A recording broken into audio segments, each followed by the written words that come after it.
This film is purely fictional. Please do not imitate it. Your like and subscribe are the motivation for me to update. Chapter 1. The weather in March is indescribably cold, but not as hot as in summer. There was still an hour before the departure. In order to kill time, Wang Hao ordered a bowl of wontons at a breakfast stall opposite the bus station and sat down. Soon, the stall owner brought a bowl of hot wontons. Looking at the few shriveled wontons in the bowl and the oil floating on them, Wang Hao really had no appetite.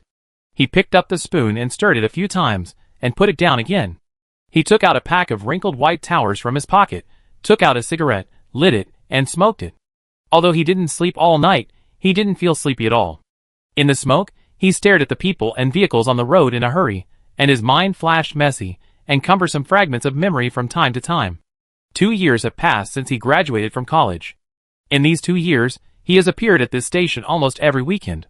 On Saturday, his girlfriend waited for him here, and on Sunday, he and his girlfriend said goodbye here.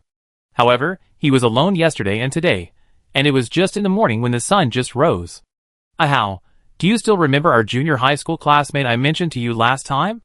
The one with big breasts and no brains. She is going to get married next week. Guess who her husband is? It turns out that he is the second son of the boss of Hengfa Real Estate in our city. I heard that he gave 200,000 yuan as a betrothal gift, and also brought a Mercedes-Benz sports car. I really can't figure it out. Isn't that girl just a pretty face and a good figure, what's so? In the past year or so, he would hear such voices every time he saw his girlfriend, and every time his girlfriend said this, her eyes would always reveal a light of disdain or jealousy, and correspondingly, his girlfriend's mother's face became more and more ugly, and she didn't even drink a glass of cold water when she went to his girlfriend's house several times. Just yesterday afternoon, his girlfriend's mother had given him an ultimatum that if he still didn't buy a new house this year, then she would let her daughter break up with him, and the biggest blow to Wang Hao was his girlfriend's attitude. He could clearly feel that his girlfriend was wavering and wavering. With the growth of age and experience, many people will understand that love is always subject to realistic conditions. That kind of pure love that does not rely on any material conditions cannot be said to be non-existent, but it is extremely rare.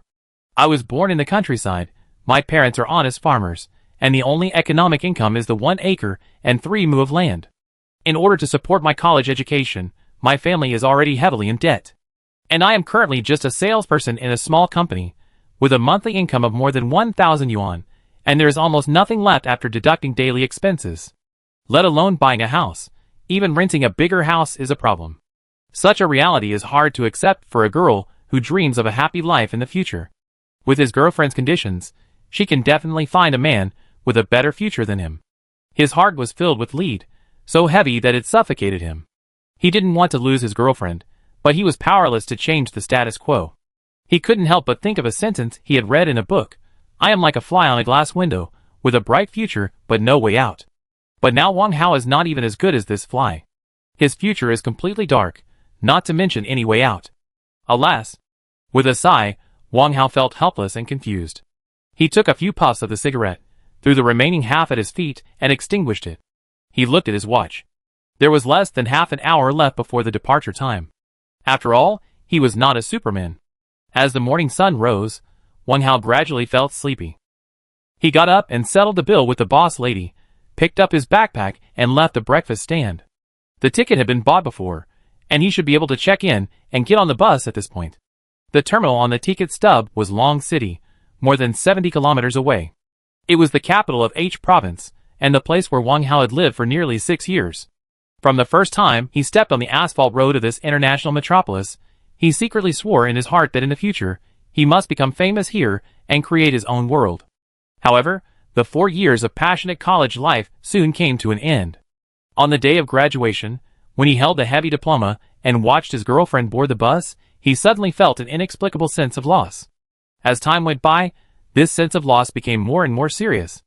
In the 2 years after graduation, he worked hard almost day and night, but in return, he only got insignificant results and ridicule from others. Especially at the college reunion during the spring festival this year, a classmate who opened a small investment company in the provincial capital said in front of all the male and female classmates in the class after drinking, "Our great talent Wang is now amazing. He is no longer the angry young man who could only publish articles in the school newspaper a few years ago. Now, he is a promising health product salesman." Before the new year, He rode his 28-inch bicycle to promote their company's new one-pillar supporting kidney tonifying liquid in our community. Ha ha. As soon as these words came out, the drunken crowd burst into laughter. Wang Hao's girlfriend, who was sitting next to him at the time, was so angry that her face turned red. She glared at Wang Hao and the classmate fiercely, and then turned away in front of everyone, leaving Wang Hao alone. Wang Hao was even more ashamed and wanted to find a crack in the ground to crawl into. Fortunately, one of his roommates helped him out, and everyone continued to toast.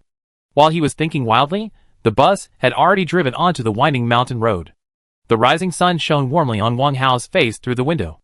A strong sense of sleepiness came over him, forcing him to withdraw his thoughts.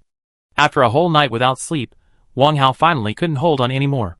He was about to close his eyes and take a nap, but suddenly he felt the car body slowed down suddenly, and his body leaned forward with inertia.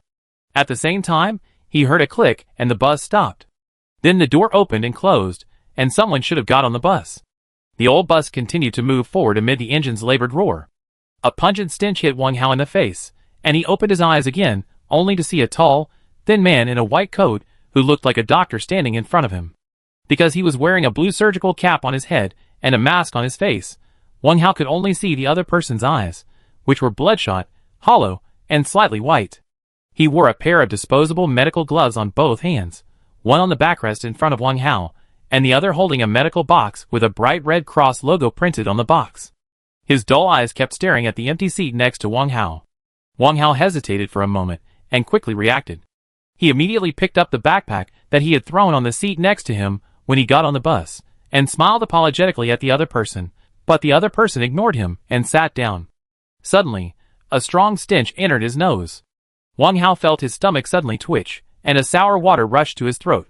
He wanted to push the car window to get some air, but as soon as he raised his hand, the man in the white coat immediately coughed violently, and the two seats connected together also trembled with this cough. Oh! Wang Hao was stunned for a moment, and quickly put down his arm, and then smiled apologetically at the other party. I'm sorry, I don't know. Wang Hao thought that the other party must have some disease, and couldn't see the wind, so he coughed to hint at him. But when the other party heard this, he only paused for a short time, turned his head slowly to look at him, and continued to cough. Wang Hao said sorry several times in a row, and stopped when he saw that the other party's cough had eased. In order to avoid embarrassment, he turned his head and looked out the window. After the vehicle drove for a distance, coughs were heard from the originally quiet car, but Wang Hao's attention was outside the window at this time, and he did not pay attention to the changes in the car. What attracted his attention were the vehicles parked everywhere along the way. Some had their doors wide open, some were lying sideways in the middle of the road, and some were crashed into each other. But without exception, no human figures were found inside or around these vehicles. Normally, even if rescue had not arrived, there should be at least a few people watching the excitement at the scene according to national conditions. However, apart from the vehicles lying in all directions, there was not even a shadow of movement. What's going on? Just when Wang Hao was feeling depressed and puzzled, the old bus suddenly roared and sped away, and the scenery outside the window disappeared in an instant. The speed of the car was not slow to begin with, and the entire car body began to shake violently due to overspeeding. Almost at the same time, with a bang, the car body shook violently, as if it had hit something hard. Wang Hao's body leaned forward as if weightless. Before he could react, the front of the car suddenly changed direction and rushed down the mountain, and Wang Hao was thrown back to his seat again. In the panic shouting, Wang Hao felt that the world was spinning in front of him, and his body was flying. After an unknown period of time, another muffled sound came, and the scene suddenly fell into a dead silence. Wang Hao's seat was in the second to last row, and he was firmly pressed under a fat woman thrown from the front during the rolling process of the bus. In a daze, Wang Hao felt a warm current gushing out of his lower abdomen. His first reaction was that he was injured. He subconsciously wanted to push away the fat woman who was pressing on him, but found that the fat woman had been stuck on him. His hands and upper body were firmly pressed under her, and he could not move at all. At this time, the increasingly heavy bursting feeling in his chest made his eyes blurry. His Adam's apple moved a few times with difficulty, but he could not make any sound. When his consciousness gradually disappeared, many people flashed in Wang Hao's mind, including his parents, his girlfriend, and his girlfriend's mother. 2 lines of unwilling tears slowly slid down from the corners of his slowly closed eyes. Everything happened in just a few seconds, and a few seconds later, the world returned to peace. I don't know how long it took. Suddenly, an angry roar resounded through the valley, and an arm wearing disposable medical gloves suddenly stretched out from the wreckage of the vehicle. Chapter 2. A breeze blew by, and $100 bill stained with blood floated from midair, slowly floated across Wang Hao's face, and landed on his chest. Perhaps it was the power of money, or perhaps it was the smell of blood that made Wang Hao's eyes, which had been tightly closed, begin to move. After struggling for a few times, his eyelids finally opened slowly, and he saw the deformed car window, and the gloomy sky outside the car window. Am I still alive? Wang Hao suddenly regained consciousness, and at the same time, he felt a sharp pain in his lower abdomen, which made him more convinced that he was still alive. Everyone has the desire to survive, especially when a person escapes death. Wang Hao's memory stayed at the moment before he fainted, so he was very clear about his current situation. If he wanted to survive, he had to crawl out of the wreckage of the vehicle first. After carefully checking the wound on his lower abdomen, he found that the wound seemed to be pierced by some sharp weapon, with a length of about 10 centimeters. The wound had scabbed over at this time. Although there were different degrees of abrasions on his limbs, it did not affect his movements. He was about to crawl out of the wreckage of the vehicle, but he was suddenly stunned. He vaguely remembered that he was pressed by a fat woman before he fainted, but now the fat woman was gone. Wang Hao subconsciously looked around the car, and he felt that something even more incredible had happened. There was no one in the whole car except himself. What happened? Where are the others? Were they all sent to the hospital? Then why was he still lying here? Was he not discovered by the rescue team? Impossible. If that was the case, how could the woman who was pressing on me also disappear? Wang Hao thought about it for a while, then gradually calmed down. Finally, he decided to go out first. If he waited here, he would die. The outside of the carriage was in a mess, with car wreckage and luggage scattered everywhere. The surroundings were unusually quiet. Normally, this place was only about 20 meters away from the national highway at the top of the slope. On weekdays, vehicles flowed continuously, and even at night, the interval would not exceed 1 minute. But now in broad daylight, he could not hear the sound of any passing car. It was so quiet that it made people panic. Suddenly, Wang Hao seemed to feel something shaking behind him. His heart tightened. He turned around and saw a white figure squatting in the grass not far away, eating something. Wang Hao remembered that suit. Wasn't that the white coat sitting next to him? What was he doing there? Wang Hao walked towards him with curiosity. After walking a few steps, the white coat slowly stood up. At the same time, it seemed that something fell from his body, but it was blocked by his feet, and could not be seen clearly. Hello. Out of politeness, Wang Hao greeted the other person first, but when the other person turned around, Wang Hao's heart almost stopped beating in an instant. His head buzzed, and he froze there. He saw a face that was extremely rotten. It was so rotten that it was impossible to describe it in words. And the most disgusting thing was his abdominal cavity, which seemed to be torn open by something, and the internal organs inside were clearly visible. Now Wang Hao finally knew what had fallen from him just now. It was his intestines. The white intestines just flowed straight down his torn abdominal cavity to the ground. Wang Hao suddenly felt his stomach churning, but he could no longer control it. With a cry of wow, a stream of green juice gushed out.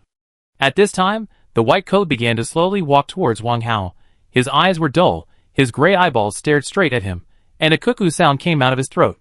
His hands full of blood slowly stretched forward. Wang Hao did not think of dodging at all. No, it should be said that at this moment in his mind, he no longer knew the meaning of dodging. The strong visual impact made his brain completely stop thinking.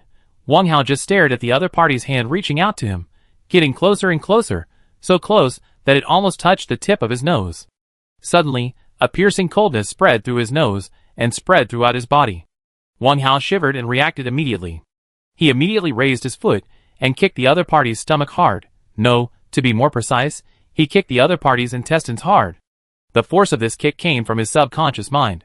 After one kick, the other party retreated 4 or 5 steps and fell to the ground. Because the kick was too strong, it accidentally tore the wound on Wang Hao's lower abdomen, and blood immediately flowed down the corner of Wang Hao's clothes. The white coat lying on the ground became excited after smelling the blood, and quickly got up from the ground and rushed towards Wang Hao again. Wang Hao did not dare to hesitate, and immediately covered the wound with his hands, endured the severe pain and turned to run. Unexpectedly, after running a few steps, his legs became more and more uncontrollable due to excessive blood loss, and his vision became blurred. At this extremely critical moment, his feet accidentally tripped on a piece of car wreckage, and with a thump, the whole person fell heavily to the ground, and at this time, the opponent had already pounced on him. Wang Hao closed his eyes in despair. He didn't want to see the ugly thing pounce on his body. Suddenly, there was a puff sound in his ears, followed by another plop. It seemed that something fell beside him. Wang Hao opened his eyes hurriedly, but saw that the man in the white coat fell beside him with a steel arrow stuck in the back of his head, and a young man in black holding a crossbow was walking towards him not far away.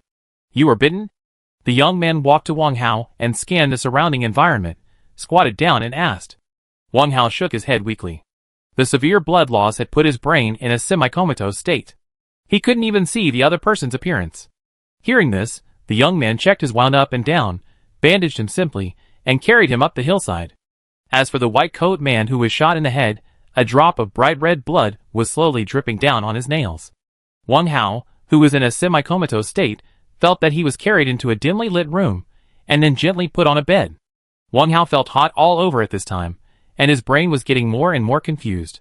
He only remembered that the young man who saved him said a few words in front of him, then covered him with a quilt and turned away. Wang Hao, lying on the bed, blinked his eyes weakly. He saw the dim incandescent lamp on the roof and the spider webs around the incandescent lamp. Slowly, Wang Hao felt that his body was getting hotter and hotter, and the things in front of him became more and more blurred. Am I going to die like this? Wang Hao was unwilling to accept it. He had too many things that he couldn't let go of. In this world, there were his parents who he cared about, and there was the girl he loved deeply. When you die, you know that everything is empty. No matter if you are the Qin Emperor, or Han Wudi, or a celebrity, or a tycoon, there will be a day when you die. Death means that you can no longer use your thoughts and senses to see the world, and everything in this world will no longer have anything to do with you. The remaining trace of consciousness in his mind reminded him of the white coat again. What happened? Why did his whole body rot to such an extent, but he didn't die? What about the other passengers in the car? Will they become the same as him? And who saved him just now? His eyelids were heavy, as if they were filled with lead. He knew that he must not fall asleep, otherwise he might never wake up again. Wang Hao tried his best to expand this remaining trace of consciousness from the impending annihilation. He wanted to see his parents alive. As the only son in the family, his parents devoted all their efforts to him. Although the family was poor, his parents never let him suffer any grievances in any aspect since he was a child. Even if they were suffering and tired, they would smile and give him the best things. He owed his parents too much. However, no matter how strong his consciousness was, it could not resist the power of death. Wang Hao gradually lost the last bit of consciousness in deep despair, and slowly closed his heavy eyes. Chapter 3. With a scream of awe, Wang Hao, sweating all over, suddenly sat up. You woke up. A faint voice came, and Wang Hao saw an expressionless young man in black sitting in front of him. Am I dead? Wang Hao looked at the other party in a daze and asked. Can you still talk after you die? A dissatisfied voice interrupted from the side. I said you were really lucky.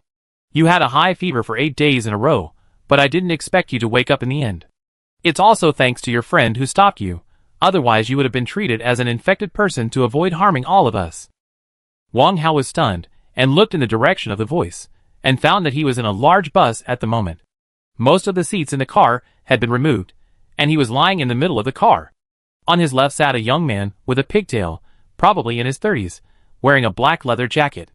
It was this person who interrupted just now. In addition, there were several people sitting in other places in the car, both men and women. Thank you for saving me. Wang Hao looked at the young man in black with gratitude. The young man in black was wiping the crossbow in his hand at the moment, but he didn't even raise his head after hearing Wang Hao's words, as if Wang Hao's words were not addressed to him at all. Excuse me, what exactly is the infected person you just mentioned? Wang Hao then turned his head and looked at the young man with pigtails on the left.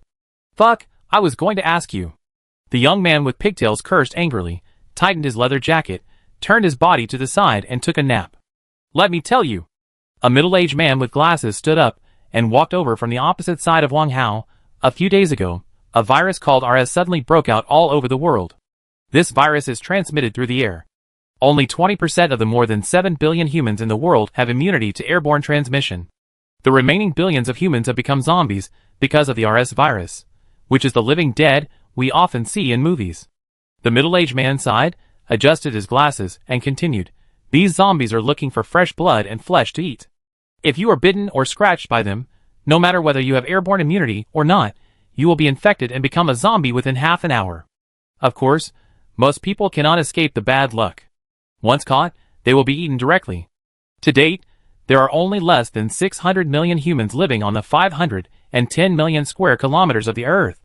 In addition, there are countless zombies and various creatures infected and mutated by viruses. On land, in the sea, in the air, they are hunting the remaining humans all the time. Wang Hao looked at the other party with astonishment on his face.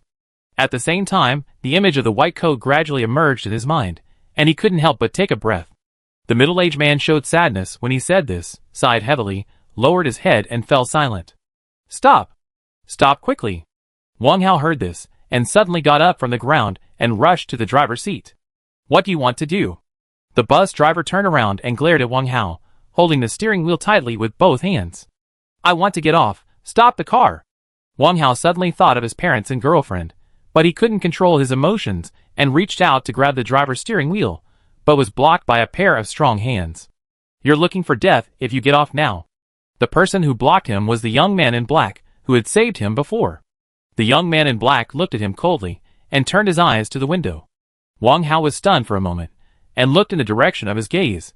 At this time, the bus was driving on an old town road, and outside the window, people could be seen everywhere, dragging intestines or hanging internal organs, but still wandering. Among them, Wang Hao also saw a pregnant woman with a big belly being dismembered.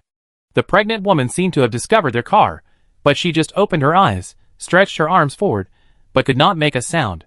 In just a few seconds, the pregnant woman's chest was emptied, and the unborn baby in her belly was also pulled out. Did you see it? The young man in black turned his head expressionlessly and said coldly.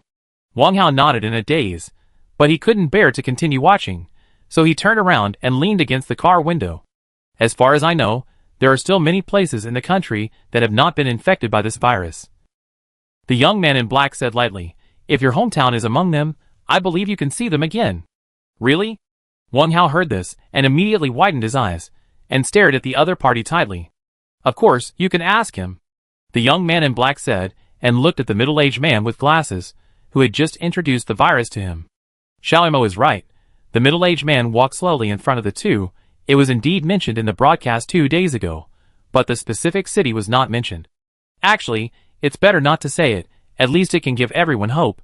The middle-aged man smiled bitterly, adjusted his glasses, and turned to hug Wang Hao's shoulders and turned to the crowd. Let's talk about something else. Since we can all get together, it is also fate. Come, let me introduce you to the members of our team. The middle-aged man first introduced himself, and said that his name was Zhong Wentao, and he was a middle school teacher. The young man in black who saved his life was called Zhuang Yimo. Everyone called him Xiao Yimo. The driver was called Zhou Dehai, and the young man with pigtails was called Wu Bo. In addition, there was a man and a woman. The man was called Hui Xiaodong, and the woman was called Lui. In addition, this convoy has 2 cars and 3 people. They all escaped from Mong City, saying that it had been occupied by zombies. They were going to Yu City, where there was a survivor base, and the troops would airdrop supplies every 3 days. Listening to Zhong Wentao's words, Wang Hao looked out the rear window of the car. Following the bus was a military warrior off-road vehicle, and behind the warrior was a white Dongfeng small truck refueling truck. From Zhong Wentao, Wang Hao learned that they were now on an old road built in the late 1960s. It has been abandoned for many years, and is usually only used by agricultural vehicles from several surrounding towns. The end of this road is Shi City, where Wang Hao's girlfriend Lin Xiaowan is located, which is where Wang Hao got on the car before the accident. Yu City is still after Shi City. Yu City is the last city in H province, and the intersection of many domestic traffic arteries. More than 300 kilometers east of Yu City is Jin City, the capital of S province, and more than 200 kilometers south of Yu City is not far from Wang Hao's hometown Yao County. In the evening, the convoy was blocked by a river more than 10 meters wide and slowly stopped. At this time, a man and a woman got off the warrior car. The man was called Chen Guizhong, about 40 years old, wearing a military uniform and carrying a 95 automatic rifle. The woman was called Su Man, with short hair and also wearing a military uniform. She should be in her 20s. The man who got off the refueling truck was a burly man in his 40s named Han Liqiang, wearing a black baseball cap with the brim pressed down very low and a full beard. Chen Guizhong looked at the river for a long time, and gathered everyone to discuss for a while, but to no avail. Finally, he decided to wait until the next day after dawn. Fortunately, the terrain here is flat, and there are no conditions for hiding zombies, so it is also suitable for camping. Chen Guizhong opened the trunk of the warrior car and took out 2 military bags from it, put them in front of his feet, and said to everyone, "Everyone, this is all our food. After eating this meal, everyone should rest early and save their energy. We will find a way to cross the river tomorrow morning and strive to reach Yu City within 3 days. Now everyone line up to get food."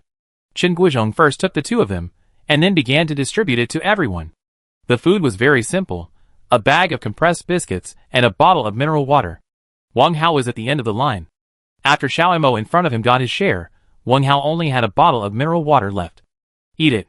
Xiao Mo handed his compressed biscuits to Wang Hao. "Thank you, I'm not hungry, just drink some water." Wang Hao shook his head. "Not hungry?" Wu Bo happened to pass by Wang Hao at this time. After hearing what Wang Hao said, he stepped back and looked at the compressed biscuit in Wang Hao's hand and swallowed his saliva and said, "You are not hungry, but I am. Give me your biscuit." He stretched out his hand to grab the compressed biscuit in Wang Hao's hand. In Wu Bo's eyes, Wang Hao was thin and had just recovered from a serious illness, so he didn't dare to resist at all. However, what Wu Bo didn't expect was that Wang Hao actually clamped his wrist with a huge force, and the bones in his wrist were creaking. Chapter 4. Wu Bo shook his hand twice, but there was no response. His outstretched hand was still held motionless by Wang Hao, and he could feel that Wang Hao's fingertips were still increasing the force. "Fuck, let me go, or I shoot you." Wu Bo's facial features were twisted in pain, and his other hand quickly pulled out a black pistol from his waist. But before he raised the muzzle of the gun, Wu Bo felt a pain behind his head, as if something was pushing up against him. A voice said coldly, "Put down the gun." Wu Bo's face changed drastically, and the scene of the owner of the voice shooting zombies immediately flashed in his mind. Moreover, this person had a mysterious origin, was usually quiet, calm in the face of things but ruthless. If he really had to fight him, he might not even have a chance to turn around, but it would be too embarrassing to just put down the gun. When the situation was at a standstill, Hui Xiaodong, who had been observing the situation from the side, ran over with a friendly face. "You too, what are you doing?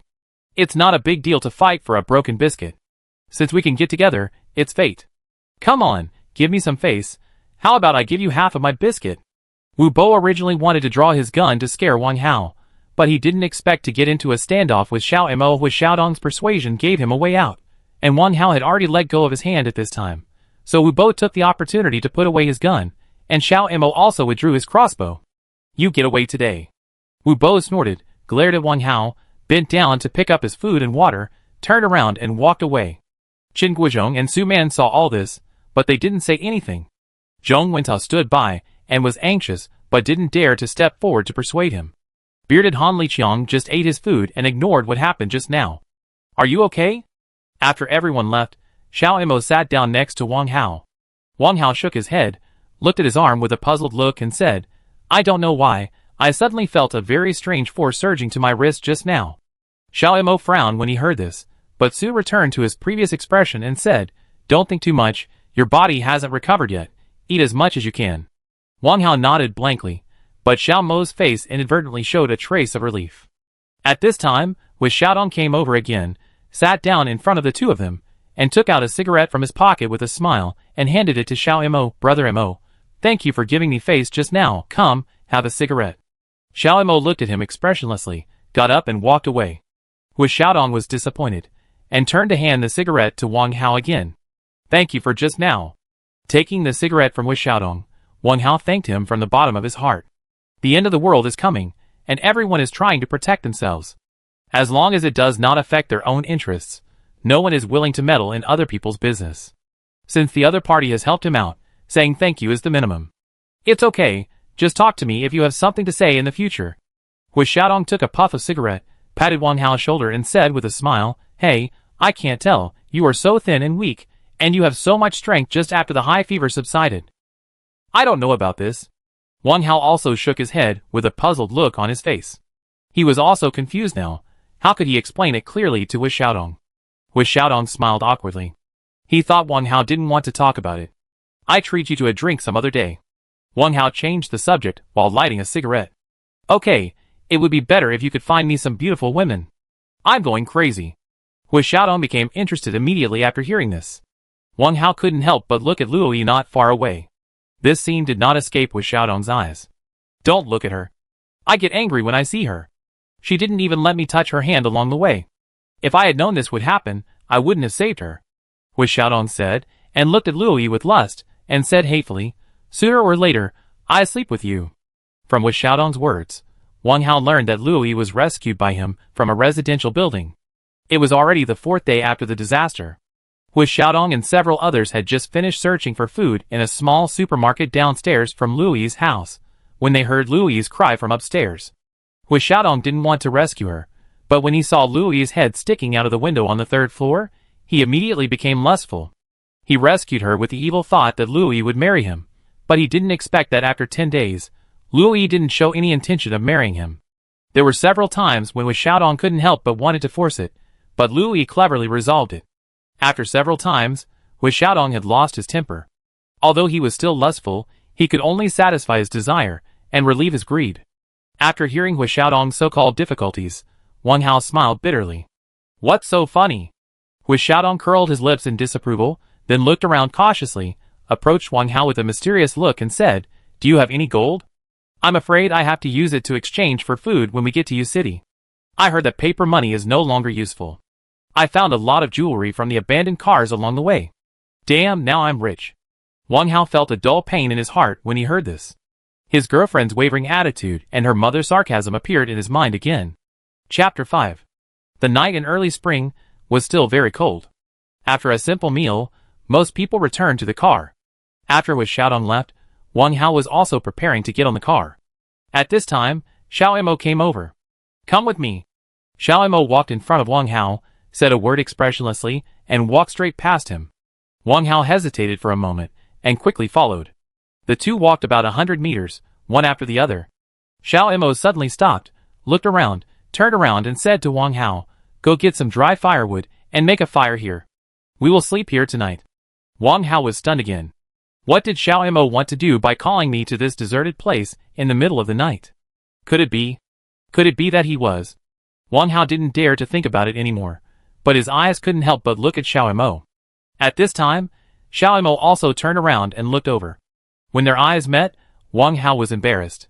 Xiao Mo looked puzzled and said, What are you looking at? Why don't you go quickly? Wang Hao said, and turned around and walked away. Soon, a bonfire was lit. Xiao Mo walked back after a round of inspection, added a few dry firewood to the fire, and turned around and sat down. Come here. Xiao Mo put down the crossbow, took off the backpack on his body, and shouted to Wang Hao opposite. Wang Hao's heart tightened, and he was about to refuse, but in the flickering firelight, he saw Xiao Mo taking out something that looked like a mobile phone from his backpack. He was stunned at the moment, because when he wanted to call home before, Zhong Winto had told him that now almost all communication facilities except military satellite phones and walkie-talkies have been paralyzed. Looking at the object in Xiao Mo's hand, Wang Hao was stunned for a moment, and the word satellite phone quickly appeared in his mind. He was immediately filled with gratitude to Xiao Mo. It turned out that the reason why Xiao Mo called me here, while everyone was sleeping, was to let me secretly make a phone call. Just when Wang Hao walked to Xiao Mo's side with excitement, Xiao Mo fiddled with the object and asked him to stretch his hand in front of him, without asking him to make a phone call. Wang Hao hesitated for a moment, but still stretched out his hand. At this moment, the screen of the object in Xiao Mo's hand suddenly lit up, emitting a blue light. Xiao Mo very skillfully pulled out a stylus-like thing from the lower left, with a blue elastic cord connected to the end. Stretch out your hand. Xiao Mo raised his head, and grabbed Wang Hao's hand without saying anything. He quickly poked the tip of his middle finger with the stylus. Wang Hao immediately felt a tingling pain in his fingertips. This feeling lasted for less than 2 seconds, and then suddenly disappeared. At the same time, the words analyzing appeared on the blue screen of the object. Brother Xiao Mo, what are you doing? Wang Hao stared at the blood-red words on the screen in surprise. Xiao Mo turned a deaf ear to it, and just stared at the screen in his hand with his eyes. Brother Xiao Mo, what is this? Wang Hao rubbed his red fingertips, and looked at Xiao Mo in confusion. You will know it later. Xiao Mo's eyes were always fixed on the screen, his eyebrows slightly wrinkled, and a thin layer of sweat had seeped out of his forehead. A few minutes later, the words on the screen suddenly turned into a yin-yang bagua pattern. However, what was strange was that this bagua diagram was not black and white as we usually see, but was completely transparent.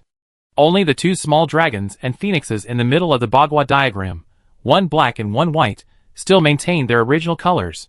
At this time, at the bottom of the Bagua diagram, there was a pool of blue water-like things floating up slowly. This phenomenon lasted for about 5 minutes, and the blue water waves stopped at 1/10 of the transparent Bagua diagram. At this time, Xiao Imo nodded with satisfaction, and a rare smile appeared on his face, but it was only fleeting. Then he turned off the machine in his hand and put it back in his backpack. This is given to me by someone else. I don't need it. Give it to you. Xiao Imo took out a Snickers-sized gold bar from his coat pocket, looked at it, and threw it to Wang Hao, picked up the crossbow and backpack, got up and went to the other side of the fire to sleep. Wang Hao stared at the slightly dark yellow gold bar in his hand, and was a little overwhelmed for a moment. This heavy gold bar should be at least 200 grams. According to the current market price, it should be at least 50,000, which is equivalent to his 3-year salary. Looking at the portrait of Sun Yat-sen on the gold bar, Wang Hao's mind was full of questions: zombies, escape, food, gold bars, and Xiao Mo's weird talk just now. Everything in front of him was so unreal, as if it would only happen in a dream, but it really existed. What is going on? At this time, a sound of footsteps came over. It turned out that someone got off the car to urinate. Wang Hao picked up the dry firewood next to him, and added a few sticks to the fire. At this time, the person who was urinating ran over. It's too cold. The person who came was Xiaodong, who rubbed his hands and squatted beside Wang Hao. When he saw the gold bar in Wang Hao's hand, his eyes widened and he asked in surprise, Republic of China Reserve Funds? Damn, where did you get it from? Xiaodong stared at the gold bar in Wang Hao's hand with shining eyes. Really? Wang Hao looked at it indifferently and threw the gold bar to Xiaodong. If you like it, I give it to you. It's useless for me to keep it. Ah. Really? You want to give it to me? Don't regret it. Xiaodong held the gold bar with excitement and kissed it several times in a row, and then carefully put it into the pocket of his underwear. Come on, brother, have a cigarette. This is a treasure I have kept for a week. Xiaodong excitedly took out a box of unopened Furongwang from his pocket, and took out a cigarette, and handed it to Wang Hao, and then handed over the lighter. Xiaodong himself was reluctant to smoke, so he took out a box of wrinkled golden monkey from another pocket, and lit one for himself. Xiaodong looked extremely excited, as he touched the gold bars in his arms through his clothes. Suddenly, he stood up and said, Brother, I, Xiaodong, will not accept such a valuable gift from you for nothing. Let's exchange one thing for another. Xiaodong turned around and ran back to the car. Wang Hao didn't take it seriously at the moment. He was confused by a lot of questions in his mind, but he didn't expect that Xiaodong would pull the sleepy Luoyi over. The bonfire was dancing, the evening breeze was blowing, and Luoyi was staggering under Xiaodong's pull. Inadvertently, Wang Hao saw a bunch of turbulent waves hidden in her wide and dirty outer cover. A breeze blew and lifted the corner of her clothes, showing her mature female temptation. Chapter 6. Okay, brother Wang Hao, take your time, I'm leaving now. Xiaodong waved at Wang Hao with a smirk on his face, turned around and patted Luoyi on the shoulder. Beautiful E, since you don't like me anyway, I exchange you for Wang Hao now, and we be even in the future. Do you hear me? Luoyi glanced at Wang Hao, and nodded silently. What was unexpected was that she didn't resist this kind of human trafficking that only existed in the old society, but just stood there stupidly, and let Xiaodong manipulate her. But think about it, a weak woman in such a chaotic world, if she loses the man she relies on, she probably won't live long, and through today's conflict, in her opinion, this slightly shy big boy in front of her can give her a sense of security more than Xiaodong. And from the first time she saw Wang Hao, she had a little affection in her heart, so of course she wouldn't object to Xiaodong exchanging her for Wang Hao. To a certain extent, Xiaodong's doing this just fulfilled herself. Xiaodong, take the person away quickly, or return the gold bars to me. Wang Hao hurriedly stood up, and called Xiaodong, who was about to leave. It was not that he looked down on Luoyi, but he thought he was too ridiculous. Don't worry, brother, I know you are a good person, just pity her. Xiaodong patted Wang Hao's chest with a wicked smile, leaned close to his ear and said, Brother, I can't see your little tricks, just pretend to be almost, I'm leaving, I wish you a sweet dream with the company of the beautiful Yi. Xiaodong smiled and said goodbye, turned around and walked back to the car. Wang Hao was stunned. He thought that Xiaodong was exchanging one thing for another. He was clearly giving him a hard bone that he couldn't chew, and then he made him feel that he had taken advantage of him. Xiaodong. But no matter what, he was standing in front of him now. What should he do next? Wang Hao thought of this, and couldn't help but look at Lu Yi. Under the shade of the campfire, Lu Yi blinked her two pitiful eyes, and looked at him. Wang Hao blushed and said at a loss, "You don't look at me like that. Wu Xiaodong is just joking with me. You should go back to the car and rest." Lu Yi didn't mean to leave after hearing this. Instead, she walked in front of Wang Hao and said, "I can see that you are a good person. I eat not much, and I can also do medical treatment. I can help you change the dressing and clean the wound." After Lu Yi said this, Wang Hao subconsciously touched his lower abdomen. The wound didn't seem to hurt at all. He turned around and tore off the gauze, and saw in the light of the fire, the wound was healed. What's going on? Wang Hao suddenly felt incredible. 7 or 8 days, if the wound was scabbed, it would be reasonable, but now there is not even a trace of injury. Wang Hao hesitated for a moment, suddenly remembered that there was someone standing behind him, and had to hold back his depression and turned around, shaking the gauze in his hand in front of Lu Yi and said, "You see, my wounds have healed, so I don't need special care. But if you want to stay, stay, and you will eat what I eat in the future." "Thank you."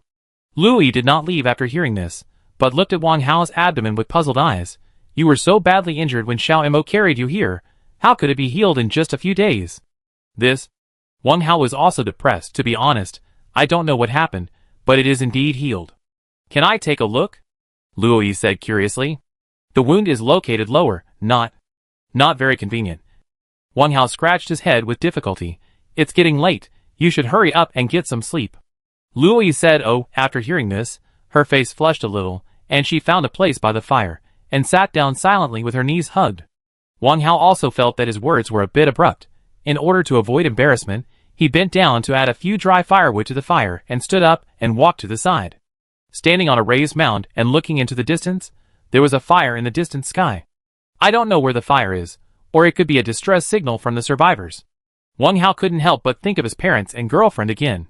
He didn't know how his parents and Xiao Wan were doing now, and whether they were safe. In the second half of the night, Xiao Mo woke up. He looked at Lu Yi, who was curled up by the fire, and didn't say anything. Wang Hao didn't explain. Xiao Mo looked up at the sky, got up, threw the last 2 branches into the fire, and told Wang Hao that he would watch over it in the second half of the night, and let Wang Hao sleep for a while. Wang Hao responded and fell asleep.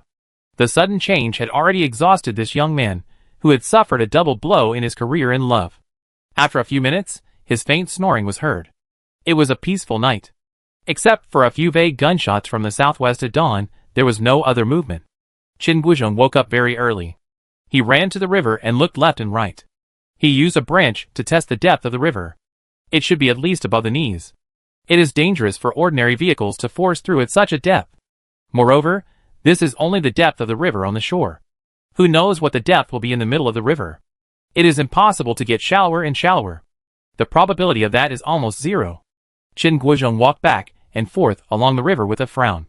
If he could not cross the river and had to return the same way, it would take at least a week. Moreover, there were always many cars on the national highway. I am afraid that it would be impassable at this time. If he had to take a detour from several surrounding villages and towns, he would not be familiar with the road conditions. Secondly, the roads in the village were narrow and complicated. If he encountered a group of zombies besieging him, he would not have a chance to escape. It was undoubtedly a delivery to the door. Qin Guizhong thought about it, and felt that none of the methods were appropriate. Finally, he decided to gather everyone together. With more people, there is more power. Maybe they could come up with a solution by brainstorming. He did it right away. Qin Guizhong walked to the center of the camp and called everyone. "Everyone come here. I have a few words to say to you." At this time, Wang Hao and Xiao Mo were checking a road racing motorcycle thrown on the side of the road. It looked like a Yamaha 600. Except for the small dent in the fuel tank, the other parts were just rubbed off some paint. It should still be usable after adding fuel. A large suitcase was deliberately added to the tail of the motorcycle. When it was opened, there was nothing else inside except a few clothes. Zhong Wentao ran over first. He seemed very anxious because he dreamed last night that his wife, who was far away in a remote rural area in Yuzhou City, was holding his old father with one hand and his son, who just turned 10 this year, with the other hand, hiding from zombies everywhere. He was studying in the provincial capital when the disaster occurred. After the disaster, he and several teachers, who also came from other places to study, were trapped in the dormitory. During this period, he called home, but no one answered the phone although it was connected. Later, it was not connected. 3 days later, they finally escaped and met this escape team. He had never had such a dream since the day the disaster began, but he suddenly had it last night. It was no wonder that he was anxious. Following Zhong Wentao was the driver Zhou Dehai, followed by Wang Hao, Xiao Mo and Lui. With Xiaodong followed the three. When he saw Lui, he wanted to take the initiative to approach her, but was given a cold look by Lui. Han Liqiang and Wu Bo also arrived almost at the same time. Seeing that everyone was present, Qin Guizhong cleared his throat and said, "Everyone, we have finished our food. If we cannot cross the river today, I will starve to death even if I am not eaten by the zombies. The purpose of gathering everyone here is to listen to your opinions. If anyone has any good ideas, please speak up, and we can discuss it together." As soon as these words came out, the whole audience fell silent. Everyone looked at each other, and no one stood up to speak. Qin Guizhong was obviously disappointed. He paused and continued, "There are 3 options before us. First, return along the original route, and see if we can find other routes besides the national highway. Second, force our way through the water. Third, take a detour through several surrounding villages and towns. In my opinion, only the second one is feasible, but it is risky. What do you think?" Zhong Wentao was anxious. As soon as Qin Guizhong finished speaking, he said, "Platoon Leader Chen, we will listen to your arrangements. We will do whatever you say." The coach driver Zhou Dehai also nodded in agreement. The bearded Han Liqiang who drove the refueling truck glanced at the 95 fully automatic on Qin Guizhong's shoulder and nodded. With Xiaodong and Wu Bo were both people who followed the crowd, so of course they agreed. Only Wang Hao and Xiao Mo did not express their opinions. Chapter 7. Qin Guizhong frowned and looked at the two of them. "Do you have any good suggestions?" Wang Hao shook his head. "I think the first problem we should solve now is food. Xiao Mo and I have carefully studied the map. It is at least 200 kilometers away from Yu City, and the end of this road is Shur City. No one knows what kind of dangers we will encounter there. If there is no food supply, I am worried that everyone will die in vain because of physical exhaustion and not being able to react in time. Don't take advantage of it here." Wu Bo interrupted with an unhappy look. "If it weren't for you, our food wouldn't be consumed so quickly." Qin Guizhong raised his hand to stop Wu Bo from speaking, and then looked Wang Hao up and down and asked, "Young man, what's your name?" "Wang Hao." Qin Guizhong nodded and said, "Then what do you think we should do next?" "Search for food nearby and strengthen the vehicle protection at the same time." Wang Hao expressed his thoughts. "I disagree," Han Liqiang, who had been silent all this time, suddenly interrupted. "As long as we have the car, we can smash those zombies if they dare to come forward. We still have half a tank of gasoline, and as long as we drive at full speed, it will be more than enough to reach Yu City within 2 days." Obviously no one was willing to search for food in the surrounding villages and towns. As soon as Han Liqiang said this, he immediately attracted the approval of the people around him. "Everyone, be quiet and listen to him finish his words." Qin Guizhong glanced at Han Liqiang with an angry look on his face, pressed his hand at everyone, and motioned Wang Hao to continue. Wang Hao paused and continued, "In fact, it's not just that I'm afraid that everyone will be hungry. This morning, Xiao Mo and I carefully checked the vehicles we have now, and found that most of them are not in good condition. If we encounter danger, we can't resist the siege of the zombies at all. Don't mess up the morale of the army here.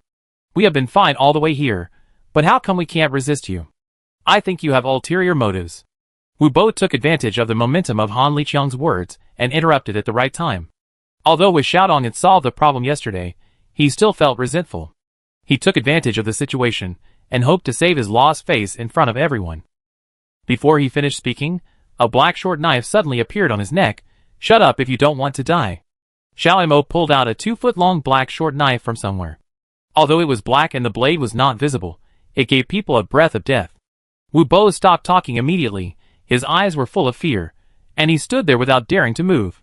Cold sweat broke out on his forehead. "Brother Xiao Mo, don't embarrass him." Wang Hao hurriedly stepped forward to stop Xiao Mo. Xiao Mo looked at Wu Bo coldly and put down the dagger.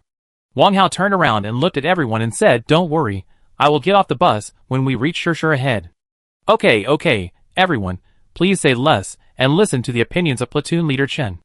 Zhong Wentao, who has always played the role of a good guy, interrupted Wang Hao's words at the right time. In fact, he was on Wang Hao and Xiao Mo's side from the bottom of his heart, but he didn't want to offend Wu Bo and everyone, so he had to bring up Qin Guizhong. As soon as the voice fell, everyone's eyes were focused on Qin Guizhong's face. At this time, Qin Guizhong looked at Wang Hao and Xiao Mo with a complicated expression, and then looked at the pale Wu Bo and the people around him. After a moment of hesitation, he said to everyone, I hope everyone can unite and help each other to complete this journey. When we get to Yushu, no one will care about what you want to do. Platoon Leader Chun, we all listen to you. We will do whatever you arrange.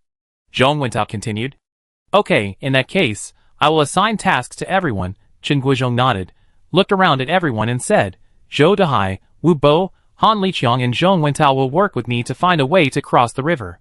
Wang Hao and Xiao Mo will go to the surrounding villages to search for food by noon. Then we will meet up at the original place and set off. No one opposed Qin Guizhong's decision. Those who stayed behind did not need to oppose it. Anyway, they were not the ones who risked going deep into the village to find food. Even if these two people could not come back, it would not affect them much. If they found food and came back, it would be even better. Wang Hao did not object because he was the one who made the suggestion. If he objected again, it would be unreasonable. It can be seen that Qin Guizhong really knows how to behave and does not offend both sides. After everyone dispersed, Wang Hao walked to the Yamaha 600 and lifted it up. Xiao Mo carried 2 oil drums and poured oil from the tanker. After filling the tank, Wang Hao tried the ignition switch and found that the electronic lighter was damaged. He could only kick it with his feet. He kicked it more than 10 times before it started. Luo Yi stood beside Wang Hao and seemed to want to follow him. Wang Hao was a little moved. Everyone in the escape team knew that going out to find food was an extremely dangerous task, and it was very likely to be surrounded by zombies. But Luo Yi followed him even though she knew there was danger. This made Wang Hao feel a little complicated. You wait here. We must come back before noon. Be careful. If you can't find food, come back quickly. I will always wait for you here.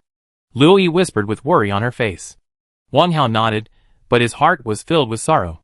Once upon a time, his girlfriend had said the same thing to him, but now, alas.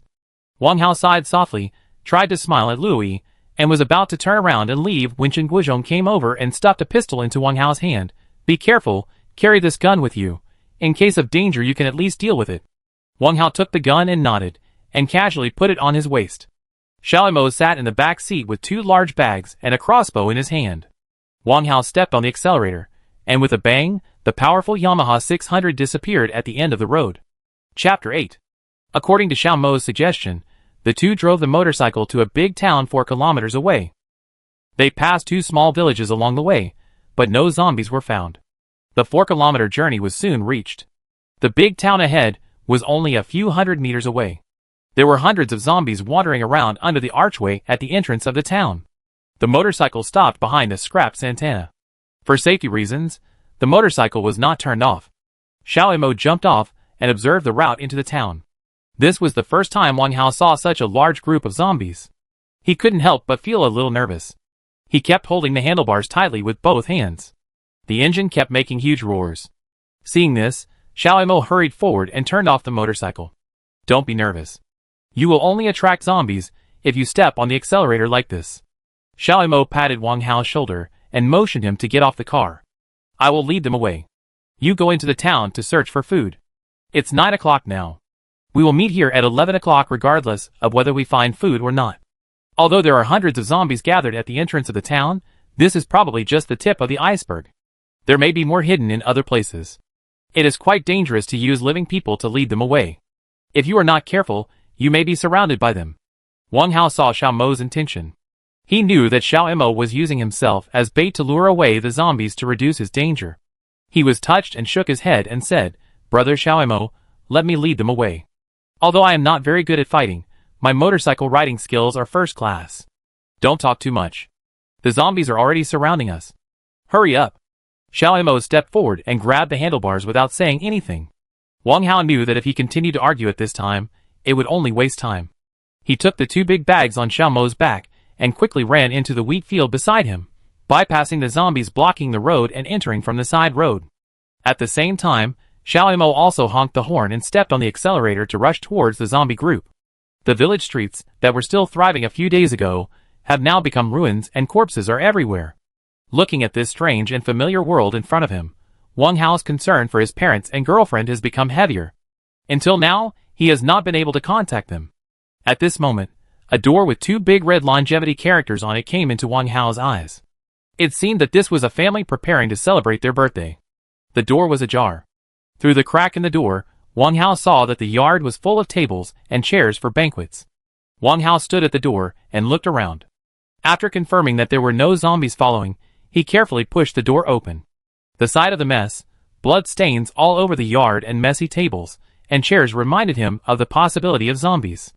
Wang Hao checked all the rooms in the yard as Xiao Mo had told him before, and then quietly closed the door after confirming that there were no zombies. The yard was not very big, with a row of blue brick and tile houses facing north and south, and 2 small rooms on each side of the east and west, one for the kitchen and one for storage. Wang Hao first walked into the main room. There was a large round table in the living room of the main room, on which were placed 8 longevity peaches made of white flour, but on top were dots of black blood. Wang Hao took a look and turned to other rooms. After searching for a while, he did not find anything valuable. Wang Hao returned to the courtyard again. Most of the ingredients for the birthday banquet had rotted and deteriorated, so Wang Hao walked into the kitchen. As soon as he pushed the door open, a pungent musty smell came immediately. After a careful search, he found that all the food in the room was also moldy and deteriorated. Groups of green-headed flies buzzed around a large basin of pork elbows, and a pile of rotten vegetables in front of the stove were crawling with unknown black insects. Just as Wang Hao was about to leave, he found a bag of unopened rice piled in the corner of the wall. The rice bag was 20 kilograms, and the bag was moisture-proof. There were no traces of insects crawling or blood stains on it. Then Wang Hao went to another small room, where he found a pile of bagged food, mainly biscuits, melon seeds, candies, and cigarettes. These should be the things to be used on the birthday banquet. There were also a dozen jujube cakes with a layer of green hair that Wang Hao put into the bag. In addition, Wang Hao found some wheat and corn, but these things could not be used without being ground into powder. Wang Hao could only retreat to the yard in disappointment. Suddenly, a rotten wooden door wrapped in oilcloth next to the kitchen attracted Wang Hao's attention. Wang Hao was not unfamiliar with such wooden doors. This was usually the cover of a vegetable cellar. In some backward small villages, almost every household would dig a simple vegetable cellar to store cabbage, green onions, radishes, and the like for the winter. In order to keep warm and prevent snow, a layer of oilcloth would usually be wrapped on the cover of the vegetable cellar. Wang Hao's family had such a vegetable cellar. As soon as Wang Hao moved the wooden door, he immediately smelled a rotten vegetable leaf smell. Although the vegetable cellar was not very deep, it was also underground. Wang Hao lit a lighter and shone it inside. He first saw a pile of cabbage that had begun to wither. Next to the cabbage were 2 bamboo-framed potatoes and a small pile of sweet potatoes. Wang Hao was overjoyed. He immediately extinguished his lighter and was about to jump in. But suddenly, he saw a figure rushing out from the darkness. He was startled and dodged backwards. Roar! Just as Wang Hao's face left the cave entrance, 2 dry black arms grabbed him. Wang Hao was immediately shocked and broke out in a cold sweat. Before he could react, an old man in a purple tang suit poked half of his body out of the vegetable cellar, waving his arms desperately at Wang Hao with his rotten mouth open. Judging from his clothes, he should be the birthday boy of this birthday party. Wang Hao sat on the ground and looked at the other party in horror, breathing heavily. Fortunately, the zombie had lost the ability to climb. The lower body was trapped in the vegetable cellar, and could only wave the 2 arms of the upper body to attack Wang Hao. After panting for a few seconds, Wang Hao finally reacted. He immediately stood up from the ground and took out his pistol and shot at the birthday boy. Wang Hao stopped only after he had used up 7 bullets in one breath. However, the old man was only hit by a hole in his body, which was not fatal. After a short pause, he continued to attack fiercely. Wang Hao was at a loss, but he couldn't bear to give up the things in the vegetable cellar. He looked around and saw a shovel leaning against the outer wall of the main room. He didn't care to think too much and quickly stepped forward to pick up the shovel and shoveled it towards the old man's head. Crack!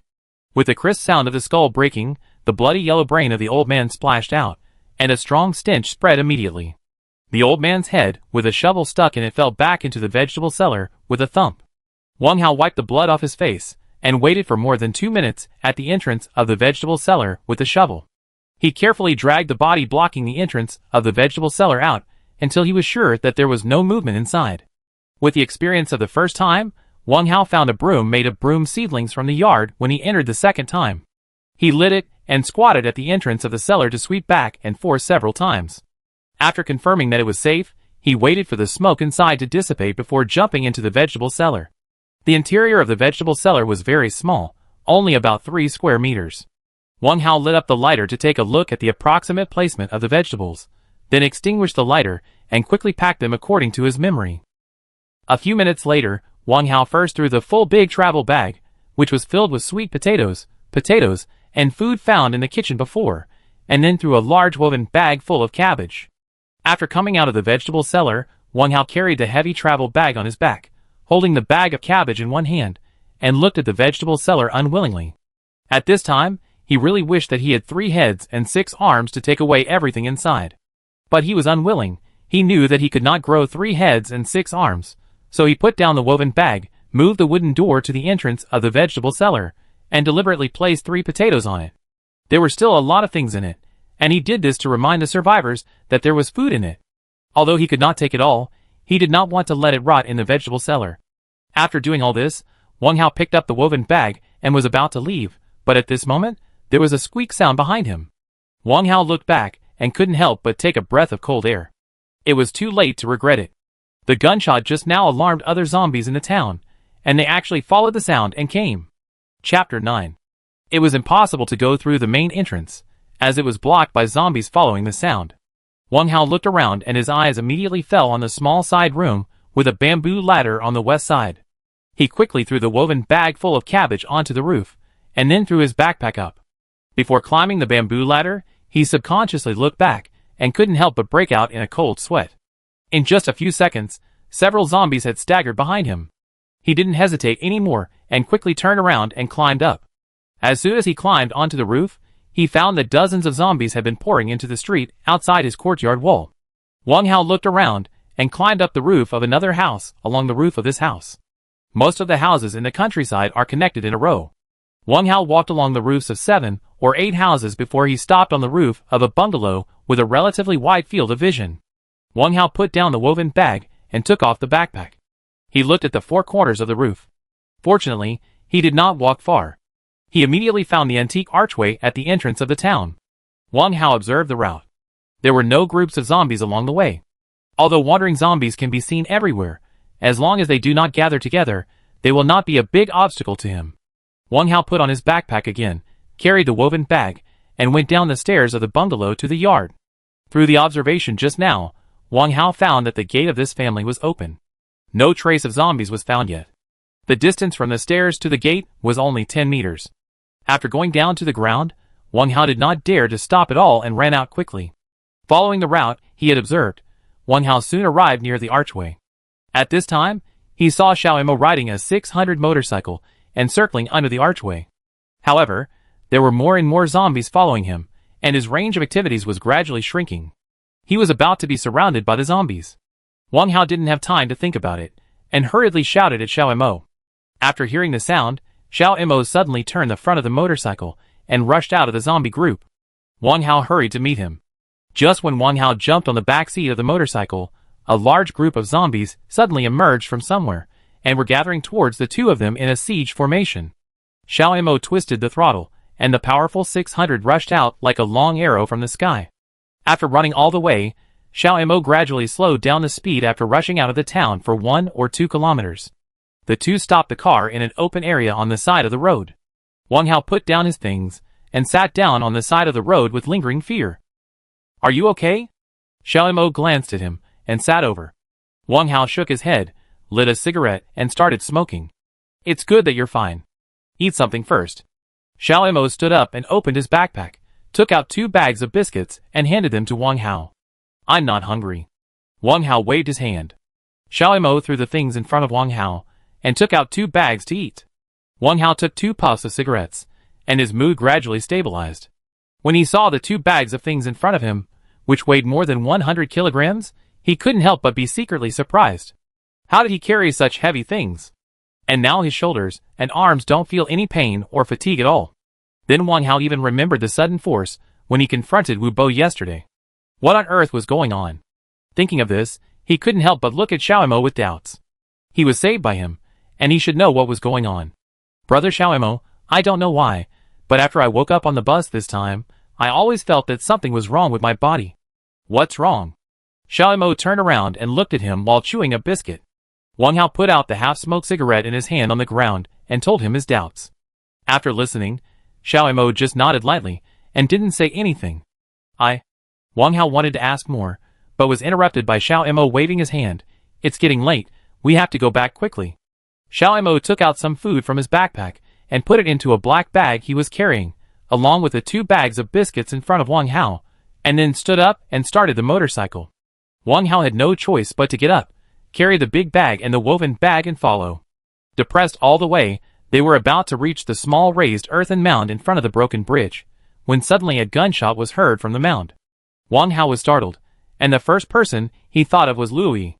After Wang Hao and his friends left, Qin Guizhong explored a relatively shallow terrain in the river, and immediately asked everyone to get in the car to cross the river. The warrior off-road vehicle he drove was the first to cross the river, and rushed to the other side effortlessly. Next was the bus driven by Zhou Dehai, but the vehicle suddenly stalled just as it was driving in the middle of the stream. Wu Bo saw this and started to curse in the car. Fuck, do you know how to drive?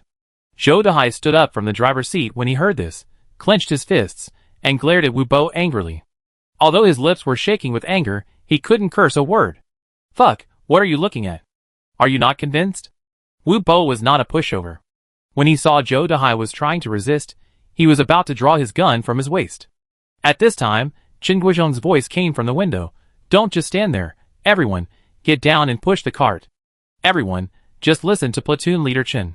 1 more minute of delay will increase the danger. Zhong Wentao hurriedly took the opportunity to come up and persuade him. Just wait for me. Wu Bo glared at Zhou Dehai and got off the car cursing.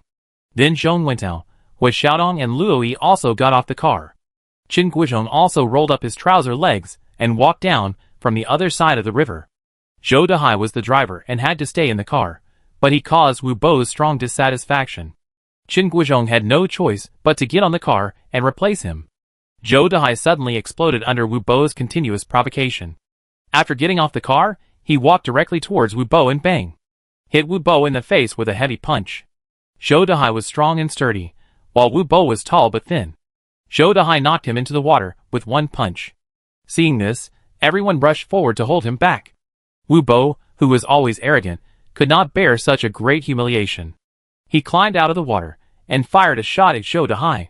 The bullet did not hit Zhou Dehai, but scratched Zhong Wentao, who was pulling his arm. Zhong Wentao's left shoulder was scratched by the bullet, and blood immediately fell into the river and spread. What's going on? Qin Guizhong jumped off the car and walked over after hearing the gunshot. When he saw Zhong Wentao's wound, he just asked a few simple questions. Seeing that there was nothing serious, he asked him to go to the other side first. Whoever makes trouble again, get out. Qin Guizhong roared without a target, turned to glare at Wu Bo, and returned to the bus. Wu Bo looked at Qin Guizhong angrily and stopped talking. At that moment, everyone was preparing to push the car. At this time, Zhong Wentao, who had just walked to the middle of the bus, suddenly screamed, followed by a splash into the water. Zhou Dehai was at the very end of the bus, and was closest to Zhong Wentao. He saw it most clearly. Zhong Wentao was surrounded by black the moment he fell. There's a monster! Run! Zhou Dehai shouted in panic, turned around and ran to the shore behind him. Although Xiaodong was usually timid and afraid of things, he ran faster than anyone else when he encountered danger. He immediately pulled Luoyi up, and turned around and ran to the shore. When Wu Bo saw someone running, he didn't care what happened and ran after him. Han Liqiang reacted the slowest. When he realized the danger, the black had already swam in front of him. Swoosh, swoosh. 3 palm-sized black fish suddenly jumped out of the water. Although Han Liqiang was bulky, he was very agile when it came to escaping. He easily dodged the attack of the 3 black fish with a twist of his body, and quickly took out his pistol and fired 3 bullets at the black area in the water. The black area immediately dispersed. Han Liqiang took the opportunity to turn around and run. Although Zhou Dehai discovered the danger first and ran the earliest, he had a problem. When he encountered danger, his legs would not obey him. He had not run a few steps before his legs became weak. Later, with Xiaodong pulled Luoyi overtook him, and then Wu Bo also overtook him. In a blink of an eye, he and Han Liqiang were the only ones left in the river. After Han Liqiang fired the gun, he wanted to take the opportunity to run away, but he felt a gust of wind at the back of his head after just a few steps. He was not as cowardly as Zhou Dehai. When he realized that the danger could not be avoided, he suddenly pounced forward, hugged Zhou Dehai, twisted his heavy body, turned Zhou Dehai around and pushed him out. Ah!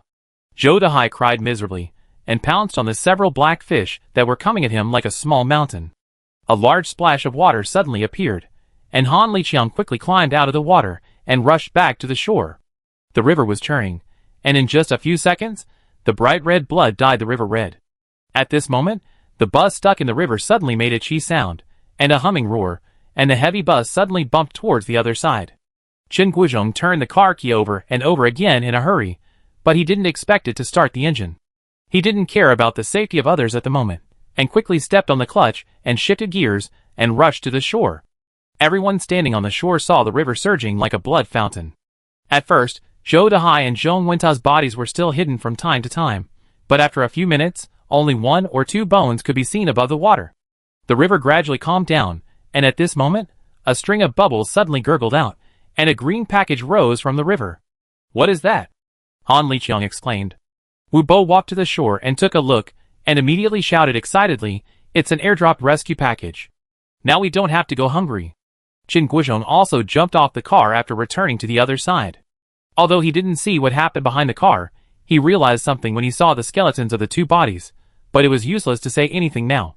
Chen Guizhong also saw the green floating object in the water. It was indeed the rescue package dropped by the air before. It was probably because it happened to fall into the water that it was preserved until today. When the buzz started just now, it stirred up the things on the bottom of the water, causing the parachute bag that was originally pressed to float to the surface again. Wu Bo was impatient to get into the water to get it.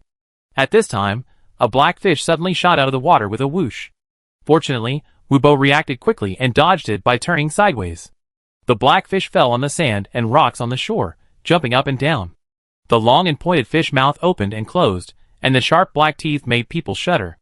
Wu Bo wiped the sweat from his forehead with lingering fear, cursed, took out his gun, and bang! The black fish was broken into 2 pieces. However, the rescue bag floating in the river was too tempting for Wu Bo, who had not had a full meal for several days.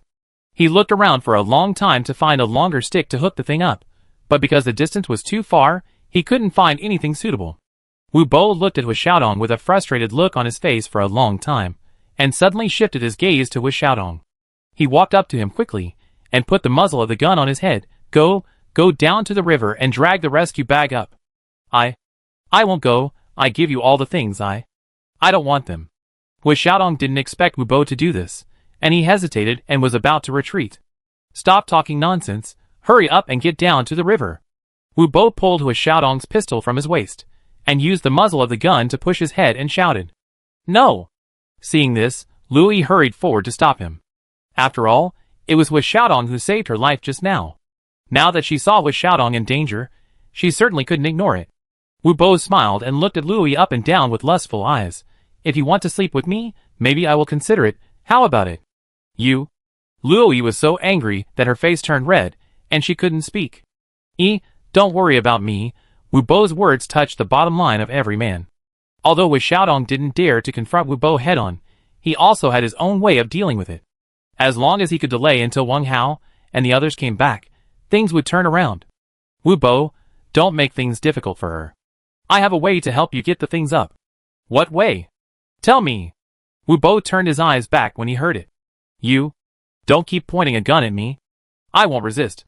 Xiaodong tried his best to squeeze out a smile, trying to relax Wu Bo's mood. "Are you kidding me?"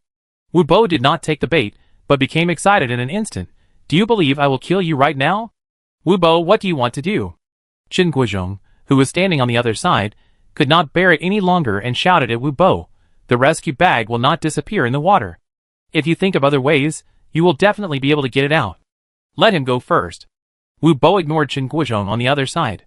He suddenly raised the gun in his other hand and pointed it at Lui, shouting almost crazily, "Smelly bitch, get in the water right now, or he will die immediately. And the guy on the other side, you'd better stay out of my business. I'm so hungry now." After saying that, he saw Lui still standing there, and shot her with a bang. Chapter 10. Wang Hao and his companions were about to reach the river after climbing over the small mound in front of them, but suddenly heard a gunshot. Wang Hao was startled. He didn't know why the first person who appeared in his mind was Lui. Xiao Mo braked the car immediately after hearing the gunshot, holding the handlebars with both hands, and listening carefully to the movement behind the mound. Brother Xiaomo, are Luoyi and the others in danger? Wang Hao was about to get off the car with a worried look on his face. Don't get off the car yet. Xiaomo turned his head and said coldly, from the gunshot, it seems that they were not attacked by zombies, but rather had an internal conflict. Internal conflict? Wang Hao was stunned when he heard this. This may be an opportunity for us. Xiaomo said something irrelevant, and then told Wang Hao to sit down, and then stepped on the accelerator and rushed towards the small mound. It turned out that the gunshot just now was Wu Bo's warning shot because he thought Luoyi was too slow.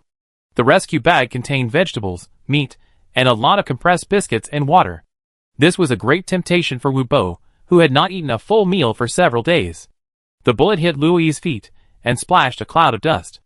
Luoyi was so scared that she trembled all over and closed her eyes to go into the water to drag the rescue bag.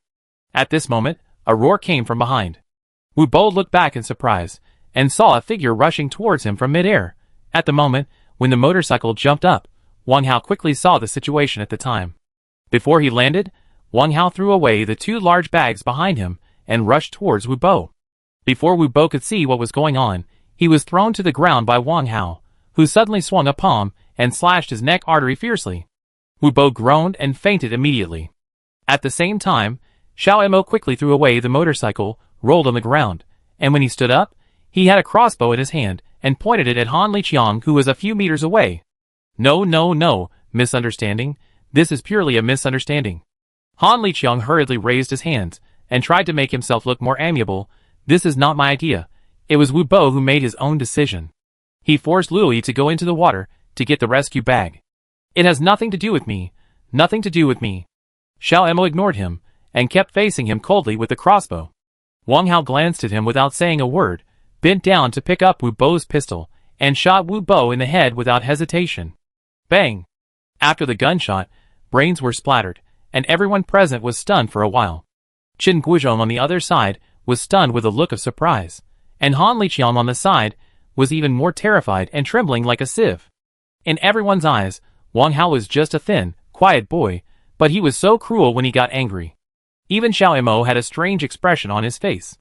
Among these people, Luoyi was the most surprised and frightened. When she heard Wu Bo's exclamation, she knew she was saved. But she turned around and saw Wang Hao shooting and killing people. However, this feeling of fear was quickly transformed into happiness and gratitude. In her opinion, Wang Hao killed people because of her. She was right last night. He was not an ordinary person. She would never be bullied or wronged by him again. This guy is a devil. With Xiaodong wiped the cold sweat from his forehead. He thought that Wang Hao killed Wu Bo because of what happened yesterday.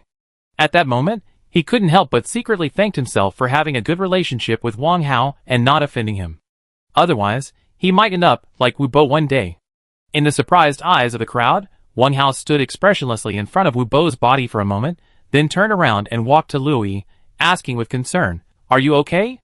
Luoyi shook her head with happiness and looked at Wang Hao with a little more strangeness in her eyes. Xiaomo walked to Wu Bo's body, looked at him expressionlessly, and dragged Wu Bo's right leg into the river. With a plop sound, after a splash of water, Wu Bo's body was quickly wrapped by a group of black fish. In less than a few minutes, the body disappeared, leaving only a piece of bright red blood in the river. Wang Hao and Xiaomo were secretly surprised when they saw this. They didn't expect that the water was so dangerous. At the same time, they also saw the green rescue bag moving with the waves. Wang Hao immediately understood why Wu Bo had to force Luoyi to go into the river. Xiaomo took out a bundle of climbing ropes and a flying tiger claw from his backpack.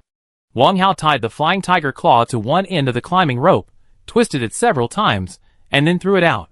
The flying tiger claw firmly hooked the rescue bag, and Wang Hao pulled it to the shore in a few strokes.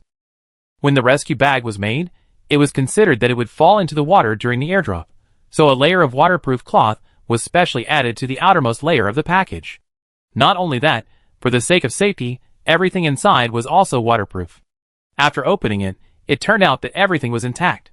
There were a lot of compressed biscuits and canned luncheon meat, as well as dozens of bottles of mineral water, some medical supplies, and several self-defense weapons.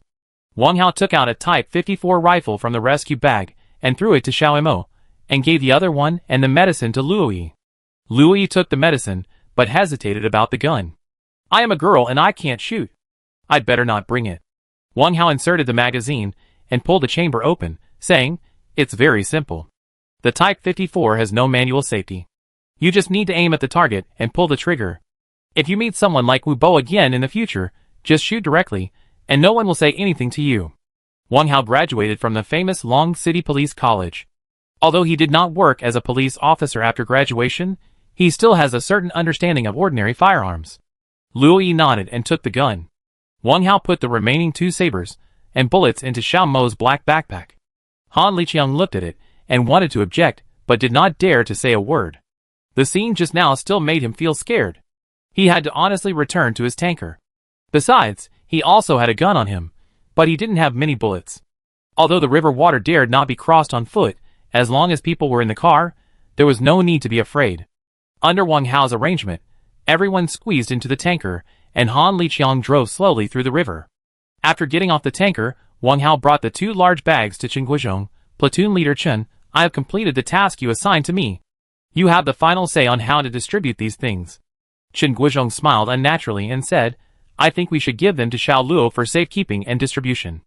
I was not thoughtful enough and sacrificed 2 team members in vain. Xiao Wang, I underestimated you before. I hope you can give us some advice in the future. Whether we can reach Yu City depends on you." Wang Hao hesitated, and Xiao Mo, who was standing next to him, interrupted, "Since this is what Platoon Leader Chen meant, you can't shirk it, otherwise you will offend Platoon Leader Chen's face." "Xiao Shuang is right, Xiao Wang, you can't offend me, old Chen." Chen Guizhong looked up at Wang Hao with a bitter, but sincere look. He turned his head and looked at Xiao Mo, who nodded at him. Wang Hao pondered for a moment and said, "Platoon Leader Chen, thank you for your trust. I promise you, but I can't guarantee that we can reach Yu City in 2 days because we don't have any time requirements."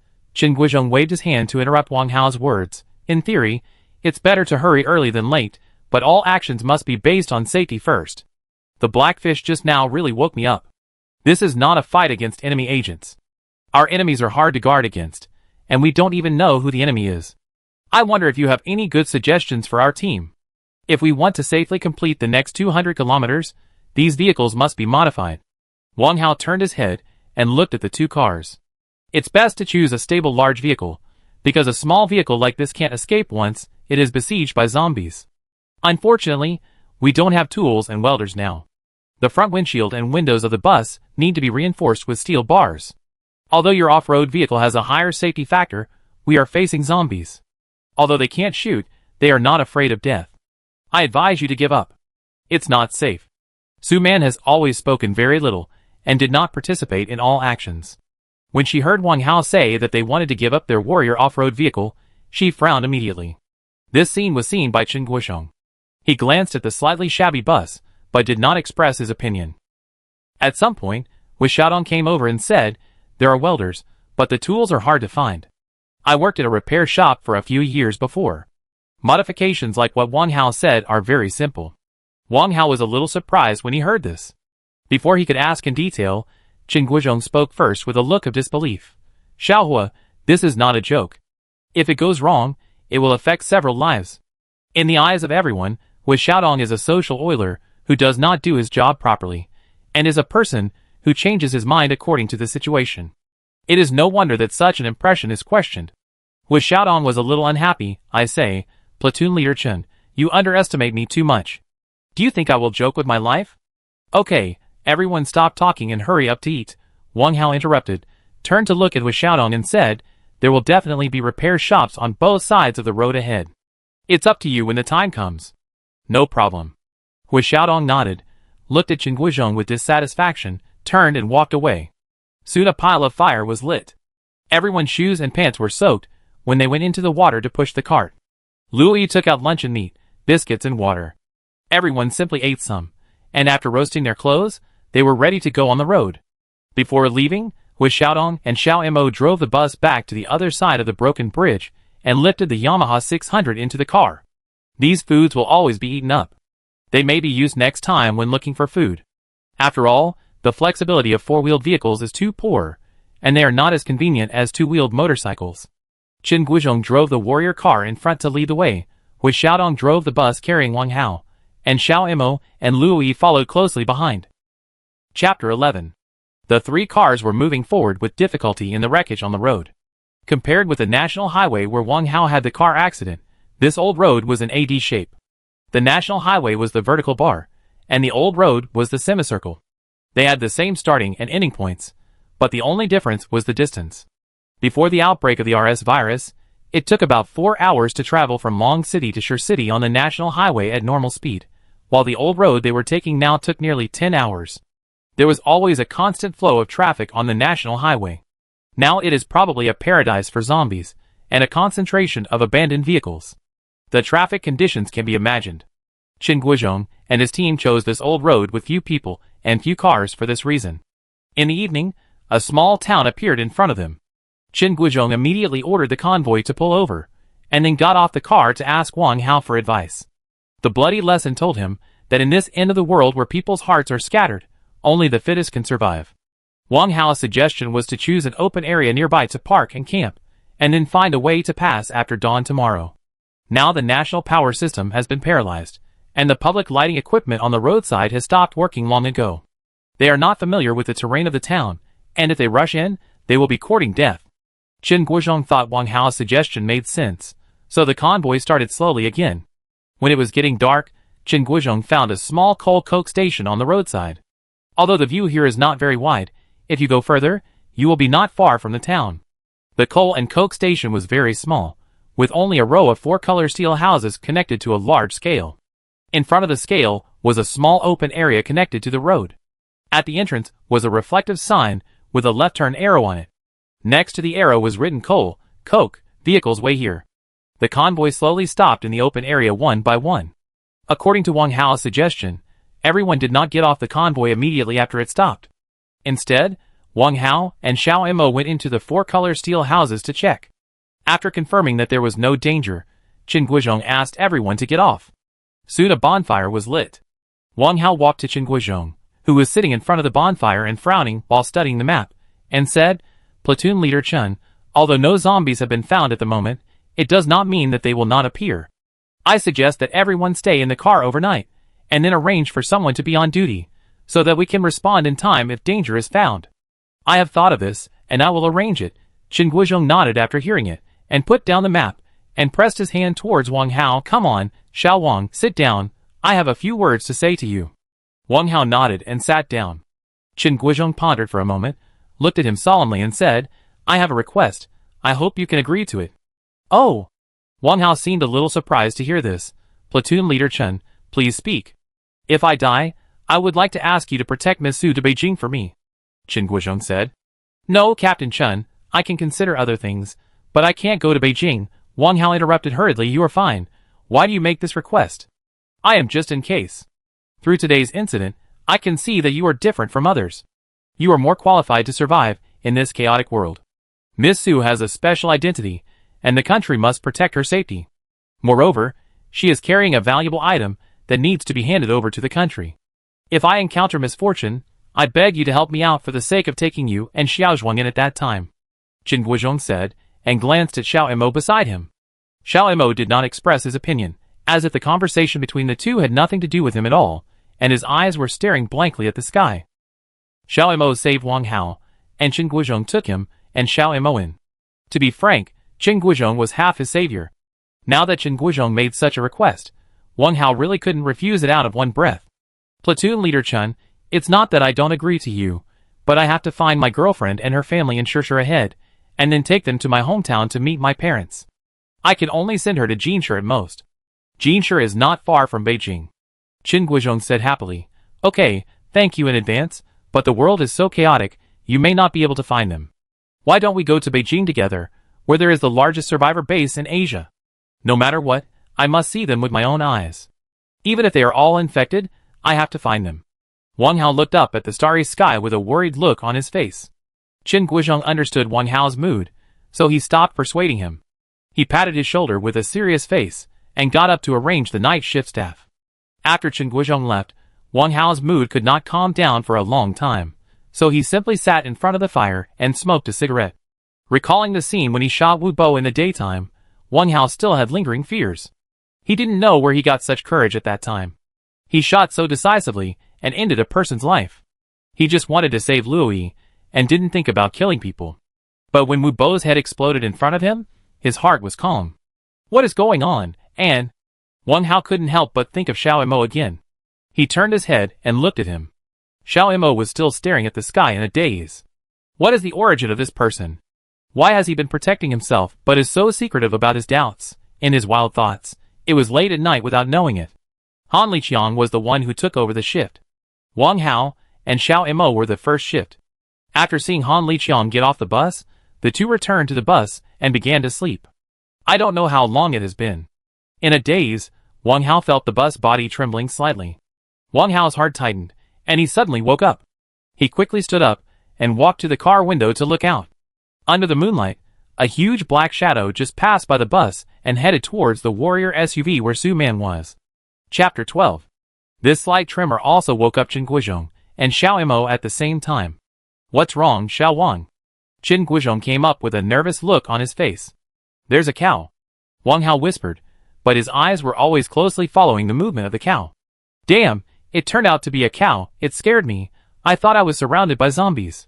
Wu Xiaodong woke up for some reason, and at this moment, he stood behind Xiao Mo and let out a sigh of relief as if it was a false alarm, and wiped his forehead. Why is this cow so big? Chen Guizhong looked at the cow in confusion. Isn't Han Liqiang on duty? Why didn't he notice it? Wang Hao looked around through the car window and whispered, He's asleep. Everyone must not make any noise. Maybe the cow is just passing by. Oh no, the cow went towards Miss Su. Chen Guizhong suddenly let out a low cry while leaning against the window. Everyone looked in his direction, and saw that the cow had already walked to the warrior car.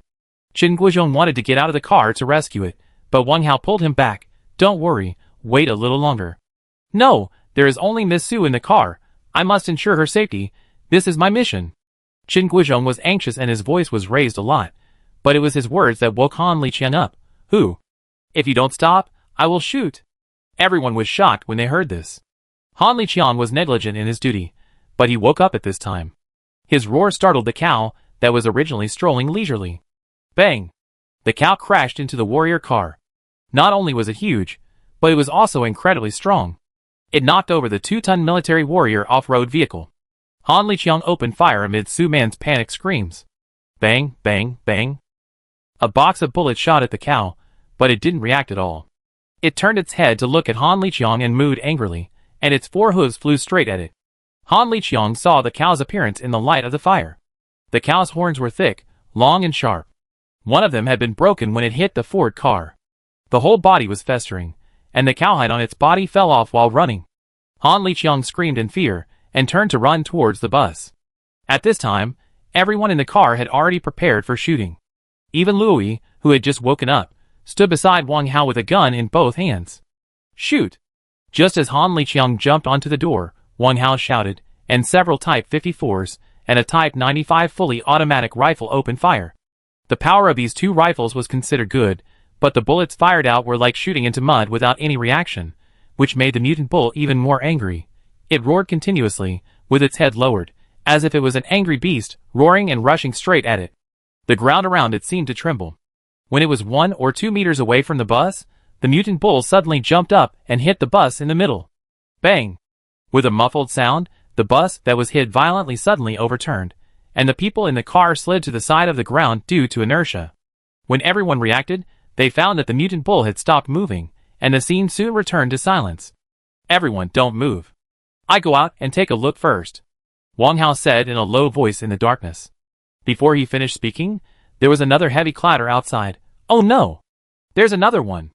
Xiao Mo hurried forward and pressed Wang Hao's shoulder. At this moment, a bang sound suddenly came from the bottom of the bus. The people who were half-crouching fell again under this violent impact, and the broken glass above their heads that had not yet completely fallen off also fell down. Cattle are originally herds, and I think this cow will not act alone. The second cow, not far behind the first cow, was originally eating grass leisurely with other companions on the roadside. Suddenly, seeing that his companions suffered a great loss, he roared, lowered his head and rushed over, and madly hit the overturned bus on the ground. Fortunately, the 2 chassis under the car were still strong, and the people inside were not in danger for a while. Su Man was trapped in the warrior car and screamed in fear, and at this time a third mutant cow ran out from the darkness. Although Chen Guizhong in the bus was also a clay Buddha crossing the river, he was always worried about Su Man's safety. He finally stabilized his body, and was about to climb out of the rear window of the car, but was grabbed by Wang Hao beside him. "Chen platoon leader, it's dangerous, come back quickly." "Let me go!" Chen Guizhong yelled. "Even if I die, I will complete the task assigned to me by my superiors. 6 brothers have already died, and 1 more is not too much. If you go out like this now, you will not only fail to save them, but also lose your own life. Is it worth it?" Wang Hao held Chen Guizhong's arm tightly. Although he couldn't see the expression on his face, he could feel the determination in his eyes from his tone. "It's worth it. As a soldier, you can't care about gains and losses." "Let me go!" Chen Guizhong struggled to get rid of Wang Hao's hand, while half of his body was leaning out. "Be careful." Wang Hao hurriedly got up to pull it. At the same time, he also saw the situation on the warrior side. Although the third mutant bull did not hit the vehicle like crazy, it was trying to roll the vehicle outward. In this way, Su Man in the car was on the verge of death. Chen Guizhong couldn't be blamed for his impulsiveness. "Don't fight. This thing is not afraid of bullets at all, unless it uses bombs." Xiao Mo also came forward and pulled Chen Guizhong back. "Bomb?" Chen Guizhong hesitated for a moment, and suddenly took out a grenade from his arms. "How could I forget it? You cover me, I blow them up." He was about to get up and climb the window again. Wang Hao hurriedly grabbed him and took the grenade. "Let me go, you stay and cover." After that, he bent down and squeezed out from Chen Guizhong. "Xiao Wang, catch it." As soon as Wang Hao got out of the window, Chen Guizhong's voice came from behind him, and then a 95 rifle was thrown out. Wang Hao hurriedly picked up the gun, looked around, and quickly ran to the oil tanker not far away, while shooting a few shots at the 2 mutant cows. The 2 mad cows were so anxious that they had nowhere to bite. Suddenly, they saw someone coming out from behind the car and provoked them. Naturally, they roared and kicked their hind legs and rushed forward. Wang Hao ran to the tanker in a few steps. Fortunately, the door was not locked. After jumping into the cab, he touched Han Liqiang's key under the steering wheel and found it was still inserted. This was because he was afraid that something might happen in the middle of the night, and he would not be able to start the car in time. Wang Hao pulled the door and started the car before he sat down. At this time, the 2 mad cows had caught up with him. With a bang, they hit the door and made a big hole. Wang Hao didn't care about much. He stepped on the accelerator, shifted gears, and ran away. The 2 mad cows wanted to chase him, but hesitated. At this time, Wang Hao saw the mutant bull that had knocked over the bus before. Although its brain was splattered all over the ground, its 4 hooves were still struggling there, as if it wanted to stand up. Wang Hao turned the steering wheel and pressed it without hesitation. Puff!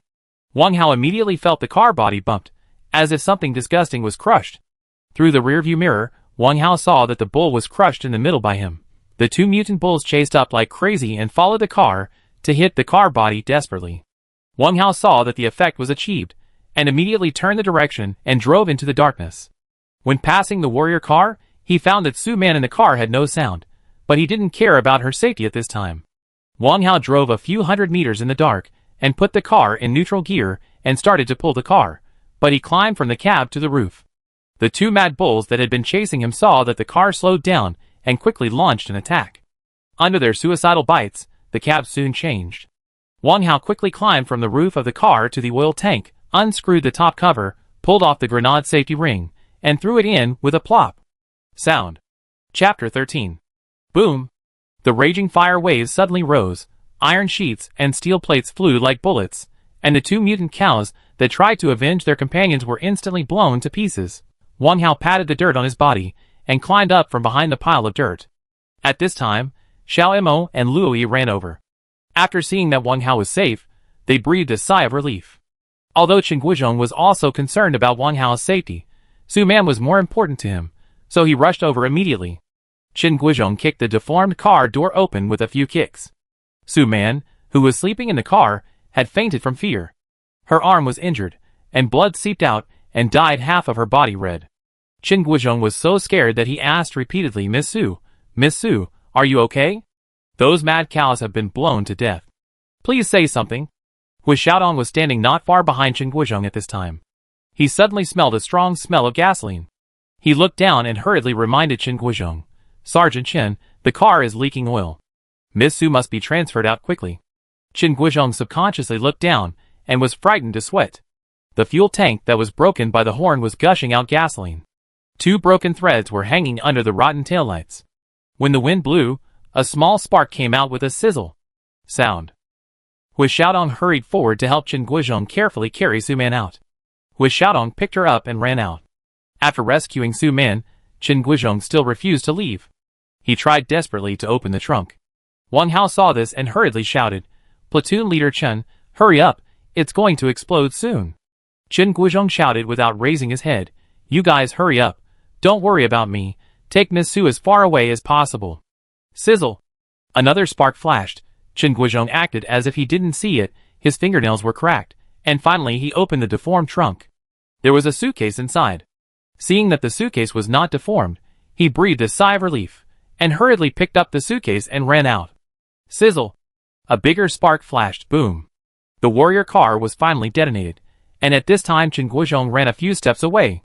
The shock wave of the explosion pushed him more than 10 meters away, but the suitcase in his arms was protected intact by him. Yutong bus was not far from the exploding warrior car. Although the fuel tank of the bus was not broken, the fuel tank cap fell off during the overturning process, and oil kept flowing out intermittently.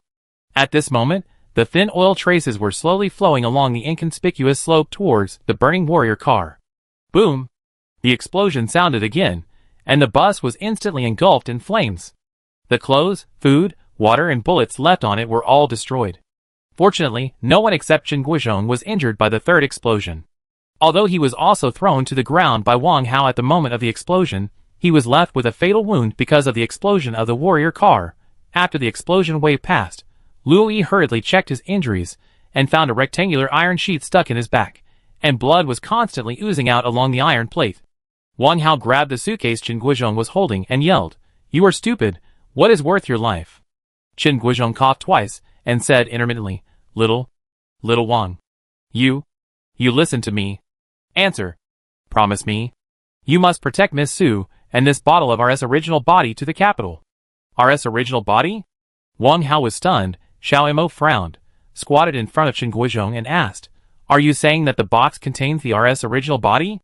Chen Guizhong nodded weakly. Xiao Mo turned his head to look at Su Man, who was still in a coma, and then asked, "Then who is she?" Chen Guizhong shook his head and said, I only met Miss Su after receiving the order from my superiors. I don't know anything else." "Damn! You work for her without even knowing who she is.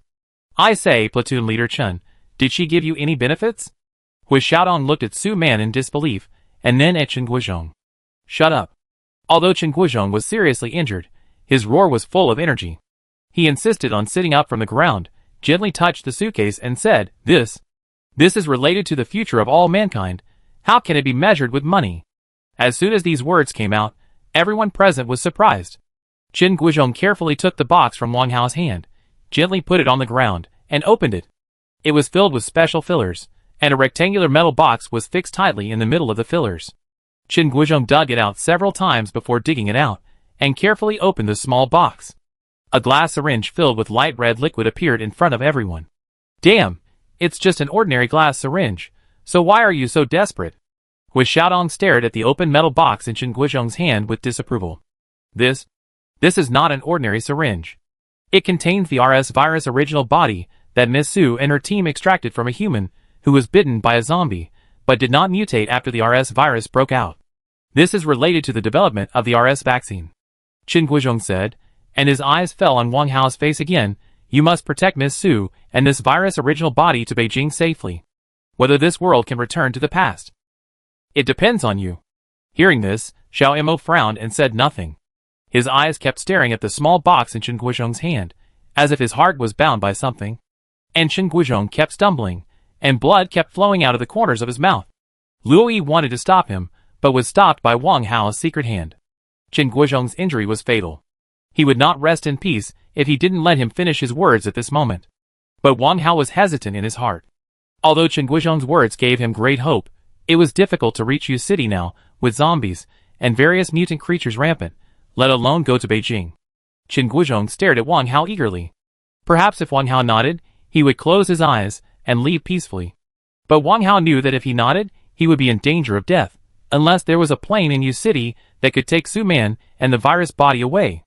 Just when Wang Hao was hesitating, Chen Guizhong, who was originally on the verge of death, suddenly opened his eyes wide with fear, stood up suddenly, and threw Wang Hao to the ground. In the puzzled eyes of everyone, a long tongue dripping with black mucus rolled over. Chapter 14. Before Wang Hao could react, he suddenly smelled a foul odor and immediately felt something was wrong. He hurriedly tried to push Chen Guizhong away, but he didn't expect to see a sticky black long tongue wrapped around Chen Guizhong's neck. Chen Guizhong's eyes bulged, his face was ashen, and he tried desperately with both hands to tear the long tongue off his neck. However, the long tongue was very strong. Just when everyone reacted and prepared to rescue him, the long tongue suddenly tightened, and Chen Guizhong was thrown aside. His bloodshot eyes finally fixed on the small metal box that fell to the side. Wang Hao quickly picked up the 95 rifle beside him and fired half a magazine of bullets at the long tongue.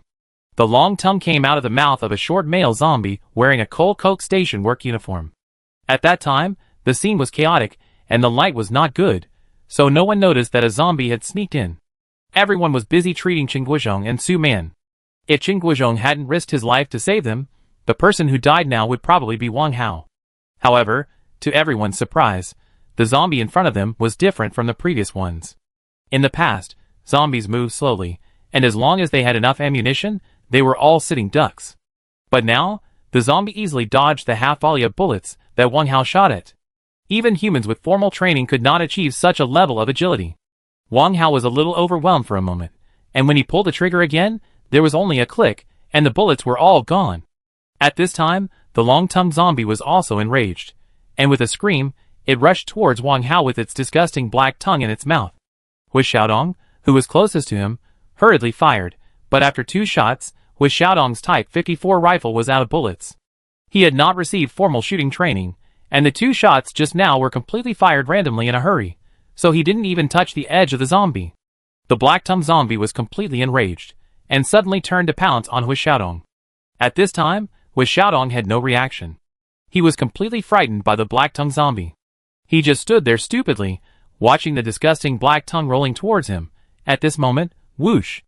A steel arrow shot in and accurately pierced the black-tongued zombie's head. With a plop, the black-tongued zombie fell at Hui Xiaodong's feet, and the tip of the long black tongue just drooped on his feet. Hui Xiaodong screamed and finally came to his senses. Wang Hao threw down the gun and quickly ran to Chen Guizhong to help him up, but found that Chen Guizhong had already died, and his wide-open eyes were full of unwillingness and helplessness. Wang Hao gently closed his eyes, slowly put down the body, stood up and walked to the black long-tongued zombie. This zombie looked no different from an ordinary zombie, but its 1-meter-long black tongue and agility shocked everyone present. Xiao Mo came over, flipped the long-tongued zombie's head left and right, and said, "This is a mutated zombie. It seems that we can't stay here for long. We must leave immediately, otherwise more will appear." Wang Hao nodded, turned around and asked everyone to get on the car, and then he picked up Chen Guizhong's body and buried it in the shallow pit that Hui Xiaodong and Han Liqiang had dug. Wang Hao looked at this simple grave, and although he felt uncomfortable, he knew that what he had to do now was to lead everyone away from here quickly. At the same time, he secretly vowed in his heart that he would escort Su Man and the RS virus original body that was related to the fate of all mankind to Beijing safely. Perhaps only in this way would he be worthy of Chen Guizhong's life-saving grace, and he would truly rest in peace. Wang Hao repacked the things into the suitcase, and Xiao Mo took with Xiaodong and Han Liqiang to look for transportation. The original vehicles were destroyed in the explosion, and even the fuel supply was lost. The road ahead was definitely not ordinary. Under Louis's rescue, Su Man gradually woke up. Although this woman was aloof, she was not the kind of arrogant and unreasonable young lady. She was also very disappointed when she learned that Chen Guizhong had sacrificed himself. The expression on her face made people feel very distressed. After Wang Hao counted the weapons and equipment, he saw Su Man wake up and went up to discuss with her. "Miss Su, before platoon leader Chen died, he entrusted me to escort you and the virus to the capital. I believe you also know how dangerous the future will be, but please rest assured that I will do my best. If you have any ideas, you can speak up and discuss with everyone." Su Man shook her head. She was a woman who valued the quality of life, but her warrior off-road vehicle was destroyed. She was not a child, so of course she would not consider unrealistic things. Now she could only rely on Wang Hao. Although this man had nothing to do with her, the person entrusted by platoon leader Chen must be right. Wang Hao originally thought that Su Man would make some requests that would embarrass him, but she didn't expect that she would honestly acquiesce to the status quo, which surprised Wang Hao a little. It seems that no matter what environment a person grows up in, he will follow the trend and obey everything in a certain environment. Wang Hao checked the weapons just now, and the result was very bad. The bullets of several Type 54 rifles and 2 Type 95 rifles were all used up. Even Xiao Imo only had 3 steel arrows left. Now, let alone encountering a group of zombies, even if there were 5 or 6 of them, it would be enough to deal with them. Just as Wang Hao was looking at the escaping team full of weak and disabled people with a frustrated face, Xiao Imo and Hu Xiaodong came over. "Brother Xiao Imo, have you found other vehicles?" Wang Hao hurried forward. "No." Xiao Imo shook his head, only the motorcycle that was thrown out was saved. "I tried it, and it can still be used." "Brother Wang Hao, what do you think we should do now?" "I don't want to be strangled to death by that long-tongued monster," Hu Xiaodong said with lingering fear, touching his neck. "No matter what, we must leave here first. The continuous explosions just now may attract more zombies, and then it will be troublesome." Wang Hao looked around and frowned. "How to leave? Do we have to walk?" Hu Xiaodong said. "Of course, this is our only way out at the moment. Staying here will only lead to death." Wang Hao nodded, looked at Xiao Imo and said, "Brother Xiao Imo, you take Yi and Su Man on the motorcycle, and the others walk. If it's any later, it may be too late." Xiao Imo nodded and turned to ride the motorcycle. Hu Xiaodong hesitated for a moment and said nothing more. Lui refused to get on the motorcycle. Although she had no fighting power, she was not injured. The Yamaha 600 was okay for one person on the back seat, but it would be a bit too crowded for 2 people. Lui might have considered this and refused to get on the car. Although Su Man was delicate, she was even more unwilling to sit close to a man casually, and her injury did not affect her walking, so she did not get on the car. Wang Hao nodded and did not force her. The team quickly set off to face the rising sun. Lui and Su Man followed Wang Hao closely, Hu Xiaodong was also by his side, and Han Liqiang walked at the end. Along the way, we saw a few zombies wandering in the distance, but they didn't take the initiative to come to pick a fight. People who were short of bullets and medicine didn't dare to provoke them, and tried to avoid them as much as possible. Imo walked forward for a while, and then suddenly heard the roar of a motorcycle in front of him. Xiao Imo, who was exploring the road ahead, rode his motorcycle back again. "There's a car repair shop around the corner ahead." Chapter 15. "Great, how is the surrounding situation?" Wang Hao hurried forward when he heard this. "Not bad," Xiao Imo said as he stopped his motorcycle. "The gate of the auto repair shop is locked, it should be safe inside. Let's go check the surroundings again." Wang Hao nodded, and arranged for everyone to head to the auto repair shop not far away. He and Xiao Imo rode to check the surrounding situation, with Xiaodong, Lui, and Su Man followed behind, and Han Liqiang was responsible for breaking the lock and opening the door. Xiao Imo took Yifeng and the others to patrol within a few hundred meters around. Except for some scattered limbs and broken bodies, no trace of zombies was found. When the two turned to the gate of the repair shop, Han Liqiang was breaking the door. With the help of Xiao Imo, the heavy iron door was quickly broken open. Together with Han Liqiang, Wang Hao and the other two quickly checked every corner of the repair shop, and found no signs of zombies. Wang Hao then invited everyone to enter the factory. This repair shop is a solitary 2-story building built at the bend of the road, with a small courtyard behind it. The first floor is a car repair workshop. Except for the 3 doors leading directly to the backyard, there are no windows. The layout of the second floor is different from the first floor. Since it is a place for employees to rest and cook, the second floor is sunny and has clear sight lines, and the surrounding situation is clear at a glance. The entire building is more than 400 square meters, and the second floor is divided into 4 small rooms with complete living utensils. Wang Hao arranged Su Man to rest in one of the rooms, and asked Lui to guard the window on the second floor carefully. He took Xiao Mo, Han Liqiang, and Hu Xiaodong downstairs to look for available tools and vehicles in the car repair workshop. Although the auto repair shop on the first floor has no windows, the 3 doors leading to the backyard are open, so the light is still good. This auto repair shop is not large, but the auto repair tools inside are quite complete. It's just that there is no electricity, so some electric tools cannot be used. However, there are dozens of oxygen cylinders and acetylene used for gas welding, and there are also a lot of steel bars and iron wires. Wang Hao picked up a piece of steel bar and weighed it, then turned to his Xiaodong and said, "You can weld. Use these steel bars to reinforce the motorcycle first, and then help brother Xiao Imo make as many steel arrows as possible." "Okay, don't worry, I can't say anything else, but modifying cars and making things are my strengths. Wu Xiaodong immediately became energetic when he heard it, and rolled up his sleeves. Brother Xiaomo, let me lend you an arrow to have a look. I guarantee it's good quality and cheap. Xiaomo casually pulled out a steel arrow from his back and handed it over. Han Liqiang opened his mouth, as if he wanted to say something, but he was hesitant about something. Wang Hao had already seen his intention. He had used up all his bullets, and it seemed that he wanted to ask Wu Xiaodong to make him a handy weapon for self-defense. Xiaodong, I just found a piece of abandoned shock-absorbing bow plate on the ground over there. You can cut it up and make a short knife for Brother Han to defend himself. Wang Hao said, and looked at Han Liqiang. Han Liqiang nodded gratefully at Wang Hao, then looked at Wu Xiaodong, and said with a smile on his face, Then I trouble you, Brother Xiaodong. It's not a big deal. If you encounter any problems in the future, just don't hide. Wu Xiaodong looked at Han Liqiang with contempt. No. Although Han Liqiang was smiling, a hint of ferocity flashed in his eyes. Adjacent to the repair shop was a medium-sized gas station, which was not far from Shur City. The zombies outside the city should have gathered in the urban area, so it was much quieter here. But Wang Hao hoped that there would be as many zombies as possible, because the safety of the urban area would be higher, and the safety of his girlfriend would be further guaranteed. In his heart, his girlfriend's safety was far more important than his own.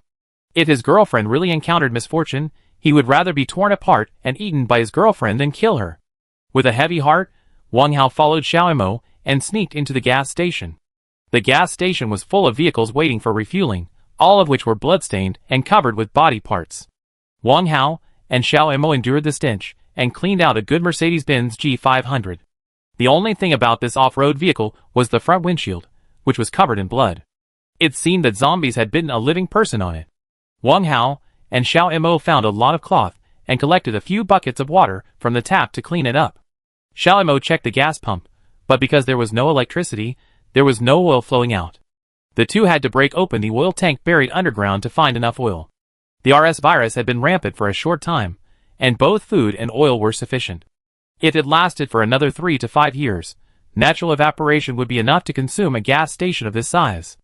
The off-road performance of the Mercedes-Benz G500 was very good, but its shell was not suitable for adding a protective cover. However, there were no other off-road vehicles with superior performance except this Mercedes-Benz. Finally, the two chose a Volvo minibus. This kind of car was heavy and carried a lot of people. It would not be easily knocked down by zombies, and the thick iron shell was also easier to add a protective net. After filling up the two cars, Xiaomo saw that there was almost a full tank of fuel left, and asked, How do we take the remaining fuel? Wang Hao looked around, and did not find any tanker trucks. He was in a dilemma and hesitated for a while before finally giving up. The two tried their best to fill up more than a dozen oil barrels of different sizes that they had found inside and outside the gas station, and in the surrounding vehicles, and then reluctantly drove one back to the repair shop. At this time, Wu Xiaodong had already reinforced the motorcycle, and was busy grinding steel arrows for Xiaomo with a grinding wheel under his feet. Xiaomo took over the job of grinding arrows, and Wang Hao and Han Liqiang helped Wu Xiaodong and began to weld steel bars to the minibus. The four of them worked until the evening, until Luoyi's voice came from upstairs, Everyone take a break and prepare for dinner. Wang Hao was instructing Wu Xiaodong to reinforce the front of the minibus, Xiaomo was still sharpening his steel arrows, and Han Liqiang was running around in the workshop like an apprentice in a car repair shop, helping both sides. Everyone remembered that they had been busy all day and had forgotten about eating. After she shouted, they suddenly felt that they were so hungry that their stomachs were sticking to their backs. I saw Luoyi coming down the stairs with a pot of steaming hot rice, and Han Liqiang hurried over to take over. Our beautiful Yi is still capable, it smells so good. Wu Xiaodong also put down the tools in his hand, and came over with a smile. The four big men surrounded the iron pot, and looked very happy. The lid of the pot was opened, and a large pot of fragrant noodles appeared in front of everyone. I found this in the kitchen upstairs. In addition to these noodles, I also found some dehydrated vegetables, and half a basket of eggs.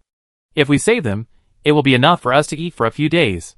There was no shortage of bowls and chopsticks in the kitchen. Luoyi said, as she served a large bowl of rice to Wang Hao. Wu Xiaodong, who was closest to her, naturally reached out to take it. Unexpectedly, Luoyi turned a corner to avoid Wu Xiaodong's hand, and handed the bowl to Wang Hao instead. Wu Xiaodong shouted with embarrassment, "Good for you, Luoyi. You've just sent you away for 2 days. And you treat me like this. Luo ignored Hui Xiaodong's words and served him the last bowl of rice. Seeing this, Hui Xiaodong wanted to complain again, but Xiao Mo glared at him. Hui Xiaodong immediately fell silent and lowered his head to eat. Han Liqiang took the bowl and went upstairs to eat alone. After Luo served the rice, she sat beside Wang Hao obediently, her eyes never leaving him. Her expression was like a wife looking at her man. Halfway through the meal, there was a sudden sound of footsteps coming from the stairs. Han Liqiang ran down in panic. Oh no, a large group of zombies are coming here. Wang Hao hurriedly stuffed the bowl to Luo and ran up to the second floor without looking back. He saw a large group of zombies moving towards this side a few hundred meters away. There were at least 300 or 400 zombies, and the roads and woods along the way were crowded with them. Everyone get ready, we will set off in 2 minutes. Wang Hao didn't know where he got this calmness. After standing at the stairs and explaining to everyone, he hurriedly called Su Man, who had already finished her meal and was sleeping at this time. Su Man woke up immediately after hearing the words and hurriedly followed Wang Hao downstairs. When the two walked down the stairs, the 2 cars had already started. Wang Hao pushed Su Man into the Mercedes-Benz driven by Xiao Mo, and Han Liqiang got on Hui Xiaodong's minibus. The big iron gate had been opened, and the zombies in the distance were clearly visible. Wang Hao turned around and rode on a motorcycle. Brother Hao, get on the bus. Luo stood at the door of the minibus and shouted anxiously at Wang Hao. You go first, I ride the motorcycle. Wang Hao kicked the motorcycle. Wang Hao had his reasons for not giving up the motorcycle. There were too many zombies in the city, and his girlfriend's house was in an alley. There was no other more suitable means of transportation except the motorcycle. However, what Wang Hao didn't expect was that Luo stubbornly jumped off the minibus, quickly ran to Wang Hao's side, and rode on the back seat of the motorcycle without any explanation. I go with you. Before Wang Hao could refute, Hui Xiaodong stepped on the accelerator, and the minibus started closely behind the Mercedes-Benz. Wang Hao turned the handlebars, and the engine made a huge roar. Luo hugged Wang Hao's waist, and with a long whistle, the motorcycle rushed out like an arrow from a string. Following the scheduled route, he drove onto the ring road. Groups of zombies kept appearing along the way, and Wang Hao's mood became heavier and heavier. The face of his girlfriend that kept flashing in his mind was becoming more and more hideous. He almost fell off the motorcycle several times while riding fast. Brother Hao, what's wrong with you? Luo's voice rang in Wang Hao's ears. I don't know if she was afraid that Wang Hao couldn't hear clearly during the driving, so she almost put her mouth close to Wang Hao's ear. Oh, I'm fine. Wang Hao was immediately distracted by her shouting, but at the same time, he felt 2 soft things pressing against his back from time to time. His heartbeat suddenly accelerated, and a numb feeling instantly surged throughout his body. Brother Hao, am I very annoying? Luo didn't feel Wang Hao's change at all, and continued to bite his ear and asked. No. Wang Hao felt uncomfortable all over, and subconsciously moved forward. At this moment, they were far away from the dangerous place. Because there were too many roadblocks, and it was difficult to walk, the speed of the convoy gradually slowed down. Luo sighed and said, Actually, I want to stay with you because I'm so scared. Luo burst into tears before she finished speaking. A girl used to live a stable life and was pursued by men, but suddenly the world changed. Women are no longer popular. Not only are their lives threatened at all times, but they can't even eat moldy food. Those with poor psychological tolerance will commit suicide directly. In such an environment, women can only rely on strong men to have a way out, unless the woman is stronger than the man, but Luo is very weak, so she only relied on Hui Xiaodong before, and just ignored Hui Xiaodong's verbal teasing. Luo's crying made Wang Hao feel compassion. He suddenly felt that the girl behind him had many similarities with his girlfriend. For a moment, he had the urge to protect her. Don't cry, I will protect you in the future, and we will all find a safe place to live. Luo heard this and choked up and said, If I want to be your girlfriend, will you dislike me? Girlfriend? Wang Hao was stunned for a moment and said hurriedly, I'm sorry, I already have a girlfriend. She is in the stone city ahead. Oh. Luo nodded disappointedly, and her arms around Wang Hao loosened a little. But don't worry, whether I have a girlfriend or not, I will do my best to protect you. As for what Hui Xiaodong said about exchanging people for lighters, don't take it to heart. He is not a bad person by nature, he just likes to talk nonsense. Luo stopped talking, and hugged Wang Hao tightly with her arms again, with her head resting on his back, but Wang Hao was squeezed by the 2 soft things on her chest and felt uncomfortable. At this moment, a gunshot suddenly came from the front of the convoy. Chapter 16. Stop, stop, get off. After the gunshot, an extremely unfriendly voice came from the front of the convoy. What's wrong, Brother Hao? Luo suddenly became nervous. I don't know, maybe we met other escape teams. Wang Hao shook his head. Although he hadn't seen who they were, he felt that the other party seemed unfriendly. He immediately stepped on the accelerator, and quickly passed the two cars that were slowly stopping. At the turn ahead, a convoy was seen. The vehicles were all mixed high-end cars. At this moment, several men were directing the Mercedes-Benz G500 driven by Xiao Mo to stop by the roadside, and the minibus behind was forced to turn off the engine. Do you have any food? Take it out quickly. The leading man waved the AK-47 rifle in his hand and shouted. Hey, what do you want to do? It's not easy for everyone to survive. Only unity and friendship can overcome difficulties together. Do you understand? Hui Xiaodong jumped off the minibus and shouted at the other party. Duh. A string of bullets shot at the minibus behind Hui Xiaodong sizzle. The tire immediately deflated. Hui Xiaodong was a cowardly man who was tough on the outside but weak on the inside. He immediately became weak when the other party opened fire. Seeing that the minibus he had worked hard on for a long time was destroyed, he was furious, but dared not say anything. The noodles, dehydrated vegetables, and eggs on the bus were soon found by the group. One of them used a saber to pick open the bag of noodles, and the white noodles were scattered all over the floor. Xiao Mo's face darkened, and he was about to touch the crossbow behind him. A fat man with triangular eyes immediately raised the muzzle of his gun and pointed it at him, saying, Don't move, or I shoot you to death. Wang Hao shook his head at Xiao Mo. Now was not the time to act on impulse. The strength of the two sides was very different. The most important thing was to save their lives. After getting the half basket of eggs, these people clamored to boil the eggs and eat them. The noodles were more troublesome to eat, so they were thrown aside. At this time, a middle-aged man who looked like a leader came over, looked around and said, Don't be surprised, we have been hungry for 2 days. My name is Yuan Bingqi, and I am the leader of this team. Where are you going? Wang Hao stepped forward and said, We are going to Yu City. Since we can meet, it is fate. The eggs and noodles are given to you. We are in a hurry to go, so we won't bother you. Yuan Bingqi nodded and said nothing more. Wang Hao asked Han Liqiang and Hui Xiaodong to get on Xiao Mo's Mercedes-Benz. The minibus had no spare tire and could not be used. Hey, who told you to get in the car? Get off. We have requisitioned this car. These high-end cars are useless. Off-road vehicles are more practical at critical moments. A bald man cursed and knocked the Mercedes-Benz off-road vehicle with the butt of his gun. Don't go too far. Hui Xiaodong said dissatisfiedly. You deserve a beating, don't you? The bald man slapped Hui Xiaodong in the face. You are so mean. I originally wanted to change a car for you, but now there is no way. If you want to live, get out of here. You. Hui Xiaodong covered his bloody mouth and looked up at the bald man who was half a head taller than him. His chest was heaving violently.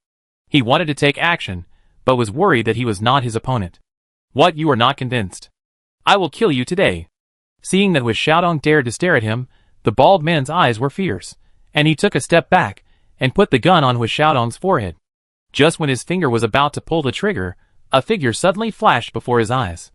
When he saw what was going on, he found that his pistol had been taken away by the other party, and the wrist holding the gun had been firmly grasped. We can give you the car. You also hit my brother for saying something wrong. We are even. Please help us and let us go. The bald man thought he was very strong, but he didn't expect that the boy in front of him, who was half a head shorter than him and thin, could easily take away his gun and not even grab his wrist. He couldn't move at all. The figure just now was Wang Hao. When the bald man pulled out the gun, Wang Hao quickly realized the danger in his mind. Although the strength of the two sides was very different, he could only save people first. Wang Hao's words were neither humble nor arrogant, and neither side lost face in the conversation, so the bald man walked down the stairs. Okay, I give you this face. Leave the car and go. Thank you. Only then did Wang Hao let go of the other's hand and return the gun. Wang Hao opened the door of the Mercedes-Benz and asked Su Man to get out of the car, but as soon as Su Man showed up, trouble came immediately. The group of people who were boiling eggs shouted, Damn, beautiful lady, come over quickly to accompany the uncles and have fun. Su Man frowned when she saw this scene. Her arm was injured, and her noble temperament was still pitiful. In addition, her clothes were sexy and seductive, which made those men who had been holding back for who knows how long aroused.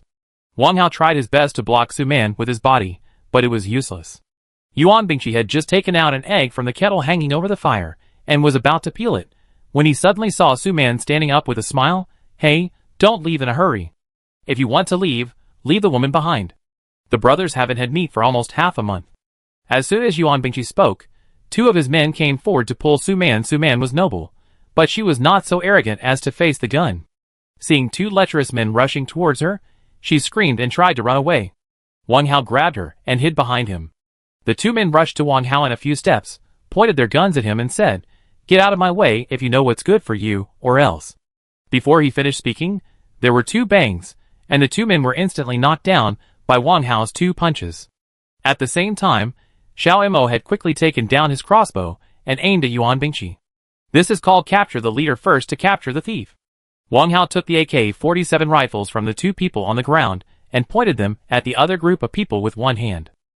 The sudden change of the scene caught the other party off guard, but someone still raised a gun before Wang Hao and Xiao Mo finished fighting. Fortunately, neither side opened fire, and the scene was just a little stalemate. Su Man was very scared, but Luo Yi quietly held her hand to signal her to calm down. What's going on? When the situation was at a stalemate, a middle-aged man in his 40s got out of a BMW parked on the roadside. The man was dressed in a suit and a pair of gold-rimmed glasses, looking very impressive. Oh, it turns out that President Xian has woken up. I'm borrowing someone from them. Yuan Bingqi laughed. Please wait a moment. We have boiled eggs to eat after we're done. Borrow someone. Borrow someone from whom? President Xian pushed his eyes on the bridge of his nose and walked over with a puzzled look. Of course it's a woman. Why, President Xian, do you want to change your taste? Yuan Bingqi said with a lewd smile on his face, looking at Su Man. President Xian followed Yuan Bingqi's gaze and saw Su Man hiding behind Wang Hao. His face was moved. At this time, the sound of the car door closing came from behind him, and a woman's voice sounded, "Dear, what are you doing there?" Chapter 17. As the voice fell, a tall woman with heavy makeup and wearing a mink coat came over with sleepy eyes. Lulu, you are awake too. Hearing this, President Xian immediately turned around with a smile and greeted her. Why don't you sleep a little longer? It's so noisy outside, how can I sleep? The woman pouted like a spoiled child, and her charming eyes swept over Wang Hao and the others from time to time. It's okay, Brother Yuan and the others are doing something. Let's go back to the car and wait, there will be boiled eggs to eat later. President Xian hugged the woman's shoulders and walked towards the BMW. No, I just stay in the car all day, it's boring. The woman pouted her big red lips and stepped hard on the ground with a pair of high heels. Okay, we won't get in the car, we won't get in the car. Boss Xian smiled awkwardly. It's cold outside, let's go sit by the fire. The woman didn't express her opinion, and was held by the shoulders by Boss Xian and sat down by the fire. Brother Yuan, did they also escape? The woman asked, scanning Wang Hao and others with a teasing look. Yes, Sister Monroe, how did you sleep this time? Didn't our boss would get tired? Yuan Bingqi stared at the woman. Hateful. Before the woman finished speaking, she saw Han Liqiang, who had been hiding behind the Mercedes-Benz, come out with an angry face. The woman immediately stood up and froze there, saying incoherently, Liqiang, you're still alive?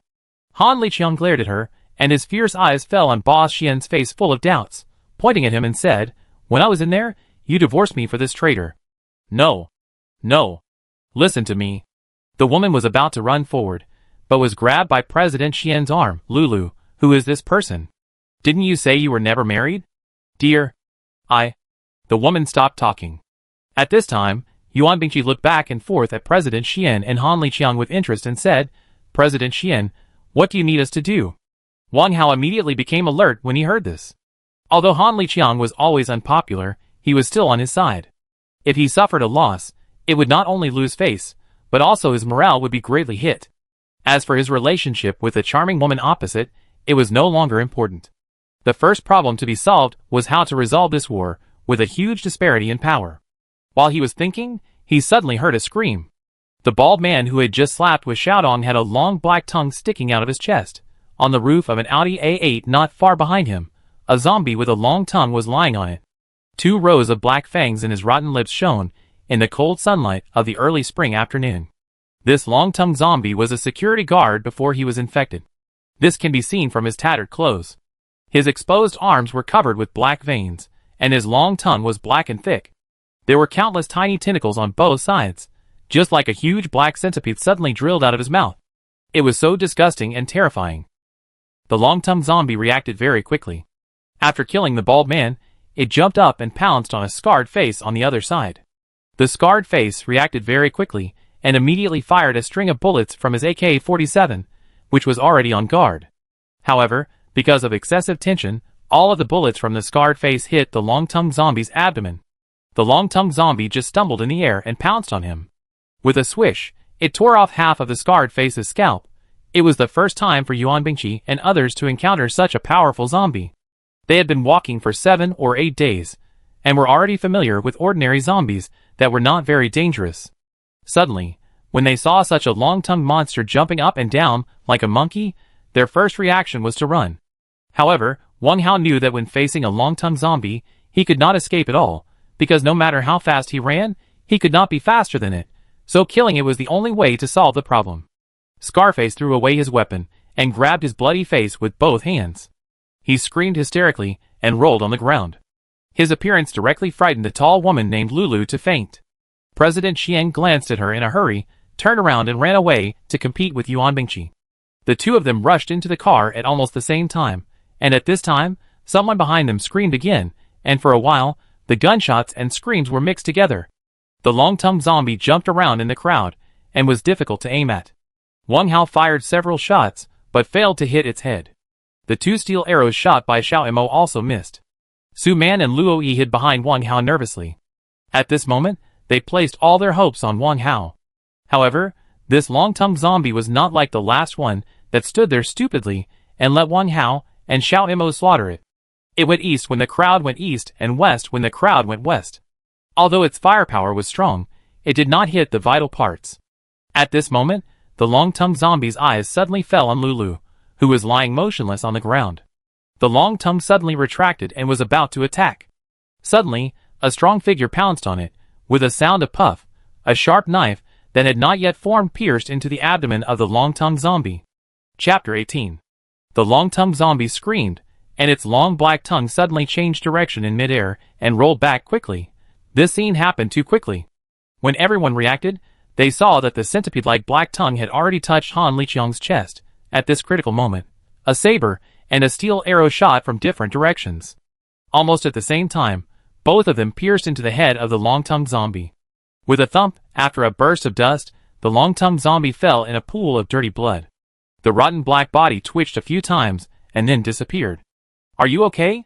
Wang Hao immediately ran to Han Liqiang, who fell to the ground due to excessive fright. Han Liqiang shook his head in shock. His eyes fell on Lulu, who was not far away, and he hurriedly got up from the ground and helped Lulu, who was still unconscious. "Lulu, Lulu, wake up." Han Liqiang shook Lulu's shoulders almost frantically, but at this moment, the long-tongued zombie lying behind him suddenly jumped up, and its long tongue shot down in the air. Before Han Liqiang could react, Wang Hao had already pounced on it, picked up an AK rifle on the ground and quickly aimed at the head of the long-tongued zombie. He pulled the trigger and heard 2 clicks. It turned out that the bullets had been used up. Wang Hao immediately rotated the front section of the rifle and changed from shooting to smashing. The unique wooden buttstock of the AK rifle was like a heavy hammer. With a pop, the head of the long-tongued zombie was smashed into pieces, and the white brain mixed with dirty blood splashed on Wang Hao's face. At the moment it fell to the ground. A small tentacle on the tip of the long tongue gently scratched Wang Hao's forehead, but Wang Hao was completely unaware. There was a burst of gunfire. The shooters were Yuan Bingqi and his men who had just gotten off the car. They seemed to want to save the face they had just lost. They formed a circle and shot at the motionless long-tongued zombie on the ground. "Are you hurt?" Xiao Imo was the first to come over and looked Wang Hao up and down. "No, are there any casualties in our team?" Wang Hao shook his head, took off his shirt, and wiped the blood and brains off his face. "Everyone is fine." Xiao Imo seemed to have noticed the faint bloodstain on Wang Hao's forehead, but he did not remind him. He just frowned, and a trace of doubt flashed across his face. At this time, Luo Yi and Su Man also came over. Seeing Wang Hao's face full of blood and brains, Luo Yi immediately went back to the car to get some clean water for him to wash. At this time, President Xian also got out of the car. When he was about to leave, he saw that Wang Hao had killed the monster. Now that he was safe, there was no need to escape. What's more, he was concerned about Lulu lying on the ground. This woman was born to be a beauty. Since he met her in the bar 3 years ago, President Xian has been deeply fascinated by her, and can be said to be obedient to her. Although Li Minglu is over 30 years old, she is mature and sexy. With her charming and seductive figure and excellent bed skills, there are less than 100 men who fall in love with her miniskirt. Han Liqiang is Li Minglu's third husband. The two met at a friend's birthday party 5 years ago. After just 2 months of passionate love, the two quickly entered the marriage hall. After marriage, Li Minglu found that Han Liqiang was not as rich as he said. Sometimes she wanted to buy a bag worth thousands of yuan, but Han Liqiang couldn't afford it. For this reason, she often lost her temper with Han Liqiang and even threatened to divorce him.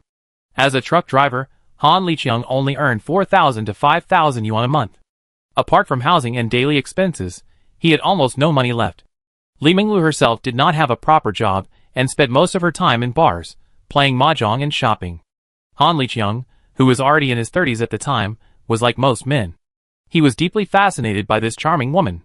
In order to satisfy a man's self-esteem and this woman's weakness, Han Liqiang secretly sold a car worth hundreds of thousands of electronic equipment to the black market without the boss's knowledge during a trip. He took the more than 50,000 yuan he got and ran to Hong Kong with Li Minglu overnight. In less than 3 days, Han Liqiang was arrested and brought to justice. The more than 50,000 yuan had been squandered by Li Minglu. As a result, Han Liqiang was sentenced to 10 years in prison. Li Minglu was exempted from punishment because she did not know in advance. Han Liqiang was released home the day after he was arrested. During the 3 years that Han Liqiang was in prison, Li Minglu had not visited him once. Just half a year ago, Li Minglu suddenly appeared in the prison's visiting room and handed a divorce agreement to Han Liqiang. Han Liqiang had expected such a result, and he signed his name on the divorce agreement without hesitation. Since then, he has never seen Li Minglu again. Later, the RS virus broke out, and Han Liqiang escaped from prison in the chaos. Perhaps even Han Liqiang himself would not have thought that he would still see this unfaithful woman in such a chaotic world. Although he hated her to the core, he softened his heart when he saw her in person. At a critical moment, he could even use his life to save this unfaithful woman. This was something that no one present had expected. President Xian stood in front of the BMW, watching his woman being held tightly in the arms of a strange man, but he didn't dare to step forward to stop it or speak, just staring at the two with a sullen face. At this time, Yuan Bingqi had no time to care about his attitude, because in this battle, he suffered the greatest loss. The bald man died directly, and the other 4 people were attacked by the long-tongued zombies, and were bound to die. Even if they didn't die for a while, there was no guarantee that they would become zombies in a few hours, so Yuan Bingqi gave them a quick death. Li Minglu also woke up at this time under Luoyi's rescue, but the first person she saw was President Xian. Han Liqiang might have been heartbroken by this unfaithful woman. When Luoyi came to rescue him, he had quietly left and smoked a cigarette away from the crowd. "Dear, you are so nice. I knew you wouldn't abandon me," Li Minglu said delicately while nestling in President Xian's arms, but she had long forgotten Han Liqiang. President Xian blushed, adjusted his gold-rimmed glasses on his nose and said, "Of course, Lulu, how could I abandon you? Let's let the past go. I give you a big diamond ring when we get to your city, okay? Well, dear, you're so good to me." Li Minglu hugged President Xian's neck tenderly and kissed him hard on the forehead. President Xian smiled very pleased and kissed Li Minglu back, but the two of them completely ignored Luoyi standing aside. Luoyi looked at them with contempt and turned to Wang Hao, who was greeting everyone to leave.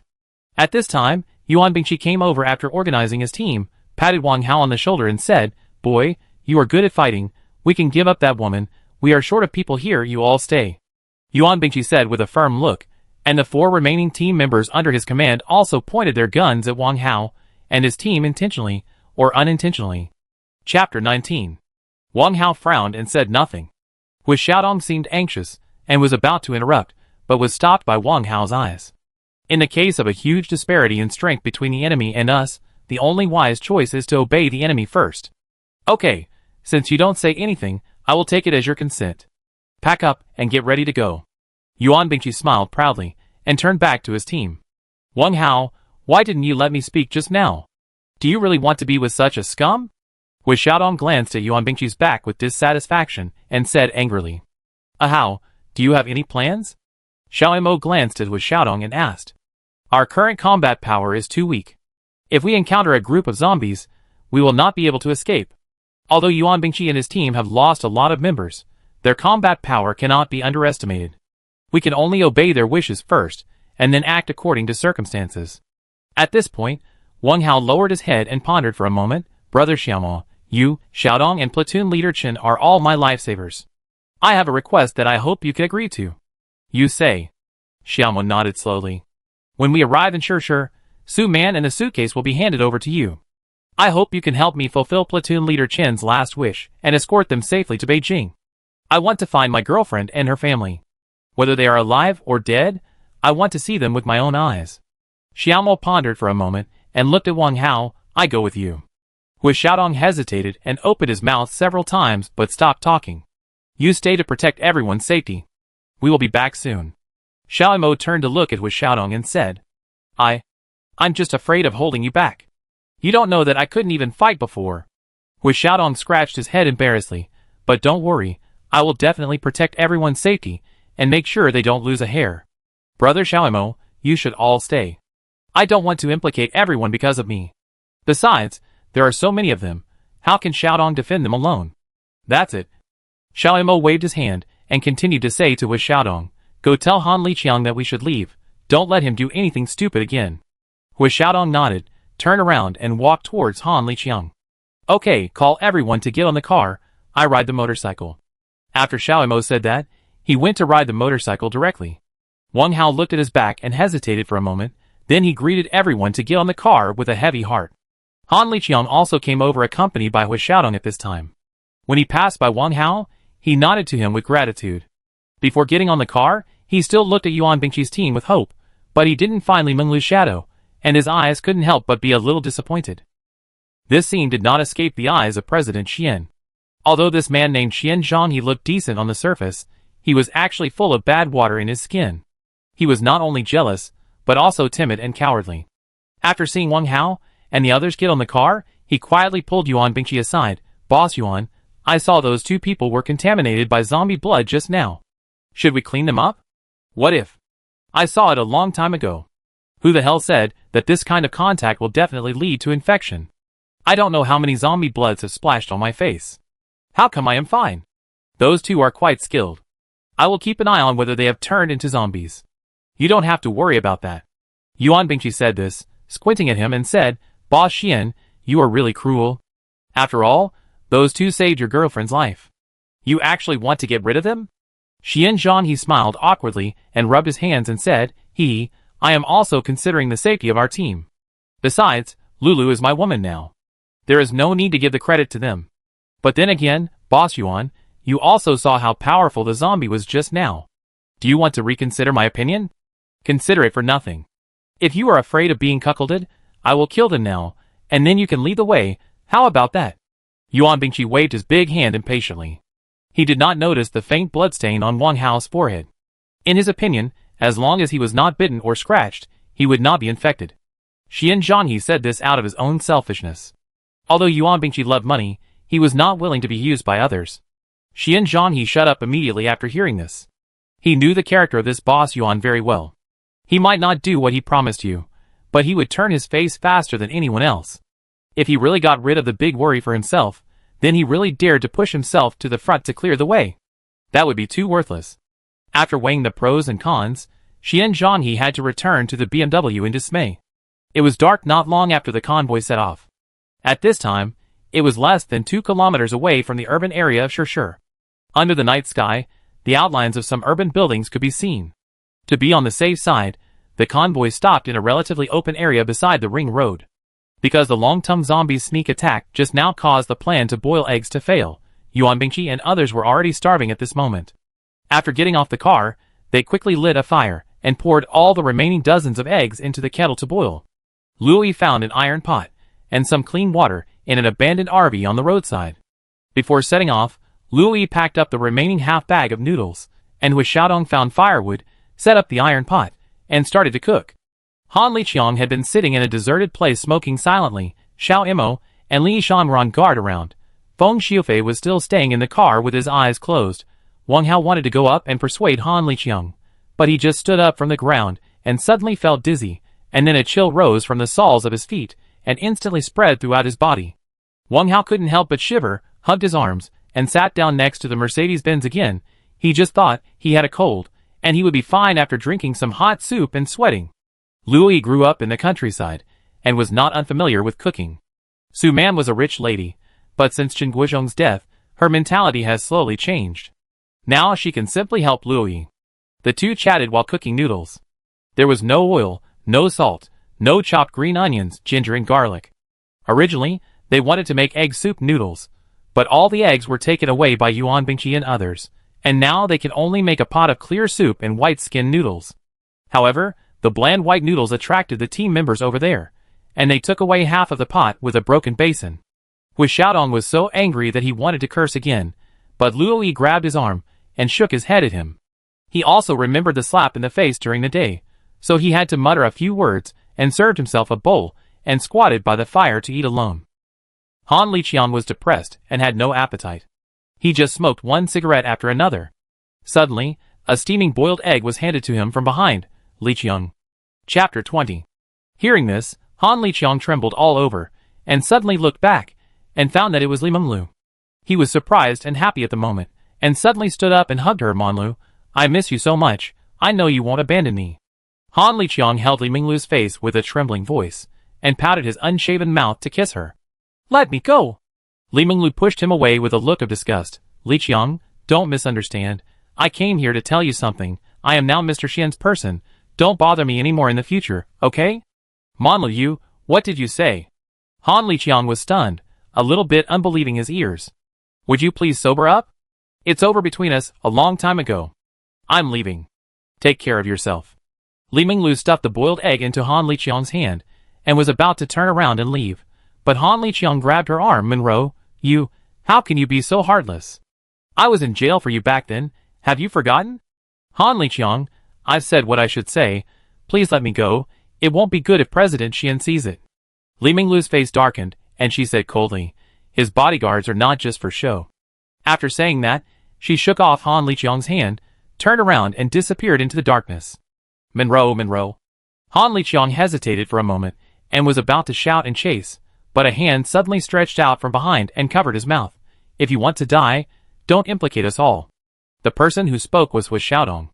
After finishing his meal, he planned to find a quiet corner to take a shit, but he heard the conversation of two people just as he squatted down. Hui Xiaodong was a person who liked to pry into other people's privacy. This scene just suited his appetite. He didn't care about taking a shit at the moment, and hurriedly tiptoed to pull up his pants and hid in the dark to be a spectator. Just when he was expecting the plot to develop further, Li Menglu left the stage too early. He felt ashamed for Han Liqiang, and the shit in his large intestine was about to come out. He was about to turn around to do his business, when he heard Han Liqiang shouting. He had to clamp his buttocks, and hurried forward to cover Han Liqiang's mouth. I say, old Han, I can't tell, you are also a person of temperament. Hui Xiaodong let go of his hand, and looked at Han Liqiang jokingly. Seeing that he lowered his head and said nothing, his eyes immediately looked at Li Menglu, who had just come back from the darkness. TSK, look at this figure. Protruding front and back, just looking at it makes people unbearable. Hui Xiaodong held his chin with his hand, swallowed his saliva, and said proudly, you don't know. I don't know how many women like this I have played with back then. As long as you have money, they will do whatever you ask them to do. That feeling is really good. Money. Han Liqiang suddenly looked at his hands and muttered to himself, yes, as long as I have money, I can take back my Monroe money, I want money. Damn, what's wrong with this guy? Hui Xiaodong glanced at him a little depressed, turned around and slipped away quietly. Wang Hao, who had been sitting next to the Mercedes-Benz with his arms folded, had red eyes, and was shivering all over. Brother Hao, are you feeling unwell? Luo came over with a bowl of steaming noodles. It's okay, just a little cold. Wang Hao shivered. Luo hurriedly put down her bowl and chopsticks, and reached out to touch Wang Hao's forehead. She was a professional nurse, but she couldn't find out why Wang Hao was cold after a long examination. Moreover, the coldness was getting worse and worse. At about 1 o'clock in the middle of the night, Wang Hao curled up in a torn quilt with pale lips and a sluggish look in his eyes. He was shivering. When he touched his body, it seemed as if he had just been fished out of an ice cellar. Luo and Xiao Mo stayed by his side. Luo looked at Wang Hao, and could only worry, but couldn't think of any other solution. Xiao Mo, who was standing by, seemed quite quiet, but occasionally a trace of doubt and confusion flashed across his face. At this time, Su Man and Feng Xiaofei, who were sleeping in the car, woke up. Seeing this, they insisted that Wang Hao go to sleep in the car. Xiao Mo didn't argue with them, and picked up Wang Hao and put him in the car.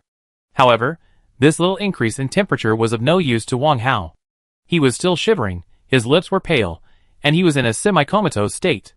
Luo Yi wanted to stay in the car to take care of Wang Hao, but was sent away by Xiao Mo, and Xiao Mo stayed. Wang Hao felt someone ripping his shirt open in a daze, and then he felt a pain in his chest, as if something had pierced him. Suddenly, a burning sensation spread rapidly in his chest. At this time, Yuan Bingqi and several of his men had already eaten their fill. It was the first time they had eaten a hot meal in these days, and they were now lying comfortably by the fire and chatting. "Boss, do you think there really is a human stronghold in Yi City?" A skinny cross-eyed man asked Yuan Bingqi. Before Yuan Bingqi answered, a middle-aged man named Lu Jiaming interrupted. "Theoretically, it is more likely that Yi City will become a base for humans around here. It is the throat of the capital. Many surviving humans will think of seeking refuge in the capital. When they are unable to do so, Yi City is the best refuge. I think the country will definitely consider this." Yuan Bingqi nodded. At this time, a subordinate named Zhao Sen came over, looked around and said in a low voice, "Boss, I heard that there is a gold museum in Shi City ahead. The gold in it is piled up into a mountain, enough for our brothers to eat, drink, and have fun for several lifetimes." "Shi City?" Yuan Bingqi frowned and looked at him and said, "Are you talking about the small town ahead? Is there gold in it? Is the news accurate?" Zhao Sen nodded, his eyes shining, and said, "Of course it is accurate, because I have stepped on the spot before. The virus broke out suddenly, and the gold in it was. Jinka hasn't even had time to withdraw anything yet. Damn it, I can't sleep at night just thinking about it. Fuck, there's such a good thing?" Crochet-eyed man jumped up suddenly. "Boss, let's go and rob it." "Sit down." Yuan Bingqi kicked him and cursed. "You fucking thought it was a peaceful and prosperous time to rob now. Zombies are much harder to deal with than the police." "Boss, are you going to watch this well slip away from your eyes?" Crochet-eyed man said anxiously. "Maybe this is the capital for our comeback. Even if we can't take it away, we can find a place to hide first. When the world returns to order, our brothers will be the best." "Who said to let it slip away?" Yuan Bingqi glanced at him. "But this matter needs to be planned carefully. I, Yuan Bingqi, am not the kind of person who values money over life." He turned his head and looked at Wang Hao and the others, with a cold smile on his face. Chapter 21. A ray of warm sunlight shone through the car window onto Wang Hao's face. He gradually regained consciousness. His eyelids fluttered weakly a few times and slowly opened. "Why am I in the car? Where are Su Man and Feng Xiaofei?" Wang Hao rubbed his aching temple, got up, opened the car door, and walked down. "You're awake. How do you feel?" Xiao Mo was resting outside the car at this moment. When he saw Wang Hao get off the car, he got up and walked over. "I feel much better, but my head still hurts a little." Wang Hao patted his head and said with some confusion, "Brother Xiao Mo, what happened to me last night?" "Nothing, maybe I caught a cold," Xiao Mo said, as his eyes swept across his forehead, with a hint of confusion in his eyes. "Oh brother, you're awake. We were all so worried. How are you? Are you feeling better?" With Xiaodong ran over from the side holding a bundle of dry firewood, looking up and down at Wang Hao with eyes full of surprise. "Much better," Wang Hao nodded. "Where's Han Liqiang?" "Nothing happened to him. No, he's just been sitting by the fire in a daze since last night, and he kept muttering money, money, money. It's so annoying." With Xiaodong put down the firewood, took out a cigarette from his pocket, and handed it to Wang Hao. "How are the others?" Wang Hao waved his hand and looked around. "Everyone is fine." With Xiaodong glanced at Yuan Bingqi and the others, lowered his voice. "I saw them planning something last night, and they kept looking at us. Do you think this old guy is up to something bad? Ignore him, let everyone be alert, so that if anything happens, they can react in time." Wang Hao frowned, followed his gaze and said, "Okay, I know, I go and inform everyone." With Xiaodong nodded, bent down and picked up the firewood and walked towards the fire. After With Xiaodong left, Xiao Mo opened the car door and said, "Get in the car, I have something to tell you." After saying that, he got in first, and Wang Hao hesitated for a moment and bent down to follow. After the two sat down in the back seat of the car, Xiao Mo took out the mobile phone-like thing from his arms and turned on the switch, and the screen instantly emitted a faint blue light. Xiao Mo pulled out the pen from the bottom and asked Wang Hao to stretch out his hand. Although Wang Hao looked puzzled, he still stretched out his hand. The numbness and pain came from his fingertips again, and the words analyzing soon appeared on the screen again. Although Wang Hao was puzzled this time, he was not as nervous as last time, because he knew that Xiao Mo would not harm him.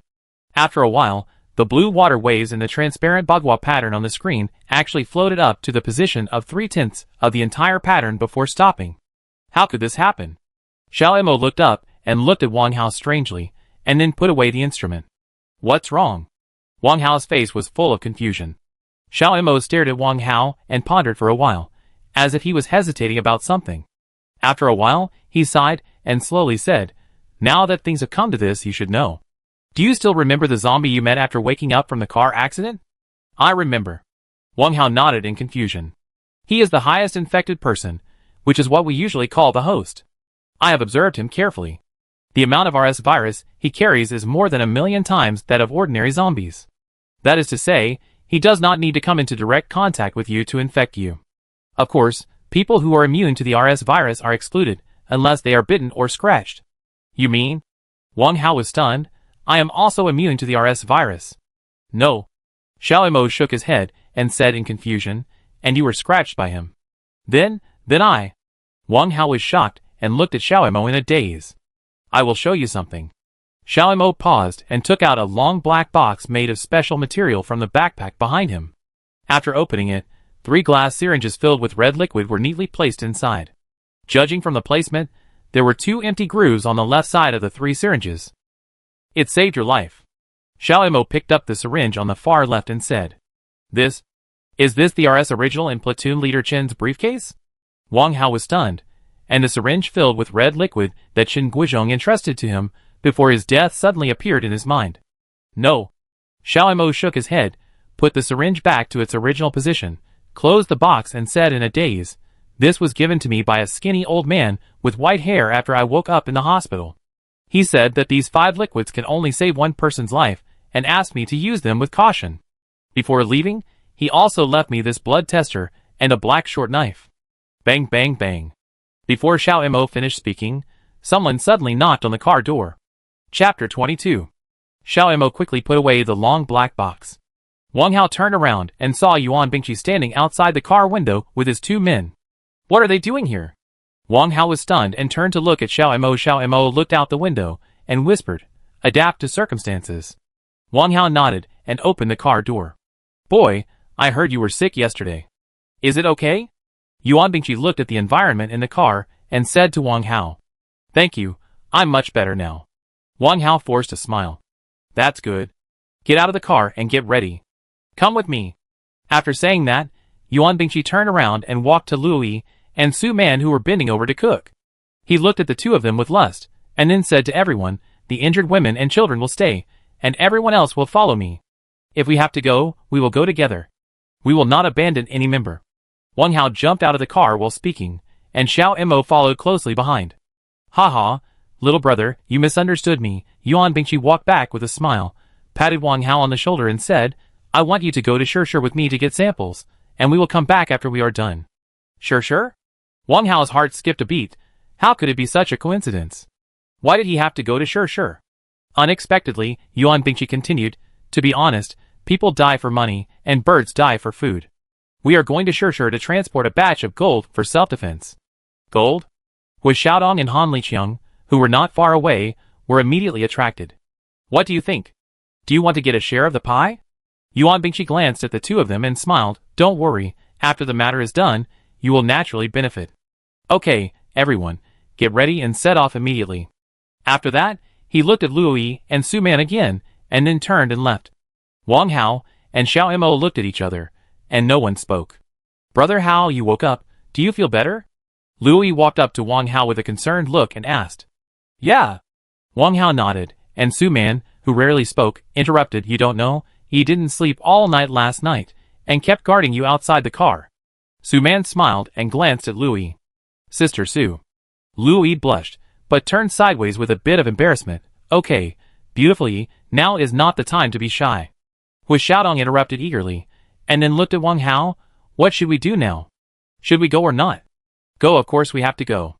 It's better to temporarily obey than to be coerced by them." Han Liqiang, who rarely expressed his opinions, suddenly spoke at this time. Everyone looked at him at the same time. Han Liqiang seemed to be a different person, and continued with vigor, "Think about it, if we force them now, we will definitely suffer. If we temporarily obey their wishes, we can let them relax their vigilance, and then we can take the opportunity to get rid of them. Besides, isn't there an old saying that gold in troubled times and jade in prosperous times? With this gold, we will all be rich people when we arrive in Yu City in the future." "I think what Brother Han said makes sense," Wu Xiaodong hurriedly agreed. "In this world, paper money is useless. Only gold is the hard currency. No matter what year or where, it is never a bad thing to have some gold for self-defense." In fact, everyone could see that they were not interested in the wine. They said so much just to take the opportunity to make a fortune. Wu Xiaodong loves money, but now even Han Liqiang, who has always been taciturn, has become greedy for money. Although he is very selfish, he is not the kind of person who values money over life. His strange behavior today is really beyond everyone's expectations.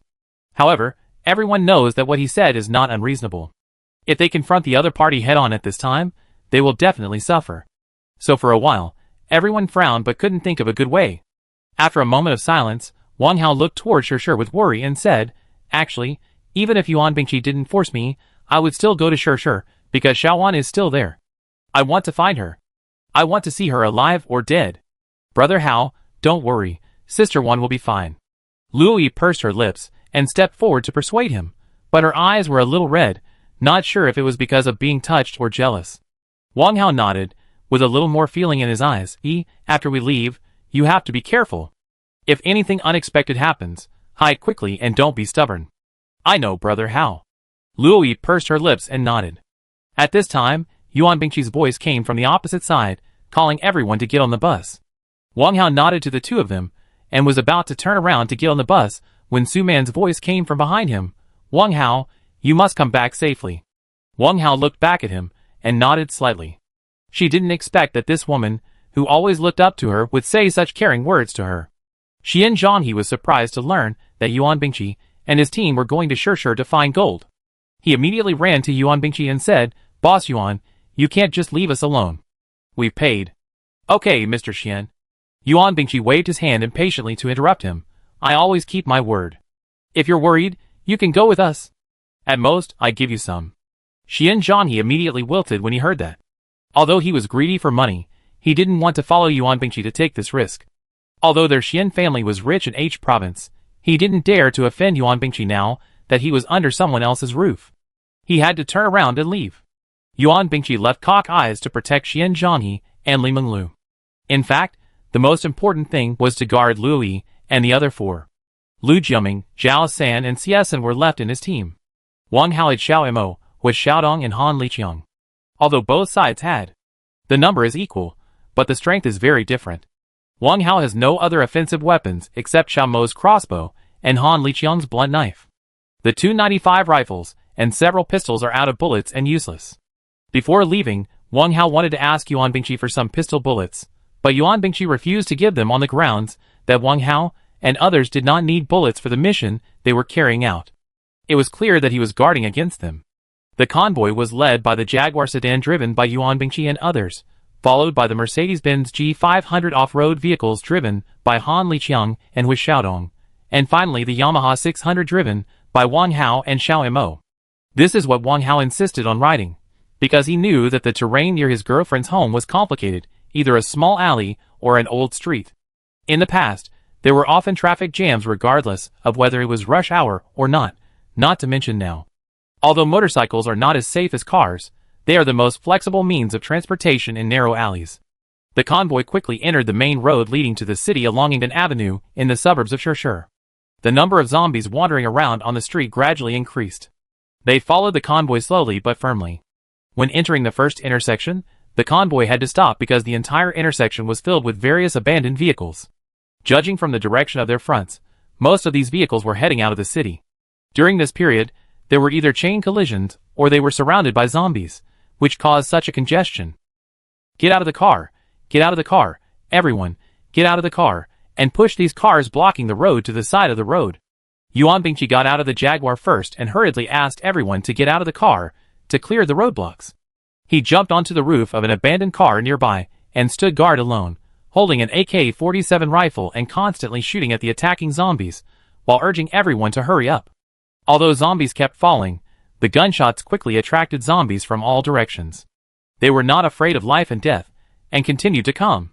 Fortunately, the vehicles blocking the intersection were all small vehicles. In just a few minutes, everyone had cleared a small path that could barely pass through. Yuan Bingqi immediately called everyone to get in the car. Lu Jiaming ran at the end. This little man, who usually went from one place to another, panicked when he saw the dense group of zombies surrounding him. He was always content with the status quo and didn't want to go to Shishir to get any gold. But Yuan Bingqi was arbitrary, and no one could oppose his decision. Otherwise, he would fight with swords and guns. At the least, his legs and fingers would be broken, and at the worst, he would be sent directly to see the King of Hell. The more panicked a person is, the more likely he is to go wrong. Lu Jiaming accidentally stepped on a steering wheel lock before he ran 2 steps, and fell to the ground. His legs were weak, and he couldn't get up no matter what. Yuan Bingqi and the others had already gotten into the car. Seeing this, they were so anxious that they started to curse. "You useless piece of shit, hurry up and get in the car. You want to kill me." The more Yuan Bingqi cursed him, the more anxious he became, and his legs became more and more uncontrollable. Seeing that the zombies were surrounding him, Yuan Bingqi cursed and quickly closed the car door.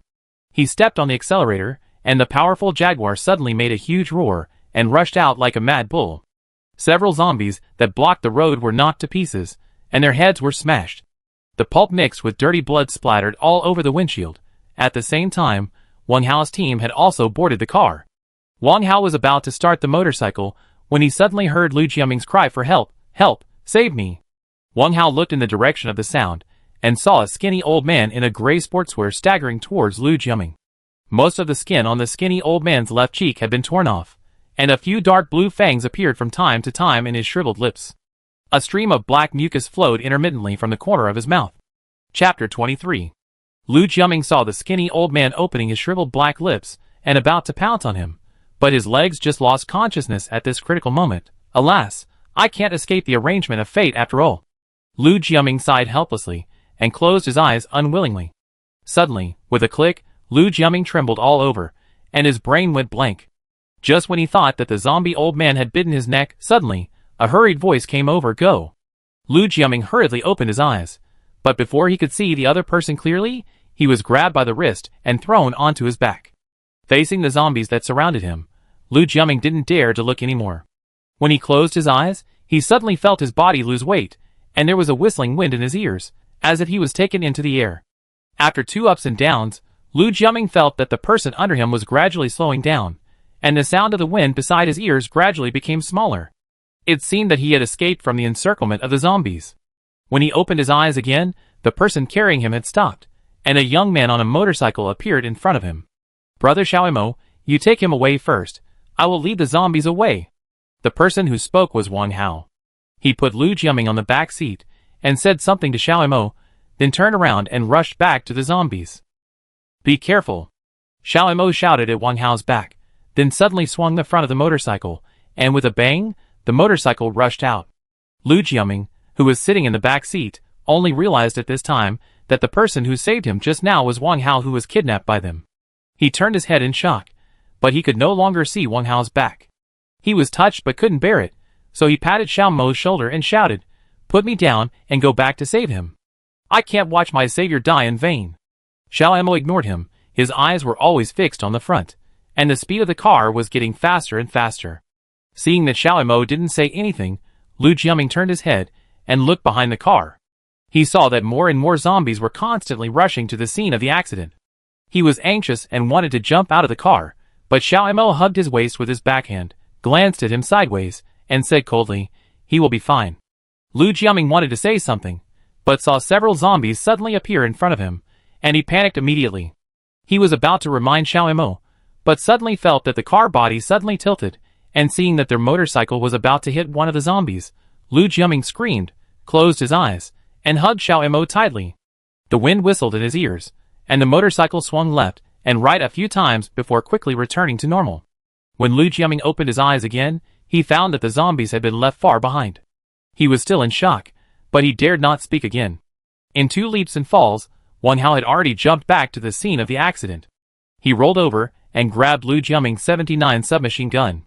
He stepped over the skinny old man whose head was smashed by his kick, and quickly jumped onto the roof of a Fujian van next to him with a few steps. He raised his submachine gun and fired at the dark group of zombies. Several zombies fell down. The group of zombies that had just turned around and were about to chase Xiao Imo and the others were attracted by the gunfire again. Wang Hao turned the gun and fired again. The angry group of zombies soon surrounded the Fujian van where Wang Hao was. Wang Hao looked up at the direction where Xiao Imo and his friends left, thinking that the effect had been achieved, and immediately retreated to the rear of the car, took a deep breath, and took a few steps to run, leaving a series of footprints on the iron roof. Wang Hao flew into the air, and then jumped onto the roof of a bus 5 meters away. The roof could not withstand such a large impact, and was stepped on to form 2 large holes. Wang Hao supported himself with one hand to stabilize his body. The zombies' vision and hearing had not completely disappeared. They immediately found that the target of the siege had escaped, and they all turned their heads to the bus. Wang Hao knew that he was still surrounded by the zombies at this moment, and he did not dare to be careless at all. He quickly jumped from the roof of the bus to a car next to him, stabilized his body, turned around and fired a few more shots at the zombies that were coming, then jumped off the roof of the car, ran another 100 meters in the opposite direction of Xiao Imo and his friends, went around a building, avoided the zombies, and began to rush to Xiao Imo and his friends in a roundabout way. All of this was seen by Xiao Imo and Lu Jiaming, who were waiting not far away. Xiao Imo had some doubts on his face, but more of it was relief, while Lu Jiaming behind him was stunned. How is this possible? How can a person's limit reach such a level? Before he could react, Wang Hao had already rushed back to them. Brother Xiao Imo, take him to chase with Xiaodong and the others. I'm going to find Xiao Wan. We meet at the Gold Museum in half an hour. Wang Hao couldn't wait to finish his words, and was about to turn around and leave. Wait! Xiao Imo stopped him and took out the black short knife from the long backpack behind him that he refused to take off even when sleeping, and handed it to Wang Hao. This knife should have belonged to you. Take it with you. After saying that, he nodded at Wang Hao, turned the motorcycle around, and with a roar, the motorcycle disappeared at the end of the street. Wang Hao hesitated for a moment as he looked at the black short knife in his hand, then turned around and ran in the opposite direction. Shirshir is a small county-level city with only 200,000 people. Although it is located in a mountainous area, it is rich in underground gold resources. Therefore, it was listed as a key support area by the state as early as the beginning of reform and opening up. Especially in the past 10 years, Shirshir has developed rapidly. Not only has it been connected to the train, but also highways, high-rise buildings, and commercial parks have been built one after another, and the urban area has been expanded again and again. Wang Hao's girlfriend Lin Xiuwan's home is located near the most prosperous commercial street in the city center, in the old city that has not yet been developed. Wang Hao ran all the way, and all along the way was desolate and messy. Abandoned cars, collapsed bricks and tiles, flying paper scraps, wandering zombies, and broken limbs everywhere. It was a living hell on earth. Wang Hao was even more anxious when he saw it, and he couldn't help but speed up his pace. The image of his girlfriend in his mind became clearer and clearer. He even saw his girlfriend being besieged by a large group of zombies. Wang Hao walked through the commercial street anxiously, and quickly turned into a small alley. Fortunately, there were not many zombies and roadblocks in the alley. After dodging left and right, he jumped over several cars blocking the middle of the road and landed steadily in front of the vermilion courtyard door of his girlfriend's house, which he had pushed open countless times. The courtyard door was ajar, and the golden handle was stained with dried blood. Xiao Wan, don't be afraid, I'm here. Wang Hao clenched the short knife and pushed open the courtyard door. The courtyard was in a mess. What made Wang Hao feel at ease was that he did not find any traces of zombies. Xiao Wan, Xiao Wan. Wang Hao gently pushed open the door while calling his girlfriend's name. Although the door was closed, it was also not locked. After a push, it slowly opened. Suddenly, a foul smell came towards him. Wang Hao's heart tightened, and an ominous premonition instantly occupied his brain. He hurriedly walked through the living room and pushed open his girlfriend's door. The room was in a mess, and clothes were scattered all over the floor. Fortunately, the scene he was worried about did not appear. He searched around and found that except for a few missing clothes, everything else was there, and the photo of him and his girlfriend at the beach last year was still neatly placed in front of his girlfriend's dressing table. Wang Hao picked it up gently, looking at his girlfriend's once happy smile. His heart ached, and the past was instantly brought up. At this moment, a rustling sound suddenly came from the room next door, to his girlfriend's parents. Wang Hao was horrified, and hurriedly put the photo in his arms, holding the short knife tightly, and tiptoed over. Bang! Kicking the door of the next room open, the room was also very messy. Wang Hao looked around, and found that the sound came from the closet next to the bed. He calmed down and walked over quietly, but found a black liquid slowly flowing out along the bottom of the closet. Chapter 24. The ominous feeling came again. Wang Hao gritted his teeth and prepared for the worst. He walked quietly to the closet, holding a knife in one hand, and suddenly opened the closet door with the other hand. In an instant, an extremely strong smell of decay and stench came towards him. Wang Hao subconsciously covered his mouth and nose and retreated. At the bottom of the closet, a highly decayed male zombie was curled up horizontally. The skin and flesh on its right face had all rotted away due to strong friction with the wooden board at the bottom of the closet. A pool of black blood was slowly flowing out of its bloody half-face. The right lip was exposed because it lost the protection of the skin and flesh, and it looked very hideous when it opened and closed. Because its hands were blocked in another sliding door, and could not be extended, it looked very impatient. Its gray eyes stared at Wang Hao intently, and it roared anxiously. Its body kept twisting in the closet, and it made a rustling sound due to friction with the newspapers at the bottom of the closet. Shen Chao? Wang Hao was stunned, but he recognized this person. He was both his girlfriend Lin Xiaowan's high school classmate and her suitor. Wang Hao met him several times when he came to his girlfriend's house. This person looked acceptable and was of good height. He relied on his father, who was a director, and never took Wang Hao, his competitor, seriously. Lin Xiaowan hated this person very much. She ignored him every time he came to her. On the contrary, her mother was very enthusiastic about her daughter's suitor, serving tea and cooking, busy as if she was a new son-in-law, which was completely different from her attitude towards Wang Hao. Standing in front of the closet and watching his former rival become like this, Wang Hao was still unhappy. He would rather Shen Chao show off his wealth in front of him and Lin Xiaowan like before, and would rather listen to Lin Xiaowan's mother's sarcasm with a smile, than see this strange and familiar world now. Ah! Wang Hao sighed softly, unable to bear to watch any more, and slowly raised his knife to give him a quick death. Shen Chao, rest in peace. Puff! The ferocious head slowly rolled to Wang Hao's feet, with lips still opening and closing unwillingly. Wang Hao glanced at him, and pulled a quilt off the bed to cover him, then turned back to the living room. At this time, a note on the back of the living room door attracted Wang Hao's attention. He hurried over and saw a line of beautiful handwriting on the note. "We are fine. The army will pick us up in 10 minutes. The exact location is unknown. Late, March 11th. March 11th? Wang Hao was stunned, and suddenly remembered the ticket on his body. He hurriedly took it out, and saw that it was also March 11th. Today is March 24th, which means the note was left 13 days ago. According to the time when Xiao Mo rescued him, it should have been the initial stage of the virus, and the zombies were not as rampant as they are now. In addition, there is the protection of the army, so Xiao Wan and the others are likely to have evacuated to a safe area now. Maybe Xiao Wan is waiting for him in the safe base in Yu City. Thinking of this, Wang Hao's mood calmed down a little. He carefully tore off the note, folded it gently, and put it in his arms with the photo. Although he failed to find his girlfriend, at least he knew that she was not infected and was evacuated under the protection of the army. The rest of the time, he just needed to find out their specific location, but he didn't know how his parents in the remote rural area were doing. According to Zhong Wentao's previous speculation, the probability of his parents being infected was even smaller, because Wang Hao's village was far away from the city and surrounded by mountains. Secondly, the population was small, and the villagers rarely left the village unless there was something important, and outsiders would not come in. It took 5.5 hours to drive from the county town, and there were more than 60 miles of mountain roads. Even so, Wang Hao still couldn't let go of his worries. He planned to find his girlfriend first when he arrived in Yushi, then settle everyone down, and then go home to pick up his parents. Having made up his mind, Wang Hao looked at his watch. More than 30 minutes had passed. According to the agreement with Xiao Mo, they should have arrived at the Gold Museum by now. He didn't know what was going on. Time was tight, so Wang Hao didn't dare to delay any longer. He opened the door and ran quickly to the Gold Museum in the city center.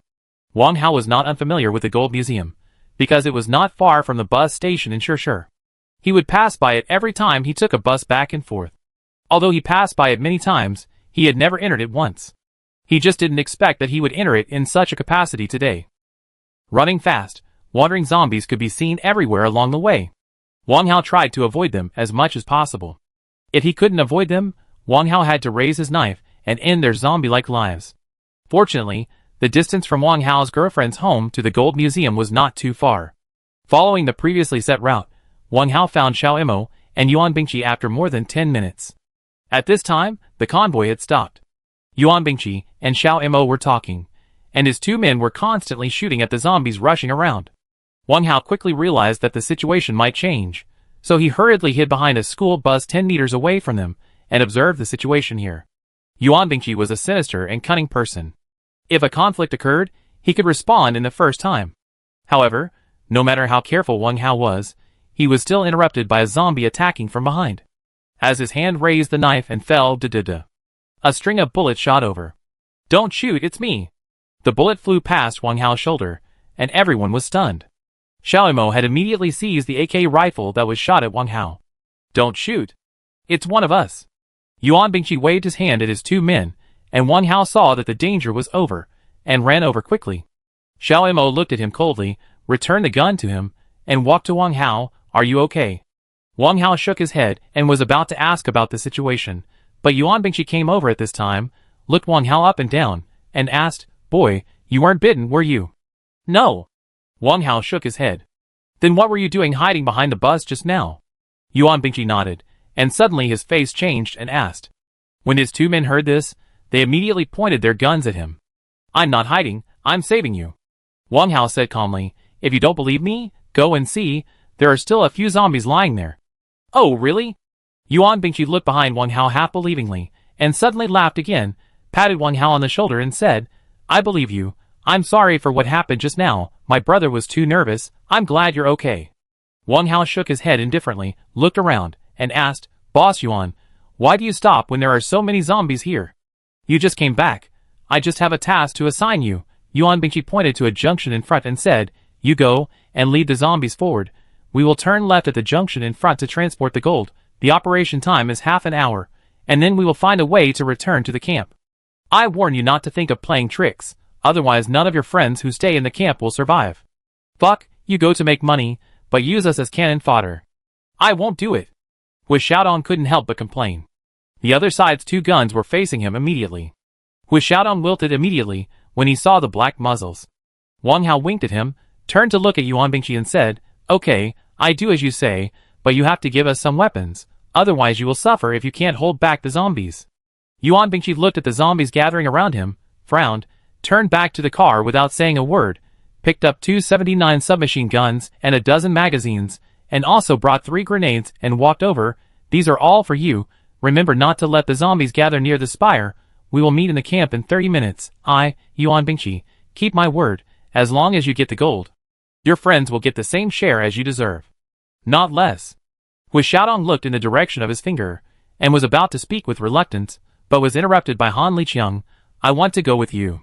As soon as he said this, everyone immediately focused their attention on him.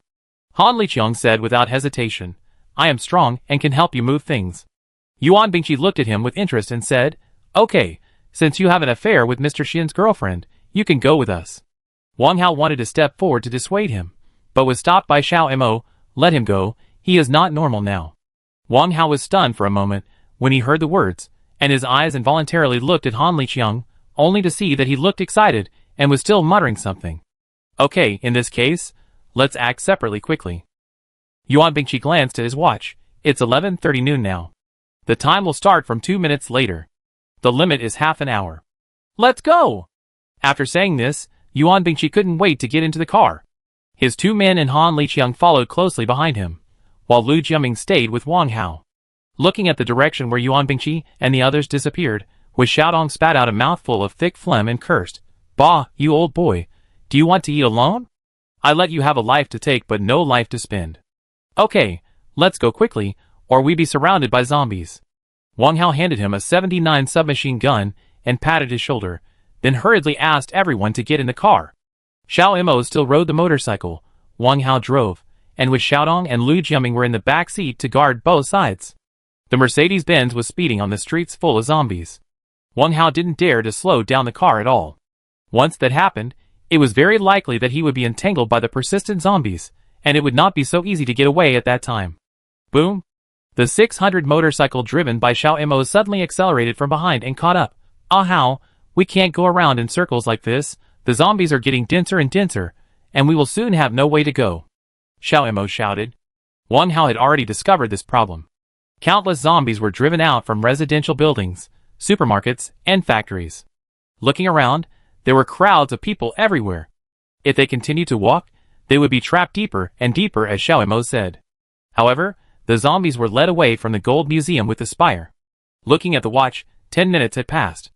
They could return in another 20 minutes, but Wang Hao was worried that they had no way out of Shishir. Let's abandon the car and walk. Wang Hao hesitated and said, even if we start to retreat out of the city now, it is difficult to drive this Mercedes-Benz G500 worth millions through the encirclement of zombies.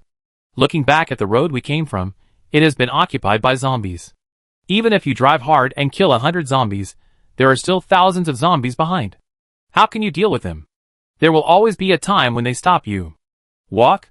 Wouldn't that kill us faster? Hui Xiaodong said in shock. There are too many zombies in the city. If we continue to walk, the flesh and blood of the zombies alone will be enough to trap our car, and we will die faster. Wang Hao said. There is a bank in front. The doors and windows inside should be very strong. We can go in and take shelter first. Xiao Mo pointed to a tall building in front. Wang Hao nodded, and Xiao Mo stepped on the accelerator to bypass the two zombies and go explore the way first.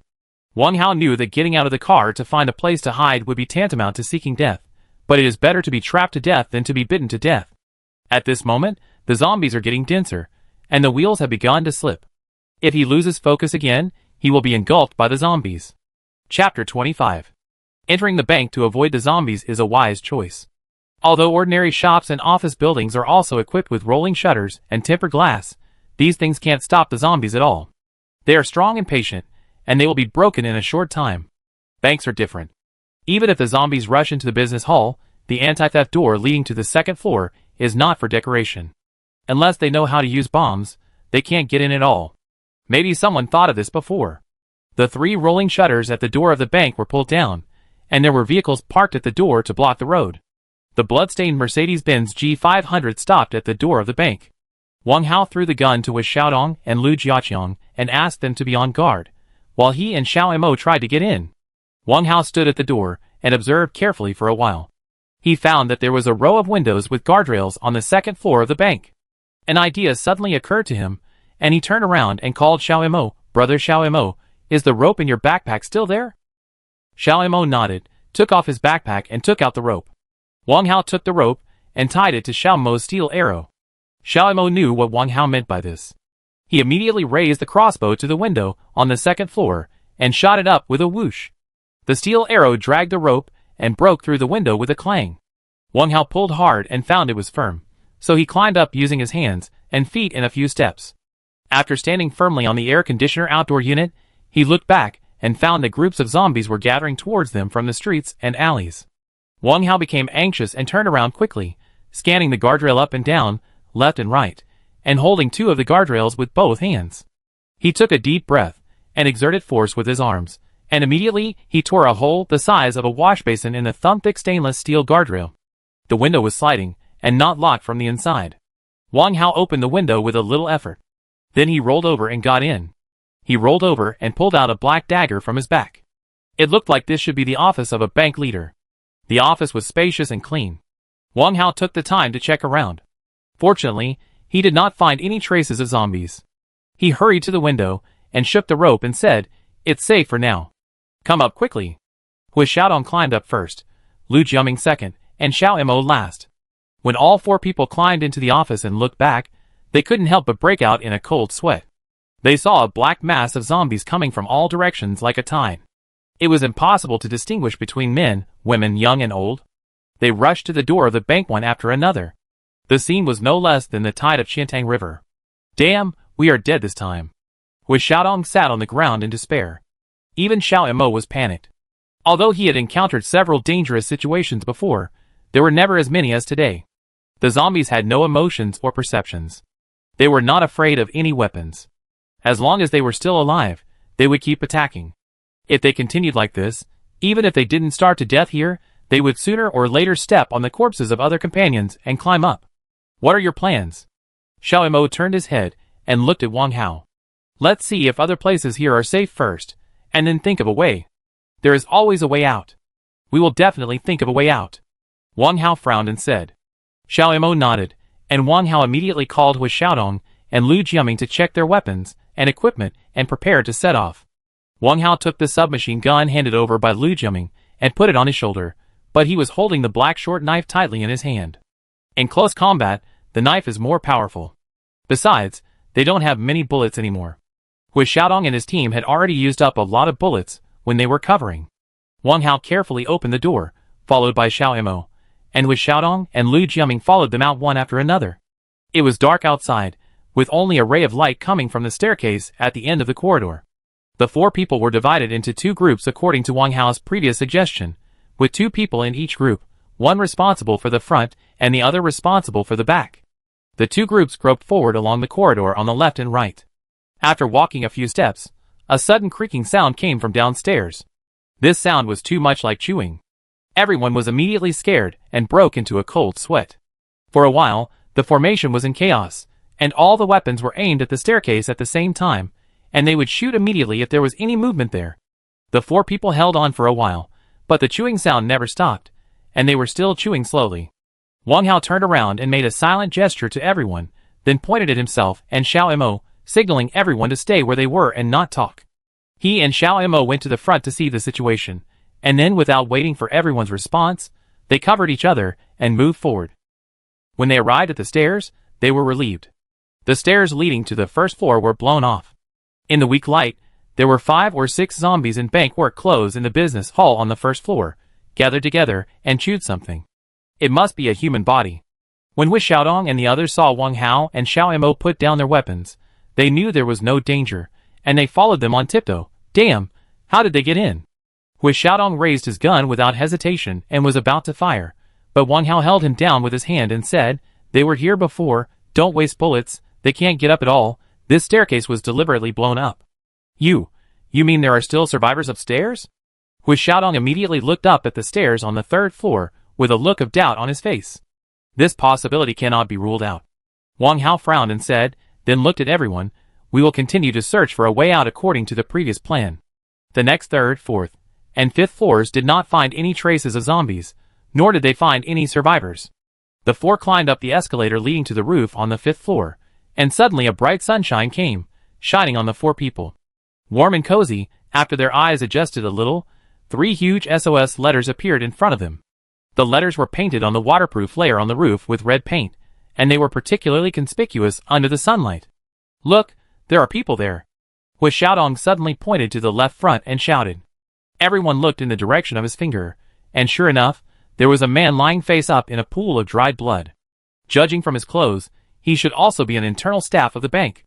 Everyone be careful, check the surroundings separately to see if there are other people. Wang Hao said, as he walked over carefully. The deceased was a middle-aged man in his 50s, with a bloody head. Judging from the Type 54 rifle tightly held in his right hand, he should have died of a bullet. Judging from the degree of decay of the body, the time of death should be about 3 days. What did you find? Xiao Mo walked over and took a look at the male corpse on the ground. He committed suicide by swallowing a gun, and the time of death should be about 3 days. Wang Hao picked up the Type 54 rifle in his hand and checked it. Sighing helplessly, he left the last bullet for himself. It would have been better if we could have come a few days earlier. What did you find? Xiao Mo shook his head. At this time, Hu Xiaodong and the other 2 also walked over with a frustrated look on their faces. There is nothing here. What should we do next? Hu Xiaodong sat down on the ground dejectedly. If we can get to the roof of the bath center opposite, we may still have a chance to escape, Lu Jiaming said, pointing to another building not far away. Upon hearing this, everyone hurriedly looked in the direction of his finger. The bank building was an independent building. The closest one was a bath center called Han Tang Fengyu, which was also 5 stories high. There was a street between the 2 buildings, about 40 meters wide, and the bath center was next to another office building. Next to the office building was a row of 3-story storefronts that extended all the way to the end of the street. No dark masses of corpses were found there. Chapter 26. He's right, Xiao Mo nodded, looked at Wang Hao and said, "We can use the method we used when we went upstairs just now, and shoot the rope with an arrow."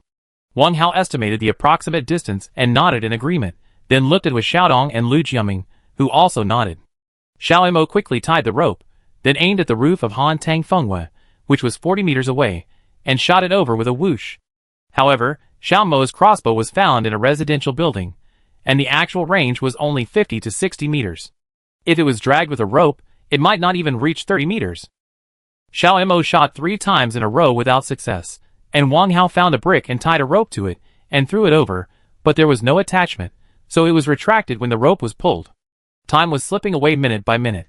Wang Hao looked at his watch. It had been more than 40 minutes since they separated from Yuan Bingqi. Now most of the zombies in the city were attracted here. If they were at a normal speed, Yuan Bingqi and his team would have probably started to return. In this case, Luo Yi and the others who stayed in the camp would be in danger. Moreover, Yuan Bingqi had always coveted Su Man's beauty. The main force on his side was not present. Feng Xiufei, who was injured in his leg, and Li Shan, who was not yet an adult, were afraid that they could not stop Yuan Bingqi and his team at all. They might even be shot and killed on the spot. When Wang Hao thought of this, sweat broke out on his face. Although he had considered the difficulties that might be encountered after entering the city, he did not expect such a situation. I have a way. I wonder if it will work. Lu Jiaming looked at the dark mass of corpses and spoke again. What method? Wang Hao asked hurriedly. Through the observations over the past 10 days, I found that although the zombies' vision and hearing have not completely degenerated, they still rely mainly on their sense of smell to identify prey. Once they smell the direction of the prey, they will persevere in chasing it.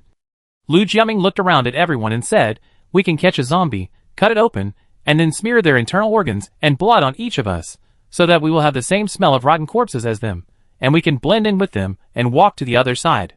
Damn, if they find us, there will be nothing left. Hui Xiaodong shouted. Ah Hao, what do you think? Xiao Mo frowned and looked at Wang Hao. You can give it a try, but not everyone can go. Wang Hao pondered for a moment. I go first, and you can throw the rope over, or follow the previous method and rely on the rope to pass through the air. I go with you, Lu Jiaming said.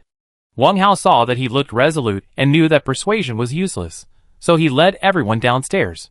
When they reached the staircase on the second floor, the 4 of them quickly killed the zombies that were eating in the hall on the first floor with their combined firepower, and then Wang Hao and Xiao Mo jumped down first, and everyone followed after confirming that it was safe. According to Lu Jiaming's method, Wang Hao chose a fatter zombie and disemboweled it himself. The strong visual impact shocked everyone's eyes, and the overwhelming bloody smell stimulated everyone's spleen and stomach, especially with Xiaodong and Lu Jiaming. The 2 of them immediately gushed out a mouthful of yellow soup, and even Xiao Mo covered his mouth and nose, frowning as he watched Wang Hao wield a short knife to chop arms and legs, dig out the heart and intestines. After a busy period, Wang Hao ordered Hui Xiaodong and the others to take off the clothes of the other 2 zombies, and he and Lu Jiaming each put on a set, and then began to apply. Lu Jiaming's body was covered with the dirty blood of zombies, and 2 zombies' hands were hung on his neck, while Wang Hao wrapped the most disgusting intestines around his waist and neck. Everything was ready. Xiao Mo looked at Wang Hao's internal organs covered with dirty blood and said worriedly, Hao, is this really possible? Isn't it a bit too risky? The zombies have broken through the rolling door, and the tempered glass on the door can't hold for long. If it drags on, we will all die here, Wang Hao said, looking at the dark zombies outside the glass door. Okay, Xiaodong and I will always pay attention to your movements on the roof. If you encounter any accidents, run to a higher place. Xiao Mo frowned and nodded. Everyone returned to the second floor, and Wang Hao was the first to climb down the rope along the window they had just climbed in. The dense group of zombies downstairs made it almost impossible for Wang Hao to find a place to land. After spinning in the air for a long time, Wang Hao saw a gap and jumped into the group of zombies. Xiao Mo and the other 2 at the window on the second floor were immediately nervous, and at the same time, they were ready to shoot. When Wang Hao jumped into the group of zombies, a few zombies surrounded him at first, and they circled around Wang Hao a few times before dispersing. Xiao Mo and the others couldn't help but breathe a sigh of relief. The next one was Lu Jiaming. With Wang Hao's help, he got down to the ground smoothly. Lu Jiaming was originally timid. Although he was the one who came up with the idea of mixing into the group of zombies, he himself was not very sure. His legs trembled involuntarily the moment he landed. He just took a few steps forward and stumbled and almost fell on a female zombie in front of him. Wang Hao hurried forward to support him. After he stood firm, Wang Hao gave him an encouraging look. Lu Jiaming nodded, cheered up and followed Wang Hao. The two of them imitated the way zombies walked and walked towards the bath center opposite. After Wang Hao and his friends left, Xiao Imo and Hui Xiaodong climbed to the window of the second floor with weapons, aiming at the zombies wandering around them at all times, just in case something unexpected happened, so that they could react at the first time, at least to get a chance for Wang Hao and his friends to escape. It was extremely difficult for Wang Hao and Lu Jiaming to walk for more than 40 meters.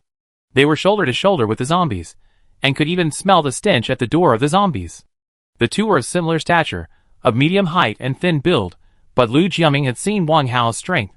Although there were many dangers at the moment, as long as he walked with Wang Hao, he would inexplicably feel a sense of security and trust in his heart.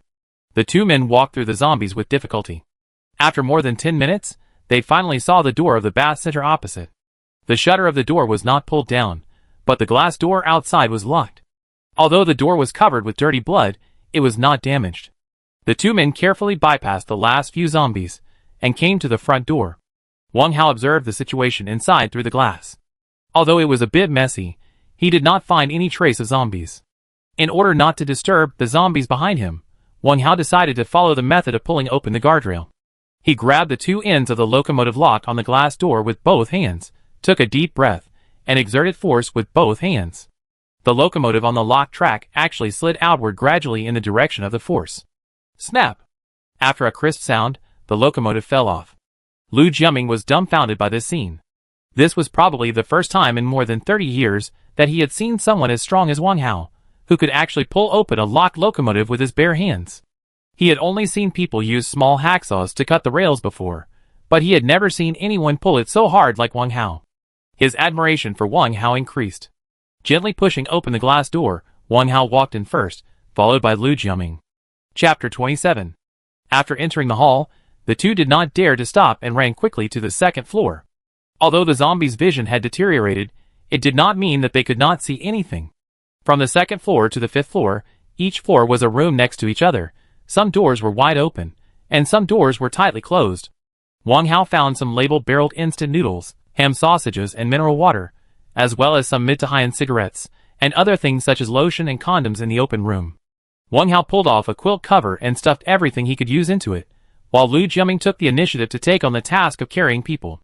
Just as the two of them came out of one of the rooms on the fifth floor, each carrying a large quilt full of things, there was a bang behind them, and a tightly closed door suddenly fell down.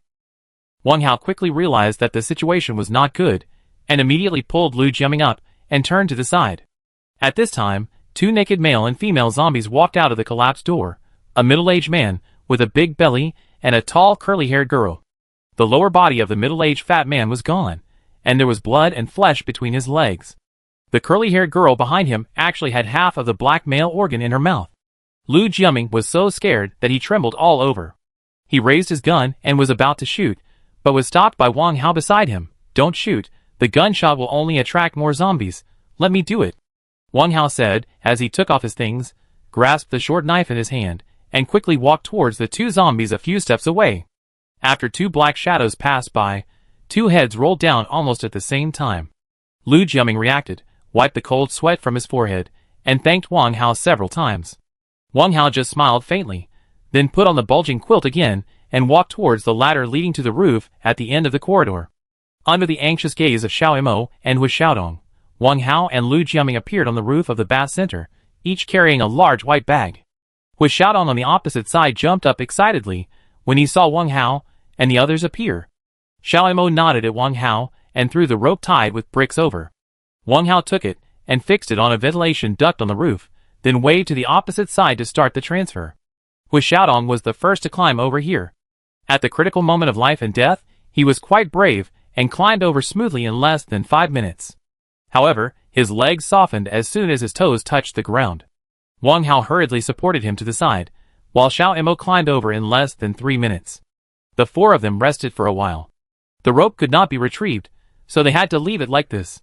Maybe some survivors would use it later. The bath center building and the office building next to it are an integrated building. The distance between the two is only about 2 meters. An average adult can jump over it with a few steps of running. Hui Xiaodong is recovered at this time. Xiao Imo jumped over first, Lu Jiaming second, Hui Xiaodong third, and Wang Hao was the last. Next to the office building is a row of 3-story buildings. From the roof of the bath center, the approximate distance is about 6 or 7 meters high. If you jump down rashly, you will definitely get hurt. The best way is to use a rope, but the rope in Xiao Mo's backpack has been used up. In fact, such a height could not trap Wang Hao and Xiao Mo at all, but there were still Hui Xiaodong and Lu Jiaming, and they could not be left alone. Just when everyone was at a loss, Wang Hao suddenly looked at the 2 quilts filled with food, walked over and poured out all the food in the 2 quilts, then connected the 2 quilts together and put them downstairs. The distance from the ground was less than 2 meters, and with the height of a person, it should be safe to land. Wang Hao tied the quilt to the steel guardrail on the roof. This time Lu Jiaming was the first to go down, and Hui Xiaodong was the second. After the 2 of them landed safely, Wang Hao put away the quilt and put the food found from the bath center back. Xiao Mo jumped down first, and Wang Hao threw the 2 bags into Xiao Mo's hands, and then he jumped down himself. It took the 4 of them 7 or 8 minutes to walk along the rooftops of this row of 3-story buildings until they reached the end. There was no way forward, so they had to go down from the rooftops. Fortunately, they had already escaped the encirclement of the zombies, and could go down the stairs. Even if they encountered zombies, there would not be many of them, so there was no need to go to great lengths to find a way to go downstairs. Wang Hao and Xiao Mo looked down from the edge of the roof for a while. Wang Hao pointed to a few cars not far away and said, "Brother Xiao Mo, I go down to see if those cars can still be driven. You take them upstairs to help me keep watch. If they can be driven, I give you a signal and you can come down." Xiao Mo nodded and pulled the crossbow. Wang Hao turned to Hui Xiaodong and Lu Jiaming and said a few words, then climbed down along a sewer pipe. This road is the main road in the city center, connecting the east-west direction. There are piles of cars squeezed together. It seems that the RS virus outbreak was left behind by people fleeing in a hurry. Wang Hao patrolled around and finally found a relatively intact Passat on the periphery. Wang Hao checked the fuel tank and tires. Fortunately, the fuel tank was full, and the tires were not damaged. The door opened with a slight pull. The key of the vehicle was still inserted in the keyhole. It seems that the owner must have abandoned the car in a hurry to escape. Wang Hao tried to turn the key, and the engine suddenly made a slight roar. Wang Hao made an okay gesture to Xiao Mo and others upstairs, and Xiao Mo led everyone to climb down the sewer pipe. Soon everyone got into the car. Wang Hao drove. Xiao Mo sat in the co-pilot seat to guard the front, and Hui Xiaodong and Lu Jiaming sat in the back seat to guard the left and right sides. Wang Hao stepped on the accelerator, and with a bang, the Passat rushed out. When passing a crossroads, several zombies that failed to keep up with the team found the target, so they regrouped and began to follow. "Ah Hao, which road do you think is safer for us to leave the city?" Xiao Mo looked at the rearview mirror and asked. "Southwest," Wang Hao said without hesitation. "Southwest? Isn't it a bit too far?" Xiao Mo looked puzzled. "I'm afraid the southwest direction is the safest now," Wang Hao said while dodging the zombies on the road. "We just went there. Even if there are roadblocks along the way, it's not impossible to pass. Besides, we have led the zombies there to the city center, so it's safer to take the road there now. As long as we leave the city, we can get back to the camp before dark." What Hao said makes sense. "I agree." Lu Jiaming nodded. "Your agreement is useless. You are not one of us and have no right to express your opinion." Hui Xiaodong glanced at him and said, "I agree too." Lu Jiaming smiled helplessly and turned to look out the window. The Passat sped along the way, and soon the Gold Museum appeared in everyone's sight. What everyone didn't expect was that Yuan Bingqi and his Jaguar sedan was still parked at the entrance of the museum. Chapter 28. "Damn, isn't that Yuan Bingqi's car?" Hui Xiaodong exclaimed. "Why didn't they leave? Could it be?" Before he finished speaking, suddenly bang bang bang. A burst of rapid gunfire came from the museum. Hui Xiaodong was stunned. Are they still alive? Wang Hao observed the group of corpses following the car through the rearview mirror, suddenly stepped on the brakes, and stopped the car at the entrance of the museum with a squeak. "Wang Hao, what are you going to do?" "I don't agree with you to save them. It's best if those bastards die," Hui Xiaodong shouted hurriedly. "Anyway, Han Liqiang is still in there. I can't just watch my team members get into danger and ignore him," Wang Hao said and looked at his watch. "It will take at least 10 to 15 minutes for the group of corpses behind to catch up. You guys be careful. I go in and take a look." After that, he unbuckled his seat belt and got out of the car. "I go with you." Xiao Mo also followed. "No, brother Xiao Mo, you stay and protect everyone. If there is any danger, leave immediately. I will find a way to get back to the camp." Wang Hao turned around and said. Xiao Mo heard this, glanced at the group of corpses behind him, and nodded. There should be enough time. Try to hurry up. We will wait for you at the door. Wang Hao nodded, turned around and ran up the steps leading to the door. The door of the museum had been blown away. It seems that Yuan Bingqi was prepared, but he was just escaping and didn't pay attention to the explosion. Wang Hao sneaked into the hall with a short knife in his hand. The spacious hall was brightly lit. I didn't expect that there was a backup power supply here, and it hadn't run out for such a long time. It was really rare, but it can also be seen from this that the security measures here must be very strict. The center of the hall was glittering with gold. Pieces of gold bars were deliberately placed to look like a mountain of gold. On the other side of the mountain of gold, there were several people. The first person to enter Wang Hao's sight was Yuan Bingqi. Who? Yuan Bingqi pointed his gun at Wang Hao. It's me. Wang Hao walked out from behind a screen at the door. Since he was discovered by him, there was nothing to hide. Wang Hao calmly put away his short knife and walked towards Yuan Bingqi and the others. You scared me. Why are you back? Yuan Bingqi wiped the cold sweat from his forehead and looked Wang Hao up and down and asked. The task you gave me has been completed. I came back to take a look, Wang Hao said, while looking in the direction of the mountain of gold. How is your gold moving? Moving a fart. The protective cover hasn't been opened yet. Xiao San, who was fiddling with something in front of the glass cover at the moment, looked up at Wang Hao. Wang Hao heard this and realized that Xiao San was operating a microcomputer, which seemed to be used to control the glass cover. This glass cover must be extraordinary, otherwise it would have been destroyed by Yuan Bingqi's shot. Don't you have explosives? Why don't you use them? Wang Hao turned and looked at Yuan Bingqi. I used them all up when I blew up the door just now. Yuan Bingqi slapped his head and said with a frustrated look, if I had known that this thing was so difficult to make, I would have brought more explosives. Wang Hao didn't say anything. His eyes fell on Han Liqiang, who was squatting beside Xiao San with an anxious look on his face, staring at the golden mountain in the glass cover, ignoring everything around him. Brother Han, Brother Han. Wang Hao called several times, but Han Liqiang did not respond. Although this man was hateful, and even willing to sacrifice others' lives to save himself, he was still a member of his team after all, and he had performed well in the previous battles. Now that their team lacked a main force, if Han Liqiang could change his ways, he would be a force that should not be underestimated. But Han Liqiang was just anxiously looking at the gold in front of him, as if he was possessed, and had long forgotten everything around him, including his own life. Wang Hao also understood a little bit of this. The gold he wanted so eagerly might have something to do with the charming Li Minglu in the camp. Seeing that Han Liqiang turned a deaf ear to him, Wang Hao had no choice but to walk to his side and pull him, indicating that the situation was critical, and asked him to follow him. However, Han Liqiang was very stubborn, and did not appreciate Wang Hao's kindness. He struggled to break free from his hand, and said, I won't go. I want gold. Go! Yuan Bingqi sneered and walked over, took out a walkie-talkie from his arms and said, Where are you going? I tell you clearly, fortunately you showed up in time just now, otherwise your companions would have gone to hell by now. What do you mean by this? When Wang Hao heard this, a strong sense of uneasiness flashed through his heart, and his eyes were fixed on the walkie-talkie in Yuan Bingqi's hand. Young man, things are not as simple as you think, Yuan Bingqi sneered and waved the walkie-talkie in front of Wang Hao, saying proudly, See, this is a military walkie-talkie, very advanced. It is definitely not as far as you think, but now I have turned it into a detonator. I said people to install 5 kilograms of explosives on all the cars last night. As long as I press the switch, the whole camp will be blown into a big pit. Wang Hao was shocked and took a breath of cold air. His heart was instantly raised to his throat. Although he didn't know whether Yuan Bingqi's words were true or not, he would rather believe it than not. He quickly gathered his thoughts and asked tentatively, Aren't you afraid of blowing up Cross-Eyed and your 2 clients? If I were to die, do you think I would still care about their lives? Yuan Bingqi's face sank, and he said fiercely, I didn't expect you to escape from the group of corpses. Now that you are here, for the safety of your friends, I limit you to open this glass cover within 5 minutes.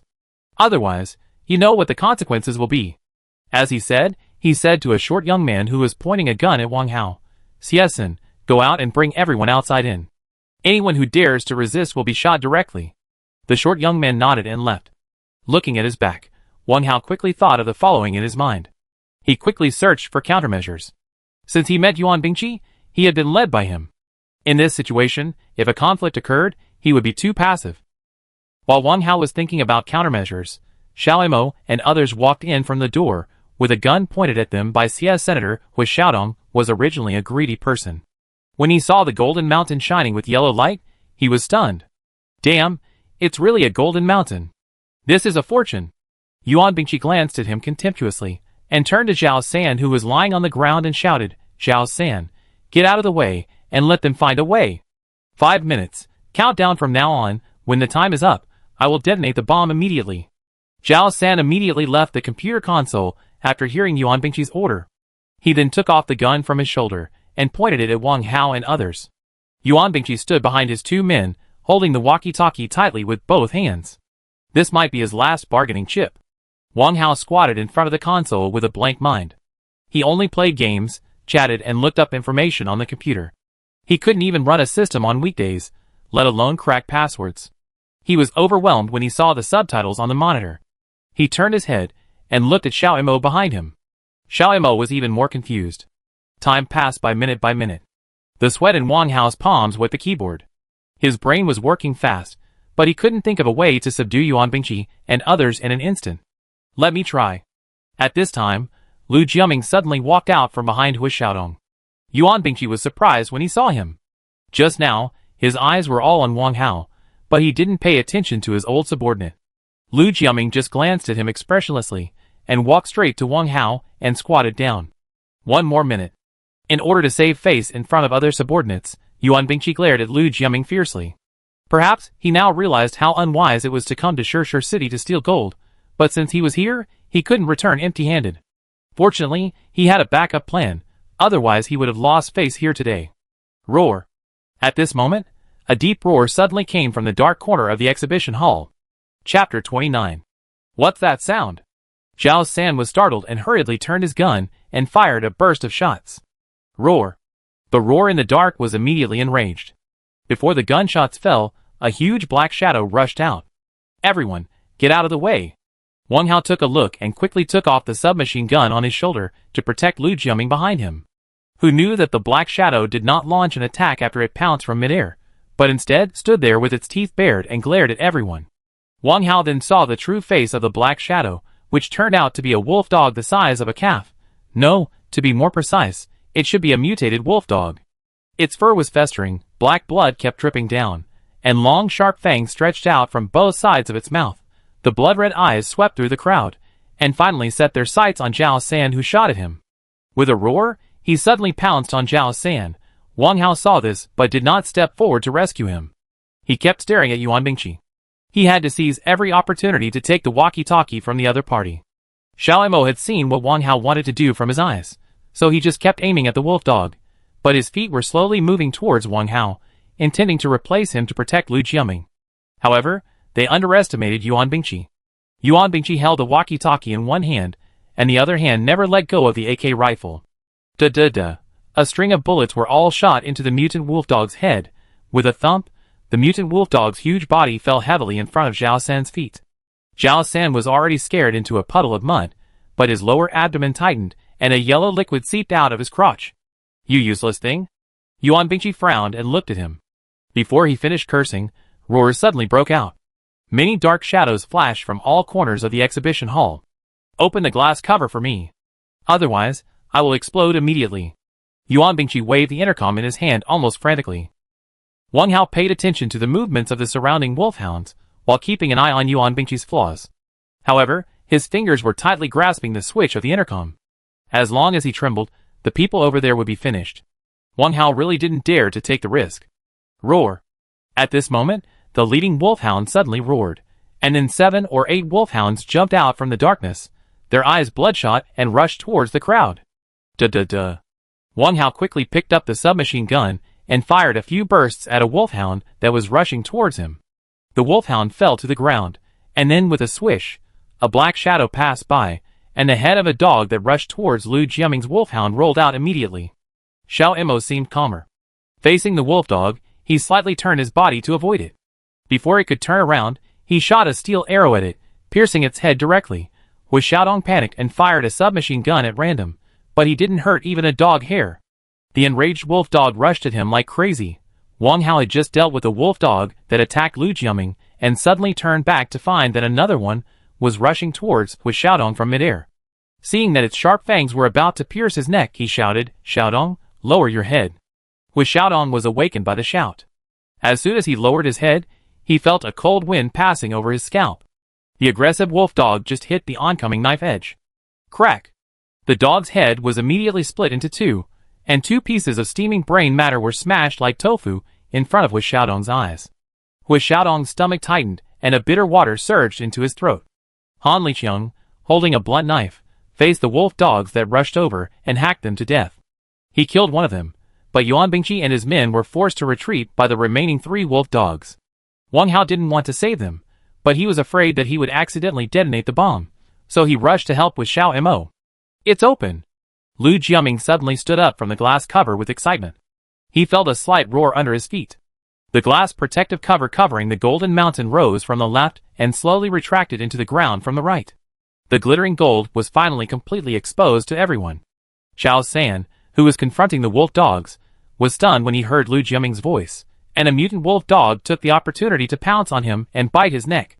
With a sizzling sound, his whole head was torn off, and blood gushed out like a fountain. Yuan Bingqi, who was closest to him, was splashed in the face. His eyes were blurred, and he felt a pain in his left wrist that was tightly holding the walkie-talkie, and then he lost consciousness. Seeing the bad situation, the short Xiesan turned around and ran away. A wolfhound followed closely behind him. Wang Hao took a look and didn't save him. Just now, he took advantage of the moment when Yuan Bingqi was blinded by the blood and cut off Yuan Bingqi's left wrist with a knife. The walkie-talkie also fell to the ground with his left hand. Wang Hao quickly stepped forward to pick it up, removed the battery of the walkie-talkie, and then stepped on it to pieces. At the same time, the last wolfhound was also pierced through the head by Xiao Mo's arrow. After struggling for a few times, he lay on the ground and didn't move. Yuan Bingqi, with a painful face, leaned against the corner and screamed. Blood gushed out of his broken wrist like a pipe, but when he saw the mountain of gold bars, he actually climbed up from the corner as if he had taken stimulants and rushed towards the gold mountain regardless of everything. Han Liqiang was stuffing gold bars into his body at this time. When he saw Yuan Bingqi rushing over, he kicked him out. "Get out of here, this is mine. Yuan Bingqi struggled to get up from the ground and rushed towards Han Liqiang.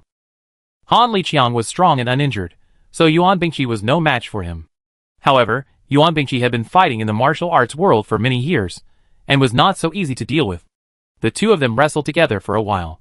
Xiaodong also took the opportunity to rush over. The golden light reflected his greedy and excited expression. Like a gambler who won money at the gambling table, his arms kept pulling the gold bars into his arms. Seeing this, Xiao Mo quickly stepped forward and pulled Xiaodong's arm and walked out. "Brother Xiao Mo, please, give me 5 minutes. Just 5 minutes." Xiaodong struggled to break free from Xiao Mo's arm and kept looking back at the gold mountain. Crash! With a loud noise, the golden mountain collapsed to the ground under the struggle between Han Liqiang and Yuan Bingqi. A shrill alarm suddenly sounded in the hall, and at the same time, the glass cover that had been hidden underground suddenly rose quickly. "Brother Han, come out quickly!" Wang Hao hurried forward and shouted. Han Liqiang ignored him, and continued to roll around on the golden push with Yuan Bingqi. "Let's go, they have no chance." Lu Jiaming also rushed over at this time. Wang Hao gritted his teeth, turned around and walked quickly out of the gate. Yuan Bingqi's jaguar outside the gate was gone. It seemed that the little guy Xiesan was not eaten by the mutant wolfhound but escaped. At this time, a large group of zombies had surrounded them. The shrill alarm sounded, as if it was ringing the dinner bell to them. Everyone did not dare to stay at all. The 4 of them hurriedly got into the Passat, and Wang Hao stepped on the accelerator and rushed to the southwest.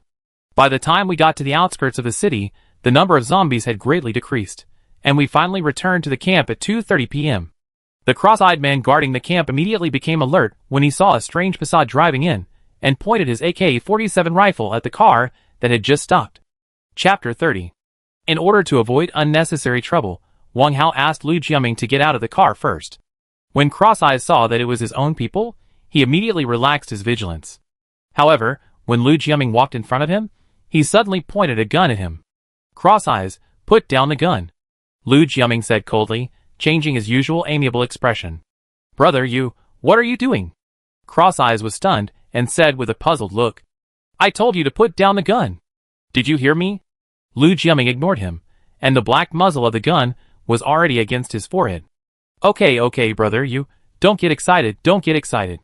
Cross-Eyes saw that Lu Jiaming didn't seem to be joking with him, and hurriedly put down the gun. His eyes couldn't help but look at the Passat behind him, but he saw Wang Hao and others getting out of the car. His face changed drastically. Brother, where's the boss? Dead. Lu Jiaming took his gun and said lightly. Dead? Crochet-Eyed was surprised. How did he die? Where are the other brothers? They were all killed by him. You should take care of yourself. Lu Jiaming put down his gun, sighed, looked at him, and turned to walk towards Wang Hao and the others. Hey, Brother Jiaming, wait a minute.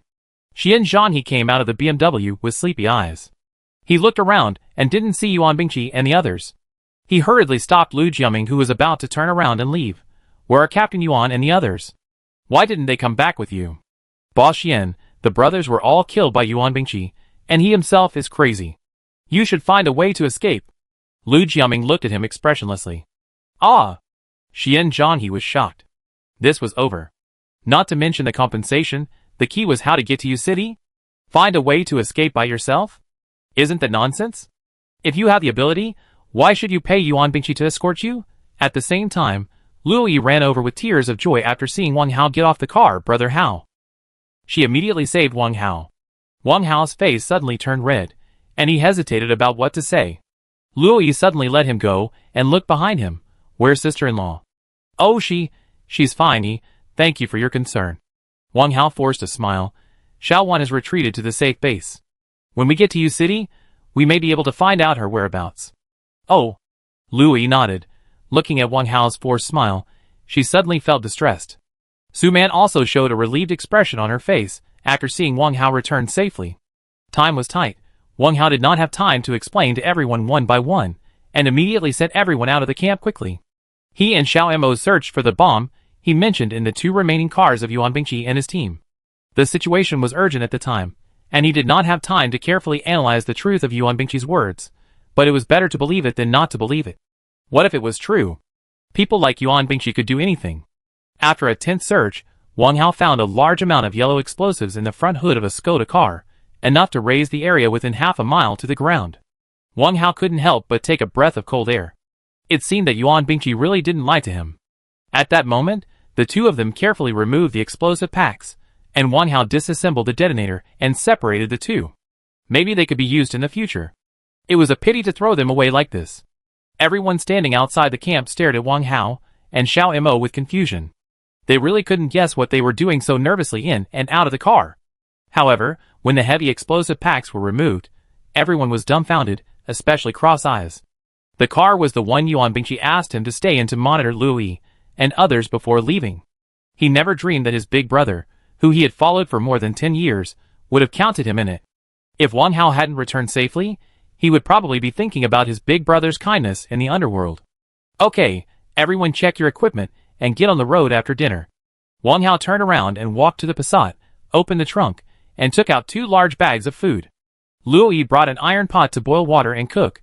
Su Man went to help, with Xiaodong and Li Yishan went to help collect firewood. Xian Zhanhe and Li Menglu whispered to each other for a while, and then Li Menglu, who looked reluctant, also joined the cooking team, while Xian Zhanhe ran around and kept showing his courtesy to Wang Hao. With the assistance of Lu Jiaming, Yuan Bingqi's equipment was counted, including 3 Type 79 submachine guns, 1 AK-47 rifle, 5 triangular bayonets, 300 rounds of bullets, 25 grenades, 5 sets of bulletproof vests, and some financial items. Lu Jiaming didn't know where Yuan Bingqi got these equipment from at first, but later he asked Cross-Eyes, and found out that the AK-47 rifle was bought by Yuan Bingqi from an arms dealer abroad before the RS virus broke out, and the rest were found when they looted a reserve camp 5 days ago, but at that time, due to the high density of zombies, more advanced weapons could not be brought out. After knowing that his good brother almost blew him to death, Cockeye actively moved closer to Wang Hao. Wang Hao knew that these people would not engage in gang fighting to survive, so he returned the weapons to Cockeye, and even Xian Zhanhe was given a 79 submachine gun and 3 magazines. After the equipment was distributed, Wang Hao found a big bag to pack up the remaining things. After everything was ready, Wang Hao called with Xiaodong over again, pointed to the blue Ford RV parked on the side of the road, and said, Xiaodong, go and see if the RV can still be driven.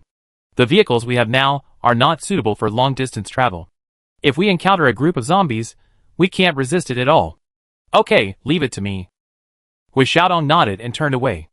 At this time, Xian Zhanghe came over with a flattering look on his face. Captain Wang, I want to hire you to escort us to Yu City. How much do you think it will cost? Wang Hao was about to pick up the big bag and leave. Hearing this, he glanced at him and said coldly, Mr. Xian, we are not short of money, and we don't need money. Please don't mention these things in front of me in the future. Yes, yes, yes.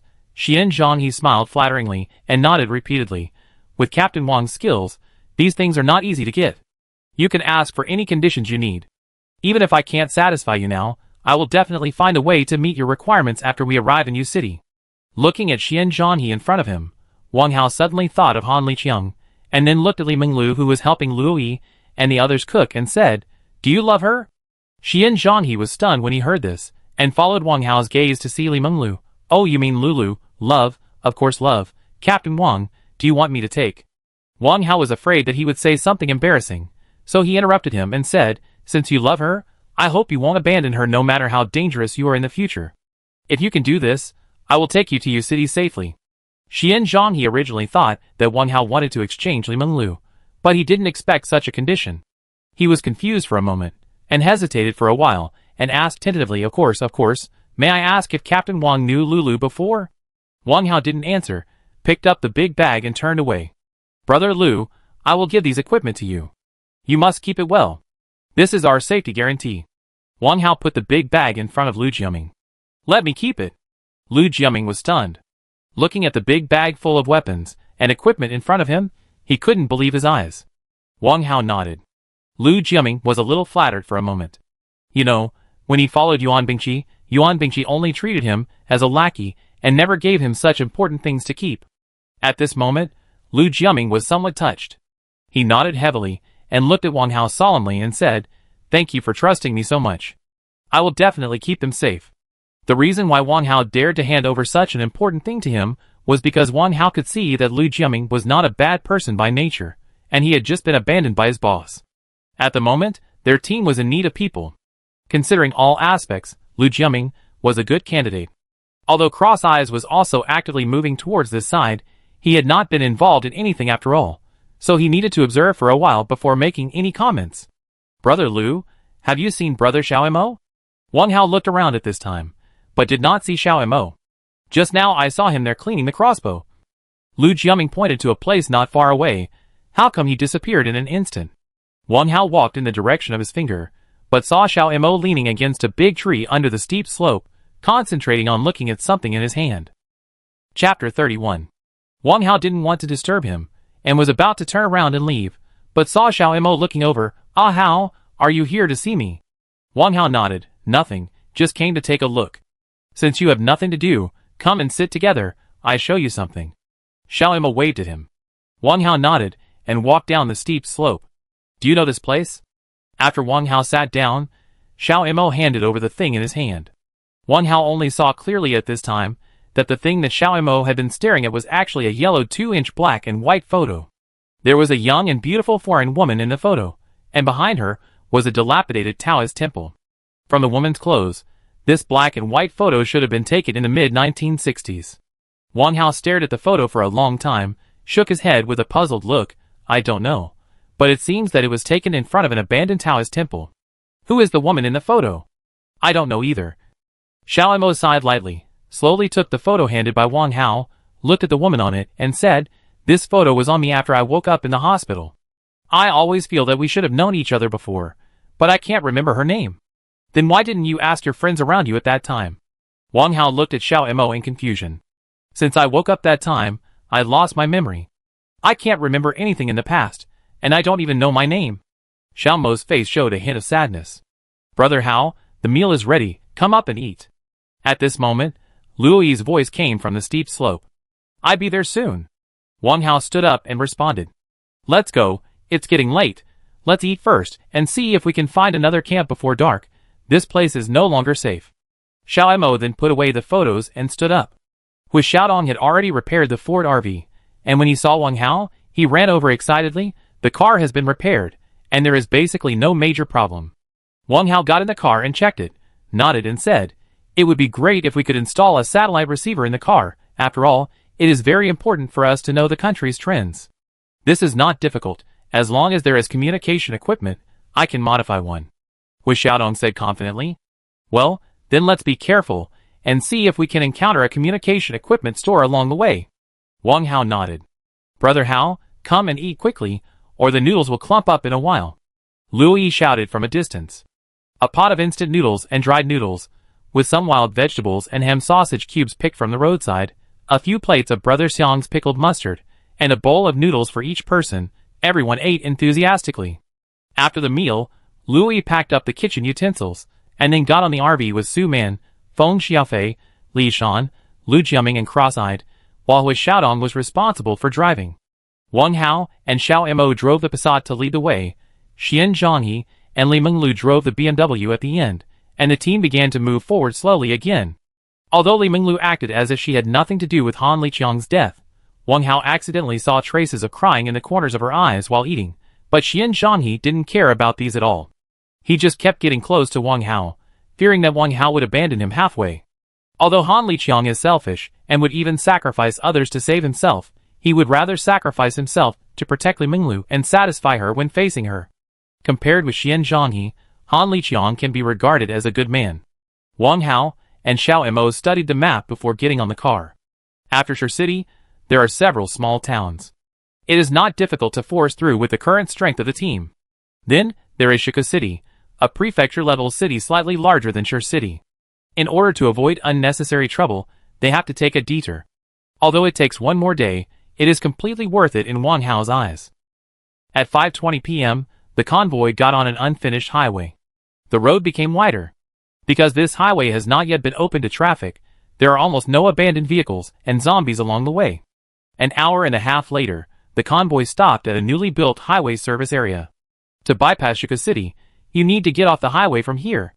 At this time, the sky was gradually getting dark. Wang Hao wanted to check the service area before dark. It seemed that they would camp here tonight. Hui Xiaodong, Lu Jiaming and Cockeye checked the periphery of the service area. Wang Hao and Xiao Mo searched the house. After carefully confirming that there were no traces of zombies, they asked others to get off the car. Soon, a blazing bonfire was burning in the lobby of the service area. While Luo Yi was cooking, Wang Hao called all the male team members, who were still capable of fighting together. Listen to me, everyone, from today on, we are a new group. In order to ensure the safety of everyone, we must arrange for someone to stand guard at night, so that we can respond early if we encounter a siege by zombies. Feng Xiaofei's foot injury had not healed yet, so Wang Hao did not allow him to attend the meeting. However, he still limped in.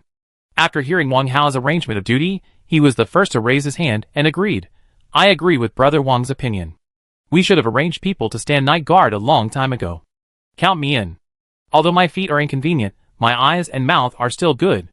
Li Shan also squeezed in and said, Brother Wang, there is also me. Anyway, I used to stay up late to surf the internet. If you are afraid that I am young and will make mistakes, then arrange for me and Brother Fei to stand guard. He is a professional soldier, and is more vigilant than me. I will be his legs. Wang Hao thought for a moment, not wanting to dampen the enthusiasm of the two, and nodded and said, Okay, you two will guard the first half of the night, and we will arrange 2 shifts in the second half of the night, so that no one will be too tired. Lu Jiaming stood up and said, I will be on duty in the first shift in the second half of the night. Wang Hao looked at him and said, Okay, plus the cross-eyed, you two can also take care of each other. The second shift will be... Wang Hao's eyes swept over Xian Zhanghe. Xian Zhanghe quickly lowered his head. Wang Hao's eyes fell on Xiao Mo and said, The second shift will be taken by me and Xiao Mo brother. Hui Xiaodong shouted immediately after hearing this, What about me? You don't want to treat me as a freeloader, do you? Hui Xiaodong deliberately glanced at Xian Zhanghe. While speaking, Xian Zhanghe simply turned his head to the side. Wang Hao. Ignoring him, he looked at Hui Xiaodong and said, Of course you have something to do. After dinner, you will be responsible for vehicle maintenance. Your task is to ensure that all vehicles will not break down on the road. Of course, no problem, Hui Xiaodong said with difficulty, but our current maintenance tools are all built in RVs. Small vehicles like this cannot be used at all.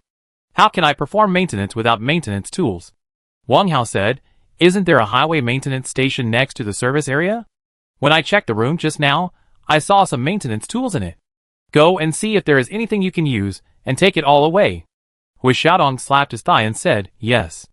Ah, why didn't I think of that? Now that you've mentioned it, I seem to have seen a maintenance vehicle on the roadside when I was searching the periphery. Come on, Xiaoshanzi, come and help me. Lu Jiaming interrupted. Let me and Cross-Eyed help you. Xiaoshanzi, with his small body, can't do these jobs. After arranging the work, everyone went to their own work. Wang Hao helped Lu Yi search around in the canteen of the service area. Although this highway has not yet been put into use, the basic supporting facilities have been completed. Wang Hao found a set of stainless steel electric frying pans with a total of 3 layers, and also found some stainless steel dinner plates that can be used as bowls and plates. Ceramic ones are too easy to break, so it's useless to take them. Just as the two were about to leave with these things, a sudden sound of scratching and pulling came from the supermarket next to the canteen. Chapter 32. The sound came from behind the supermarket shelves. The supermarket had not been put into use yet. The light inside was very poor, and the shelves were arranged in a mess. You go first, I go take a look. Wang Hao immediately became alert, gently put down the things he was holding, and casually pulled out a black short knife from his back. I wait for you at the door. Lu Yi also put down the things, and said with a very firm attitude, if there is any danger, I can notify everyone at the first time. Lu Yi's words were very reasonable, and Wang Hao had no rebuttal. He nodded, holding the short knife tightly, and tiptoed towards the supermarket. The light in the supermarket was dim, but this did not affect Wang Hao's vision. Since he woke up last time, he could distinguish things within 20 meters in the dark, and from time to time, he could always feel that there seemed to be a warm current slowly surging in his lower abdomen. Whenever he encountered danger, this heat would instantly transform into strength and speed.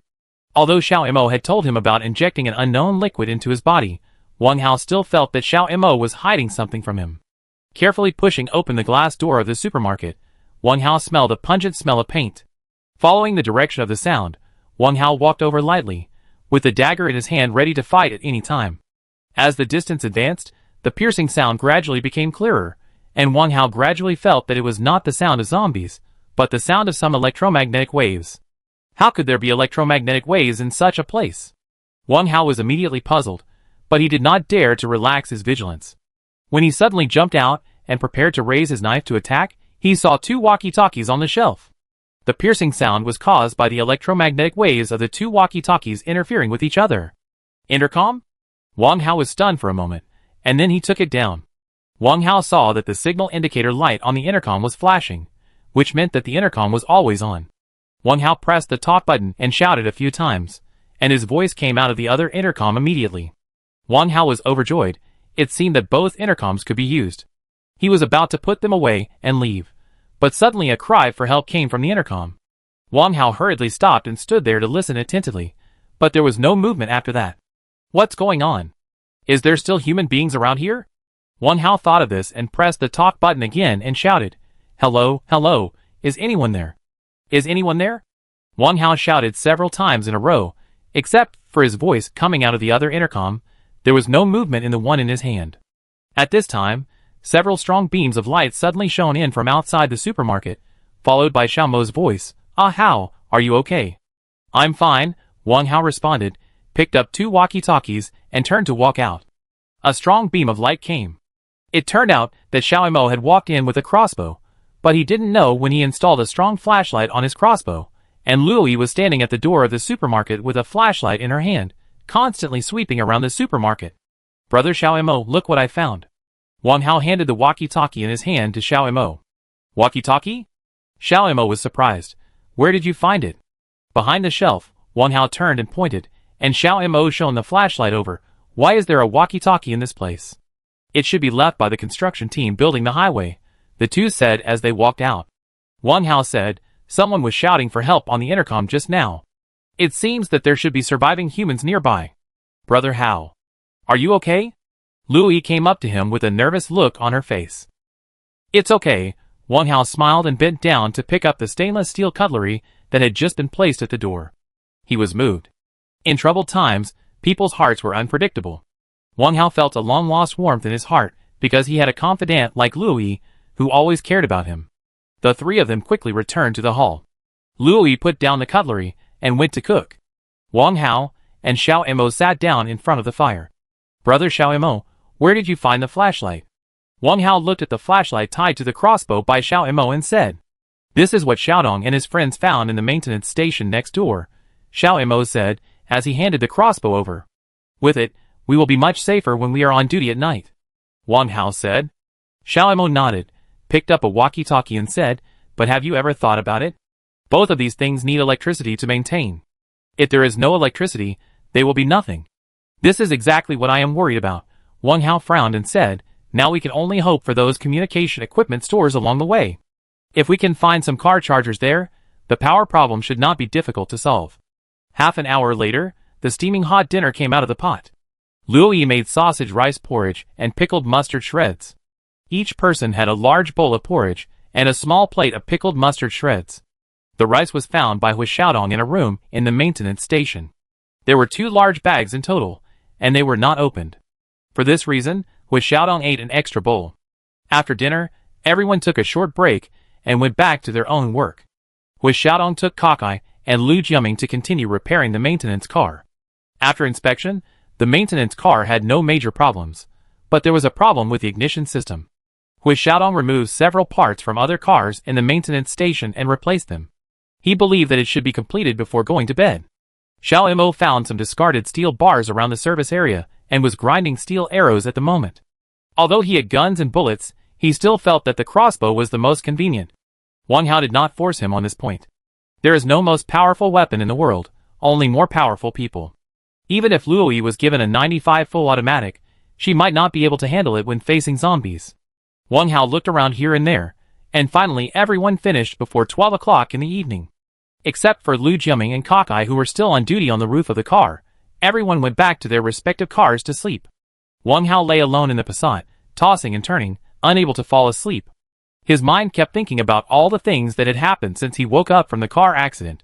He simply got up and sat on the steps outside the hall door and smoked a cigarette. Brother Hao, why haven't you slept yet? Luo didn't know when she got down from the RV. I slept, but I couldn't sleep. Wang Hao smiled bitterly. Why don't you go to sleep? I can't sleep either, Luo said and sat down beside him. Brother Hao, are you thinking about your sister-in-law again? I'm not worried about Xiaowan. She should have evacuated the safe base by now. Wang Hao shook his head and said, I just don't know how my parents are doing now. Don't worry, Brother Hao, uncle and aunt will be fine, Luo said with a pained look on her face. What you need to do now is to make yourself stronger. Grow up. Only when you are strong, you can better protect your sister-in-law and uncles and aunts after you find them in the future. Thank you. Wang Hao nodded, looked at Luo and said, if there is such a day, you stay and be a goddaughter in front of my parents. I will protect you like a brother. I will definitely do it. Luo forced a smile and patted Wang Hao's shoulder. This is what you said, don't regret it. Of course not. Wang Hao smiled, looked up at the quiet and peaceful starry sky, and his mood gradually calmed down. The starry sky at this time is so clear and brilliant, with thousands of brilliances and the moonlight like water. If only the world could be so beautiful forever, it would be great. When you have it, you don't know how to cherish it, and you will understand the preciousness when you lose it. I have always lived a mediocre life before, but I have never felt this way. Chapter 33. It was a peaceful night. Luo had already prepared breakfast the next morning. After everyone ate, Wang Hao briefly explained today's itinerary, and the team set off in a mighty manner. Wang Hao drove the Passat to explore the road ahead in advance. Xiao Mo drove the RV with Luo, Su Man, Feng Shufei, Li Shan and Lu Jiaming. Xian Zhanhe and Li Menglu drove the BMW and followed closely behind. The last one was the maintenance car driven by Hu Xiaodong. Before departure, Wang Hao and Xiao Mo agreed to contact each other by walkie-talkie, with Xiao Mo's RV leading the way and other vehicles following in turn. As soon as the convoy drove out of the service area, Wang Hao's voice came from Xiao Mo's walkie-talkie. Brother Xiao Mo, there are a few wandering zombies 1 kilometer ahead, be careful. Got it, you have to be careful too. Well, I continue to explore the road. Let's keep in touch at any time. Shikou City is not larger than Shur City. To be on the safe side, Wang Hao chose a longer road to bypass. If he drove overnight, he should be able to reach Yu City in 2 days. After getting off the highway, Wang Hao drove forward for more than 3 kilometers. The road conditions became worse and worse. Many places had to be extremely careful to drive through, and there were abandoned vehicles everywhere. This place is not far from Shikou City. These vehicles should be left behind by the citizens who fled. They are likely to have been infected and turned into zombies. Because of the lack of fresh food on the road, they have returned to the city center again. There is a lot of money in these abandoned vehicles, but very little food. This is probably a common mentality among people. They always think that money can buy everything, and they just need to bring enough money when escaping. But who would have thought that the RS virus spread so quickly? What is least lacking now is money, but what is most lacking is food. There were more and more vehicles ahead, and it was already impossible to move forward. Wang Hao had to stop the car and check the road conditions ahead. Because the road ahead of Wang Hao was an elevated bridge across two gullies. Although the gullies were not very deep, it was impossible to take a detour. The elevated bridge was 5 or 6 kilometers long. Wang Hao walked through the gaps between the vehicles for a while, and saw a large high-risk goods transport vehicle overturned on the road. The huge tank almost crossed the entire bridge deck, leaving only a gap less than half a meter wide. Wang Hao turned around and looked. It was only about 2 kilometers from where he parked to here. With their current strength, it was not a problem to clear a road. However, it was impossible to move this big guy, let alone clear it. What should he do? Wang Hao frowned and paced back and forth in front of the tanker. Suddenly, his eyes lit up. The big word explosion on the tank attracted Wang Hao's attention. Aren't there still a few kilograms of yellow explosives? Wouldn't it be enough to blow it up directly with explosives? Thinking of this, Wang Hao immediately picked up the walkie-talkie to report to Xiao Mo behind him, and asked him to park the car 2 kilometers away, and then send the explosives over. After doing this, Wang Hao climbed up the overturned front of the tanker, and prepared to check the road conditions on the other side of the tanker from a high place. At this time, a foul smell came over, and Wang Hao couldn't help but look at the cab. He saw that the tanker driver was still stuck in the cab. The damage caused by the overturning crushed his head. Because of the warm weather, the corpse was full of green flies. On the other side of the high-risk tanker are piles of abandoned vehicles. People on this side want to go over, and people on the past want to come back. As a result, this place has become a cemetery for all kinds of vehicles. Fortunately, no zombies have been seen nearby. Wang Hao sighed softly, and was about to turn around and get off the car, but suddenly there was a chi sound under his feet. Wang Hao squatted down hurriedly. At this time, a man's voice came from not far away. Put down your weapons, hold your head with both hands, and stand up slowly. Wang Hao looked in the direction of the sound, and saw a middle-aged man in police uniform holding a pistol at him with a nervous look behind an abandoned off-road vehicle 20 meters away. There seemed to be 1 or 2 figures shaking behind him, but they seemed very scared and never showed their heads. Wang Hao thought about countermeasures quickly, and slowly removed the short knife and pistol from his waist according to the other party's request. Although the other party's attitude was not very friendly, in the end times, everyone was in danger, so the other party's behavior was understandable, but Wang Hao was still prepared to respond at any time. Don't be nervous, I won't hurt you. Wang Hao hugged his head and slowly stood up, his eyes always paying attention to the other party's every move. How many of you are there? The middle-aged policeman asked sternly, his vigilant eyes wandering around Wang Hao. I'm alone at the moment.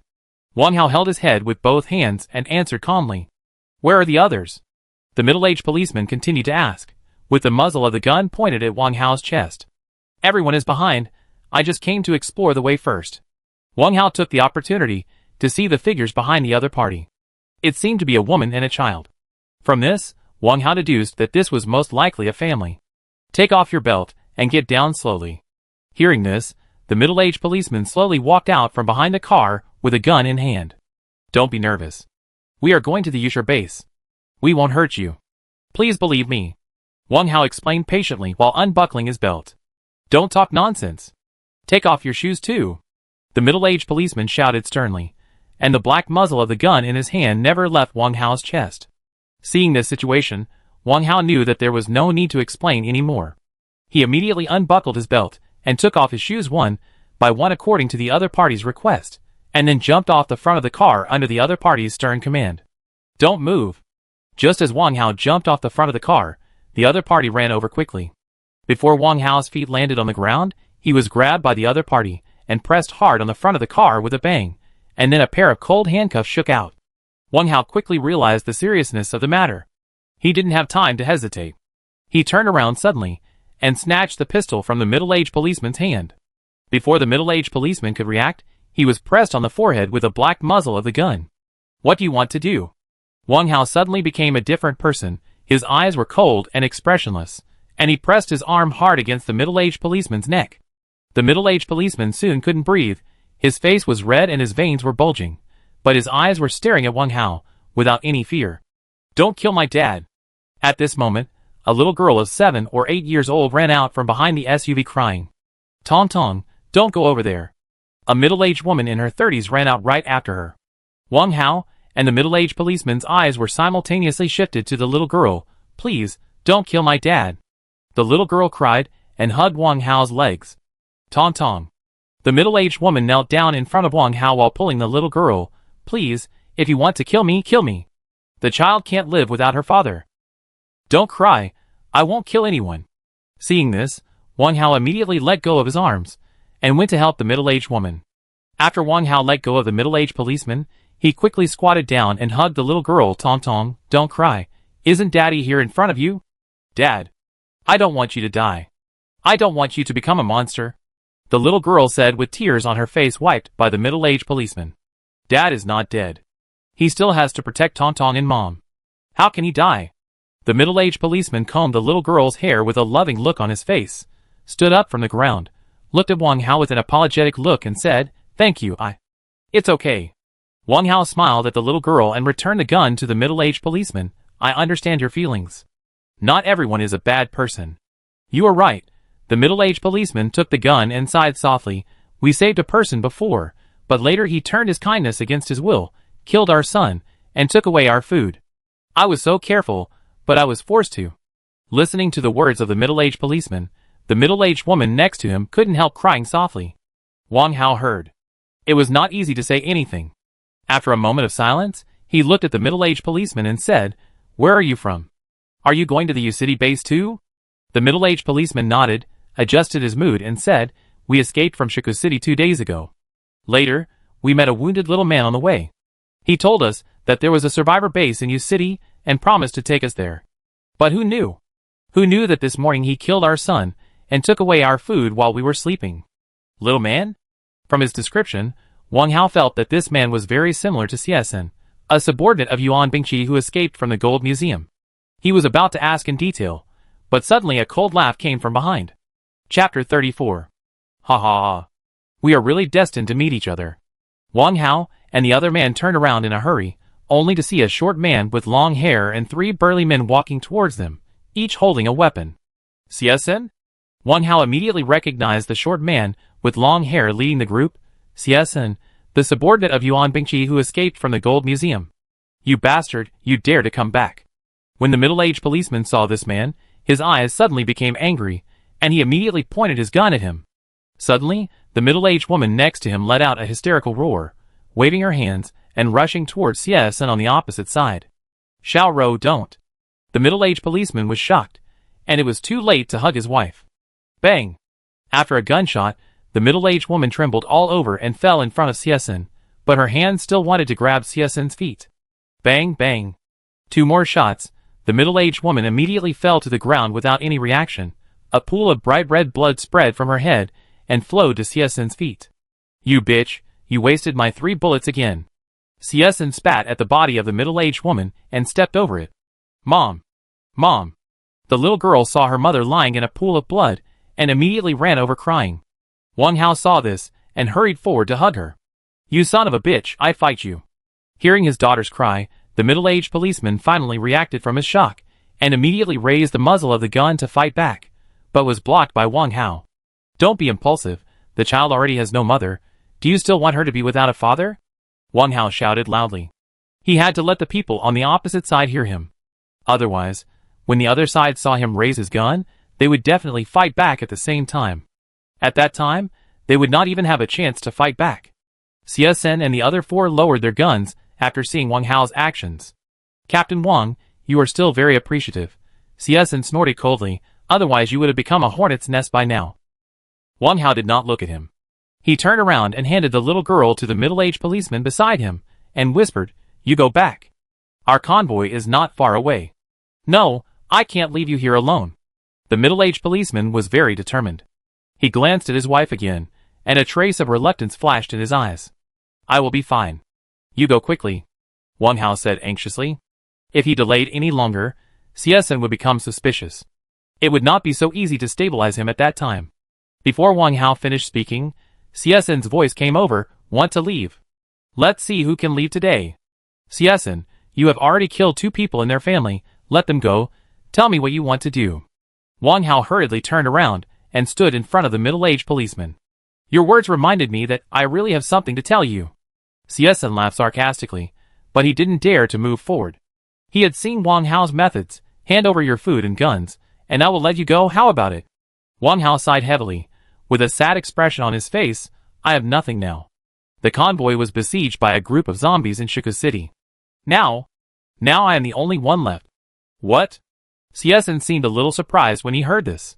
He frowned and looked at Wang Hao for a long time, and said with a suspicious face, "You said that you are the only one left in your team now, and everything else is gone?" Wang Hao nodded heavily, but he was calculating the time in his mind. It should have been 20 minutes since he finished talking to Xiao Mo. According to Xiao Mo's speed, he should have arrived. Maybe he is now observing everything in that hidden corner, waiting for his signal. Thinking of this, Wang Hao quickly observed the situation of the other party. There were 4 people. CSN was closest to him, and was holding an AK rifle. The other 3 stood in a fan-shaped 2 or 3 meters behind CSN. Each person had a different weapon. There were 2 pistols, and a double-barreled shotgun. On his side, even if Xiao Mo, whose life was unknown, was included, there were only 3 people, and a little girl. As far as the current situation was concerned, the strength of the 2 sides was too different. He could only win with 1 strike, otherwise they would all die on the spot. What should I do? When Wang Hao was in a dilemma, CSN's voice came to his ears again. "Boy, you dare to lie to me. I heard you talking just now." When Wang Hao heard this, his heartbeat suddenly accelerated. He had been very careful when talking to the middle-aged policeman just now. According to the hearing range of ordinary people, he could not hear it at all. Thinking of this, Wang Hao paid attention to CSN's expression. There was a hint of disappointment in his eyes. Wang Hao was relieved immediately, and the expression on his face became heavier. He sighed and said, "If you don't believe it, just shoot me now, but please let them go. Killing them is useless, and will only waste your bullets." From what CSN said just now, it can be heard that the number of bullets of the few of them should not be very large. Sure enough, after he said this, CSN immediately hesitated and looked back at one of the big men. The big man leaned close to his ear and said something. Then CSN turned around and said, "You can leave, but you have to leave your weapons and food behind. You stole all our food, what else do you want?" The middle-aged policeman's emotions had calmed down at this moment. When he heard CSN's words, he couldn't help but ignite his anger again. "What do you want?" "I want your life." CSN's face changed when he heard this, and he immediately raised the muzzle of the gun. Swoosh. Just when he was about to pull the trigger, suddenly a steel arrow broke through the air puff. CSN's long hair paused, and a steel arrow appeared at the center of his eyebrows. Huh? Taking advantage of the 3 people behind him being stunned, Wang Hao took a step forward and took the AK rifle in CSN's hand. He rolled on the ground and came to the middle of the 3 people. Bang! Wang Hao raised the butt of his gun and smashed it towards the head of one of them. The man groaned and fell to the ground. The 2 people beside him had already reacted at this time, and fired at Wang Hao. Bang, bang, bang. Wang Hao hurriedly dodged, but suddenly felt a shock in his left shoulder, and a burning pain came. At this time, a black muzzle of a gun was facing him again. Not good. In a panic, Wang Hao hurriedly fired, but the opponent dodged it easily. Because his left arm was shot, he could no longer hold the gun body at this time, and it was difficult to control the aim with his right hand alone, so he fired several shots, but failed to hit the opponent. When he pulled the trigger again, there was a click sound from the gun barrel that the bullets had been fired. At this critical moment, a black shadow suddenly passed in front of him. Chapter 35. When Wang Hao saw the shadow clearly, he saw that he had kicked the big man with the double-barreled shotgun to the ground, and at the same time, Xiao Mo had twisted the neck of another big man. The 2 fell to the ground almost at the same time, but the difference was that one was only subdued to the ground, and the other was dead. How can you kill people casually? The person who spoke was the middle-aged policeman who had pushed the other party to the ground. It was he who saved Wang Hao's life just now. At this time, he glared at Xiao Mo with anger. Xiao Mo ignored it, pulled out the steel arrow from CSN's forehead, and stabbed the big man whose neck he had twisted, and then walked towards the middle-aged policeman. What do you want to do? Seeing this, the middle-aged policeman quickly pulled out handcuffs from behind and handcuffed the big man, who was subdued to the ground, and quickly stood up and pointed his gun at Xiao Imo, who was walking towards him.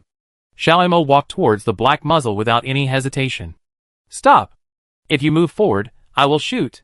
The middle-aged policeman raised his gun and shouted at Xiao Imo, but Xiao Imo ignored him and walked towards him slowly. Wang Hao had already seen Xiao Mo's intention. Just as he was about to dissuade the middle-aged policeman, he suddenly heard a bang in his ear. The middle-aged policeman fired a shot into the sky and quickly pointed the muzzle at Xiao Imo. "If you don't stop, I will really shoot." The middle-aged policeman shouted again, and at the same time, he quickly glanced at the big man on the ground and consciously blocked him. But before he finished speaking, Xiao Imo had already rushed over. Before the middle-aged policeman could react, he saw that Xiao Imo had inserted the steel arrow into the big man's forehead. The big man groaned and stopped responding, and blood instantly spread on the ground. You. The middle-aged policeman looked at the body on the ground in astonishment. It took him a long time to react. He suddenly pointed his gun at Xiao Imo and said with a sullen face, "What qualifications do you have to deprive someone of his life at will?" Dad, don't kill Uncle. Uncle is a good man." At this moment, the voice of a little girl suddenly came from his ear.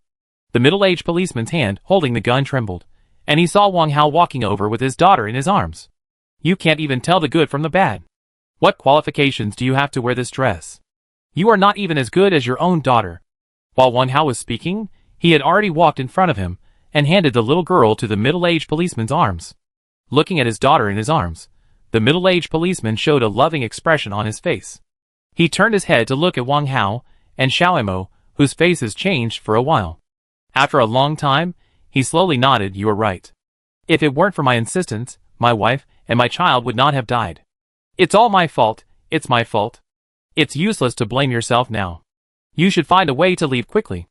This place is not far from the city center. I'm worried that the gunshots just now will attract the zombies." Wang Hao looked at him and said. The middle-aged policeman heard this and looked at his daughter in his arms. "Can we go with you?" "Of course." Wang Hao nodded, turned to look at Xiao Imo and asked, "Brother Xiao Imo, did you bring the explosives?" Xiao Imo nodded, and then the middle-aged policeman suddenly interrupted. "Do you want to use explosives to blow up the tanker that is blocking the road?" Wang Hao nodded, and suddenly remembered something. "How could I forget this? We are currently on the bridge. If the tanker is detonated like this, it will inevitably cause a certain degree of damage to the bridge. At that time, this bridge will become a dangerous bridge. If you want to pass through it again, the risk is too great. Unless there is another way, it is impossible to push it open by manpower." Xiao Imo glanced at the tanker not far away and said, "If you have enough explosives, I can try." The middle-aged policeman interrupted. "Before the disaster, I worked in the Dangerous Explosives Division of the Shika Public Security Bureau, and I still have some knowledge of explosives." "That's great." Wang Hao hurriedly asked Xiao Imo to take out the explosives. The middle-aged policeman put down the little girl and took the explosives in his hand to weigh the weight, and then studied it carefully for a moment, and finally said, "No problem, this is military TNT explosives. It is very powerful. As long as it is placed in the right position, it can completely blow this tanker under the bridge." The three of them quickly got busy. The middle-aged policeman disassembled the explosives and took out part of them, and then based on his work experience over the years, he placed the explosives on the front part of the car, so as to avoid the tank body as much as possible. Although the tank body is leaked, no one dares to guarantee that there will be no residue. Whether or not the tanker can be blown up is a small matter. If the bridge is damaged, they can only return to Shika City by the original route. The explosives were quickly installed, and the four people all retreated to the bridge where the convoy was located. This was to prevent them from returning by the original route if the bridge was damaged. The detonation device was a remote control switch modified by Lu Jiaming using a walkie-talkie. After everything was ready, Wang Hao gave an order, and Xiao Imo pressed the switch without hesitation. With a loud bang, the huge tanker flew out across the bridge, as if someone had installed a rocket booster on the front of the car. Although the bridge surface shook a lot when the explosion occurred, it was found after inspection that it did not affect the passage of vehicles. The remaining work only required moving other vehicles blocking the road. After hearing the explosion, the people who had been waiting 2 kilometers away rushed over one after another. Everyone, regardless of gender, disability or children, joined the battle and quickly cleared a passable road. Luo Yi simply bandaged Wang Hao's wound. Although the bullet could not be taken out for the time being, fortunately, no bone was injured. In order to save time, Wang Hao did not dare to cook. Luo Yi distributed the remaining dozen ham sausages and 10 bottles of mineral water to everyone in proportion. Everyone had a meal together in the bumpy car. The convoy continued to move forward. The Passat was still in the front. Because Wang Hao's left shoulder was injured, and he could not drive, the vehicle was driven by the middle-aged policeman, and Wang Hao and his daughter sat in the back seat. The RV driven by Xiao Mo followed closely behind, followed by Xian Zhanghe and Li Minglu's BMW, and the maintenance car driven by Hu Xiaodong was still at the end. Chapter 36. In the late afternoon, the convoy stopped in front of a distribution station beside the national highway. This is already the border of Shika City. Going forward for more than 10 kilometers is the jurisdiction of Yu City. Wang Hao wanted to travel overnight, but the middle-aged policeman stopped him because the road was being repaired less than 2 kilometers ahead. If he wanted to pass through, he had to take a detour. Although the distance was not very far, he had to pass through 2 large steel mills. When these 2 large steel mills were first built, many small restaurants and hotels and other ancillary industries were born outside the factories. With the passage of time, this area has gradually formed a certain scale.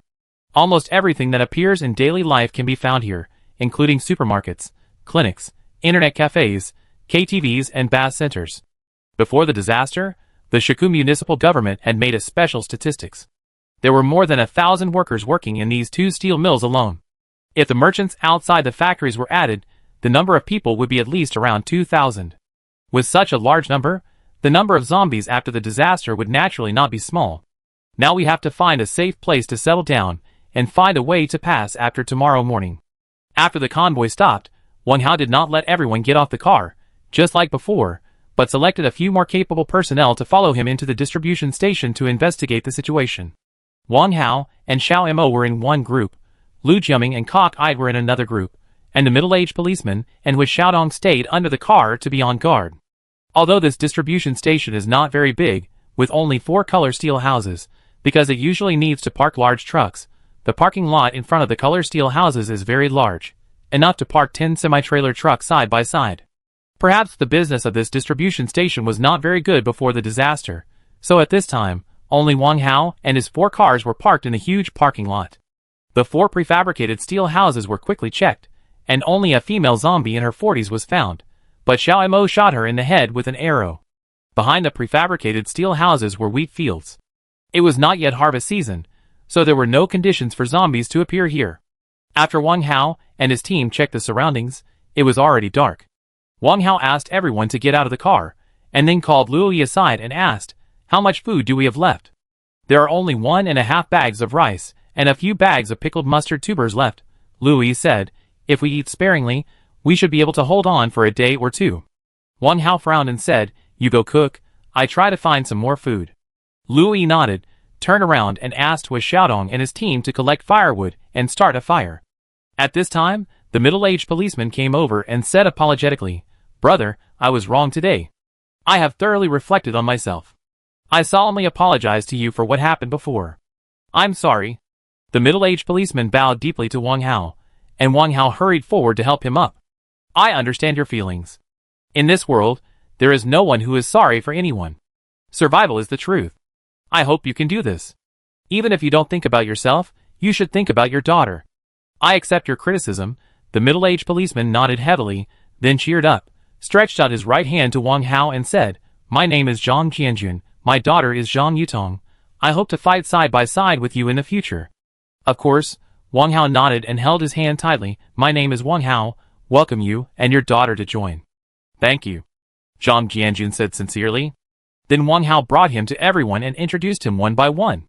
Zhang Jianjun's attitude was very humble. After the introduction, everyone quickly got familiar with each other.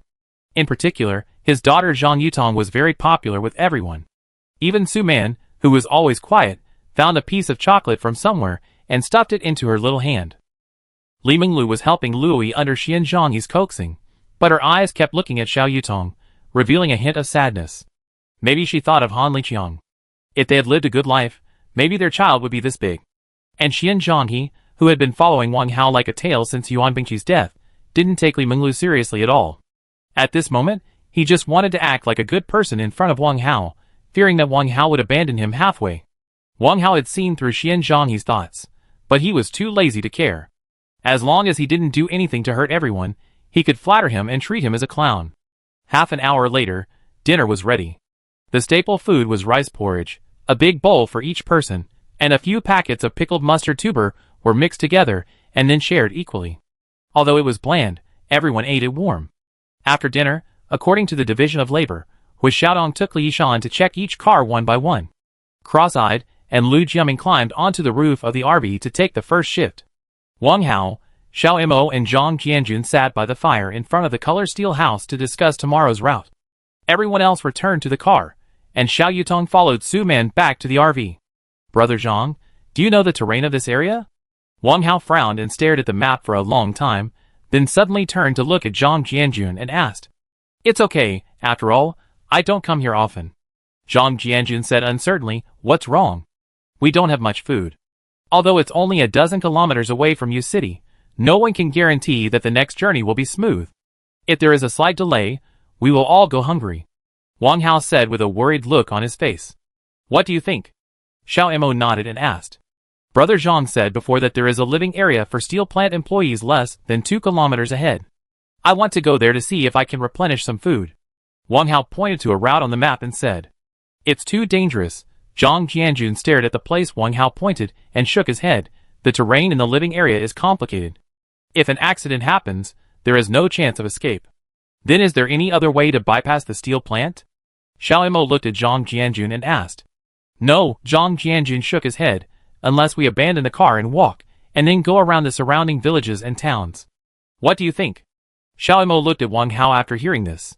Wang Hao stared at the map for a moment, looked up at the two and said, if it were a few of us, we might be able to give it a try, but Xiao Fei is injured.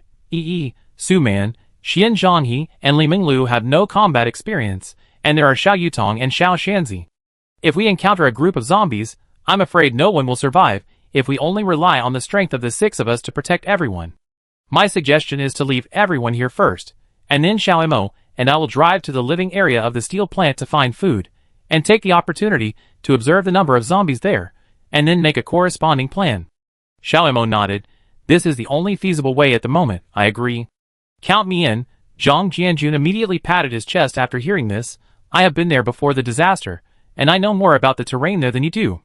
Wang Hao nodded, and the 3 of them immediately discussed the specific plan.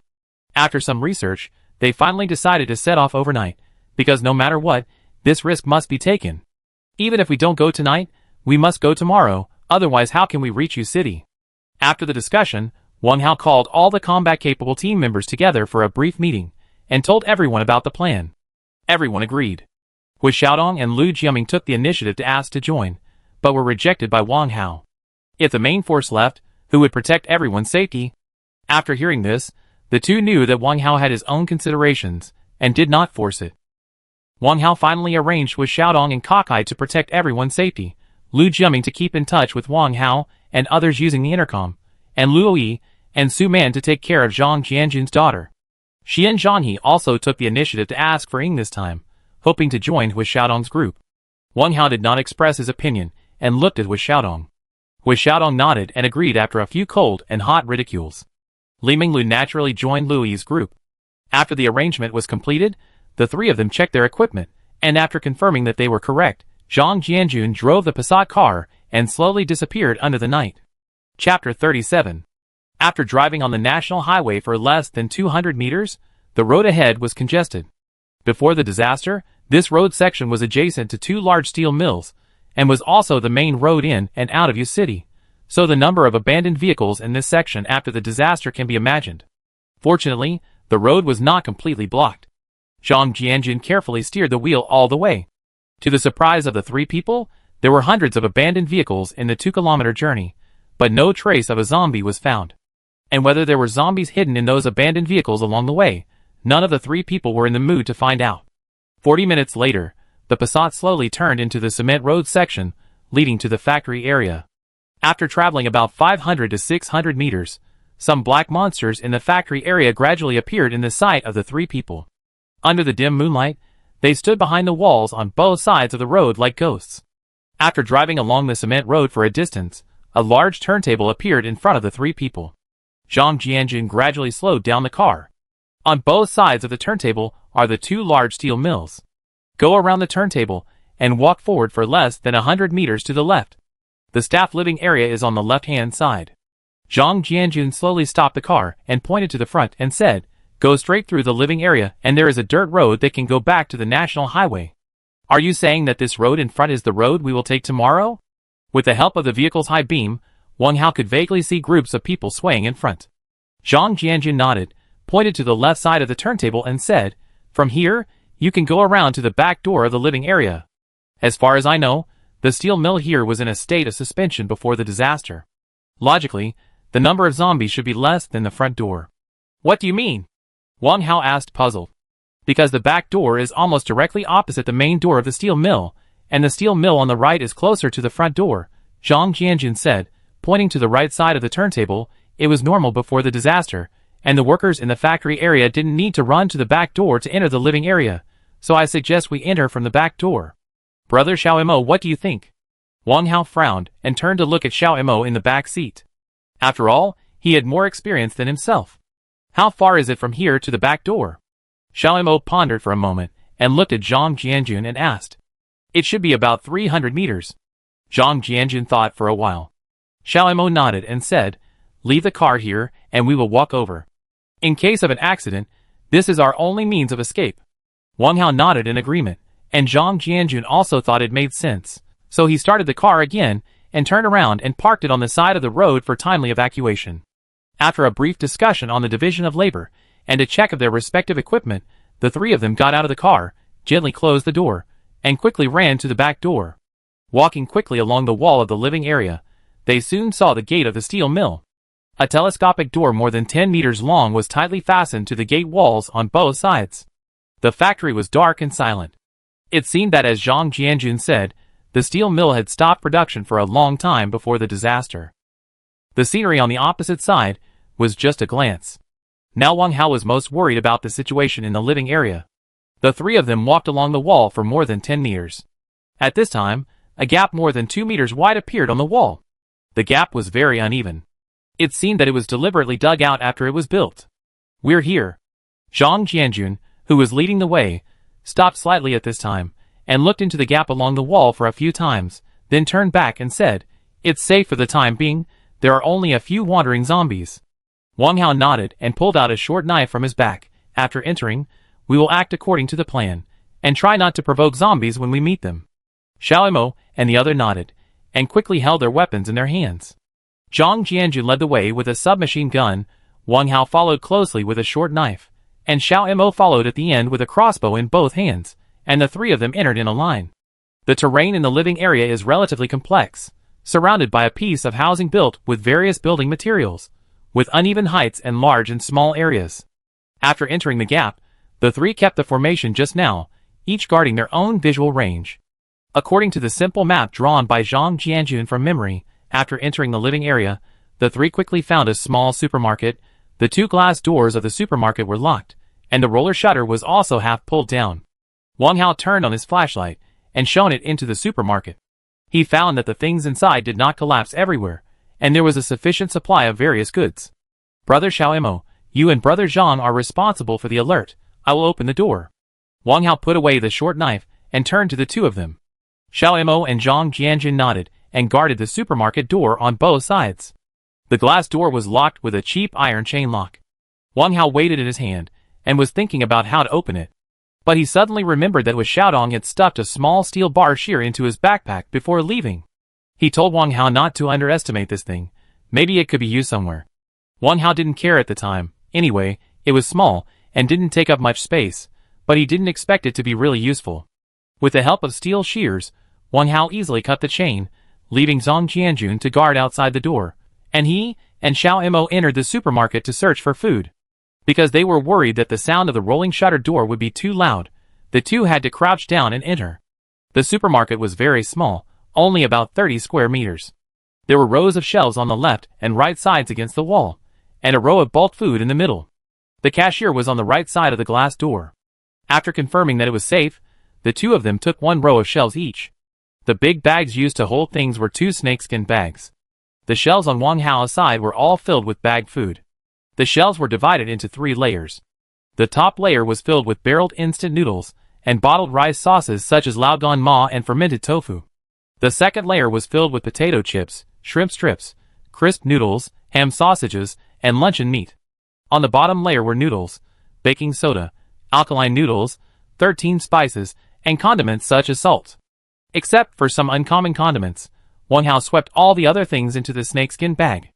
On Xiao Mo's side, the shelves were filled with some alcoholic beverages. Xiao Mo picked up a few bottles of Xiao Dao Zi and Gao Gaofun and packed them up. Then he found a dozen bags of soybean powder and milk powder on the bottom layer of the shelf and put them into the bag. Only a few bottles of mineral water were found on the shelf, most of which were piled under the cash register just after entering the door, and he would take them when he left. In addition, there were some canned foods on the shelf.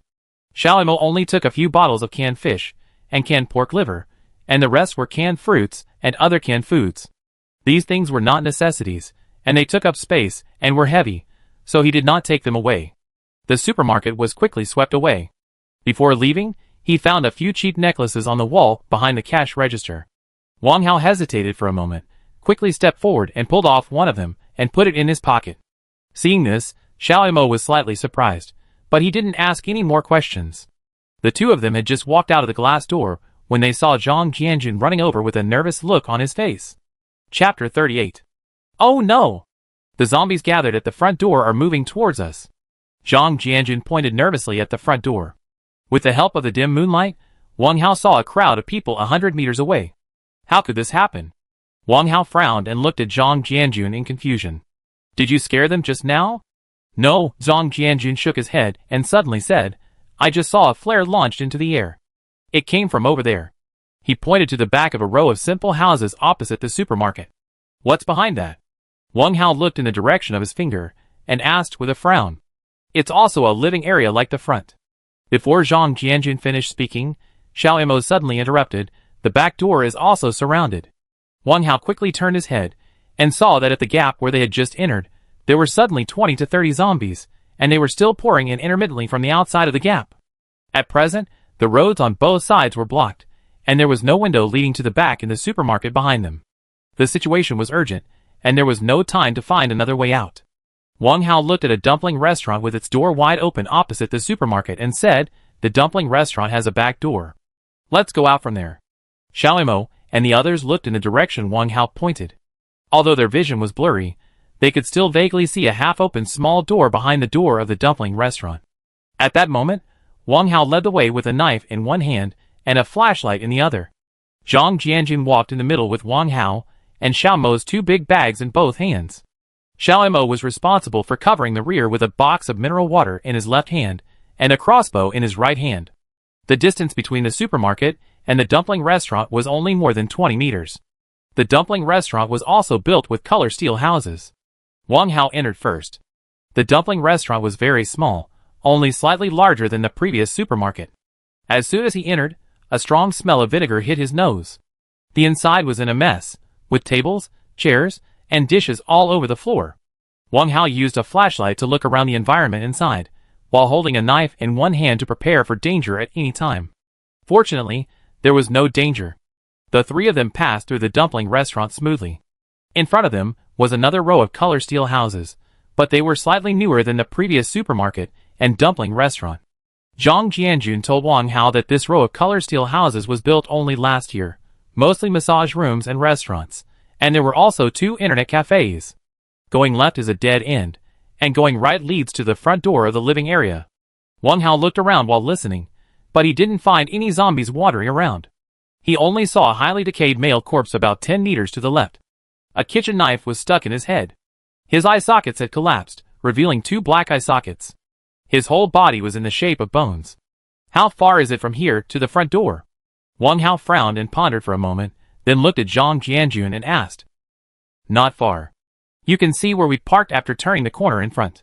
Zhang Jianjun pointed to a right turn 100 meters away on the right and said, Do you want to go back to the front door? Xiao Mo asked. Wang Hao nodded, looked around and said, I always feel that someone is watching us in secret.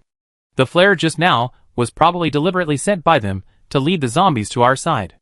Xiao Mo frowned slightly when he heard this, and nodded to show that he agreed with Wang Hao's suggestion.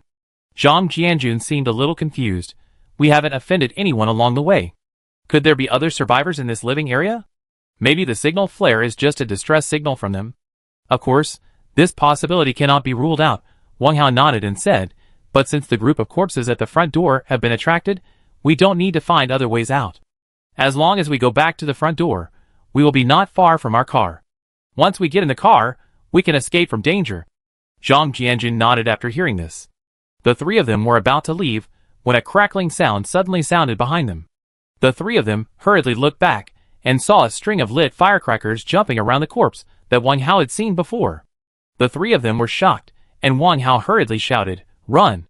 Xiao Mo and Zhang Jianjun didn't care to think too much when they heard it, and quickly followed Wang Hao to run towards the front door. When the three of them just arrived at the front door, another string of firecrackers exploded behind them, and at this time, the zombies had surrounded them from all directions. Wang Hao hurriedly turned around and took a bag from Zhang Jianjun's hand, and then shouted loudly, "Follow me." Zhang Jianjun nodded, quickly adjusted his arm holding the bag, and then pulled the gun, holding it with one hand, while firing at the zombies rushing towards him, and he and Wang Hao took turns to cover and move forward. Fortunately, the zombie group had not yet formed completely, and was gradually gathering from all directions. It was only about 200 meters from the front door of the living area to where they parked. Just when the zombie group was about to form, the three finally got back to the car. Zhang Jianjun hurriedly started the engine, but the engine only trembled a few times, but there was no response. He tried several more times in a row, and the engine stopped working after a few tremors as before. Seeing that the zombies were about to surround him, Zhang Jianjun, who was sweating profusely, tried to start the engine, but it was not working. "Don't worry, there is still time. Wait a few seconds before starting again." Wang Hao looked around, and saw that the zombies around would take at least 2 minutes to completely surround them. Although Zhang Jianjun had encountered zombies before, he had never encountered such a large scale. Even if he had a good psychological quality, he was still panicked. In order to calm his mood, Wang Hao put away the short knife while talking. Zhang Jianjun nodded, took a long breath, and started the engine again. Buzz. After shaking for a while, the engine finally made a roaring sound of starting the engine. Zhang Jianjun immediately stepped on the clutch and shifted gears, and stepped on the accelerator. The tires immediately made a harsh friction sound, and rushed out with a boom. The zombies were soon left behind, and the three people in the car breathed a sigh of relief. When Wang Hao looked back through the rearview mirror, he found that a white off-road vehicle suddenly appeared among the zombies. Chapter 39. Look, there's a car following us in the zombie swarm. Zhang Jianjun glanced at the rearview mirror and found that an off-road vehicle suddenly appeared in the huge zombie swarm, and he immediately panicked. Wang Hao seemed relatively calm. He glanced at his rearview mirror and said, "Don't panic, I just found it. Slow down and try to let him catch up." Zhang Jianjun hesitated for a moment, but from Wang Hao's face, he seemed to have his own plans. He braked a few times, and the speed slowly slowed down. Xiao Mo turned his head and observed for a moment, then turned back. "Hao, what are your plans?" Wang Hao shook his head.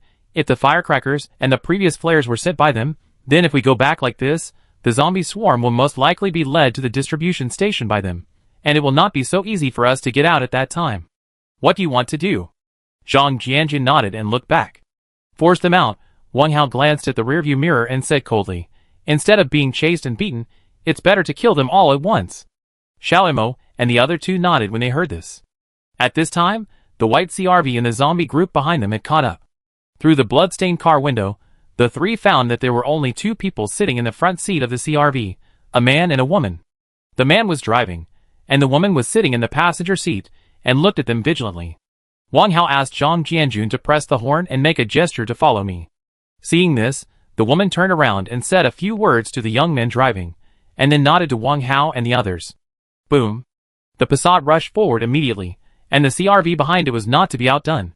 The car body suddenly stopped, emitted a huge roar, and quickly followed. The two cars drove onto the national highway one after the other. Zhang Jianjun followed Wang Hao's instructions. After turning onto the national highway, the car did not drive in the direction they came from, but drove to a field road next to the construction section. Wang Hao looked at the map. This road led to a small village 5 kilometers away. The small village was built on the mountain. There was a small river in front of the village. There was a round hole bridge built in the 1970s and 1980s on the river. From the map, this bridge seemed to be the only way to enter the village. In addition, There are several villages close to the national highway, but they are too close to the distribution station.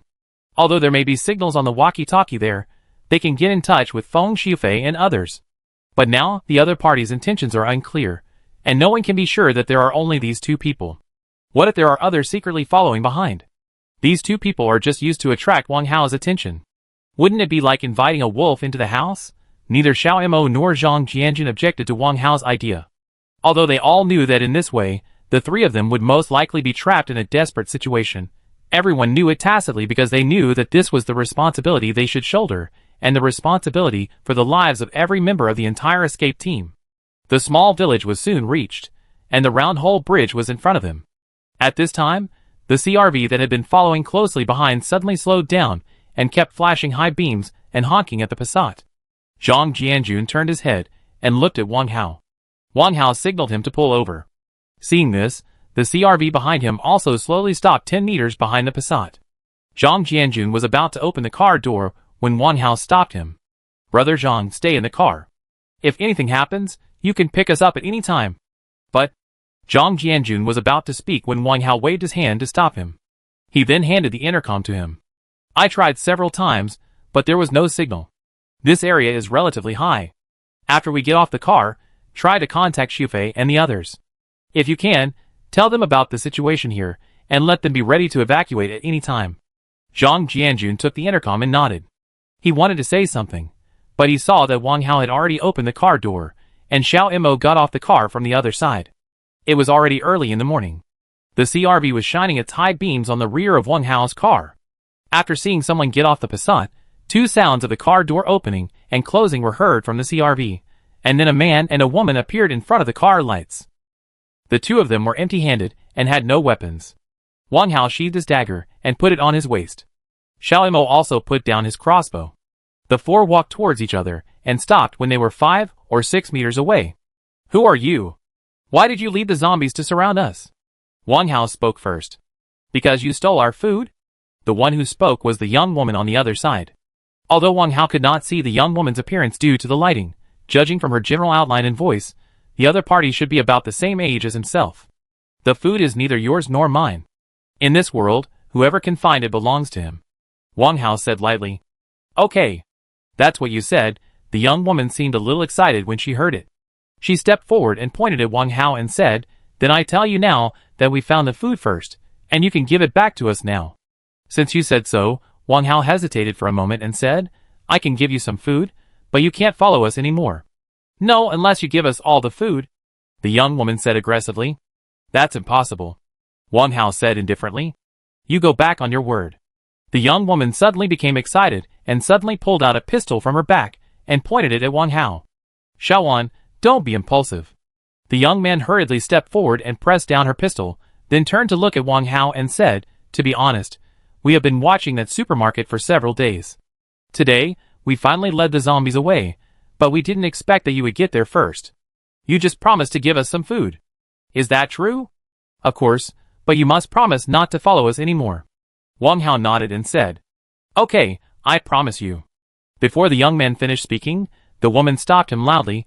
"You can't agree to them, Brother Feng. We found that with great difficulty. Xiaowan, since we can meet each other, it is fate. Besides, this place is not far from Yu City. We can't eat so much food. Just listen to them." The young man turned to look at the woman, shook her shoulders gently with both hands, and persuaded softly, "No, Brother Feng, have you forgotten how my brother died?" The woman shook her shoulders, and angrily shook off the young man's hands. Before she finished speaking, there was a sudden bang of a gunshot, and the young man was shocked and fell down immediately. Chapter 40. Brother Feng. The woman screamed and threw herself at the young man like crazy. The young man twitched all over, staring at the woman with his eyes fixed, and blood kept pouring out of his mouth. "Girl, be careful, hide quickly," Wang Hao shouted hurriedly. This scene was indeed beyond his expectation. Just when he was about to go forward to pull the woman, a string of bullets shot at him. "Stay where you are." A row of strong rays shot over as the voice fell. Wang Hao was shocked. He didn't know when two jeeps stopped behind a big tree less than 20 meters behind the CRV, and these 5 strong rays of light were shot from the roof of the jeep in front. Then 8 or 9 people got off the 2 jeeps. These people were men and women, but each of them held a weapon in his hand. "Damn it, I've been watching you for a long time, and you keep talking endlessly. Now there's no need to talk too much. Just leave your things behind. The speaker was the middle-aged man who was leading the group and holding an 81 automatic rifle. The middle-aged man was burly and had a shaved head. Behind him followed two equally burly men, each holding a long gun. The other 5 or 6 people immediately surrounded the 2 cars of Wang Hao and his team. Zhang Jianjun was soon pulled down from the car and pushed into the encirclement. You killed my brother Feng. The woman suddenly stopped crying, stood up from the body of the young man, and pointed the gun at the bald man. Bang! Almost at the same time, a shot was fired from behind the bald man. The woman's right shoulder shook, and her arm holding the gun suddenly softened, and the gun in her hand fell to the ground. Damn it! Who told you to shoot? How could you be so rude to a woman? The bald man turned around and slapped the man who shot the gun hard on the head, then turned and looked at the woman with a smile. I'm sorry, beautiful lady, my subordinate was too rude. I apologize to you on his behalf. Come on, let me check your wound. The bald man said and walked towards the woman. Get out of here. Don't come over here. The woman let go of her left hand covering her wound and struggled to pick up the gun on the ground, but the bald man stepped on the gun under his feet. Stinky bitch, you are so shameless. The bald man's face suddenly changed, and he raised his big hand and slapped her several times. The woman was slapped to the ground, and blood flowed from the corner of her mouth. Wang Hao wanted to stop them, but was stopped by Xiaomo, who whispered, It's not the right time yet, wait a little longer. Zhang Jianjun on the side also shook his head gently at Wang Hao, signaling him not to be impulsive. Wang Hao knew what the two meant, but if he didn't rescue the woman now, she would probably meet with an accident. Don't you want food? I give it to you, let her go. Wang Hao couldn't help but speak. The bald man heard this and stopped immediately, turned his head to look at Wang Hao, handed the woman to the man behind him, and walked towards Wang Hao. Boy, we helped you out just now, why, now you want to be a hero and save the beauty, ha ha. The bald man touched his bald head while speaking, Okay, I fulfill your wish, hand over the food to us and let you go. Let her go first. Wang Hao glanced at the woman, whose hands were tied behind her back. One of the big men was lifting her arms to help her stand. Judging from the blood on her chest, the woman's injuries were not light. If she continued to delay, she would probably die of shock due to excessive blood loss. After hearing Wang Hao's words, the woman seemed to want to speak, but she opened her mouth, but could not make a sound. It can be seen that the woman's life was in danger. After hearing Wang Hao's words, the bald man turned his head to look at the woman behind him, and then looked at Wang Hao's face. Okay, let's do as you said. We hand over the person, and you hand over the food. After the bald man said that, he waved his hand, bring her here. The woman was brought over quickly. Wang Hao saw clearly from a close distance that the woman was not shot on the shoulder, but between the left shoulder and the left chest, close to the heart. Although the light was dim, Wang Hao could still see the blood gushing out of the woman's wound. Send 2 people to go with me to get it. Wang Hao knew that the woman's life had reached its limit, and there was no time to delay. If there was no food, he could find it again, but if his life was lost, he would never get it back. Old dog, you 2 go with him to get it, and the others stay. The bald man shouted at a middle-aged young man, with a face full of flesh behind Wang Hao. The middle-aged man nodded, and turned to follow Wang Hao and a young man in camouflage clothes beside him to the Passat. 2 snakeskin bags full of food were quickly brought over. When the bald man saw the 2 snakeskin bags, his eyes lit up, and he quickly opened the zipper. Looking at the 2 bags full of food, the bald man swallowed his saliva and ordered the 2 men to move them to the car. Okay, you can go. The bald man grabbed the woman from the hand of the man next to him and pushed her in front of Wang Hao. Wang Hao hurried forward to support the woman. The woman's whole body had begun to feel cold, her eyes were sluggish, and her lips were trembling as she tried to speak. Wang Hao put his ear close to the woman's mouth. The woman raised her left hand towards the CRV and said intermittently, Car, car. Wang Hao looked up at the CRV and saw a big man on the other side trying hard to pull the back door of the vehicle. What do you want to say? Wang Hao frowned and put his ear close to the woman's mouth again. The woman's face suddenly became tense, and after trying for a long time, she spit out 2 words, brother. Brother? Wang Hao was stunned and immediately understood. It was too late to stop the big man. The big man opened the car door with a shot after pulling it to no avail. However, the moment he opened the car door, a thin black shadow rushed out. Chapter 41. Ah! A shrill scream immediately attracted everyone's attention. Under the strong light, A tongue about half a meter long shot directly into the chest of the big man. The tip of the tongue that pierced into the back quickly rolled back and suddenly pulled out. Wow! A bunch of internal organs burst out of the chest. The big man stared with horror at the long-tongued boy in school uniform in front of him, his eyes full of doubts. And when he saw the pile of internal organs still steaming on the ground, the doubts in his eyes turned into despair. He stretched out his hand, as if he wanted to pick up the pile of internal organs under his feet and put them back into his body. But before he bent down, the whole person fell to the ground with a thump, his eyes staring at the pile of internal organs. His pupils dilated in an instant and gradually turned gray. Everything happened in just a few seconds. The bald man and the others reacted quickly after a moment of shock. Suddenly, gunshots rang out, and 5 or 6 tongues of fire shot at the long-tongued boy from all directions. The injured woman tried hard to break free from Wang Hao's arms, and went forward to save the long-tongued boy, but was forcibly picked up by Wang Hao and immediately evacuated outside the fire net. Zhang Jianjun quickly started the car, and Wang Hao rushed over with the woman and Xiao Mo. It was impossible to return the original way at this moment, so they could only cross the bridge and enter the village. Zhang Jianjun stepped on the accelerator, and the vehicle rushed out immediately. However, not long after they drove off the bridge, the gunshots behind them suddenly stopped, but Wang Hao and the other two did not slow down because of this. The vehicle drove into the village and turned to a relatively wide area before slowly stopping. Xiao Mo and Zhang Jianjun got out of the car to check the surroundings. Wang Hao bandaged the injured woman in the car. Since the injury was near the chest, Wang Hao could not take off her clothes to check the injury. He could only temporarily tighten the wound with a cloth strip through the clothes to slow down the bleeding. Just after the bandage was completed, Xiao Mo got in. Zhang Jianjun took the initiative to ask to be on guard outside the car. "How is her injury?" Xiao Mo looked at the woman who had fallen asleep in the back seat and asked. "The wound must be sutured as soon as possible, otherwise it won't last long." Wang Hao shook his head and looked out the window. "Is the surrounding safe?" "It's safer now. There are only a few wandering zombies." Xiao Mo said, "What should we do next?" Wang Hao looked at the sleeping woman and said with concern, "Let's find a safe place to stop the car first, and then look around the village to see if we can find a clinic or something like that. We must stop her bleeding as soon as possible." Xiao Mo nodded, got out of the car and called Zhang Jianjun up. After hearing what Wang Hao meant, Zhang Jianjun also agreed, so the car started again and turned around the village.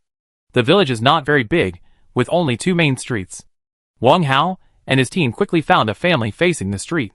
The reason they chose this family is that it is on a higher ground, and is at the intersection of 2 main streets. Standing on the roof, you can always find the zombies in all directions in the village. It is close to the 2 main streets, and not far from the village entrance.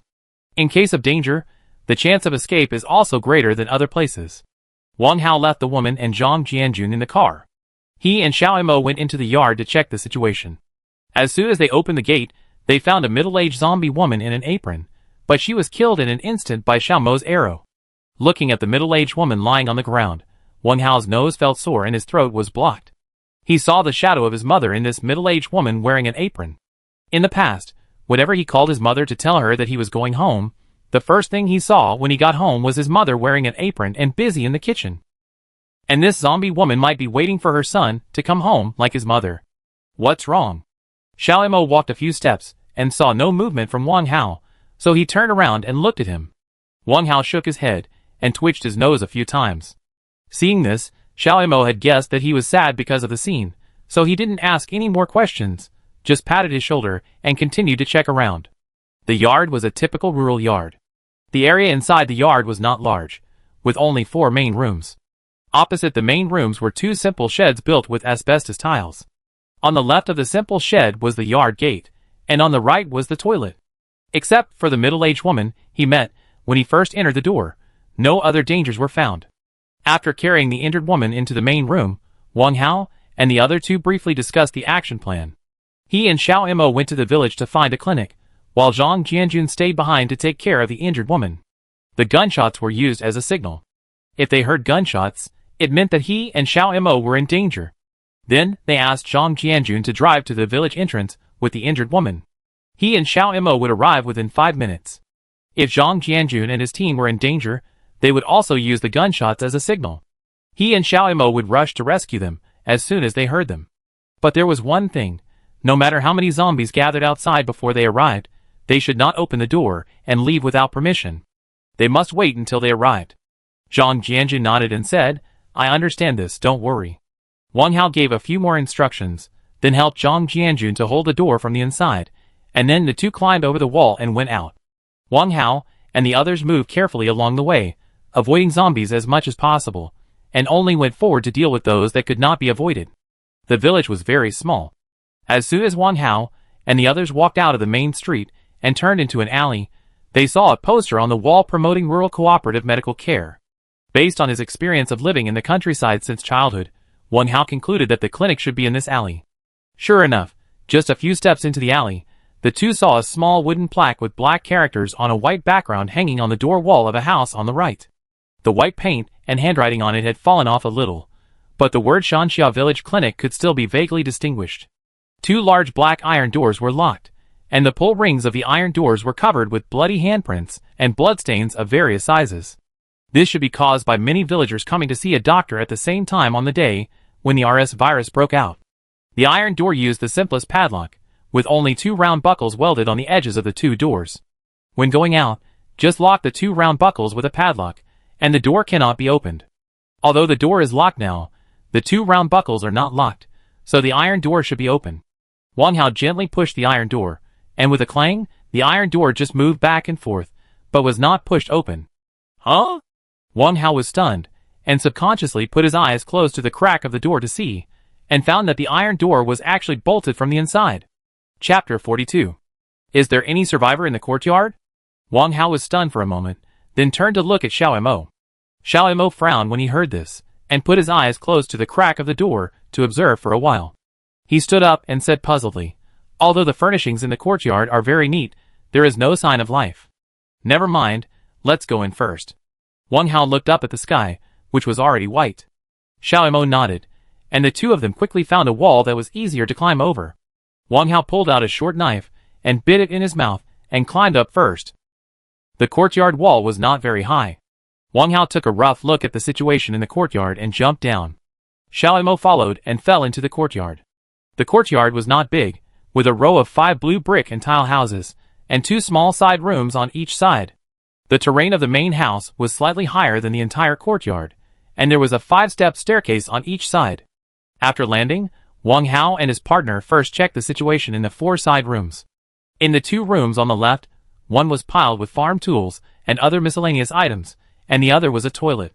The 2 rooms on the right were a kitchen with a boiler room and a bathroom. Wang Hao wanted to search for something edible in the kitchen, but he didn't find anything except a pile of unwashed dishes and chopsticks, not even a head of garlic or a piece of onion skin. After checking the situation in the yard, the two climbed the steps on the right. Wang Hao gently turned the door handle and found that it was not locked. He turned his head and nodded to Xiao Mo. Xiao Mo raised the crossbow and aimed it at the door. Wang Hao held the flashlight in his left hand, held a short knife in his right hand, and slowly pushed the door open. Suddenly, a strong smell of medicine came to his nose. Wang Hao quickly used the flashlight to look at the situation in the house. On the left-hand side near the window was a long light yellow wooden table placed horizontally, on which was placed an old-fashioned blood pressure monitor, a dirty pulse pillow, several prescriptions, and a calculator. Behind the wooden table was a worn-out wooden chair, and on the wall behind it hung a human cross-section and a human acupuncture point map. Next to the long table were 2 medicine cabinets, one for Western medicine and one for Chinese medicine. On the left and right of the innermost part of the room were 2 beds and several 4 stands, and on the right was an old sofa and several wooden chairs. Opposite the medicine cabinet was a door that seemed to lead to the inner room. Wang Hao turned the doorknob and found that the door was locked, so he did not bother to open it. Time passed by minute, and every minute wasted, and the injured woman was 1 step closer to death. After the situation in the room was temporarily safe, Wang Hao hurriedly turned around and walked to the Western medicine cabinet, put down the short knife, and quickly searched for hemostatic and anti-inflammatory drugs in a pile of medicine boxes. The medicine cabinet had 3 layers in total. The first layer was filled with gauze bandages, sanitary napkins, iodine tincture, and gentian violet. The second layer was filled with various Western medicines, and the third layer was filled with tonics such as Lu Wei Di Huang pills and Donkey High gelatin. After searching for a while on the second floor, Wang Hao found a box of Yunnan Biao hemostatic powder, and put it into his backpack along with anti-inflammatory drugs, cold and fever medicine, and everything on the first floor. As soon as he walked out of the house, Wang Hao suddenly stopped and turned his eyes to the door next door. Since the courtyard door was locked from the inside, and they didn't find anyone in the room they just walked out of, it means that the person who closed the door should be in the next room. Wang Hao turned his head and looked at Xiao Mo, who nodded. The strong curiosity prompted the two to slowly walk towards the door next door. Chapter 43. The sky was getting brighter.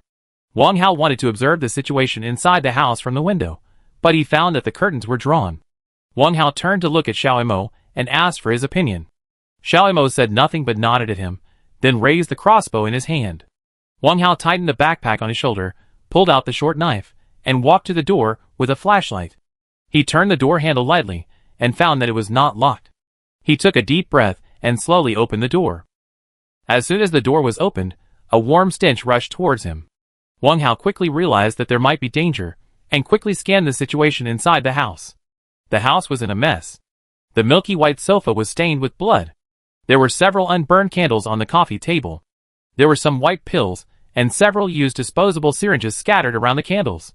There was a black bloodstain on the floor. Judging from the trajectory of the bloodstain, it should be left by a person who was injured and dragged his bloody body. The bloodstain led to the master bedroom with the door closed. The layout of the house is the kind of 3-bedroom and 1 living room that is common in rural areas in the north. There are 2 bedrooms on the left-hand side of the door and a partition opposite, which can be used for living, cooking, or storing sundries. In addition, there is the living room area. Wang Hao opened the curtains casually. At this time, the sky was gradually getting brighter. Although the light was not very bright after opening the curtains, the things in the house could be seen clearly. Wang Hao and Xiao Mo exchanged glances, and the two walked carefully to the door of the master bedroom one after the other. Wang Hao leaned against the door and listened for a moment, but it was unusually quiet inside, and he could not hear any movement. Wang Hao frowned, gently grasped the door handle, and slowly turned it. With a light click, the door lock popped open. Wang Hao pushed the door open and quickly swept the room with a flashlight, but the scene in front of him made the two of them stay there. 3 bodies were neatly lying on the double bed in the bedroom. The 3 bodies were covered with a quilt. Except for the head, the whole body was covered tightly. And on the left bedside table, there was a male body in a white coat curled up. The bloodstain was dragged from under him. His hand reached into the quilt. The body next to him was a middle-aged woman, about the same age as the white coat. Next to the middle-aged woman was a little girl about 10 years old, and next to the little girl was a teenage boy. Each of them had a peaceful face, and there was no trace of the pain of death. Seeing this scene, Wang Hao sighed in his heart. When the end of the world comes, being able to die with the person he cares about most, that kind of peace may be their best destination. Wang Hao couldn't bear to watch any more, and was ready to turn around and leave. However, at this moment, the corpse of the man in a white coat curled up at the head of the bed suddenly opened his eyes. The gray eyeballs immediately looked at Wang Hao and the others, and suddenly opened their bloody mouths. There were bloodshot lines between the 2 rows of black and blue fangs. A low roar came from the depths of the throat, and the whole body creaked as if it wanted to stand up from the ground. Wang Hao and the others were startled and quickly retreated. The light in the house was dim, which was not conducive to killing it on the spot. Wang Hao planned to lead it to the living room before taking action. Xiao Mo understood immediately, and aimed at the forehead of the white coat tightly, and stepped back step by step. The white coat struggled for a few times but failed to stand up, but fell to the ground, grabbing his hands forward and crawling towards Wang Hao and the others. At this time, Wang Hao saw clearly that one of the white coat's legs had been lost, and the previous black blood stain should have flowed from the wound. During the crawling process, one of the white coat's hands pulled the corner of the quilt, and the thick quilt was immediately pulled off the bed by 1/3. Wang Hao subconsciously glanced at the bed, and he saw an extremely tragic and disgusting scene. The 3 bodies on the bed were separated, and the heads with peaceful faces that Wang Hao and the others had seen before were actually just a face covered with a skull. Under the effect of the quilt, the 3 bodies were highly rotten, and the internal organs mixed with feces, and urine flowed all over the bed, and groups of maggots were crawling on it. Wang Hao looked at the man in the white coat crawling towards him with mixed feelings, slowly raised his short knife, took a few steps forward, held his head with his left hand, and slashed with his right hand, and the man in the white coat was lifted up by Wang Hao. Wang Hao looked at the head that was constantly dripping with black blood and whose mouth was still opening and closing, and murmured, "I know you love your family very much, but I don't agree with your behavior. Go and accompany them." After saying that, he threw it on the bed, then turned around and walked out. At this moment, he had already thought of what was behind the locked door in the bathroom. Xiao Mo looked at Wang Hao's back, then looked at the head on the bed that had bitten a piece of intestines, sighed lightly, raised the crossbow, and whooshed arrow shot through the head. After coming out of the gate, the two ran all the way, and soon returned to the previous courtyard. After checking the pulse and breath of the injured woman, Wang Hao tore open her clothes at the injured part, and her snow-white skin was immediately exposed. Zhang Jianjun and Xiao Mo turned their heads away quickly. Wang Hao was eager to save people, and didn't care about these things. He immediately applied hemostatic powder and bandages to the woman, and then took off his shirt and put it on her. After doing all this, the sun had risen. The three discussed for a while, and finally had no choice but to return the same way, because the only other way was to cross the river. The depth of the river was still unknown, and this place was at least 5 kilometers away from the distribution station. If it were the three of them, such a distance would not be a problem at all, but now they couldn't just abandon this woman who was still unconscious. In that case, it would be better to kill her directly. After the discussion, Wang Hao checked the vehicle's general condition. There were still 2 bars of fuel, so it was not a problem to complete the 5-kilometer journey. There were no other problems except that the windshield and bumper were damaged. Wang Hao asked everyone to check their equipment. Xiao Mo had 6 steel arrows left, a pistol, and 3 magazines of bullets. Zhang Jianjun had 2 magazines of submachine gun and a pistol. Except for this short knife, Wang Hao had the same number of pistols and magazines as Xiao Mo. If there were no groups of zombies along the way, such equipment would be enough for the 4 people to return to the distribution station safely. Everything was ready. Zhang Jianjun drove the vehicle again, Xiao Mo sat in the co-pilot, and Wang Hao sat in the back seat to take care of the injured woman. The vehicle quickly drove out of the village, and arrived in front of the round-hole brick bridge. The brick bridge was not very long. After driving on the brick bridge, the situation on the other side of the river was clearly visible. Except for a few dead bodies lying on the ground, no other danger was found. It seemed that the bald man and his gang should have escaped. At this time, Wang Hao was a little worried about Hui Xiaodong and Luo, who had been unable to contact him. If the bald man and his gang successfully escaped, according to the general thinking, they should return. If they were discovered, Hui Xiaodong and Lu Jiaming alone would probably find it difficult to resist.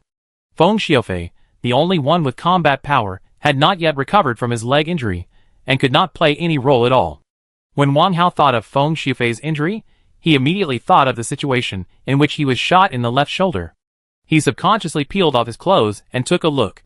The wound was still scabbed like the last time.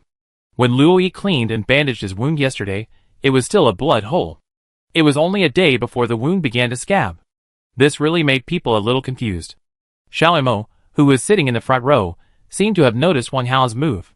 He looked back through the rearview mirror in the car, and his eyes were also full of doubts. At the same time, the skinny old man in a loose white coat, with long gray hair and a chest-length beard, who he saw the first time he woke up in the hospital, appeared in his mind. Who was he? Why did he appear in front of his bed? And who was he? Why did he wake up in a hospital bed? Chapter 44. The vehicle soon returned to the national highway. The sun had risen. The warm sunlight shone into the car, which gradually relaxed everyone's tense nerves all night. Although the food was robbed, they unexpectedly gained a lot of medicines. This risk was worth taking. Looking around the surrounding environment, Wang Hao frowned, wondering how to go next, how to avoid the siege of the zombies, and safely pass through the living area of the steel plant. The journey was safe and sound. When the three saw the distribution station, an equally risky plan slowly took shape in Wang Hao's mind. The vehicles outside the distribution station still maintained the position they set out, and Lu Jiaming and Cockeye, who were on guard on the roof, could be seen from a distance. As soon as they saw Wang Hao's car, the two of them excitedly waved their arms. Passat slowly drove into the distribution station. Before the car stopped, Luo Yi ran over with Xiao Yutong and with Xiaodong in her arms. Then Li Shan and Su Man came over with the limping Feng Xiufei. Finally, Xian Zhanghe and Li Minglu came over. Although Lu Jiaming and Cross-Eyed were excited, they knew that they had a heavy responsibility and were still on guard on the roof. When she saw Wang Hao carrying an unconscious young woman out of the back seat of the car, a hint of jealousy suddenly appeared on Luo Yi's face. "Brother Hao, you found your sister-in-law." Luo Yi stepped forward and glanced at the woman in Wang Hao's arms, and asked softly. "Don't ask for now," Wang Hao said, as he carried the injured woman towards the RV. "I've stopped her bleeding, the rest is up to you." Luo Yi nodded. Although her face was full of jealousy, she was not the kind of girl who didn't understand things. She immediately rushed forward to open the door for Wang Hao. After settling the injured woman, Wang Hao got out of the car and briefly announced the action plan to everyone. Although everyone thought Wang Hao's plan was too risky, they couldn't think of any better way. After everyone left, Xiao Imo stayed behind. He looked at Wang Hao with concern and said, "Isn't it too risky for you to do this? There will definitely be danger." Wang Hao nodded, looked at everyone who was busy packing up and said, "We don't have enough food for one meal now. If we continue to waste it, we will starve to death even if we are not eaten by zombies. Besides, it is not safe here. We can only hope to survive if we rush to Yu City as soon as possible." "You are right." Xiao Imo pondered for a moment, nodded and said, "But have you ever thought about what will happen to your family and girlfriend if something happens to you?" "I have thought about this too." Wang Hao sighed softly, looked at Xiao Imo and said, "Brother Xiao Imo, I know you are thinking about me, but we are all facing multiple dangers right now. Yu City is our only hope to survive. To reach Yu City, the steel mill is our only way, so no matter what, I have to give it a try." Seeing Xiao Imo frowning and silent, Wang Hao patted his shoulder pretending to be relaxed and said, "Brother Xiao Imo, don't forget that we were almost surrounded by thousands of zombies in Yu City before, but we got out safely in the end. Now we are not even 1/10 of the original situation." Xiao Imo heard this and glanced at Wang Hao. He saw an unprecedented determination on Wang Hao's face. He knew that unless Wang Hao was knocked unconscious, he would never give up. After a moment of silence, Xiao Imo nodded slowly, "Okay, let's do as you say. If we encounter danger, we will evacuate immediately. I will protect everyone's safety." Wang Hao nodded in agreement. At this time, Hui Xiaodong ran over and said that all vehicles had been checked and could be on the road immediately. Wang Hao then assigned 1 or 2 more combat-capable team members to each car, so that in case of danger, several cars could have a front and back look after each other. After readjusting the channel of the intercom, Wang Hao drove the Passat and set off first, and the rest of the vehicles followed Wang Hao and kept about 1 kilometer behind. The Ford RV was still in the front, but it was driven by Zhang Jianjun. Xiao Mo's main task was to keep in touch with Wang Hao at any time, so that adjustments could be made in time. In addition, the RV carried Zhang Jianjun's daughter, Feng Xiaofei, Su Man, Luoyi, Li Shan and the injured woman. Following the RV was the BMW 760 driven by Xian Zhanghe and Li Menglu. Lu Jiaming sat in the back seat, and Cross Eyes was assigned to the maintenance car of Hui Xiaodong, who was walking at the end. In this way, each car was equipped with a relatively combat-capable person in addition to the driver, so that they would not panic in case of danger. Wang Hao's general plan was to drive to the living area of the steel plant first to lead the group of corpses there to the steel plant that had been closed before the disaster, and then use explosives to blow up the gate to block the road. Although it was impossible to trap the group of corpses permanently, as long as they could hold on for 10 minutes, their convoy could pass safely. Wang Hao followed the route explored last night, and turned into the cement road leading to the factory area half an hour later. It was just after 8 in the morning, the weather was clear, and the sun was bright. Wang Hao could see clearly that the black giants standing on both sides of the cement road last night were actually some large equipment inside the factory. The cement road was very wide, more than 40 meters. Along the cement road, Wang Hao soon saw the turntable from last night. When he was still more than 10 meters away from the turntable, Wang Hao gradually slowed down and began to observe the situation around him. The group of zombies was much smaller than last night. Wang Hao guessed that some of them might have followed the injured woman's CRV into the dirt road from last night. According to the speed of the zombies, they were likely to have met the group of bald men who fled in panic, and then were either led to other places by them, or were eliminated by them. Thinking of this, Wang Hao could no longer think about it, and immediately reported the situation to Xiao Mo behind him. Xiao Mo felt that something was wrong and told him not to be careless, and to keep in touch at any time. After finishing the call with Xiao Mo, Wang Hao slowly turned into the main road on the left that led to the steel mill. After walking more than 200 meters, Wang Hao came to the back door of the living area last night again. The so-called back door was actually just a gap that could be passed by one person. Wang Hao looked through the car window into the gap, and did not find a large number of zombies, only a few zombies wandering around. After making sure that the surroundings were safe, Wang Hao stopped the car in front of the telescopic door of the steel mill. After getting off the car, he first carefully observed the position of the engine head, because anyone who has seen a telescopic door knows that the telescopic door is usually driven mainly by electricity. According to common people's thinking, the driving equipment should be installed in the engine head. The current situation is that the telescopic door will definitely not be powered, which means that other methods must be used to open it. Wang Hao pulled and pushed the door for a long time without success, so he had to climb inside the door and check it up and down. The telescopic door still did not move at all. Wang Hao ran to the gatehouse to look for a long time, but only found an electric switch. He tried it twice, but it did not respond. Just when he was at a loss, he suddenly saw the small electronic screen on the nose of the machine that was used to display the date and time, and suddenly realized it.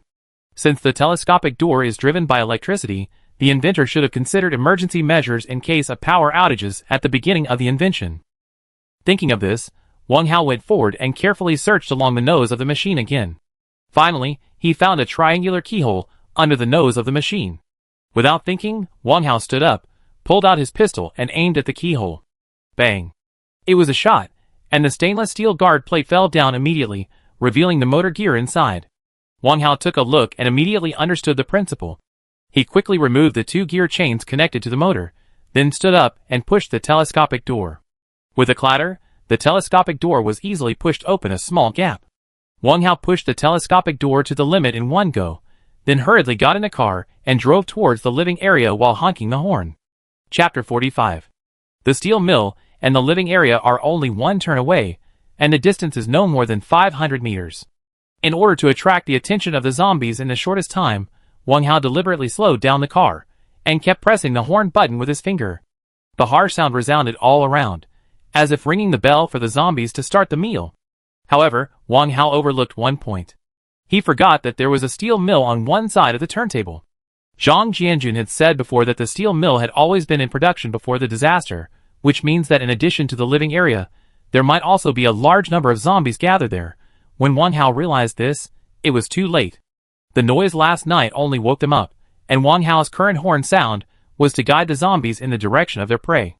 When Wang Hao just arrived at the turn, he saw that at the gate of the steel mill a few hundred meters ahead, zombies wearing safety helmets and work clothes were pouring out like a flood. They were rushing towards Wang Hao in groups of 3 or 5. Wang Hao couldn't help but take a breath of cold air when he saw this. He subconsciously turned his head and looked in the direction he came from. If he chose to evacuate at this time, the danger he faced would be immediately eliminated, but then the convoy would have to return the same way and make plans. No, I can't give up all my efforts. I must stay calm. There must be other ways. Wang Hao forced himself to calm down and quickly observed the situation around him. It was not too bad at the moment. If he hurried, he might be able to merge the two groups of corpses together and lead them into the steel mill together. Yes, let's do it. Thinking of this, Wang Hao quickly stepped on the clutch and shifted gears. With a hum, the Passat rushed out with a roar. This place was very close to the living area. Wang Hao stepped on the accelerator, and the Passat almost rushed to the main entrance of the living area. Wang Hao had no time to observe the situation inside, so he turned the steering wheel and went in. According to last night's impression, the main entrance was directly opposite the road they had to take a detour, and this road was also the road in front of the small supermarket they entered last night. This road went straight through the entire living area from the main entrance. The whole journey was about 200 meters, and there were small shops on both sides of the road. The road surface was also hardened with cement, and it was only about 10 meters wide. As soon as he entered, several zombies rushed towards him.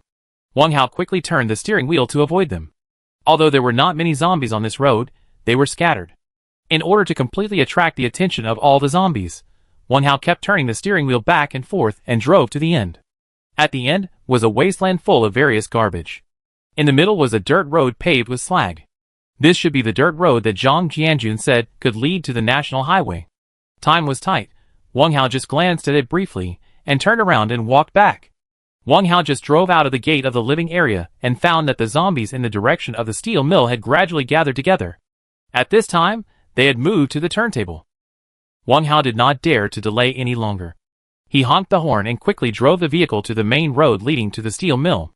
When he was more than 50 meters away from the zombie group behind him, Wang Hao gradually slowed down the speed, honked the horn, and observed the distance of the zombie group through the rearview mirror. Although the zombies move slowly, they will chase after their prey as soon as they find it. Wang Hao never dared to relax his vigilance, and the vehicle kept moving forward slowly. 10 minutes later, the zombies poured into the gate of the steel mill like a tide.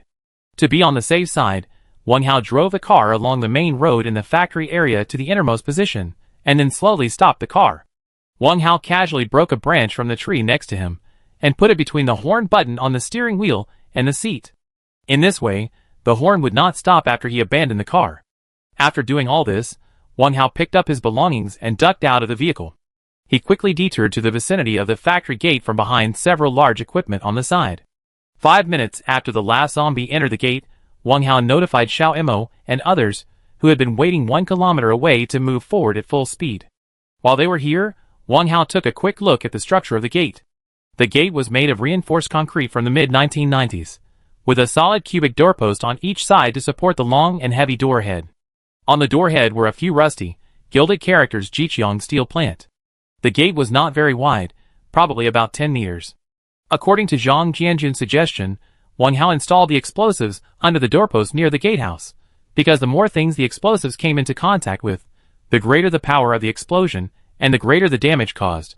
However, just as Wang Hao had installed the explosives, the horn in the factory suddenly stopped. Wang Hao was startled and hurriedly looked at his watch. It had only been 12 minutes since he notified Xiao Imo and the others to rush over. If nothing unexpected happened, they should be there by now. Wang Hao couldn't help but pick up the intercom. Just as he was about to press the intercom button to speak, the intercom suddenly made a sound and Xiao Mo's voice came out. Ah Hao, we have turned into the cement road section. Where are you? Wang Hao was relieved when he heard it, and hurriedly pressed the intercom button and said, I am at the gate of the steel mill now. The explosives have been installed. Can I detonate them? You can detonate them. We will meet at the turntable. Over. Got it. Just after finishing the call with Xiao Imo, Wang Hao felt something flashing in front of his eyes, but when he looked up, he found nothing. Am I seeing things? Wang Hao was puzzled for a moment, and quickly put away the intercom to detonate the explosives, but the moment he bent down, he suddenly felt a gust of wind behind his head, as if something was rolling over. Not good. Wang Hao reacted quickly, and rolled on the ground. The thing behind his head just brushed past his head. When Wang Hao turned around to look, he saw a skinny boy of about 16 or 17 years old with a half-meter-long black tongue sticking out of his mouth. He arched his body, and lay on the ground, staring at him. Ah, it's him! Wang Hao was stunned, and quickly pulled out the pistol from his waist. This long-tongued boy was the younger brother mentioned by the woman he rescued. Chapter 46. It actually ran here. Wang Hao was shocked, and the boy just dormant for a short while, and then suddenly pounced on Wang Hao. Before he arrived, the long tongue had already shot in front of Wang Hao. Wang Hao hurriedly dodged sideways, and just as he dodged the long tongue, a dark blue withered hand slashed in front of him. It was too late to dodge at the moment. Wang Hao flipped his left hand and grabbed the wrist. At the same time, he retreated backwards, and his right hand holding the gun had already pressed against the boy's jaw. After a crisp sound of bang, the boy's skull flew out. The long tongue that was about to retract suddenly softened and drooped on Wang Hao's shoulder. Wang Hao pushed the boy's body away and hurried to light the fuse of the explosives. The fuse had been modified by Zhang Jianjun, and the burning speed was nearly twice as fast as before. After Wang Hao lit the fuse, he quickly turned around and fled. Just after running a dozen meters, there was a boom. Behind him, the huge heat wave almost knocked Wang Hao to the ground. The crackling debris splashed around Wang Hao and on his back. Fortunately, Wang Hao protected his head in time, otherwise he would have been hit by several big lumps. After the heat wave passed, Wang Hao ran and looked back. The gate of the steel mill had been blown into a pile of ruins, and even the walls on both sides of the gate were collapsed. Through the collapsed walls, Wang Hao saw that the zombies inside the factory had begun to turn around and walk back. Wang Hao did not dare to hesitate, and hurriedly stepped up to run towards the turntable. When he was still a dozen meters away from the turntable, he saw the dark blue RV in the lead. The driver in the car seemed to have discovered him, and saw the RV driving towards him at full speed. Get in the car. Xiao Imo leaned out of the co-pilot seat of the RV and waved at Wang Hao. At the same time, the speed of the car had slowed down in an instant. Wang Hao signaled the RV to turn around, and at the same time, he jumped onto the already open door in one step. After confirming that Wang Hao had got in the car, Zhang Jianjun pulled the gear lever, and the speed of the car was instantly increased. The three cars bypassed the roundabout, and quickly drove into the living area. After entering the living area, the speed did not dare to slow down at all. The three cars kept a distance of about 5 meters from each other, and whizzed out of the living area. Although they still encountered a few zombies blocking the road, they were all knocked out by Zhang Jianjun. Everyone was very nervous along the way. No one spoke, and they were all paying attention to the surrounding situation at all times. It was not until all the vehicles drove onto the national highway that the speed gradually slowed down and maintained a constant speed. Although the road conditions were similar to the previous ones, it did not affect the traffic. Everyone's nervous mood slowly relaxed at this time. Wang Hao looked at the woman who was still in a coma and asked Luo about her injuries. Luo said that judging from the wound, her heart was not injured. It was possible that she was in a coma due to excessive blood loss and physical weakness. She should wake up after a few hours of rest. Wang Hao nodded and said nothing. Luo asked about his injuries again. When she heard Wang Hao say that the wound had scabbed, Luo was full of disbelief and insisted on seeing it with her own eyes. Wang Hao insisted, but had to take off half of his shirt for her to see. However, her sight aroused the interest of everyone in the car, and everyone gathered around. But after watching, they all showed puzzled expressions, especially Feng Xiufei. His leg injury has been almost a week old and blood is still oozing from time to time. Wang Haosheng's gunshot has scabbed over in just one day. This kind of thing really makes him depressed. When the sun sets, the convoy passes a road sign that says turn right to Dabi Temple 500 meters ahead. Wang Hao asked Zhang Jianjun to slow down after seeing it, and then turned around to discuss with Xiao Imo in the back seat. Xiao Imo nodded after listening. Wang Hao also asked Zhang Jianjun and everyone in the car for their opinions, and everyone agreed. This place is less than 50 kilometers away from Yu City. If you drive overnight, you should be able to arrive at dawn according to the current road conditions. But driving at night will greatly obstruct your vision.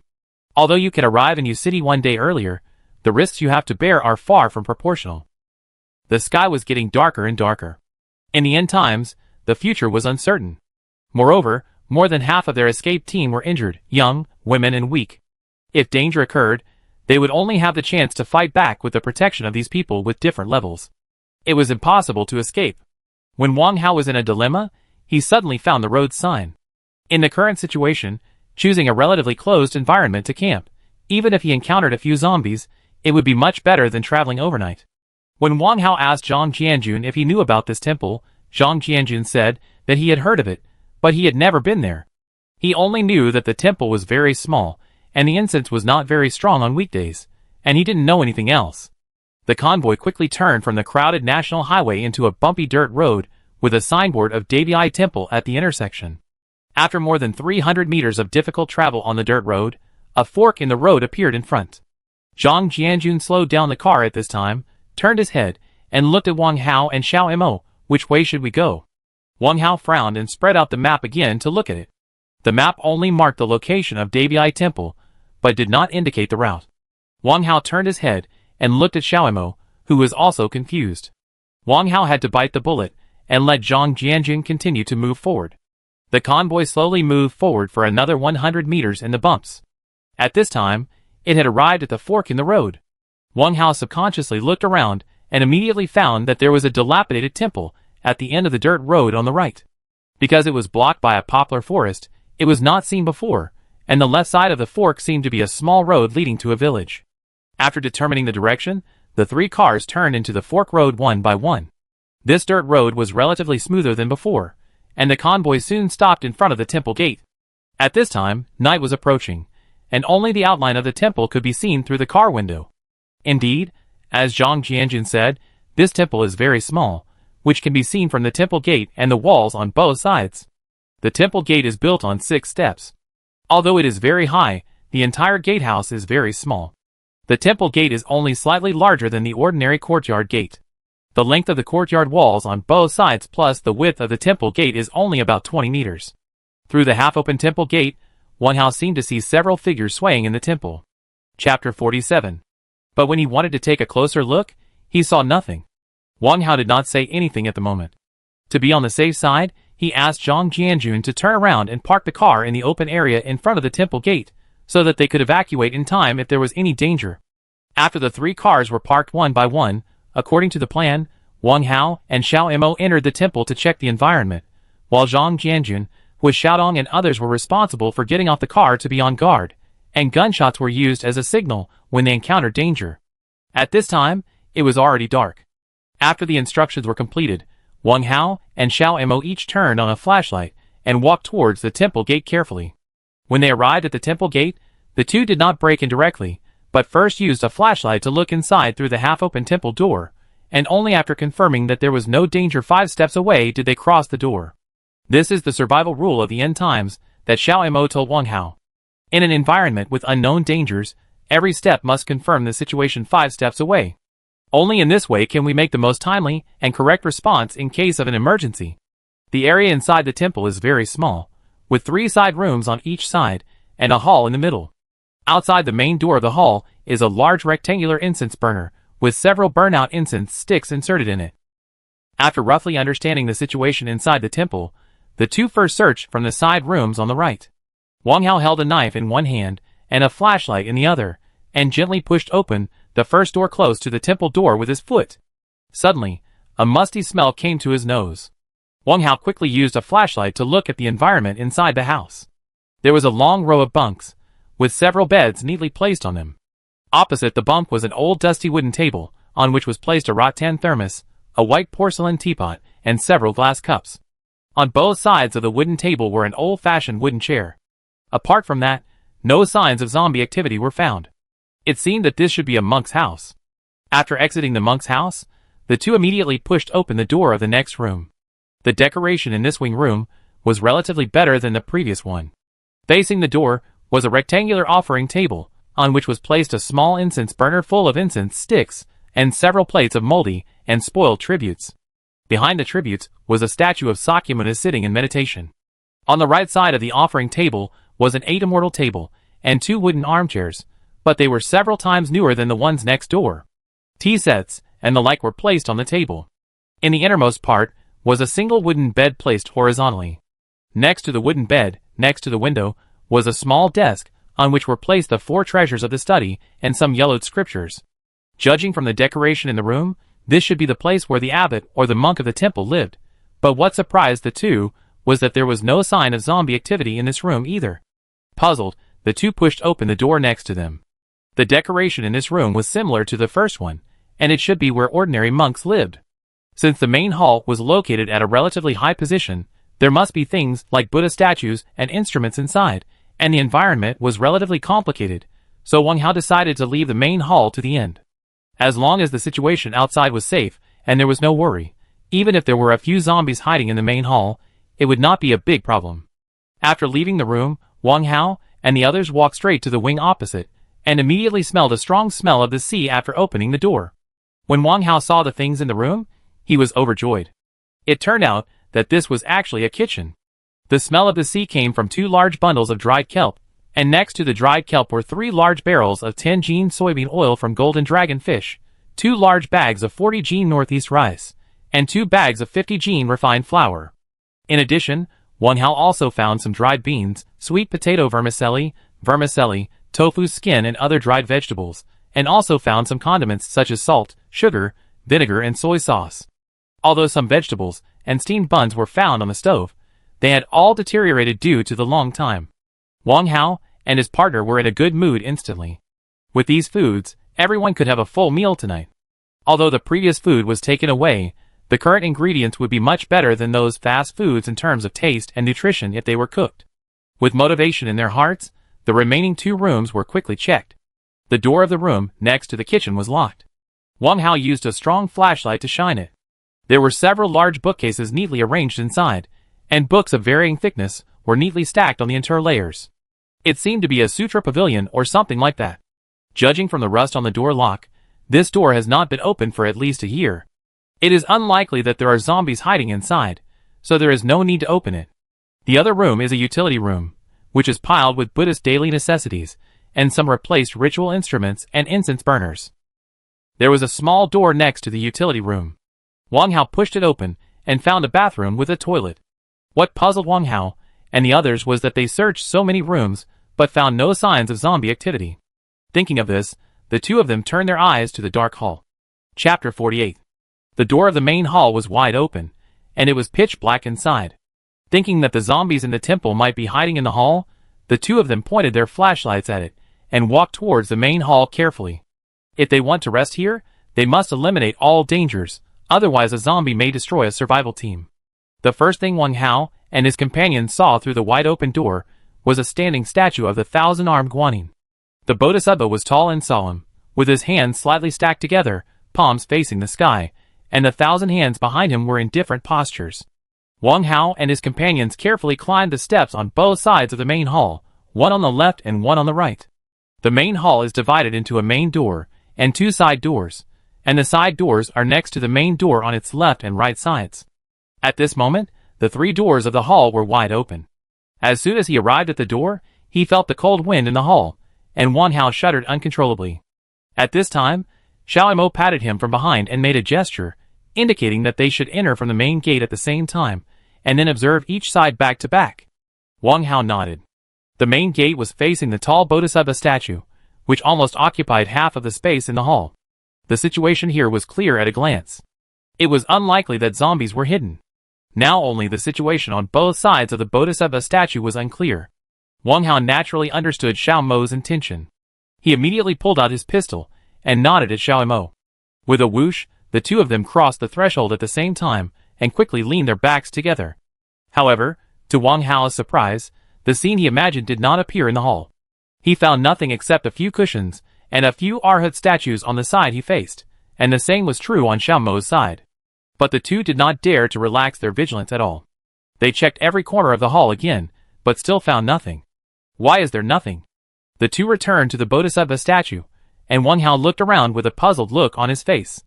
Too abnormal. Xiao Mo nodded and looked depressed. Before he finished speaking, a drop of hot mucus fell on his face. Xiao Mo reached out and wiped it, and his face changed drastically when he smelled it in front of his nostrils. Not good.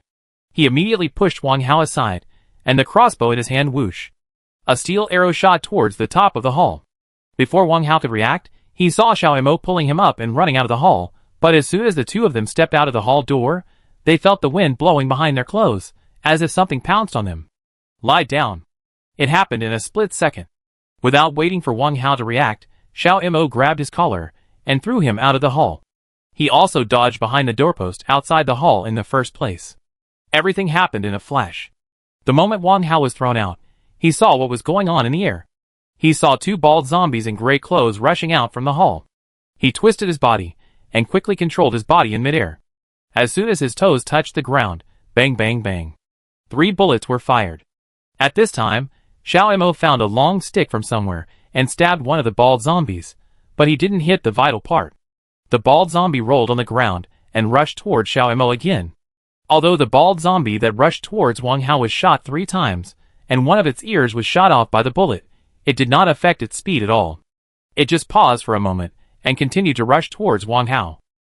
At this time, Wang Hao could see clearly that the 2 bald zombies were actually crawling on all 4s, and their arms were already below their knees, running more than 3 times faster than the long-tongued zombies they had encountered before. Seeing that the long arms were about to swing down from midair, Wang Hao suddenly felt a surge of hot blood in his body, and suddenly pulled out the short knife from his waist, and with a force from his hind legs, a huge force suddenly gathered on his hands. Shwa! Puff! The knife fell, and the hideous bald head of the one-eared zombie was immediately cut off to the ground. Looking at the dark blade, it actually glowed with a trace of blue light under the dyeing of the zombie blood. At the same time, another bald zombie was also pierced through the head by Xiao Mo's stick, and fell to the ground with a thump. Wang Hao turned his head to look at the one-eared head with its mouth opening and closing, picked up the pistol from the ground and pointed it at it. Bang! It was a shot, and the bald head was immediately blown open, and a fishy smell spread out. Ah, how are you okay? Xiao Mo threw down his long stick and walked over. It seems that this is another evolved zombie. Wang Hao shook his head and looked at the headless corpse on the ground with worry. The two of them then went back to the hall and checked all the corners again. After confirming that it was safe, they called everyone in. When they saw the 2 headless zombies with arms longer than their knees, everyone took a deep breath. It had only been a short time since the disaster, and they had already seen 2 evolved zombies. If they continued at this speed, it would not be long before there would be only zombies left on the entire Earth. Although there were many long-term concerns, the immediate worries had been resolved. After burying the 2 corpses in the open space outside the temple, a bonfire burned in the long courtyard of the temple. For safety reasons, Wang Hao bolted the courtyard door from the inside.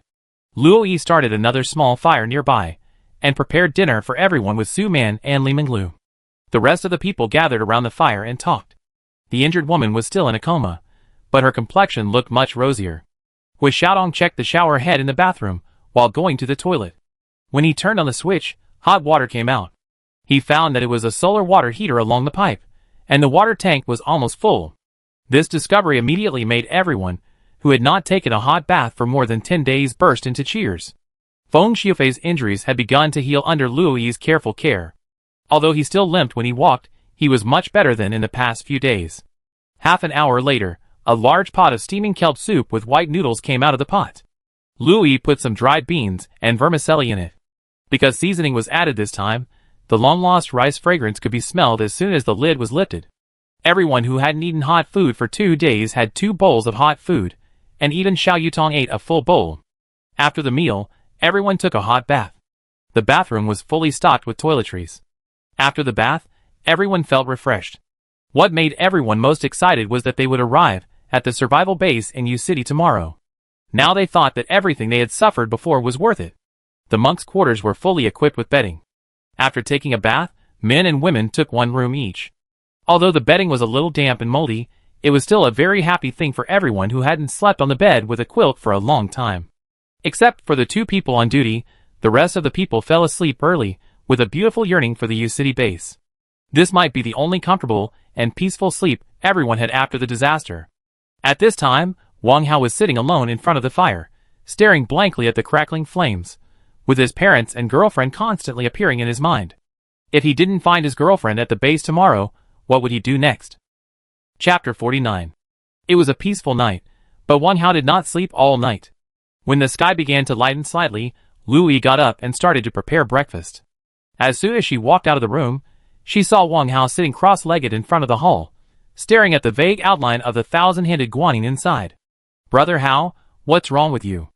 Luo Yi walked up to Wang Hao and squatted beside him, asking with concern. "Oh."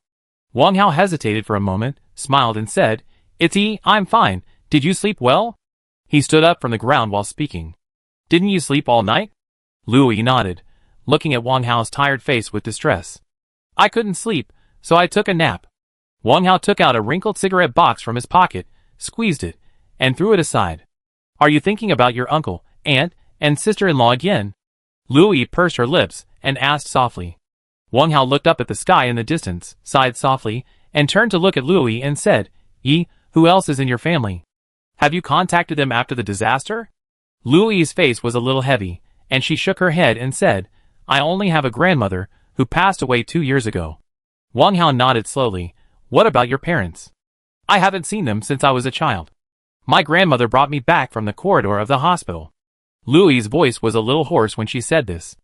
"Okay, don't think about these unhappy things. Let's go and prepare breakfast for everyone together." Wang Hao tried to smile at him.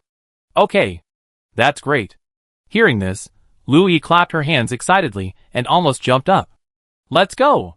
Seeing Luo Yi so happy, Wang Hao's worries disappeared in an instant. "Yeah." Luo Yi nodded vigorously, and the 2 of them walked towards the kitchen. Before turning around, Luo Yi hurriedly folded her hands and bowed to the thousand-handed guanyin in the hall.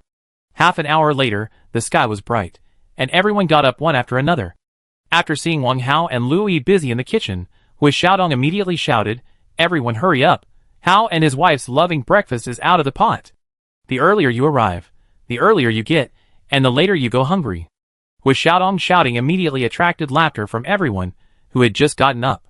Wang Hao was embarrassed, but Luo Yi's face was full of happiness. For breakfast, they cooked a big pot of rice porridge and a bowl of cold tofu skin. Everyone was talking and laughing and preparing to eat. At this time, the injured woman who had been in a coma staggered out of the house. Wang Hao hurried forward to help her, but was thrown away by the woman. "Where is this place?" Although the woman was pale, her eyes were very alert. She held the door frame with one hand and covered her chest with the other. "Don't be nervous. You have been in a coma for 2 days. Eat something first," Wang Hao said, and waved to Luo Yi. "Come on, Yi, help her sit down first. I will go to serve the porridge." Luo Yi put down her bowl and chopsticks and walked over. The injured woman sat down next to Su Man with Luo Yi's support. Wang Hao then brought a bowl of hot porridge to her. "Eat it while it's hot." The woman looked at him warily, then hesitantly reached out to take the hot porridge, put it to her nose and smelled it, taking a small sip at first, and then drinking it all in one breath. Wang Hao then served her another bowl, and the woman drank it in one breath without even smelling it. After drinking, she handed the empty bowl to Wang Hao again. The woman drank 3 bowls in a row before stopping, putting down the bowl, but tears fell down. Hu Xiaodong was going to tease the woman, but when he saw that she was crying, he just stood up and was about to speak and sat down quietly. Seeing the woman crying, everyone around was moved by the scene, and everyone put down their bowls and chopsticks and fell into deep silence. Okay, don't be sad, eat quickly, and set off in half an hour. After Wang Hao said that, he drank the porridge in the bowl in one breath, and then served another half bowl, and picked up the chopsticks to eat with cold tofu skin. Seeing this, everyone picked up their bowls and chopsticks. Half an hour later, the convoy set off in a mighty manner. Zhang Jianjun drove a Ford RV carrying his daughter, Wang Hao, Xiao Mo, Luoyi, Su Man and the injured woman. Behind the RV was Xian Zhangyi's BMW, carrying Li Menglu and Lu Jiaming. Hu Xiaodong drove a maintenance car and walked at the end with cross eyes. After driving on the national highway, the closer to U City, the worse the traffic conditions became.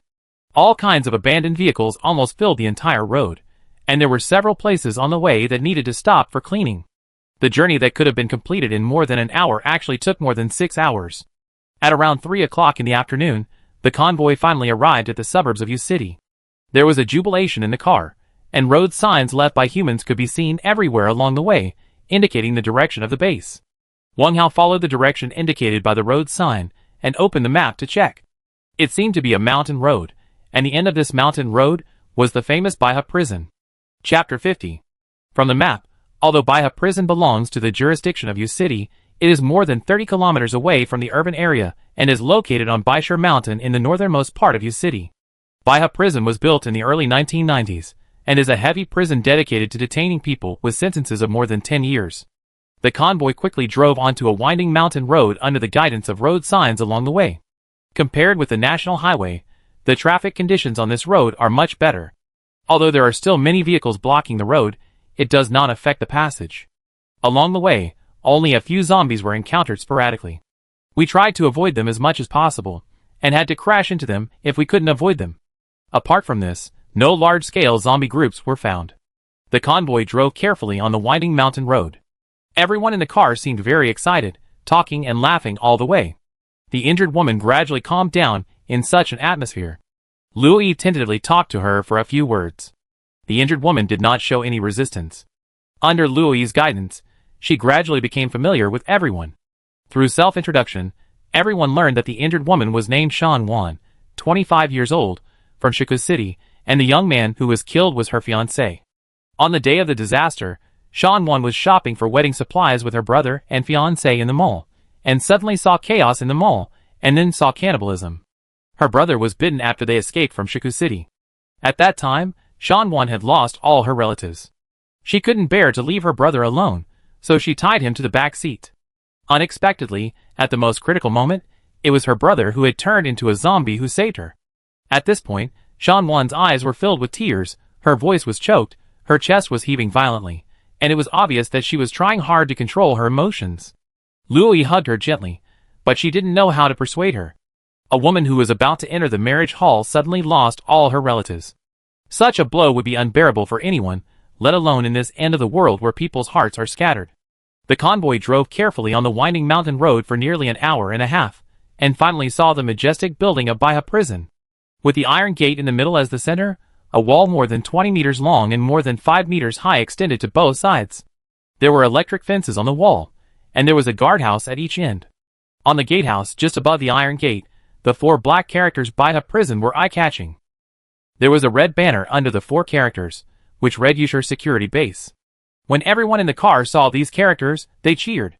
Even Su Man, who had been stern all the time, smiled. Shan Wan stood up from her seat at the first moment, and finally released the tears she had been holding back all the way. However, just as the convoy entered the parking lot in front of the gate, a crisp gunshot suddenly came from the front. Zhang Jianjun hurriedly stepped on the brakes. Before everyone in the car could react, they saw several soldiers holding long guns suddenly appear on the high walls on both sides, and pointed their guns at them. "Come down, one person, answer my question." The leading soldier shouted at them with a high-powered loudspeaker. I go. Wang Hao grabbed Zhang Jianjun, who was about to get off the car, and opened the door, and got out without waiting for him to speak. Raise your hands. As soon as Wang Hao got off the car, the soldier with the loudspeaker immediately shouted, and Wang Hao slowly raised his hands according to the other party's instructions. Where are you from? How many people are there in total? The soldier on the wall asked. We are from Long City and Shiku City, with a total of 3 cars and 12 people. Wang Hao replied. Are any of you bitten or scratched? Answer truthfully, otherwise you will be shot on the spot. No. Well, let your people get off the car one by one, and walk forward slowly in groups of 3. What about our car? Someone will drive in. A few minutes later, under the close surveillance on the high wall, Wang Hao and others lined up in a row as required and slowly walked to the closed gate. At this time, the small iron door next to the gate suddenly creaked open, and immediately rushed out from inside 7 or 8 soldiers wearing masks and holding 95 fully automatic. Go in groups of 3 slowly. The leader shouted. The first to enter were Wang Hao, Xiao Mo, and Luo Yi. After entering the small iron gate, Wang Hao realized that this seemed to be a place like a message room. As soon as the 3 entered, they were immediately searched for their weapons by the soldiers wearing masks waiting inside.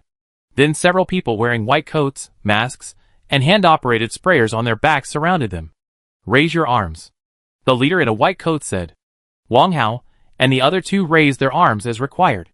At this time, 3 white coats came up and pressed the pressure lever on the left hand several times. The thin and long nozzle in the right hand immediately squeaked and sprayed a mist of water. Close your eyes and mouth. The white coat man hadn't finished shouting when the mist sprayed up. Wang Hao originally thought there would be some unpleasant smell, but when the mist fell on his face, there was no odor, but a faint fragrance came from it. After spraying all over his body, Wang Hao and the other 2 were taken to a room guarded by a special person. They had to be isolated here for 24 hours. If there was no abnormality after 24 hours, they would be allowed to enter the base. If an accident occurred during this period, a special person would be responsible for cleaning up immediately. Not long after, except for Shan Wan, everyone was brought in after the disarming spray, and Shan Wan was taken to a separate room for isolation because of her injury. Although it was not as good as expected, after all, there was no need to worry about unknown dangers all the time. At this moment, the room was quiet and no one spoke. The sudden arrival of the end of the world caught everyone off guard. Although there were predictions of the end of the world before, and it caused a panic, after that day, the world remained the same. Those who fought were still fighting, those who polluted were still polluting, and those who mined were still mining. The predictions of the end of the world are like the story of the boy who cried wolf. Once, humans will be afraid, twice, humans will be terrified, and 3 times, humans will get used to it. The arrival of disasters will not be notified in advance, and it is not something that anyone can predict. It is accumulated bit by bit in our unrestrained selfishness, just like a person. When you overdraw your life, you will suddenly fall down one day. When you regret it, it is too late. Chapter 51. In the evening, a dim light came on in the isolation room. Baihe Prison has 2 power supply systems, one using the power supply on the main line of Yushur City, and the other is the emergency power system inside the prison. In the event of a power outage on the main line, the emergency system can guarantee a month's power supply inside the prison. As the lights came on, everyone's minds gradually came back. No matter how beautiful the past was, it is past, and no matter how cruel the present is, we have to face it. Everyone sat on the cold waiting chairs in the isolation room, and began to look forward to the situation in the base. Some people said that there was no need to worry now, and we could hide here until the end of the world. Some people said that the base was the same as the world before, with everything, including those who were looking for flowers and asking for willows, and the moon and flowers. Others said that it was already a certain time, and they were still thinking about these things. It would be good to be able to survive. At around 7 o'clock in the evening, the door of the isolation room was opened, and 2 soldiers wearing masks and carrying plastic buckets walked in. This is your dinner. After you finish eating, press the doorbell and someone will come to take away the dishes. One of the soldiers said. After that, the 2 put down the 2 plastic buckets and turned to walk out. Damn! What is this? It's not as good as what we eat outside. Hui Xiaodong went forward and yelled. One of the 2 plastic buckets was filled with more than half a bucket of rice porridge, which was so sparse that you could even see the bottom of the bucket. In the other plastic bucket, there was a stack of stainless steel bowls and a stainless steel spoon for porridge, as well as a dozen small spoons. Just make do for now. After 24 hours, return the food to us, and we will cook it ourselves. Wang Hao glanced at the rice porridge in the plastic bucket, took out a bowl and served himself a bowl first. Hui Xiaodong muttered and served himself a bowl, and others came up to take bowls to serve porridge. I don't think the situation in the base is much better. After Zhang Jianjun served Xiao Yutong porridge, he sat down next to Wang Hao with his own bowl. Anyway, it's always safer here than outside. We see what happens when we go in tomorrow. If it doesn't work, we find a way ourselves, Wang Hao said with a frown. That's the only way. Zhang Jianjun turned his head and looked at his daughter, then nodded slowly. Su Man had been looking anxious since she entered the isolation room. Wang Hao had already reported her situation to the squad leader on duty, who just nodded and said nothing. Several hours have passed, but there is still no response. I don't know if the squad leader has reported it to his superiors. It is possible that he didn't take it seriously at all, or he may have forgotten it. After dinner, Wang Hao took the opportunity to collect the dishes and chopsticks to tell the visitor about Su Man's situation again. The visitor seemed very accustomed to it, and simply said I know. Xiao Mo has not spoken all the time. He has been leaning on the chair in the corner, and staring out of the iron window, in a daze, for several hours, since he came in. At dinner, he just casually served half a bowl of porridge. After drinking it, he changed his posture, and lay on the chair and began to stare at the ceiling in a daze. Xian Zhanghe, like Su Man, has been restless since he was sent to the isolation room, and kept wandering at the door of the isolation room. Just now, he also explained his identity to the soldier who came to collect the dishes. After hearing this, the soldier just looked at him, and walked out with 2 plastic buckets without saying a word. After dinner, Zhang Jianjun held his daughter, and coaxed her to sleep. During the meal, Xiao Yutong suddenly remembered her mother and cried. Zhang Jianjun kept coaxing her until she fell asleep with sobs. Zhang Jianjun held Xiao Yutong, and patted her back gently, and his eyes were red. Although Hui Xiaodong complained a few words at the beginning, he later diverted his attention and insisted on dragging Cock Eyes and Lu Jiaming to play landlord because he found an old deck of cards in an abandoned desk drawer. The bet is gold. Remember the wins and losses now, and settle the accounts after entering the base. Cock Eyes and Lu Jiaming were idle anyway, and they became interested after Hui Xiaodong's tinkering. So the 3 of them started a big gamble in the end of the world. Wang Hao had been frowning since the meal, and Luo Yi had been sitting behind him silently. Hui Xiaodong and his friends fought until the late night, and Hui Xiaodong won. After the final settlement, Lu Jiaming and the other 2 owed Hui Xiaodong more than 2 kilograms of gold in gambling debts. Hui Xiaodong went to bed contentedly, and the 2 blamed each other for a while, and then went to sleep separately. There was no conversation all night. It was not until around 6 o'clock in the afternoon of the next day that everyone was released from the isolation room after their temperatures were measured one by one. Then, they were taken to another room, and the soldier who brought them said that someone from the base management committee would be responsible for their handover procedures later. As soon as the soldiers left, 4 people in plain clothes came in. The 2 leading them were about 40 years old, one with a big belly, and one with a bald head and glasses. They each held a folder under their armpits. The 2 behind were slightly younger, and held Wang Hao and his friend's luggage in their hands. Hello everyone, my name is Fan Wanping, in charge of the handover area. First of all, on behalf of the base management committee, I welcome you all. The big-bellied man put his hands on his stomach and bowed slightly to Wang Hao and his friends, then took out the folder under his left armpit and spread it in his hand. After licking his fingers and flipping through a few pages, he took out the ballpoint pen on the folder and handed it to Zhang Jianjun, who was closest to him, and said, fill in your name, place of origin, ethnicity, religious beliefs, and work units one by one. He turned to look at the bald man next to him. This is Director Qin of the Management Committee's Logistics Department, who is responsible for your daily needs. Master Qin will make specific arrangements for you. I won't say much about the rest. Your weapons and food are temporarily sealed in the Logistics Department. You can take the food away. If you don't want to stay in the base, the weapons can be returned to you when you leave. Director Qin also spread out the folder under his arm, flipped a few pages, pushed his glasses, and said, I will return your gifts to you. Please sign here after confirming that they are correct. Director Qin handed the folder to Wang Hao, and the 2 people behind him took the luggage and put it on the table beside him. The gifts were messy and showed signs of being turned over. Hui Xiaodong hurried forward to check his things. Except for gold and weapons, everything else was there. Where's my gold? Hui Xiaodong couldn't believe his eyes. He stared at the travel bag that he had turned upside down. Not only was Xiaodong, but also other people's gifts, all valuable things were gone. Chapter 52. Where's my gold?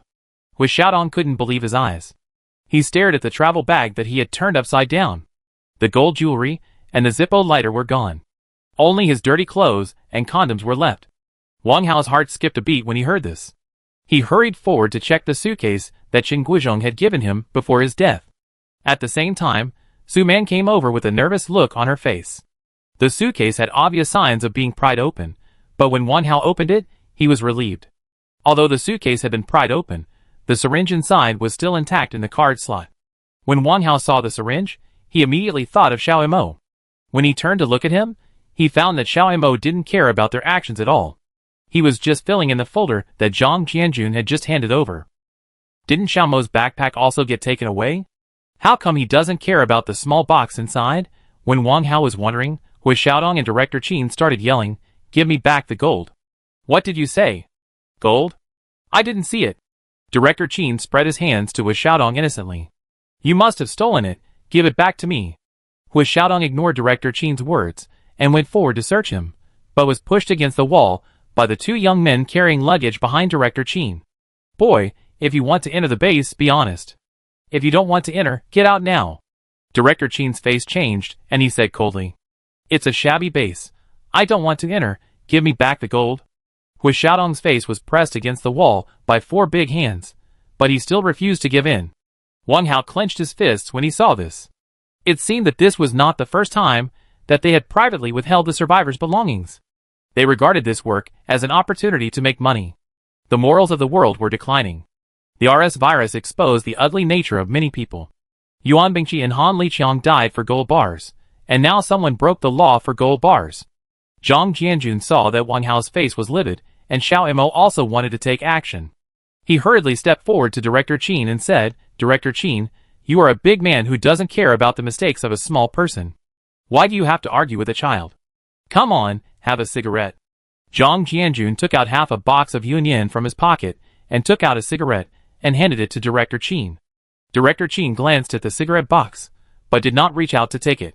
He did not continue to embarrass Hu Xiaodong. Instead, he waved his hand at the two young men. Forget it, let him go. Let him learn a lesson this time. He won't be so lucky next time. The two young men immediately loosened their hands after hearing this. Hu Xiaodong rubbed his painful cheeks and wanted to get angry again, but was pulled back by Louis, who was closest to him. What do you want to do? Gold can't be eaten. When Hu Xiaodong saw that it was Louis who was pulling his arm, his whole body trembled, and half of the anger in his chest disappeared. At this time, Wang Hao's mood gradually calmed down.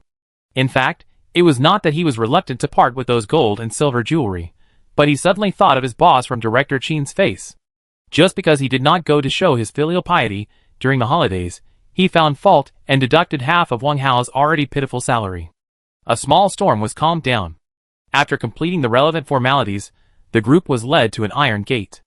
After opening the iron gate, there was an empty passage inside, about 10 meters long. At the end of the passage was another iron gate. After exiting the iron gate, they officially entered the base. Since the base was temporarily converted from a prison, most of the buildings still retain their original appearance. With an asphalt road in the center of the prison as the boundary, the prison area is on the left and the office area is on the right. Baihe Prison has a total of 4 prison areas, which can accommodate more than 500 prisoners on weekdays, but now it is crowded with survivors who have fled from all over the country. Each prison area is an independent building, divided into 3 floors. Each floor has 10 cells, and each cell can accommodate 8 people according to the standard. There is a basketball court in front of each prison area, but now the basketball court is full of dark blue tints with the word Civil Affairs Disaster Relief written on it, and the more than 5-meter-high barbed wire fence that was originally used to surround the basketball court has now been uniformly removed. The office area is located in the center of the right side of the asphalt road. It is also a 3-story building, but it is more than twice the size of the prison building. The entire office building is in the shape of an 8 character. It is not opposite to the prison area, but faces the direction of the prison gate. There is a large open area in front of the building, where 3 military trucks, 5 warrior off-road vehicles, and 2 special police anti-riot vehicles are parked neatly. It seems that the management agency of the base should be located in that building. There was originally a green belt with a pool behind the open area, which has now been converted into a tent area. The large white characters on the dark blue tarpaulin are particularly dazzling, giving people an indescribable feeling. Behind the office building is the prison cafeteria area, which is opposite to the prison hospital across the asphalt road. Behind the cafeteria and the hospital is a 5-meter-high blue-color steel plate wall welded on a steel frame. From the appearance, it should have been welded after it was converted into a safe base. It is said that it was originally a labor reform coal mine. As soon as Wang Hao and his team entered the base, they immediately attracted the attention of the people around them. While the people around them were looking at Wang Hao and his team, Wang Hao and his team were also observing the people around them. The current situation of the entire base was indeed beyond Wang Hao and his team's expectations. Under the warm sunshine, ragged, sallow and skinny survivors could be seen everywhere. From the simple tents built with rotten clothes in the tent area to the half bucket of porridge delivered last night, Wang Hao speculated that the current base should be in a state of overload operation. Led by a staff member from the logistics department, Wang Hao and his group were brought to the tent area. You can find a place to stay by yourself, except for that area. The staff member pointed to the direction of the office building and said, in addition, I want to remind you that the base provides lunch on time at 12 noon every day. Whether you can eat depends on your own ability. There is a curfew after 9 p.m. Don't run around if you have nothing to do. The staff member turned around and left. Wang Hao hurriedly stepped forward and told him about Su Man's situation. After listening, the staff member followed Wang Hao's gaze and looked at Su Man a few times, walked up to her and said, Do you have anything to prove your identity? Yes. Su Man hurriedly took out a small green book from her jacket pocket and handed it over. The staff member glanced at it casually and returned it. Okay, I will report your situation to my superiors. Before leaving, Zhang Jianjun hurried forward and stuffed the half box of Yun Yin into his pocket. The staff member just took a look and turned away without saying anything. Under the indifferent eyes of the people around him, Wang Hao and his party walked into the tent area. After searching for a long time, they finally settled down in a place near the wall where the sun could not shine. Although the gold and weapons were taken away, and part of the food was deducted, fortunately all the gifts were taken. When Cross-Eyed followed Yuan Bingqi before, he saved 2 mountain tents. Lu Jiaming also had one. Zhang Jianjun opened his backpack and took one out of it. Xian Zhanghe and Li Menglu were picked up by the management committee as soon as they left the isolation room. There was no need to consider it. According to the information Wang Hao had inquired before, Shan Wan should be able to come out this afternoon. Now they have a total of 4 tents, 2 of which are large and can accommodate 3 people, and 2 small ones can accommodate 2 people. According to the size of the tents, Wang Hao allocated them respectively. There were 2 small tents, one for him and Xiao Mo, and one for Zhang Jianjun and his daughter. The remaining 2 large tents were for Hui Xiaodong, Lu Jiaming and Cross-Eyed, and one for Luo Yi, Su Man and Shan Wan. After the distribution was completed, everyone started to set up the tents together. According to Wang Hao's suggestion, 4 tents formed a circle. After the tents were set up, Luo Yi sorted out the food. There was still 1.5 bundles of dried kelp. Only the one they had used was left of the 3 barrels of golden dragon fish soybean oil. Only one of the 2 bags of rice was left, and the 2 bags of refined flour were all gone. Dried beans, sweet potato vermicelli, and tofu skin were all there. 5 bags of salt weighing 1 pound and 3 bags of sugar weighing 1 pound were also deducted by half. Soy sauce, 13 flavors and essences were not missing at all, and the pots, pans and bowls were all there. Chapter 53. This beast named Qin will be bitten to death by zombies sooner or later. Hui Xiaodong looked at the food in front of him and couldn't help but think of his gold again, and said angrily, Toot toot. At this time, a whistle suddenly sounded outside the tent area. Before the whistle fell, the listless people immediately ran over with their bowls. Wang Hao and others stood up and looked, and saw a flatbed cart parked on the asphalt road in front of the tent area. There were 2 steaming dark green thermos on it.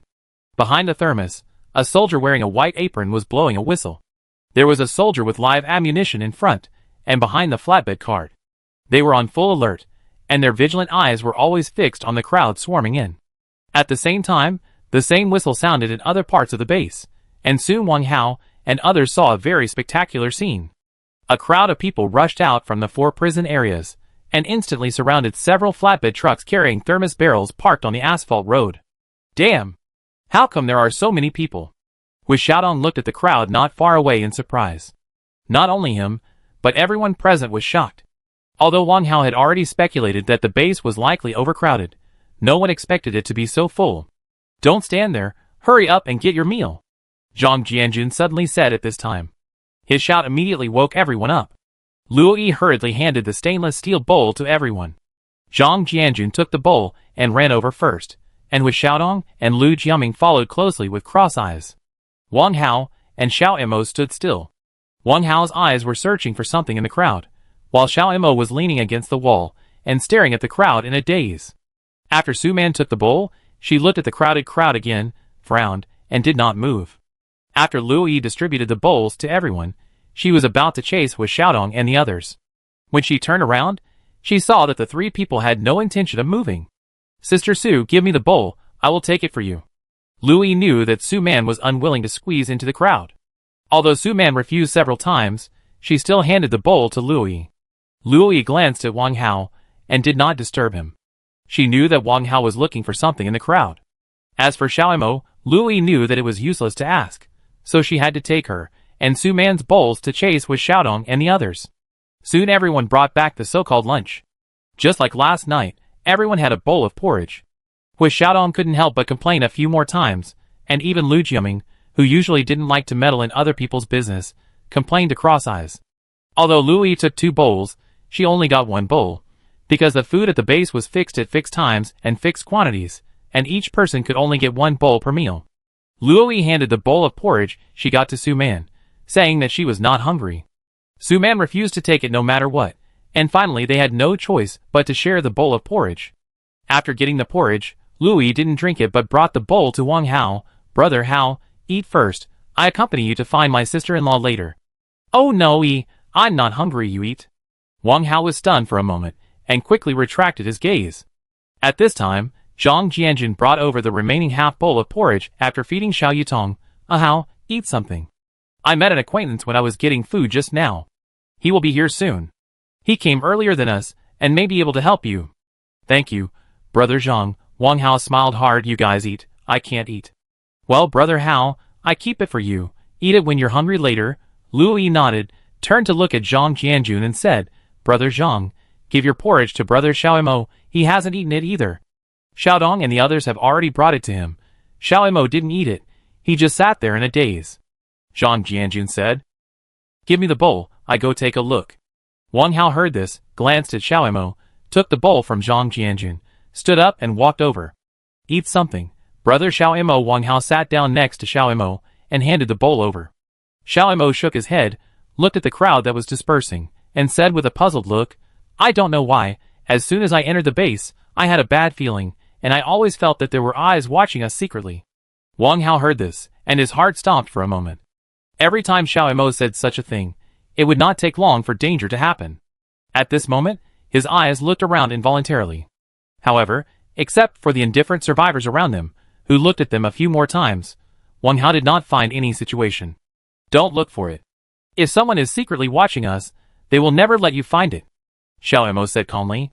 Wang Hao nodded, pondered for a moment, and then remembered Xiao Mo's attitude of not caring about his belongings in the room in the isolation area. He asked curiously, "Brother Xiao Imo, when checking the salute, why didn't you worry about the life-saving box at all? I hid them here before entering the base." Xiao Imo said, as he stretched out his left hand to Wang Hao. "Hand?" Wang Hao was stunned. Only then did he carefully see Xiao Mo's hands. These were bloodless hands. Each finger was very slender, like the hands of a young woman, but the ring finger and little finger of his left hand seemed a little long, almost as long as the middle finger, and there was only a slight difference between the 3 fingers. Seeing Wang Hao's puzzled look, Xiao Imo stretched out his right hand and gently grasped the ring finger and little finger of his left hand. Suddenly, his right hand exerted force suddenly, and with a click, the 2 fingers were broken by him. "Brother Xiao Imo, you." Wang Hao was shocked. Before he could react, he saw Xiao Imo reconnect the 2 fingers with a click. This? Wang Hao stared at Xiao Mo's left hand in astonishment, unable to speak for a long time. "Is it weird?" Xiao Imo smiled faintly, but there was no pain on his face. "Doesn't it hurt?" Wang Hao stared at Xiao Imo in a daze. He had never seen anyone break his fingers and then put them back together. "Take a closer look." Xiao Imo stretched out his left hand in front of Wang Hao. Upon closer inspection, Wang Hao was surprised to find that Xiao Mo's 2 fingers had no knuckles, which meant that they could not bend at all. However, judging from the skin, they did not look like fake fingers. Chapter 54. How could this happen? After carefully examining it for a long time, Wang Hao raised his head, with a puzzled look on his face. In fact, even I don't know what's going on. Xiao Mo also shook his head in confusion. Although Xiao Mo's 2 fingers could be easily bent, and then easily connected by him, if the 3 red liquids were hidden inside, how could there be no trace of damage at all? Could it be that the inside of these 2 fingers were hollow, and Xiao Mo directly injected them? And then wait for a time to use it, and then use a syringe to extract it? Just as he was about to speak out his doubts, at this time, Zhang Jianjun's voice came to his ears. Wang Hao looked back and saw Zhang Jianjun greeting a young man in his early 30s to sit down. "Brother Zhang, you called me?" Wang Hao said. "Hao, come here and I introduce you." Zhang Jianjun waved at him. Wang Hao nodded, stood up and walked over. "This is the acquaintance I just mentioned to you, my colleague, Zhong Yu." Zhang Jianjun stood up and said, "Hello, my name is Wang Hao." Wang Hao took the initiative to extend his hand to the other party. "Hello, Brother Zhang has introduced you to me just now." Zhong Yu smiled and stood up and shook Wang Hao's hand. "Come, let's sit down and talk." Zhang Jianjun patted the two's arms. Although it was only the first time they met, Wang Hao felt very good about this person. He was gentle and well-mannered, and his words were thoughtful and thorough. He only occasionally revealed a trace of fatigue and helplessness. Through the conversation with Zhong Yu, Wang Hao learned that Zhong Yu was the first batch of people to be taken here by the military on the 3rd day after the disaster. There were more than 100 people who came with him at that time. Most of these people were from Yu City and Shiku City, and a small number were from Shi City. On the 4th and 5th days, more than 500 people were brought in one after another.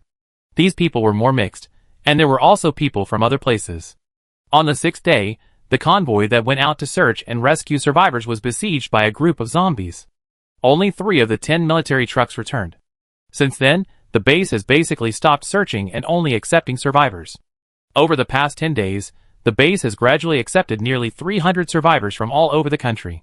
The base is now in a saturated state, and the food supply has been reduced from 3 meals per person per day at the beginning to 1 meal per person per day now. Moreover, the quality of the food has almost plummeted, from steamed buns and rice dishes to pickles and rice porridge. Since the day before yesterday, there are no pickles anymore, and the rice porridge has been diluted to rice soup. The more Wang Hao listened, the more anxious he became. Zhang Jianjun had already introduced Wang Hao's general situation to Zhong Yu. When he saw Wang Hao's expression, he immediately comforted him. "Don't worry. As far as I know, all the survivors who entered the base should have records in the management committee. You can go there to check and see if you can find the person you are looking for. That's the only way." Wang Hao nodded and looked at the 4 prison areas across the asphalt road. If he searched room by room, it would take at least a week, and there were about 200 disaster relief tents scattered around, interspersed with countless simple tents. It is not difficult to imagine how difficult it is to find a person in such a complex environment. Moreover, time is pressing now, and his parents far away in his hometown are still in danger of life and death. Time is pressing now, and there is no time to waste. If I can find my girlfriend, I will first entrust her to Xiao Mo and Louis, and then go to my hometown alone to find my parents. After finding my parents, I will bring them to the base, and then they can be reunited as a family. But what if I don't find my girlfriend's name in the management committee? I can't go from room to room and tent to tent to look for her. Time doesn't allow that.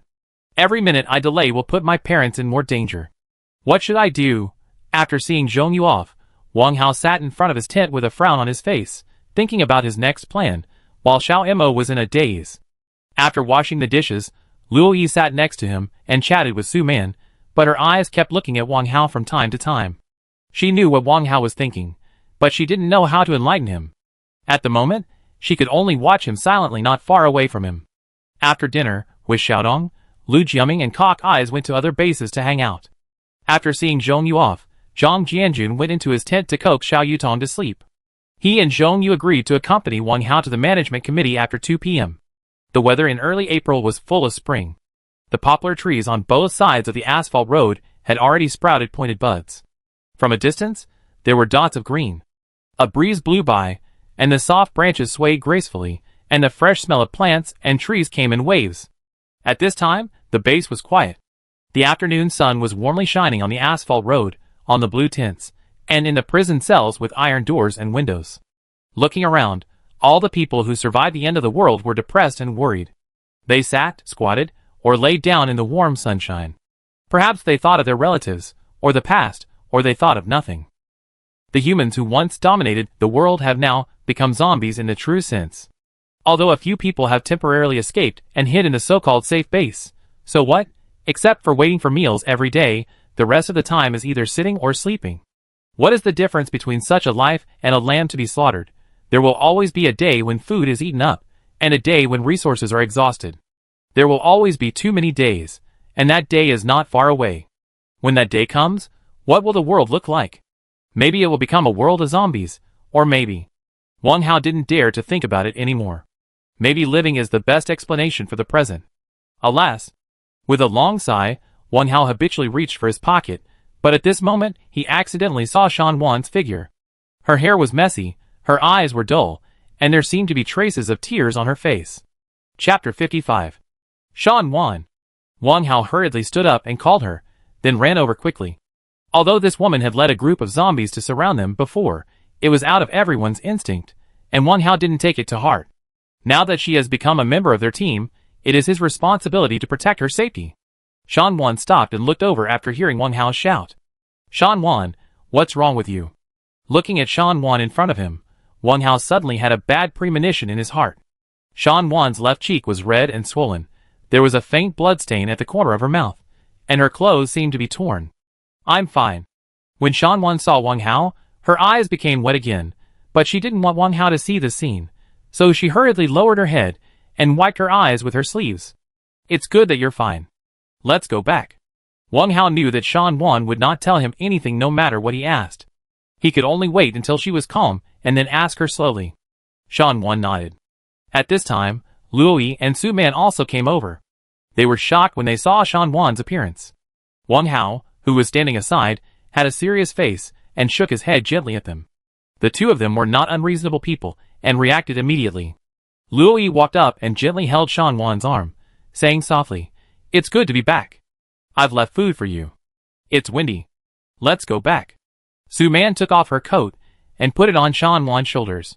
Shan Wan nodded at the two with tears in her eyes, and the three of them walked slowly towards their destination. Looking at Shan Wan's thin back, Wang Hao found that she was staggering when she walked, and her legs seemed to be deliberately keeping a distance. Wang Hao couldn't bear to watch any longer. He turned his eyes to the iron door he came from, and clenched his fists tightly. This scene was seen by Zhang Jianjun, who had just greeted Luo Yi and the other two. He stopped immediately and stared at Wang Hao's back thoughtfully for a few seconds. Then he stepped forward and called Wang Hao, saying that it was almost time, and the people from the management committee should go to work. Wang Hao nodded. He didn't notice Zhang Jianjun's strange behavior, and the two of them came to the office building of the base together, and Zhong Yu was already waiting there. I have asked just now. The management committee is in the third room on the left on the second floor, but only 2 people can go in. Zhong Yu came up to meet Wang Hao and the others as soon as he saw them. Xiao Sheng, you wait here. I will accompany Ah Hao up. Zhang Jianjun glanced at the door of the building and said to Zhong Yu. Well, okay. Zhong Yu nodded, and Wang Hao could not wait to walk up the steps at the gate, and Zhang Jianjun hurriedly followed. After a series of registration and body searches, Wang Hao and the others finally entered the building. Although this 3-story office building is an integral building, it is now divided into 3 parts, divided by the concave structure of the building. The 3 floors in the front are the office area of the base, the 3 floors on the left are the high security area with special treatment, and the 3 floors on the right are the family area of the base management. Each area is not connected to each other, and each has a door. The soldiers responsible for the base's security are divided into 2 parts. One is stationed on the top floor of the office area, and the other is stationed in the guard building at the gate. All the prison guards, who were not infected, were assigned to the management of the base, and the armed police were assigned to the security level. However, it was strange that no prisoners were found here. The base management said that most of the prisoners escaped from prison during the chaos on the day of the disaster. Only a few were infected with the RS virus, but they were all shot on the spot. In the autumn of the last days, everyone was in danger. No one would really investigate whether the prisoners escaped from prison or what happened. As long as this place was safe, nothing else mattered. People came and went in the office building, and everyone had an indifferent expression on their faces, but Wang Hao saw a hint of confusion in their inadvertent eyes. According to the clues provided by Zhong Yu, Wang Hao and his partner quickly found the office where the management committee was located.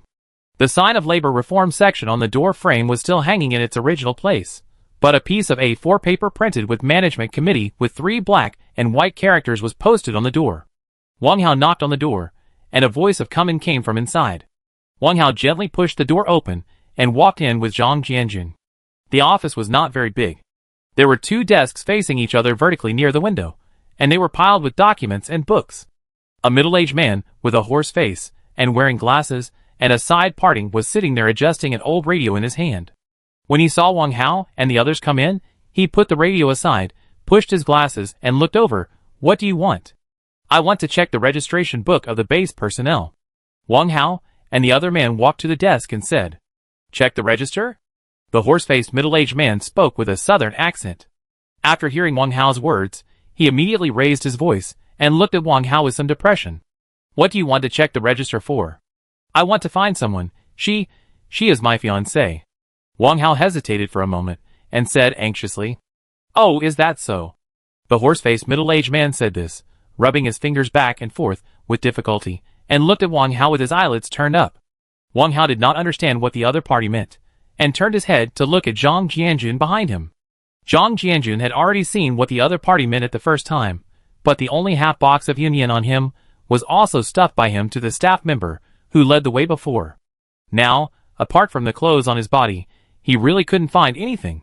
Wang Hao immediately understood after seeing Zhang Jianjun's eyes. He searched his body for a long time, and found only the photo of him and his girlfriend except for the disposable lighter that Wu Xiaodong gave him. Seeing that Wang Hao didn't say anything for a long time, the middle-aged man with a horse face immediately turned his face. "You guys go quickly. This is not the Civil Affairs Bureau. What are you checking? I won't delay you for a long time." Wang Hao was eager to explain, but the other party didn't listen at all, and stood up and pushed Wang Hao and the other person out. "You?" Wang Hao was anxious in his heart, and he was immediately angry when he was pushed by him. He grabbed the other party's wrist and stared at him with red eyes. "You, what do you want to do?" The other party's face turned pale instantly, and he pulled his hand hard, but there was no response. He was about to shout. Seeing this, Zhang Jianjun hurried forward to stop him. I'm sorry, my brother is too anxious. We will leave now. After saying this, Zhang Jianjun hurriedly pulled Wang Hao's hand. Hao, let go. We will think of other ways." Wang Hao suddenly sobered up after hearing this. He glared at the middle-aged man with a horse face, shook off his hand, turned around and walked out. Zhang Jianjun turned around and nodded to apologize to the other party. The middle-aged man with a horse face did not appreciate it at all. While rubbing his red wrist, he snorted at Zhang Jianjun fiercely, walked to the desk in a few steps, picked up the phone on the desk, and quickly dialed a number. The call was quickly connected. The middle-aged man shouted angrily, "Hello, is this the security department? Someone is making trouble here." Chapter 56. Ma Lian hung up the phone, picked up another one quickly, pressed a button hard, and shouted into the receiver, "Guard, stop the guy for me, You don't have to stop me, I came back by myself." Ma Lian's voice was not finished, but Wang Hao walked in from the door with cold eyes. Hao, you have to calm down." Zhang Jianjun was about to plead with Ma Lian, but saw Wang Hao actually went back and forth, and immediately turned around to stop Wang Hao. "You go quickly, leave the rest to me." "Brother Zhang, I can't let you get involved," Wang Hao said as he pushed Zhang Jianjun away and walked towards Ma Lian. "You, what do you want to do?" I'm warning you. I've called the guards. They be here soon." Ma Lian pointed at Wang Hao in horror, his legs trembling as he retreated towards the wall. Wang Hao ignored him, staring coldly at Ma Lian, and walked towards him step by step. Suddenly, there was a chaotic sound of footsteps outside the door, followed by a rush of 7 or 8 soldiers holding 95 fully automatic rifles. "Don't move." Before Zhang Jianjun could speak, he was stopped by 2. The soldiers pressed him to the ground, and Wang Hao was surrounded in an instant. "It's them. Catch them." Ma Lian saw his savior, and his tone immediately became much harder, but he hurriedly moved towards the door along the wall. "Don't move." The leading soldier pointed his gun at Ma Lian, who trembled all over and raised his hands in a hurry. "Squat down. Get close to the wall." The soldier did not know Ma Lian. He was the duty monitor today, and after receiving the call, He quickly led the duty soldiers down from the 3rd floor. After hearing the soldier scolding, Ma Lian immediately wilted and squatted down at the foot of the wall. What's going on? The leading soldier looked at Ma Lian and Wang Hao and asked. They came to my office to make trouble. I wanted to drive them away, and he wanted to hit me. Ma Lian squatted at the foot of the wall with one hand holding his head, and one hand pointing at Wang Hao. We didn't make trouble, and I didn't want to hit him. Wang Hao glanced at Ma Lian squatting on the ground, and then turned his gaze to the soldier. At this time, 4 or 5 people came in from outside the door. Some of them were in military uniforms, and some were in casual clothes. Wang Hao immediately recognized a face from these people. That face was the first one that appeared in his mind after he saw Shan Wan's appearance. He was the bald director surnamed Qin of the management committee. When Ma Lian saw his acquaintance coming, his tone immediately became tough again. He looked at the soldier leading the team and said, Director Qin can testify for me. I am a good person. The squad leader did not know Ma Lian, but recognized Director Qin. When Director Qin saw Wang Hao, his face suddenly changed, but it only took a few seconds to recover. He looked at the squad leader and said, Squad Leader Lu, what's going on? We received a call saying that 2 people were making trouble in the office of the management committee. You came before we had time to ask about the situation. Squad leader surnamed Lu answered him neither servilely nor arrogantly. Oh, that's what happened. Director Qin nodded, looked at Ma Lian and asked, Team Leader Zhao, are you okay? How can I be okay? If you had come a little later, I would have been strangled to death by this guy. The horse-faced man surnamed Zhao also stood up from the ground at this time, pointing at Wang Hao with an angry face. Squad leader Lu saw the horse-faced man standing up from the ground, moved his lips, but did not speak to stop him. The horse-faced team leader seemed to have noticed his expression, and became proud immediately. He walked to Director Qin with a swagger, turned his head to look at Wang Hao and Zhang Jianjun on the ground, and said, Director Qin, I listened to you. What do you say about these 2 people? Director Qin frowned and murmured, Director Sun and Secretary Zhao are not here. He turned to look at Squad Leader Lu beside him. Squad Leader Lu, according to the regulations, how should the troublemakers be dealt with? Director Qin's words were quite skillful, giving Squad Leader Lu face, and invisibly convicting Wang Hao and the other 2, and the implication was that the head of the management committee and the people in charge were not here, and he could have made the decision on this matter, but he still asked Squad Leader Lu for his opinion. This team leader Zhao relied on the fact that he was the brother-in-law of Director Sun, the head of the management committee, and he always acted high and mighty in the management committee. Although Director Qin didn't like what he did, after all, he had a backer, so he could turn a blind eye. He was targeting Wang Hao and others at the moment. As a colleague in the department, with Director Sun's banner flying behind him, he had to stand on Ma Lian's side both publicly and privately. Moreover, from the moment he and Wang Hao looked at each other just now, he suddenly had a vague feeling of uneasiness. After hearing what Director Qin said, Squad Leader Lu immediately showed difficulty. If he was convicted according to the crime Director Qin said, according to the regulations of the base, provoking trouble and murder would be punished by shooting. Moreover, through his own observation, Squad Leader Lu felt that these 2 people did not seem to come here to cause trouble. As for what they came for, although it was difficult to determine now, they would not be shot anyway. Seeing that Squad Leader Lu had not made a decision for a long time, the horse-faced man lost his patience, and his arrogant attitude in the past suddenly broke out. He walked a few steps in front of Squad Leader Lu and asked in a questioning tone, Why are you waiting here if you don't follow the order? When Squad Leader Lu heard this, a trace of anger suddenly appeared on his face. I only follow the orders given to me by my superiors. Squad Leader Lu looked at him coldly and said, You? Horse-faced man's face turned pale after Squad Leader Lu's words, and he couldn't say a word for a long time. At this time, he looked at Director Qin again.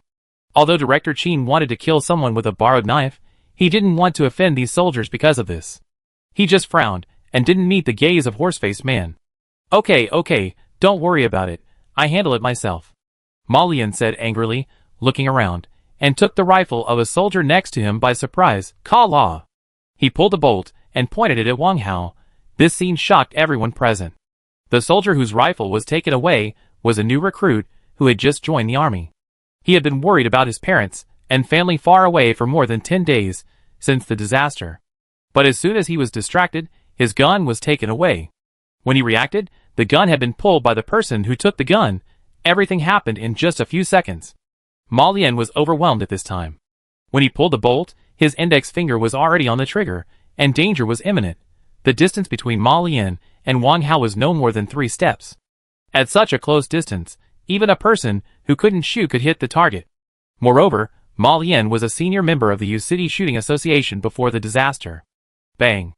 The gunshot rang out instantly. The scene suddenly became silent, and everyone's eyes turned to Wang Hao. Chapter 57. However, what everyone did not expect was that Wang Hao stood there motionless, holding the barrel of the rifle in his hands.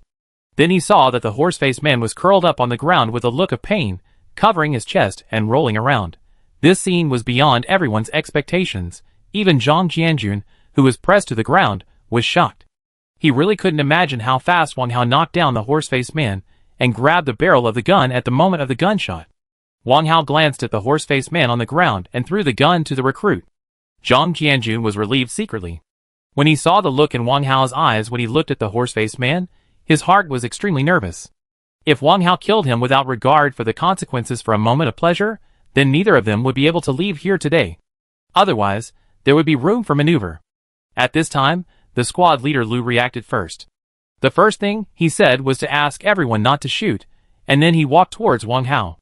Don't get excited, listen to me first. Squad leader Lu raised his empty hands and stood 2 or 3 meters in front of Wang Hao. We were wronged, and the situation was not as he said.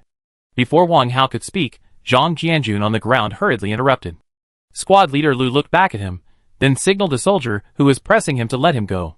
After receiving the order, the 2 soldiers immediately let go. Zhang Jianjun hurriedly got up from the ground and ran to Wang Hao. Squad leader Lu, please believe me, I promise you with my 20 years of party membership. Squad leader Lu looked at him, then moved his eyes to Wang Hao's face. No matter what the reason is, you can't make trouble here. Before squad leader Lu finished speaking, Director Qin suddenly shouted behind him, call the medical team, team leader Zhao is vomiting blood. Everyone was shocked again when they heard this. They saw that Ma Lian, who was curled up on the ground, suddenly vomited blood, and the vomited blood was mixed with many broken internal organs. Squad leader Lu quickly realized the seriousness of the matter, and immediately ordered a soldier to call the medical team, and then ordered several other soldiers to take Wang Hao to the duty room to wait for further treatment. After the arrangement was completed, squad leader Lu and 2 soldiers stayed, and Wang Hao and his partner were escorted by 4 soldiers to the duty room on the 3rd floor. In fact, squad leader Lu did this unintentionally to help Wang Hao and his partner. At the base, the management committee is only responsible for managing the daily lives of the survivors, and the most important safety and food issues still need to be handled by the military. The duty room of the guard department was transformed from the previous prison monitoring room, and many monitoring equipment remained indoors. After being escorted to the duty room, Wang Hao and the other 2 were handcuffed to the heating pipes on both sides, and each was guarded by a soldier. During this period, Wang Hao did not say a word. He only looked back at Director Qin, who was squatting on the ground and glaring at him, before leaving the management committee. Director Qin's eyes were full of reluctance and a hint of fear. The horse-faced team leader surnamed Zhao lay motionless in front of him. Although he only spit out a mouthful of blood, the internal organs mixed in the blood had filled his collar. The bright red blood was slowly flowing from his face and neck to the ground. Zhang Jianjun seemed very anxious. He kept explaining to the soldier who escorted him along the way, and then began to explain to the soldier who was guarding him after being taken to the duty room. The soldier turned a deaf ear to him, held the gun expressionlessly, and looked straight ahead. An hour later, squad leader Lu came in. He ordered the other 2 soldiers in the duty room to guard the door and not allow anyone to come in. He wanted to interrogate Wang Hao and the others in person. The 2 soldiers took the order and left. Only Wang Hao, Zhang Jianjun, the 2 soldiers guarding them, and squad leader Lu were left in the duty room. Squad leader Lu took out a black leather notebook from the file cabinet nearby, then sat down at the desk in front of the 2 of them, opened the notebook and wrote a few words, then looked up at Wang Hao and asked, "What's your name?" Squad leader Lu's tone was very calm, with almost no expression on his face. Although he looked about the same age as Wang Hao, his eyebrows revealed a rare steadiness and perseverance at their age. Wang Hao had a good impression of this person from the beginning, so he cooperated with his inquiries and answered immediately, "Wang Hao." Place of origin and age. Team leader Lu nodded, then lowered his head and began to make notes in the notebook. Wang Hao did not show any impatience from beginning to end, and answered all the questions raised by team leader Lu one by one. When team leader Lu asked why he went to the management committee to make trouble, Wang Hao neither said that he was wrong nor that Ma Lian was domineering, but just narrated the whole thing from the perspective of an observer. Team leader Lu listened, nodded slowly and thoughtfully, and did not express his opinion. After a moment of silence, he began to question Zhang Jianjun again.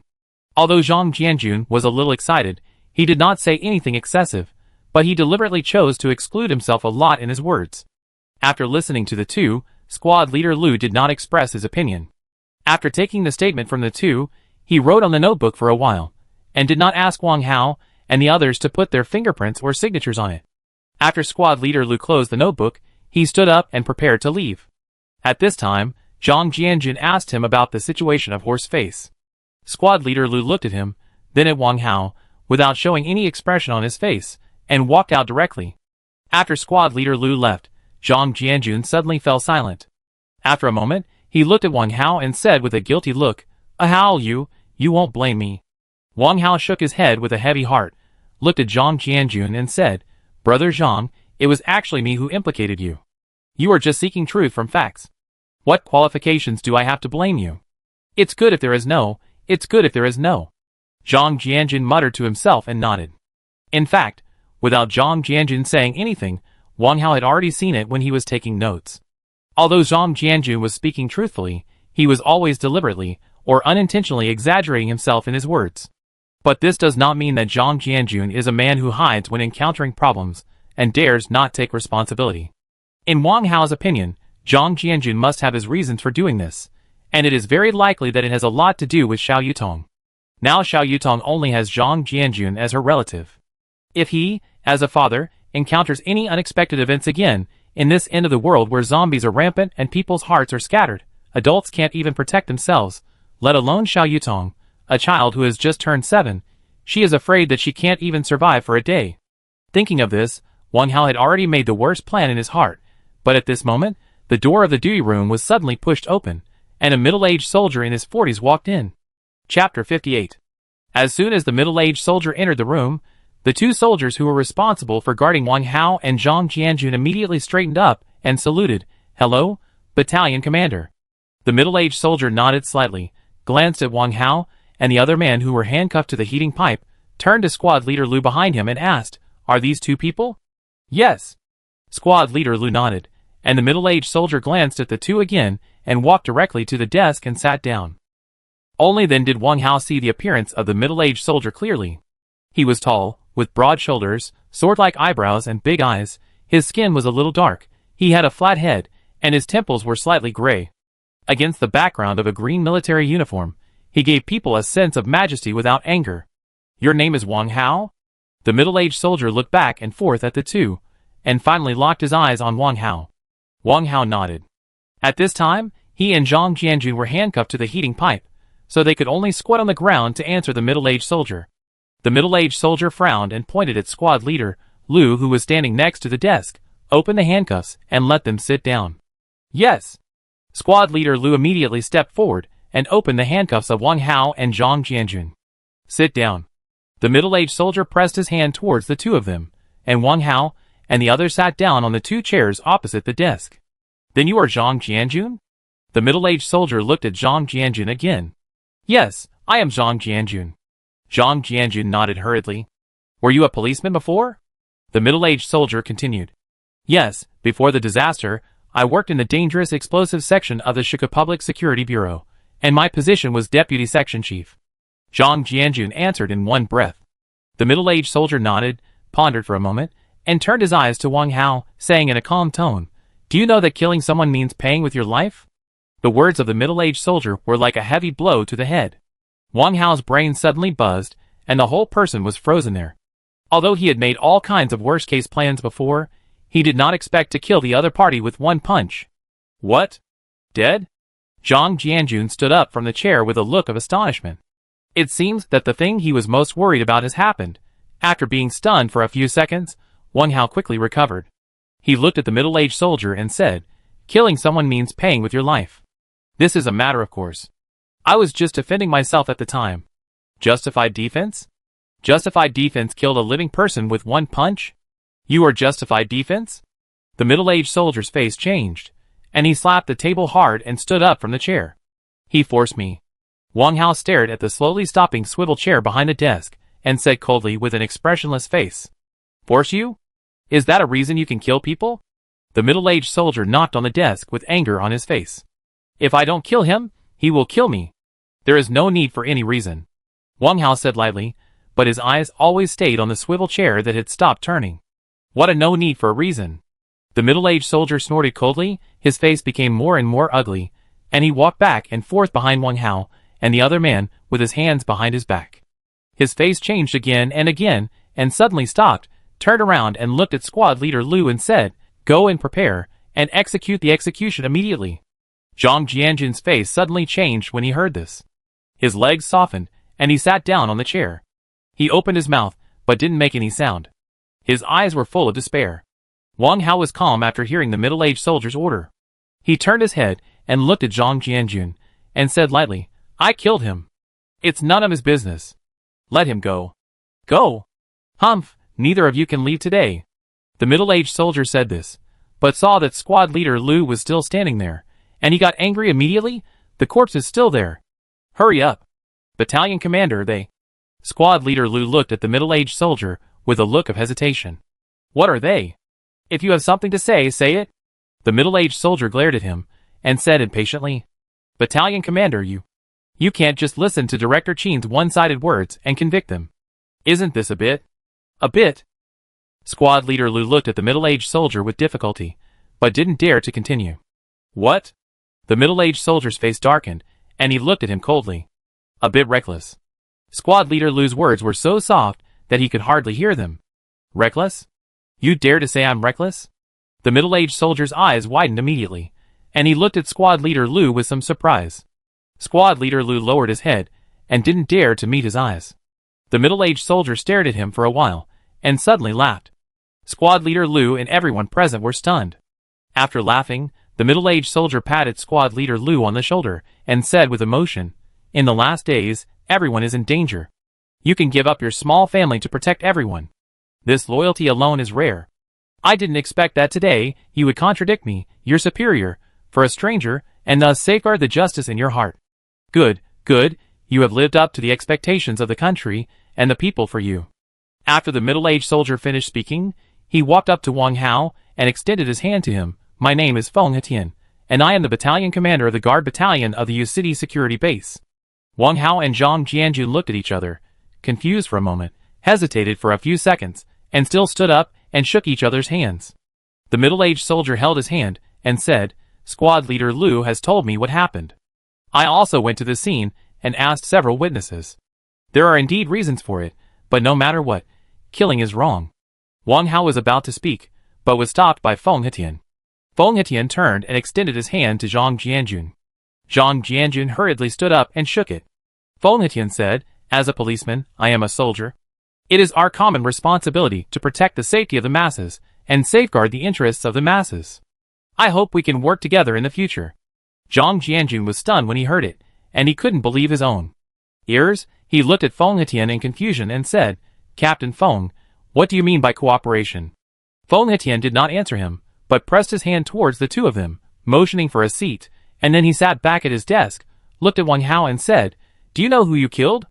Wang Hao shook his head, and Feng Hetian continued, The deceased's name is Zhao Sanwang, the head of the propaganda group of the base management committee. Although his position is not high or important, his brother-in-law Sun Lianhong is the head of the base management committee. We have had many encounters.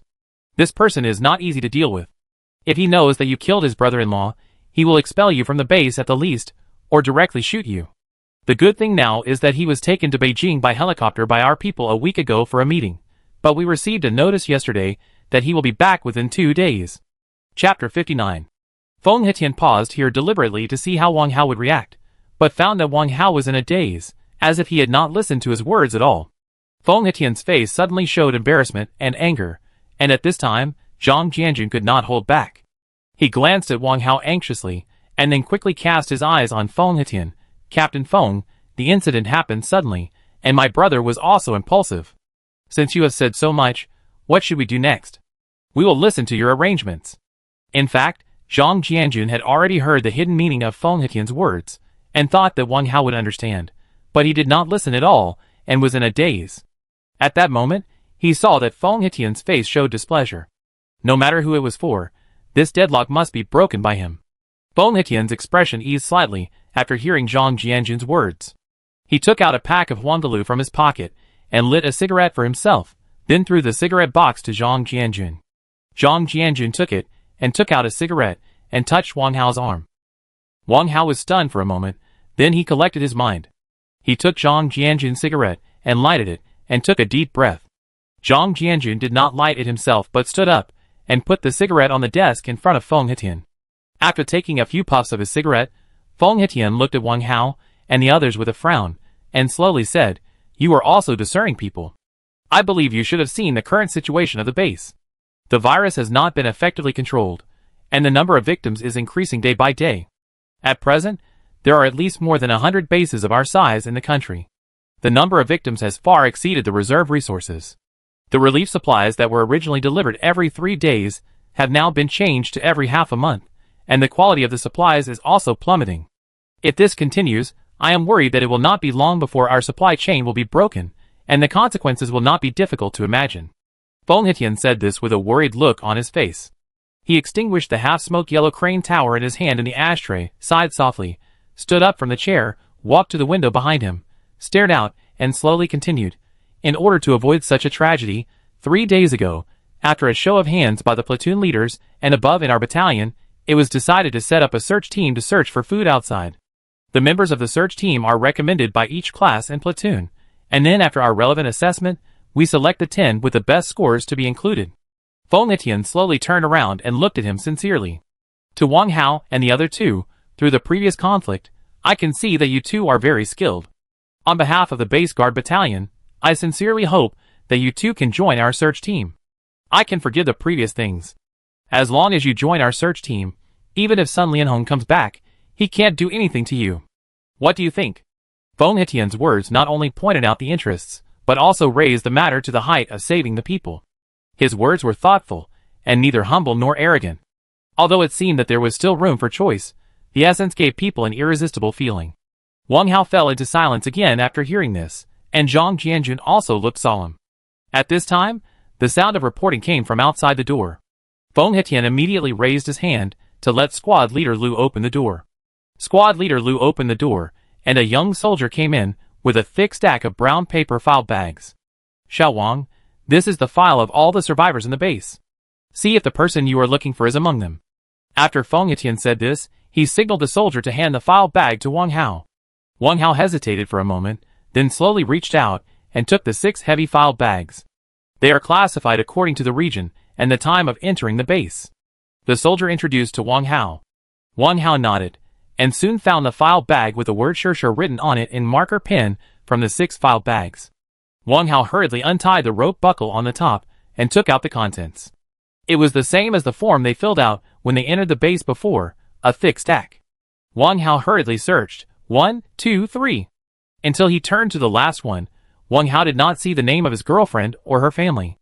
Then Wang Hao hurriedly opened other file bags, but naturally there was no result. "Is that all? Is there anyone missing?" Wang Hao looked up at the soldier. "From the establishment of the base to now, all the names of survivors are here." The soldier shook his head. This is impossible. There must be someone missing. There must be." Wang Hao muttered to himself and started searching again. "How can you be so sure that the person you are looking for must be in our base?" Feng Hitian interrupted at this time. Wang Hao was stunned when he heard this. His girlfriend only said that the army was coming to pick them up, but did not say where they were going to be taken. Wang Hao only concluded that his girlfriend must be in the U-City safe base based on the distance. Feng Hitian's words reminded him. "I just said that there are no less than 100 bases of our size in the country, and there are dozens of bases larger than ours, and this does not include the bases built by the survivors themselves. If you can be sure that your friend was taken away by the military, then I can tell you responsibly that she is definitely safe now."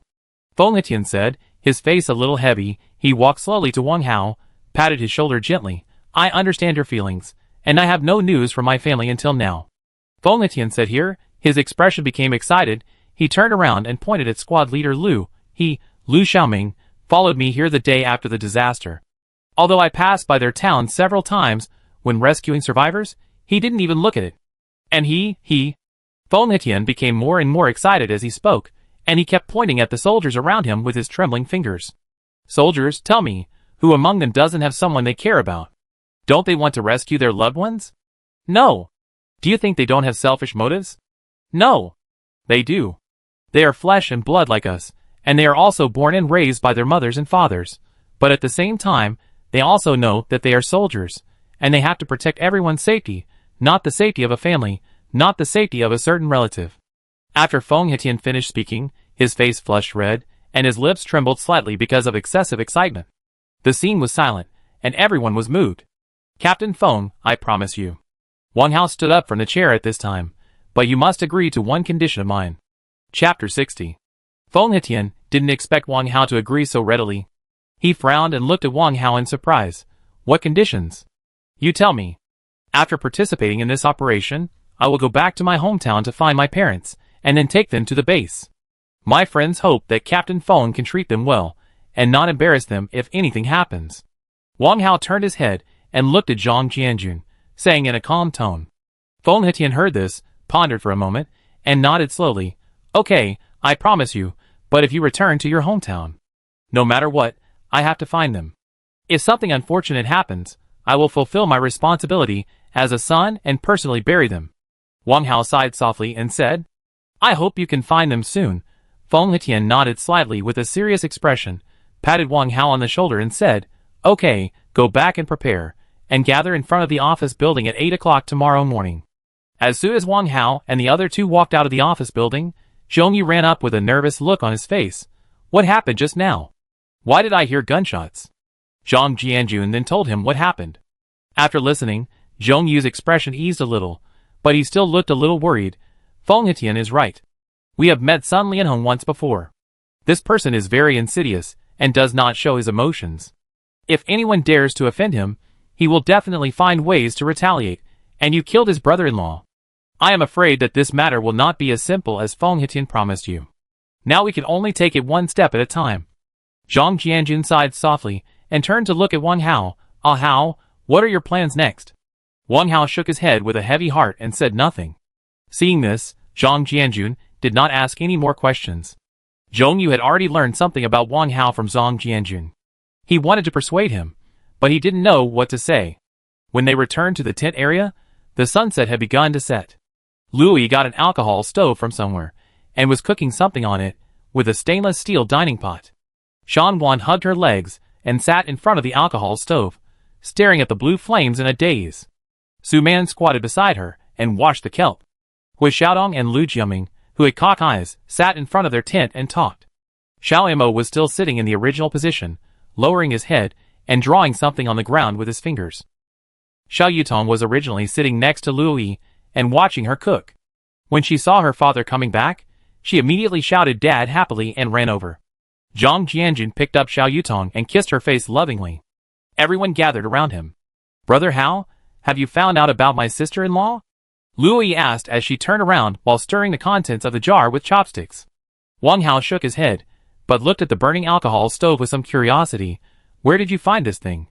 Hey, Brother Hao, this was exchanged for 2 kilograms of rice when the 3 of us were wandering around the base in the afternoon, and we also brought 2 bottles of alcohol.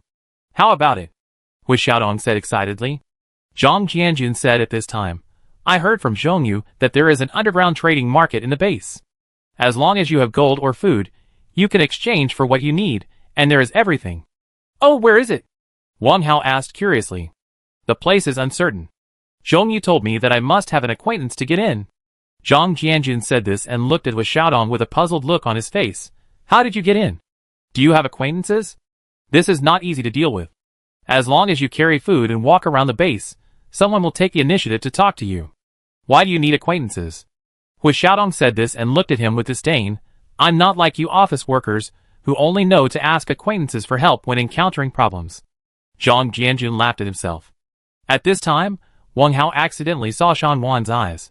She seemed to be looking at him, but when he looked at her, she seemed to be deliberately avoiding his eyes. Chapter 61.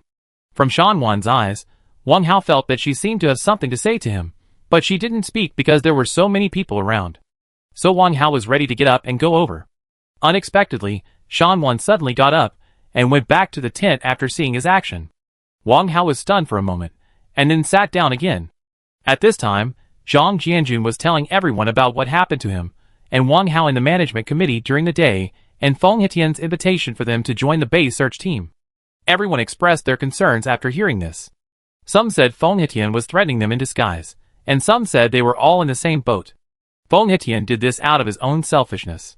If Wang Hao and his partner met with an accident while searching for food, he would say that the murderer of his brother-in-law had been taken out and shot after Sun Lianhong came back. If Wang Hao and his partner returned safely, he would tell Sun Lianhong that the boy was still useful and would be executed when he was no longer useful. Just as everyone was expressing their opinions, Xiao Mo, who had been sitting at the wall for the whole afternoon, came over. He had already said what Zhang Jianjun said. After hearing this, he seemed to be indifferent to everyone's worries. He looked around at everyone with an expressionless face and sat down next to Wang Hao, saying lightly, "Don't worry, I will protect everyone's safety. As long as you can come back safely, Feng Hetian is not a fool. With the power of Sun Lianhong and a few others, they can't do anything to you." Wang Hao nodded gently after hearing this. In fact, what he was most worried about now was not his own safety, but Shan Wan, who had not spoken much since she came out of the isolation room. From her appearance, she must have experienced something, especially her eyes just now always made Wang Hao feel vaguely uneasy. Dinner was ready soon. In order to save alcohol, Lu Yi made noodle soup, which was to sprinkle dry flour into the water after it boiled, and then stir the flour with chopsticks. Once the flour met water, it immediately became noodle silk under the stirring of chopsticks. In addition to salt and 13 spices, some pre-soaked kelp and vermicelli were added. Because the alcohol stove was too small to cook only one bowl of rice at a time, and one bowl was barely enough for 2 people, so after cooking a meal, even if you save more, you still consume more than half a bottle of alcohol. This won't work, Xiaodong. Go around tomorrow and see if you can find something to make a fire. Wang Hao looked at the remaining half bottle of alcohol and frowned. If this continued, their food would not be enough to exchange for alcohol. I go early tomorrow morning, which Xiaodong scratched his head and said with regret, I really miscalculated this time. I thought I could get a bargain, but I didn't expect to suffer a big loss. It's okay, I know you were also thinking about everyone, just be careful in the future. Wang Hao patted his shoulder. Although it was just the simplest and rough food, it still attracted many survivors nearby. They looked at it from afar, their eyes were full of hunger, and everyone was swallowing saliva in their throats. The disaster has been going on for nearly 20 days, and the quality of food in the base is also declining with the passage of time. Each person has a bowl of porridge a day. Such food is not enough for an adult. Even a 5 or 6-year-old child may not be full. Even so, the consistency of the porridge is still decreasing. Lu Yi wanted to serve some soup to them, but was stopped by Xiao Mo. How are you going to share with so many people? After hearing this, Lu Yi looked at the full jar of noodle soup with kelp and vermicelli floating in front of her, and then looked at the onlookers in the distance, who were ready to move, and hesitated for a moment. Listen to Brother Xiao Mo, he is right. Even if we give them all our food, I am afraid it will not be enough for a meal. Wang Hao glanced at the crowd in the distance, and said helplessly, I will report this situation to Captain Feng tomorrow. Lu Yi nodded silently. Everyone ate very heavy meals, and no one spoke. Although everyone was eating the food in their bowls with their heads down, they felt mixed emotions in their hearts. The sky gradually darkened, and the onlookers returned to their tents in 2s and 3s. Looking at the crowd that was gradually dispersing, Wang Hao was filled with worry. If things continued like this, the base would collapse sooner or later. What would these survivors who had finally escaped do then? After dinner, everyone returned to their tents early. Although tonight was their first night in the base, no one was happy. Although they didn't have to worry about being attacked by zombies when they were asleep, no one wanted to sleep. A long night passed like this. At dawn the next day, Wang Hao, who had not slept all night, came out of the tent. The sky was a little gloomy, and there was a pungent sour smell in the air, a bit like acetic acid, and a bit like a mixture of some chemicals.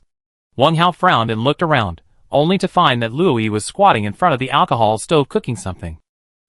What are you cooking there? Wang Hao walked over with some surprise. Brother Hao, you're awake. I'm cooking breakfast for your brother Zhang. Lu Yi stirred the contents of the dining bowl twice, wiped her hands and stood up. Did you put vinegar in it? Wang Hao glanced at the stainless steel dining bowl that was bubbling and steaming. No, I'm cooking rice porridge. How can I put vinegar in it? Brother Hao, what's wrong with you? Luo Yi looked at Wang Hao in confusion. Oh, it's okay. Do you smell a sour smell? Wang Hao frowned and looked at her. Sour smell? Luo Yi twitched her nose a few times. It seems to be a little bit, but I didn't smell it when I got up just now. What's the smell? Why is it so bad? Zhang Jianjun also came out of the tent at this time. He looked around and walked towards Wang Hao. Wang Hao shook his head and looked at Zhang Jianjun and said, Brother Zhang, are you ready? Zhang Jianjun nodded and looked at Luo Yi. After I leave, I trouble you to take care of Tong Tong for me. Zhang Jianjun looked back at his tent with reluctance. Don't worry, Brother Zhang, I will definitely take good care of Xiao Yutong for you. Luo Yi nodded and looked at Wang Hao and Zhang Jianjun. Brother Hao, Brother Zhang, you must be careful when you go out. Don't forget that all of us are waiting for you to return safely. At this time, except for Xiao Yutong who was still sleeping, everyone came out of their tents one after another, and everyone's face was very solemn. Shan Wan also came out, but she didn't come forward. She just looked at Wang Hao in front of the tent for a few times, and went back into the tent. Although everyone smelled the sour smell in the air, no one mentioned it now.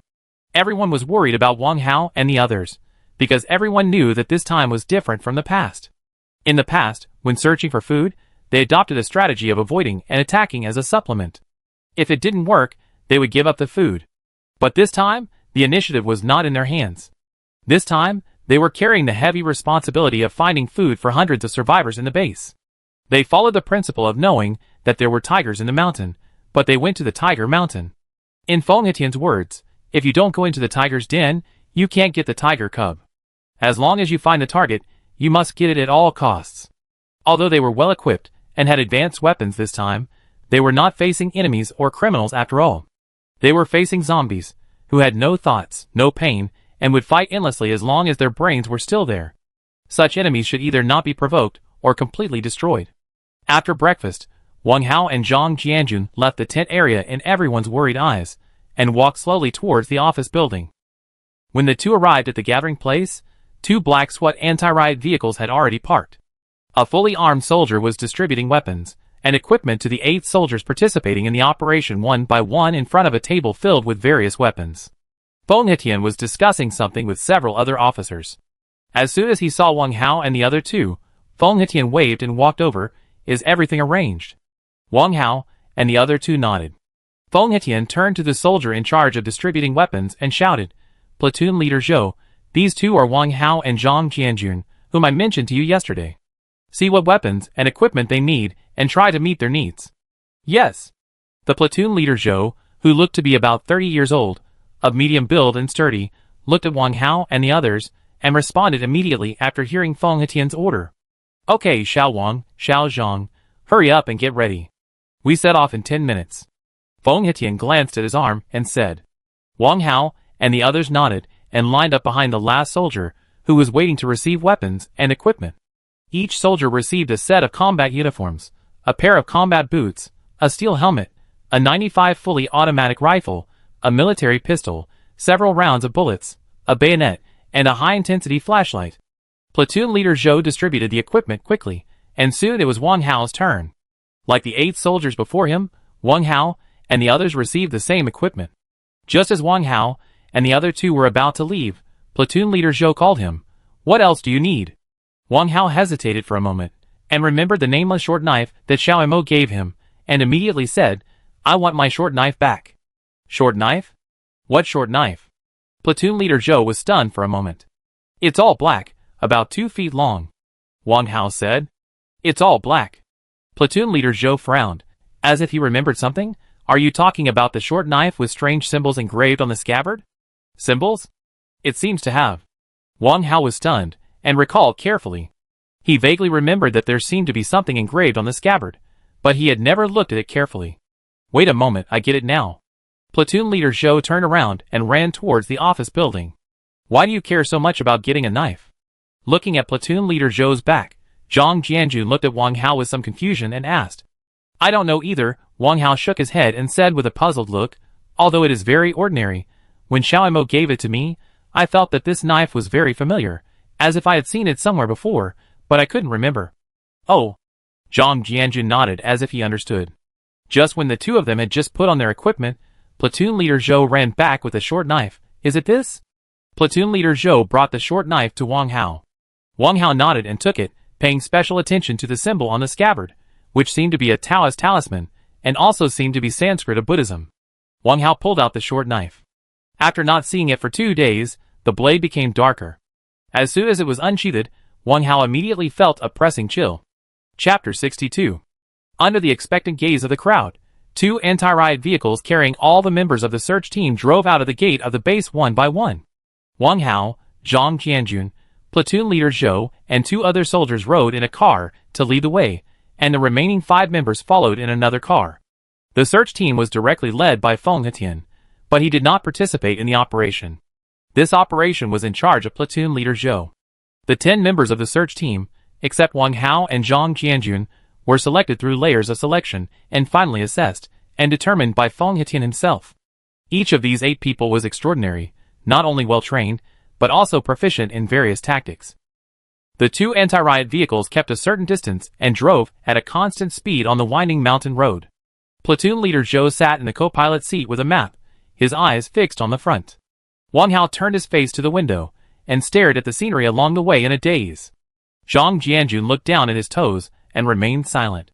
Another soldier sitting next to him was holding his rifle and closing his eyes to rest. The situation along the way was similar to what Wang Hao and his team encountered when they came here. Abandoned vehicles and zombies wandering in groups of 3 or 2 could be seen everywhere. Wang Hao and his team took the strategy of avoiding them as much as possible, and only drove into them when they could not avoid them. As long as Zhou platoon leader and his team found zombies, even if there were only 1 or 2, they would stop the car and kill them. The journey of more than 30 kilometers, the 2 cars started at 8 o'clock in the morning and arrived at the suburbs of Yuzhou City at more than 10 o'clock in the morning. According to the action route studied last night, Zhou platoon leader directed the driver while looking at the map, and the vehicle slowly drove into the city. Yuzhou City is a prefecture-level city, with 3 counties, and 1 county-level city under its jurisdiction. The urban area of Yuzhou City is more than 1,500 square kilometers, with a population of about 800,000. With such a large urban area and such a large population, the traffic and the number of zombies after the disaster can be imagined. Fortunately, platoon leader Zhou had come to Yuzhou City many times to rescue survivors when the disaster occurred, so he still had a general understanding of the general situation in the urban area. Under the command of platoon leader Zhou, the vehicle turned west at the first intersection after entering the urban area. After less than 1 kilometer, the vehicle turned right in front of a large roundabout and entered a 2-way lane along the river to the north. Platoon leader Zhou introduced that this road is called Bin Road, which was just completed before the disaster, and the RS virus broke out before it was open to traffic. Therefore, the traffic conditions on this road are much better than those in the urban area, and the purpose of its construction at the beginning was to relieve the traffic pressure in the urban area, so there is an intersection along Bin Road that can enter the main section of the urban area. Before the disaster, as people's quality of life improved, many riverside communities were built east of Bin Road. However, now they are all unfinished buildings. Construction waste can be seen everywhere. Tower cranes stopped in midair, workers' dormitories and command centers burned to skeletons, and half-raised dump trucks. The scenes in front of me give people a desolate and barren feeling in this gloomy weather. The 2 cars slowly drove along Bin Road for a distance, turned right, and got on a gently sloping road leading to the city. Less than 200 meters up the gentle slope, the traffic ahead became congested, reaching a point where it was impossible to pass. At this time, platoon leader Zhou ordered the convoy to pull over and prepare to move forward on foot. After receiving the order, the 2 cars slowly stopped by the roadside. The sky was getting darker and darker, and the sour smell in the air was getting heavier, but no one was in the mood to pay attention to it at this time. After all the team members got off the car, platoon leader Zhou told everyone about today's action plan again. The target was a large shopping mall 1 kilometer ahead. The shopping mall has 5 floors. The first floor is a few fast food restaurants and an internet cafe. The second floor is a chain supermarket. The third and fourth floors are clothing stores, and the fifth floor is a cosmetic store. Their task today is to go to the chain supermarket on the second floor. As long as they can eat and drink, they will take it away. After explaining the task, under the leadership of platoon leader Zhou, the group carefully headed towards the destination along the fence on the roadside construction site. Wang Hao and his partner walked at the end. They were wearing combat uniforms and helmets. They were no different from the other team members. However, Wang Hao was thin, and the 180 centimeters combat uniform seemed a bit too big for him, making him look like a new recruit. Zhang Jianjun, on the other hand, wore a very fitting uniform. Firstly, Zhang Jianjun was taller than Wang Hao, and secondly, he had gained weight in middle age, so even if he wore a 185 centimeters uniform, it would not show anything. Although the traffic conditions got worse as they went forward, they did not find a large group of zombies. Before leaving, platoon leader Zhou told them to avoid danger as much as possible, and to use a knife to deal with it if they could not. The urban area is different from other places. Even if there is only one zombie in front of you at this moment, as long as you dare to shoot, hundreds of them may suddenly appear from all directions in the next moment. Their vision is gradually degenerating, but their sense of smell and hearing are gradually evolving. Under the gloomy sky, on a road full of abandoned vehicles, 10 search team members wearing combat uniforms, helmets, and holding long guns carefully advance between the vehicles. After walking forward for about 10 minutes, a crossroads appeared. Platoon leader Zhou took out the map to check it, and made a gesture to continue moving forward. This place has officially entered the urban area. The large building called Galaxy Shopping Plaza is less than 200 meters ahead. At this time, yellow raindrops suddenly fell from the gloomy sky for the whole morning. Chapter 63. Why is the rain yellow? Zhang Jianjun wiped the rain off his face, and looked up at the sky with a puzzled look. Wang Hao was walking in front of Zhang Jianjun. After hearing his words, he subconsciously looked up at the sky. The big raindrops fell on his face, and flowed into his mouth. The root of his tongue immediately felt sour. Wang Hao frowned, but didn't care. He wiped the rain off his face, and said, "Brother Zhang, don't be distracted. We are almost there." Zhang Jianjun nodded, and didn't take it seriously. He held the rifle in his hand, and followed Wang Hao to continue walking towards the target. The rain was getting heavier. When Wang Hao and his team arrived at the gate of Galaxy Shopping Plaza, the whole world in front of them had fallen into a yellow mist. Turning back to look at the road they came from, they could no longer distinguish more than 10 meters away. There was a sound of crackling raindrops, hitting the glass cover above their heads. Platoon leader Zhou stood under the glass cover in front of the gate, and wiped the rain off his face. He frowned at the world in the rain and said nothing. He turned around and prepared to smash the gate of the shopping mall with the butt of his gun, but found that the gate was not locked, and the 2 golden door handles were full of various black and bloody handprints. The area around the 2 door handles was also covered with bloodstains and handprints. The light inside the door was dim, and only some things near the gate could be seen, a few children's rocking cars, and 2 game machines for fishing plush toys. In addition, the signs of several fast food restaurants could be vaguely seen, but the handwriting on them was not clear because the light was too dark. Platoon leader Zhou observed through the glass door for a long time, and found no signs of zombie activity. He was about to turn around and greet everyone to come in. At this time, a team member standing at the outermost suddenly screamed, "Platoon leader, look!" Everyone was startled and looked in the direction of the team member's finger. They saw dozens of zombies coming out of the restaurants and shops they had just passed. They were staggering towards the rain. And several zombies that were originally in the rain stopped in the rain. They raised their heads and opened their mouths to face the sky like heavy rain, as if drinking the yellow rain. Ah! This? Are they drinking rainwater? Zhang Jianjun's eyes were wide open, looking at the zombies with their heads raised high in the rain in disbelief. Although platoon leader Zhou and his team had dealt with zombies many times, the scene in front of them still shocked them, especially platoon leader Zhou, who could hardly believe his eyes. Wang Hao frowned, said nothing, and looked puzzled. "Don't look at it. Don't forget our mission." Platoon leader Zhou was a veteran with excellent military qualities after all, and he was the first to react. When the others heard this, they retracted their gazes as if awakened from a dream. When Wang Hao saw this scene, he felt a strong sense of uneasiness in his heart. He was about to open his mouth to remind Zhou, but he saw that he had already opened the door of the shopping mall, and rushed in with several team members. Wang Hao wanted to speak to stop him, but it was too late, so he had to follow them in. According to the plan made in advance, Zhou led everyone into the shopping mall, and did not stay on the first floor for long. He simply glanced around the surrounding environment, and saw that there was no danger. He directly boarded the escalator next to the game machine that had stopped working for a long time, and went straight to the supermarket on the second floor. The front of Galaxy Shopping Plaza uses the whole glass wall technology. The escalator is close to the glass wall. When walking on the escalator, you can see the street outside by turning your head. At this time, the rain outside is still getting heavier. Through the yellow mist, you can vaguely see the crowds of people outside. More and more zombies come out from the shops and restaurants on both sides of the street, and the corners in 2s and 3s, and walk into the heavy rain. As soon as they touch the rain, they immediately raise their heads, open their mouths, and stand still facing the sky.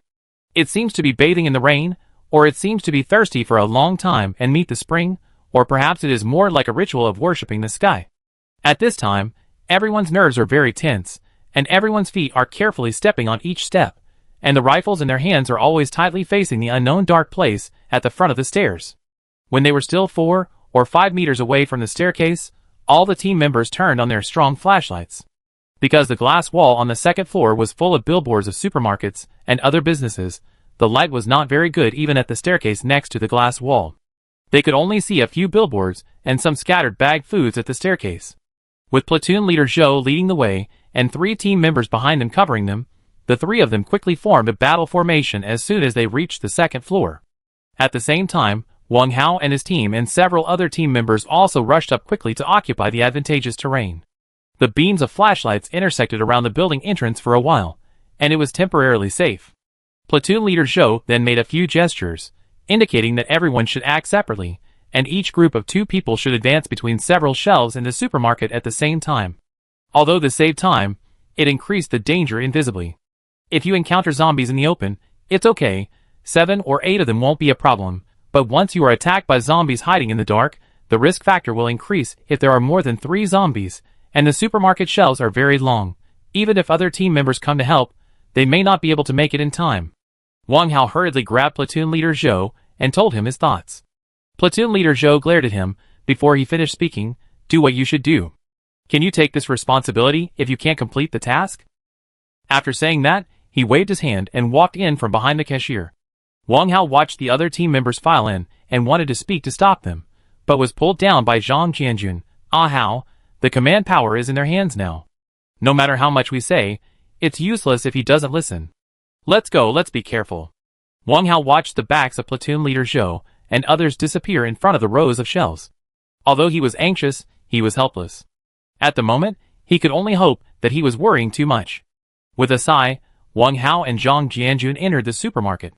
When they arrived at the shelves, Wang Hao did not rush in, but first checked the remaining containers one by one with a flashlight at the entrance of the shelves.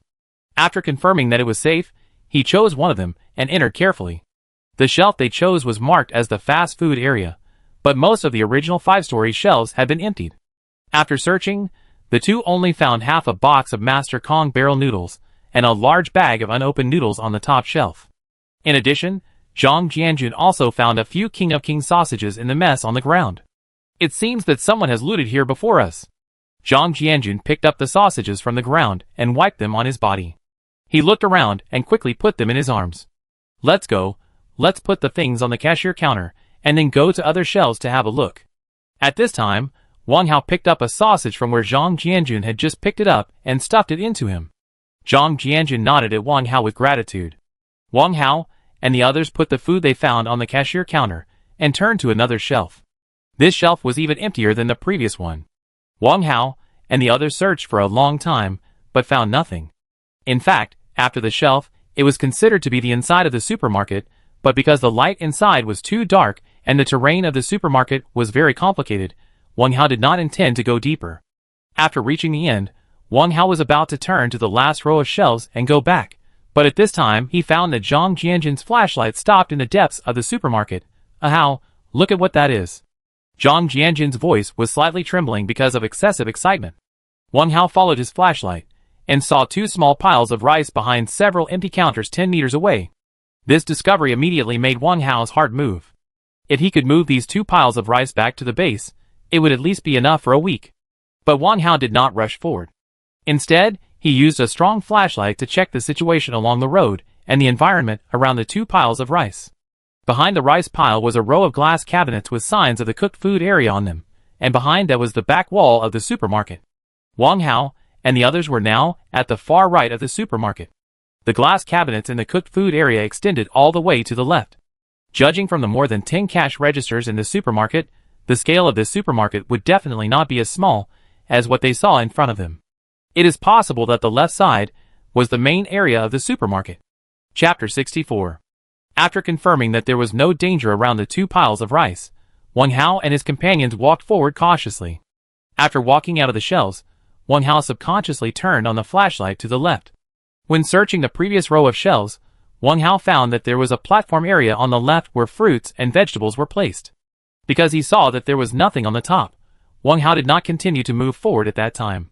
However, he did not expect that when he really saw this platform area, he found that there was such a large space here. The rows of shelves that Zhou and his companions searched were behind this platform area. The platform area was not only for fruits and vegetables that Wang Hao had seen before, but also for bulk food and frozen food. The counter of the cooked food area in front of Wang Hao and his companions extended all the way to the same level as the platform area, and there was a wall at the end. The shelves that Zhou and his companions searched extended all the way behind that wall, that is, after the platform area, the wall at the left end of the cooked food area was still the supermarket area. Maybe there was something hidden there. Through the gaps between the rows of shelves, Wang Hao saw the messy flashlights of platoon leader Zhou and his men. Judging from the distance, they were almost behind the wall. Wang Hao and his men walked to the rice pile and saw the mountain of rice and became worried. The rice was packed in a large wooden bucket. Wang Hao roughly estimated the weight of the 2 buckets of rice, which should be at least 1 ton. How to transport so much rice? If they only rely on the 2 disposable plastic bags next to them, they may not be able to transport it all until midnight. Now they have to ask platoon leader Zhou and his men to find a solution together. Wang Hao was about to speak when he saw that platoon leader Zhou's side suddenly became chaotic, and then a burst of gunfire rang out. Wang Hao and Zhang Jianjun were stunned and ran to the place where the gunshots came from. Just after they arrived at the row of shelves, the scene suddenly became quiet again. Judging from the movement of the flashlight beams, they were likely to have gathered together, and the danger seemed to have been lifted. Who? Wang Hao and Zhang Jianjun had just bypassed the shelves when several strong beams of light shot over.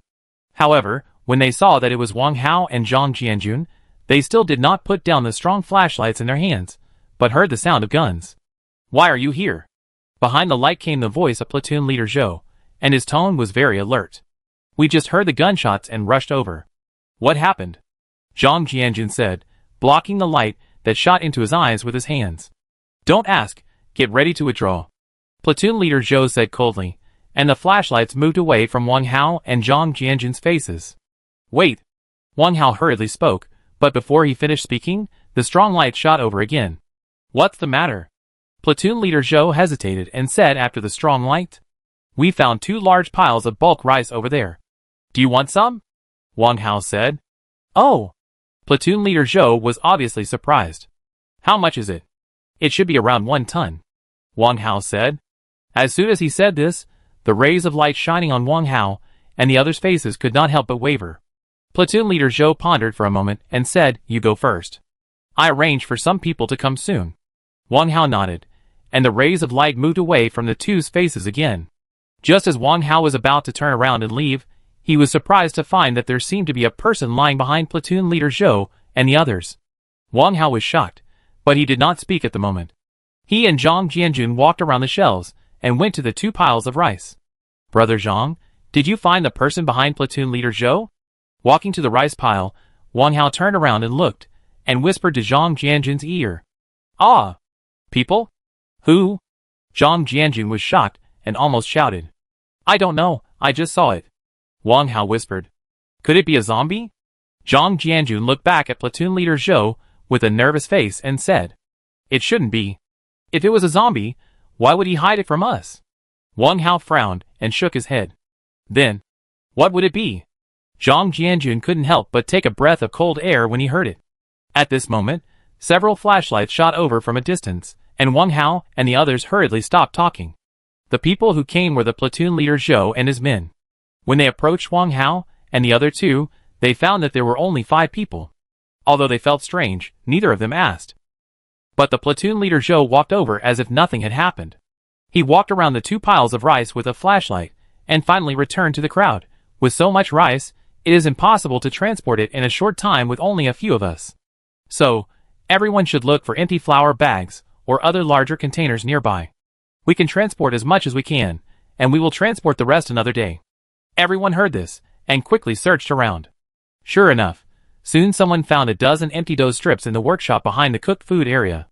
In addition to cooked meat and cold dishes, The cooked food area also provides some finished or semi-finished flour products such as buns, steamed buns, noodles, and pancakes. Each person was given 2 empty flour bags. Judging from the weights marked on the outside, these flour bags should be filled with 50 kilograms. Including Zhou's platoon leader, there were 7 people in total, divided into 2 groups. Each person held a flashlight in his mouth and desperately dug the white rice into the flour bags in his hand. In addition to the rustling sound of digging rice, there were also heavy breathing sounds.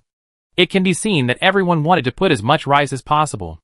There were a total of 13 flour bags, which were quickly filled by everyone. After finding ropes to tie the mouths, everyone stuffed every place on their bodies that could hold rice. There were about 200 to 300 kilograms of rice left in the 2 buckets of rice that weighed less than a ton. Looking at the white rice, everyone couldn't bear to give up. Someone suggested looking for bags somewhere else, but was stopped by platoon leader Zhou. "Were you deaf? Did you think I farted just now?" Platoon leader Zhou seemed to be in a bad mood. After yelling at the team member who was going to look for another bag, he took a bag of rice on his left shoulder, bit the flashlight, picked up another bag in his right hand, and walked out first. Others didn't dare to speak again, and followed platoon leader Zhou's example, carrying 2 bags of rice each. Finally, there were 3 bags of rice left. Zhang Jianjun was going to carry 2 bags, but was stopped by Wang Hao. "Brother Zhang, you can just carry 1 bag. I leave the things on the cashier's counter to you." After Wang Hao said that, he bit the flashlight, squatted down, and put 1 bag under his arm. Zhang Jianjun carried the remaining bag and followed Wang Hao to the cashier's counter. At this time, the rain outside was still getting heavier, and there were more and more zombies in the rain. Chapter 65. Wang Hao and his companions walked out of the cashier counter and just turned to the escalator entrance, but found that platoon leader Zhou and others were actually gathered at the escalator entrance, staring blankly at the bottom. Wang Hao felt strange and hurriedly walked forward to follow their gaze to look down the escalator. He took a deep breath and saw that at the entrance of the commercial building, which was originally empty, there were now at least 50 or 60 zombies gathered. They were all scrambling to squeeze out, as if something outside was attracting them, and they didn't seem to notice the people on the escalator. "Platoon leader, what should we do?" At this time, a young team member looked at platoon leader Zhou with a nervous face. Platoon leader Zhou frowned and stared at the zombies at the entrance of the first floor without saying a word, and at this time, the faces of other team members also showed a faint look of uneasiness. Wang Hao observed the platoon leader Zhou from the gap between the people. He frowned and bit his lips hard, as if struggling with a decision. After a few seconds, he stared at the zombies gathering at the door, and said slowly with a serious face, "If it doesn't work, we will give up the food and break out by force." Wang Hao heard that, and immediately felt something was wrong. If they broke out by force, they would have to shoot, and once they shot, they would inevitably disturb the zombies bathing in the rain outside. Although from the current situation, they seemed to be indifferent to the surrounding things, but that was when they were not disturbed. Who knows if the gunshot would arouse their appetite? It would be fine if they couldn't arouse it. Once they did, even if they broke out from the gate, with the strength of these few people, they wanted to break out of the hundreds or thousands of zombies outside. Whether it was ammunition or physical and psychological aspects, they couldn't bear it at all. Wang Hao quickly put down 2 bags of rice, pushed aside the shoulders of the crowd, came to the side of platoon leader Zhou, looked at him and said, "Platoon leader Zhou, don't be impulsive. Even if we break out, what about the zombies outside? Their number is probably more than 10 times that of here, and our vehicles are not in front of us. If we are surrounded, with the strength of just a few of us, there is no chance of escape. I have also considered what you said." Platoon leader Zhou turned his head to look at Wang Hao, and then turned his eyes to the pile of zombies on the first floor. But now the zombies at the gate are gathering more and more. Who can guarantee that there will be no zombies behind us? See zombies? Don't forget that there are 3 floors above our heads. Another escalator and fire escape ladder have been blocked. This escalator is the only way to go. If we don't break through now, we will face the threat of being attacked from behind. Instead of being in a dilemma, it is better to fight to the death now, and there may be a chance to escape. Maybe we can get out from here. At this moment, Zhang Jianjun's voice suddenly came from behind. Everyone looked back and saw that Zhang Jianjun was facing away from everyone, and the flashlight in his hand was shining on the shopping guide map on the wall in front of him. Look, from the shopping guide map, behind this wall should be the office area of the supermarket, and there must be windows there. We can climb down from the windows. As long as the rain doesn't stop, we can get back to the car safely. After hearing this, Platoon Leader Zhou stared at the shopping guide map for a few minutes with a frown on his face, and finally decided to act according to Zhang Jianjun's method. Wang Hao also felt that this was the only feasible method at the moment. To be on the safe side, Wang Hao proposed to Platoon Leader Zhou that he should explore the way first. This time, Platoon Leader Zhou did not refute and took the initiative to ask to go with Wang Hao, while Zhang Jianjun and others stayed in place to be on guard and prepare ropes for climbing. Ropes are essential items. Each team member has a coil around his waist. Zhang Jianjun asked 2 team members to be on guard, and he and the other 2 team members were responsible for weaving ropes. Zhang Jianjun first collected the ropes of all the team members present, and then weaved them into 2 thick ropes, which could maximize the load-bearing capacity of the ropes and extend the length of the ropes. 2 woven ropes, one for lifting supplies, and the other for climbing personnel. Wang Hao and Platoon Leader Zhou turned the corner in front of the wall, and walked about 15 or 16 meters along the extended wall. 2 dark green anti-theft doors appeared in front of them. The 2 anti-theft doors were less than half a meter apart. One had an office sign on it, and the other had nothing on it. Wang Hao held a flashlight in one hand, and gently pulled the door handle with the other, only to find that the security door was locked, and the door of Platoon Leader Zhou did not move at all when he pulled it. Security doors are not like ordinary wooden doors that can be kicked open with a few kicks. Most security doors use door hinges that pull outwards. Unless you can kick down the door frame, you can't kick them open with brute force. Platoon Leader Zhou pulled hard for a long time, and seemed a little impatient. He turned the 95 rifle, pulled the bolt with a clatter, and was about to shoot at the keyhole. Wang Hao hurried forward to stop him. Platoon Leader Zhou, your shooting will definitely attract the zombies at the gate. Then won't all our efforts be wasted? Then what do you say?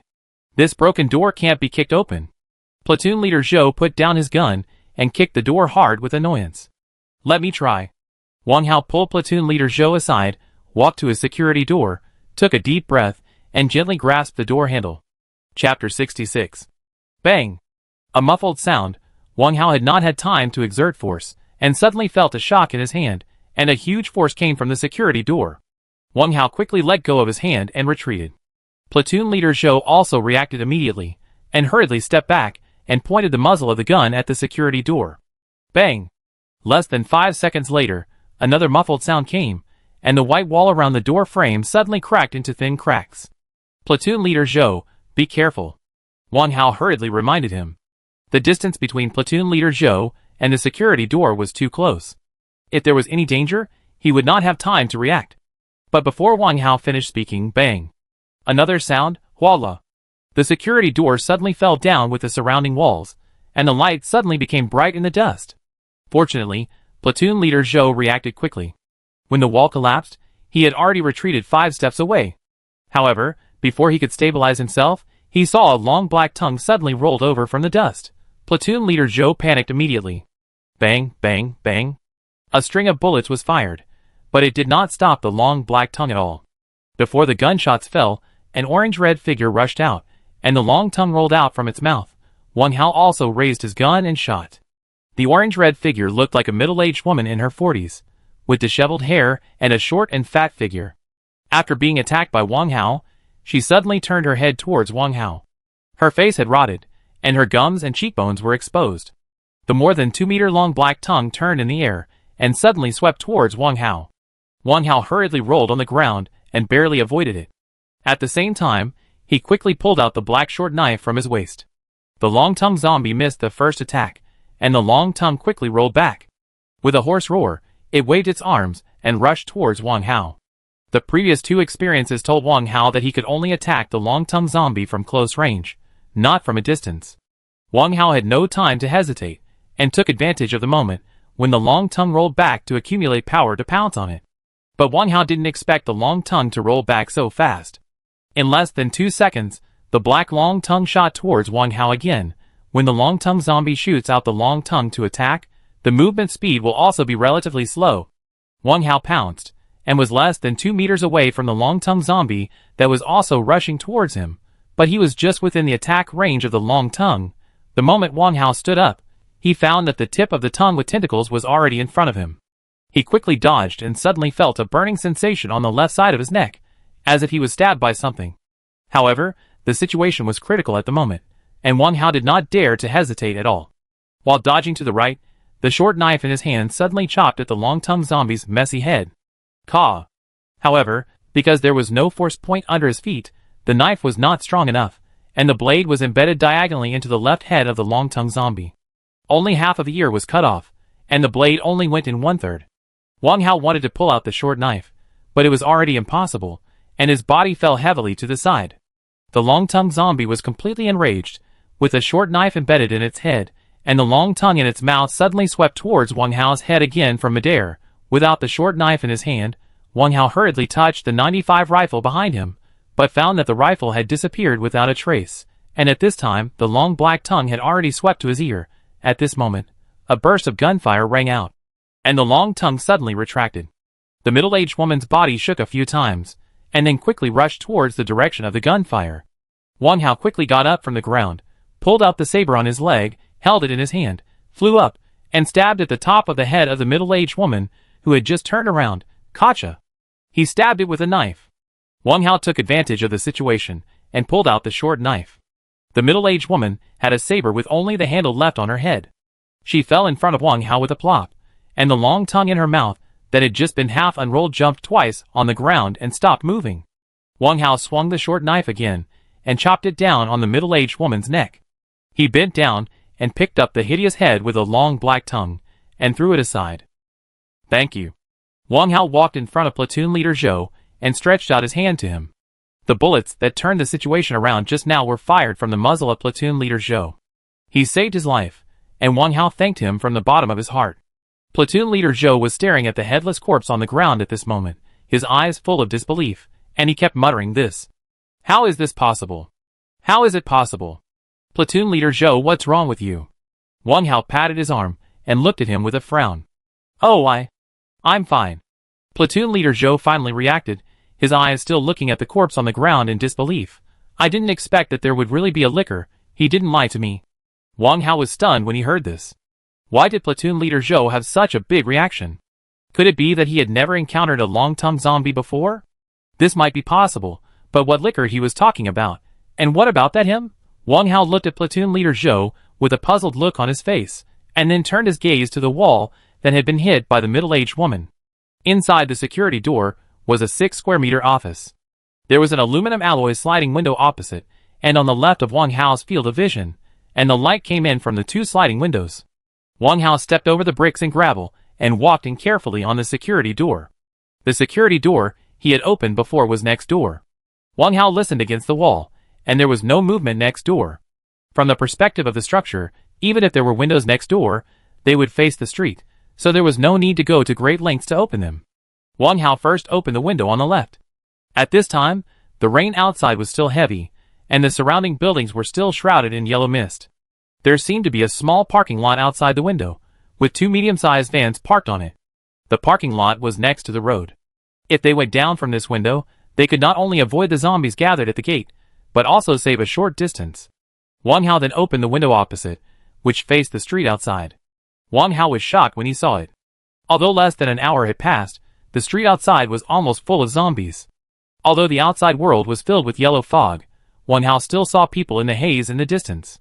Wang Hao did not dare to hesitate any more, and hurriedly turned around and walked out, calling Zhang Jianjun and others to prepare to escape.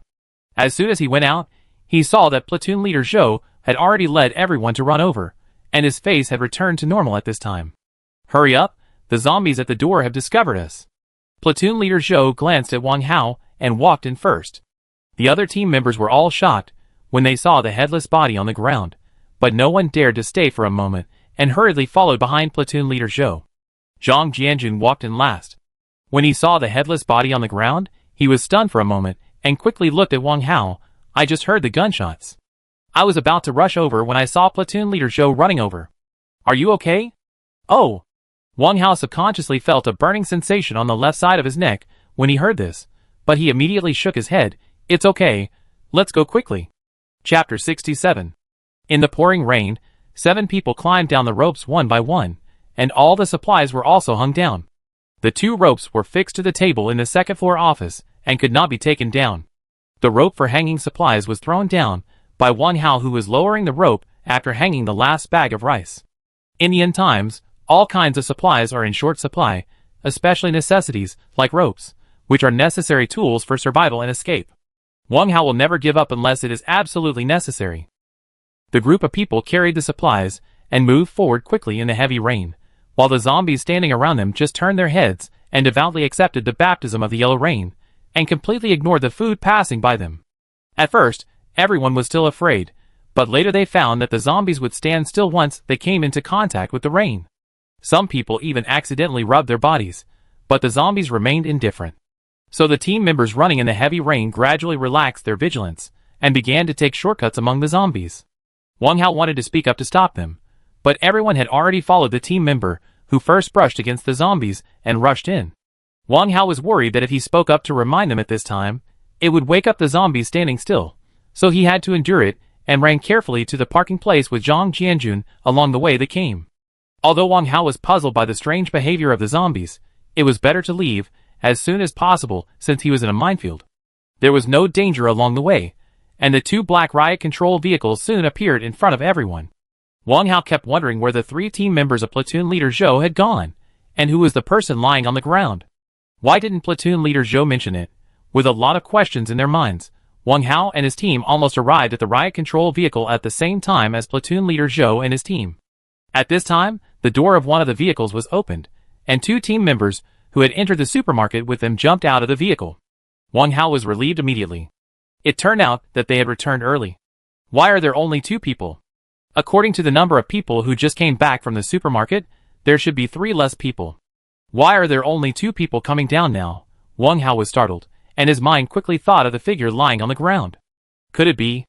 At this time, Wang Hao saw that one of the 2 team members who came down took the rice bag on Platoon Leader Zhou's shoulder and sent it to the car, while the other person whispered something in Platoon Leader Zhou's ear. After hearing this, Platoon Leader Zhou looked a little moved, nodded, and said nothing, and then directed everyone to move the supplies to 2 vehicles. Although Wang Hao felt strange in his heart, he could not ask more questions at the moment, and did not even give Wang Hao and his team a chance to get close to the car. After moving the supplies, Platoon Leader Zhou immediately invited everyone to get on the car. The 2 cars turned around and set off. On the way back, Platoon Leader Zhou did not ride in the same car with Wang Hao and his team. Instead, he asked all the other team members to ride in another car, except for the driver, who was left in Wang Hao's car. Before departure, because there were too many people in that car, he also put a few bags of rice in Wang Hao's car. Platoon Leader Zhou's car led the way, and Wang Hao's car followed closely behind. Wang Hao was full of doubts along the way, and Zhang Jianjun also frowned. He seemed to have discovered something and wanted to speak several times, but he saw that the driver was observing the 2 of them intentionally or unintentionally through the rearview mirror. Seeing this, Zhang Jianjun wanted to get some words out of the driver, but the other party was looking straight ahead and turned a deaf ear to Zhang Jianjun's words. Zhang Jianjun asked a few questions, but the other party remained silent and just stared at the front with an expressionless face. Zhang Jianjun knew that asking more would only be a waste of words. He turned his head and looked at Wang Hao, who was leaning against the car window and staring at the heavy rain outside. Zhang Jianjun simply sat down in the co-pilot seat and closed his eyes to rest. There was no conversation along the way, only the roar of the engine. Due to the heavy rain, the speed of the 2 cars slowed down a lot. It was not until night fell that the 2 cars slowly drove into the gate of the base. As soon as they entered the base, Wang Hao and the other person looked at the tent area at the same time. Under the heavy rain, the tent area was full of sewage and muddy, and all kinds of domestic garbage were floating everywhere with the direction of the rain. After hearing the roar of the car, people who had been hiding in their tents to avoid the rain came out to watch. Although the rain in the sky was still heavy, and the night was gradually falling, it could not hide the strong expectation on the faces of everyone who came out of the tent. Wang Hao soon saw Luoyi and the others' faces in the crowd. At this time, everyone's faces looked happy and nervous. They were happy that both cars were back, but they were nervous because they didn't know whether Wang Hao and the others were safe. When everyone saw Wang Hao and the others' faces from the car window, they finally put down the stone in their hearts. Luoyi was so excited that she almost cried, and even Xiao Mo showed a rare smile on his face. Zhang Jianjun also saw Xiao Yutong, who was held in Su Man's arms. After seeing Zhang Jianjun, Xiao Yutong opened his arms and shouted "Dad." Zhang Jianjun didn't care whether Xiao Yutong could hear him or not and waved in response. Wang Hao's suppressed mood gradually eased at this time. The motorcade drove quickly along the asphalt road, and people stood along the way to greet them in the rain, and everyone's face was full of expectations. When the motorcade turned in front of the office building, Fong Hitian was already standing at the gate with a few people, one man and one woman, two unfamiliar faces. Both of them were around 50 years old. The man had a big belly, his legs slightly apart, his hands folded on his big belly, squinting his eyes at the stopping motorcade. The woman had a bloated figure, a head full of curly hair, carrying a women's LV checkered handbag, wearing a gray business suit. Her eyes were a little red and swollen, but her eyes were always fixed on the two riot control vehicles. As soon as the vehicle stabilized, Fong Hitian ran over with an umbrella. Platoon leader Zhou hurriedly got out of the car and said something to Fong Hitian. After hearing this, Fong Hitian looked at platoon leader Zhou with surprise, but platoon leader Zhou avoided his gaze intentionally or unintentionally. After staring at platoon leader Zhou's face for a few seconds, Fong Hitian said something, and platoon leader Zhou nodded and walked towards Wang Hao and his car. Captain Fong asked you to go to his office. Please leave your weapons. Platoon leader Zhou said to Wang Hao and his friends after getting on the riot control car. Wang Hao and his friends hesitated for a moment, then took off all their weapons, including Wang Hao's black short knife. Platoon leader Zhou counted them and found that there was no problem. He casually put their 95 rifles on his shoulders and inserted the pistol and knife into his waist respectively, then turned around and walked down. Wang Hao and his friends also got out of the car behind him. Fong Hitian had returned to the office building at this time and was talking to the man and woman. The woman turned her eyes to Wang Hao and his friends from time to time. Chapter 68. Seeing Wang Hao and Zhang Jianjun get off the riot vehicle, Fong Hitian immediately ended the conversation with the man and woman. The woman with red and swollen eyes glared at Wang Hao and the other man, her thick lips trembling violently because of excessive excitement. The big-bellied man standing next to her patted her shoulder gently, then squinted his eyes, and looked at Wang Hao and Zhang Jianjun, and turned around and walked into the office building with the fat woman without saying anything. Fong Hitian looked at the scene in front of him indifferently. He just frowned and looked back and forth at Wang Hao and the man and woman who had turned around and entered the building. He opened his mouth but hesitated to speak, and then walked into the office building, leaving a young soldier with a gun on his back waiting for Wang Hao and Zhang Jianjun there. Although Fong Hitian didn't say anything, Wang Hao could tell from the eyes of the man and woman that they seemed to be the director of the base management committee, Sun Lianhong, whom Fong Hitian had mentioned before. The woman with red and swollen eyes and agitated emotions might be Zhao Xiuying, the sister of team leader Zhao, who was killed by him. Although Wang Hao had made full preparations in his heart when Fong Hitian mentioned these two people before, and Fong Hitian had promised them solemnly that as long as they joined the search team, they would be his people, and even if Sun Lianhong came back, he would not dare to do anything to them. But when he saw these two people with his own eyes, he quickly felt extremely uneasy, especially Fong Hitian's attitude, which made Wang Hao realize that this matter was far from as simple as he said.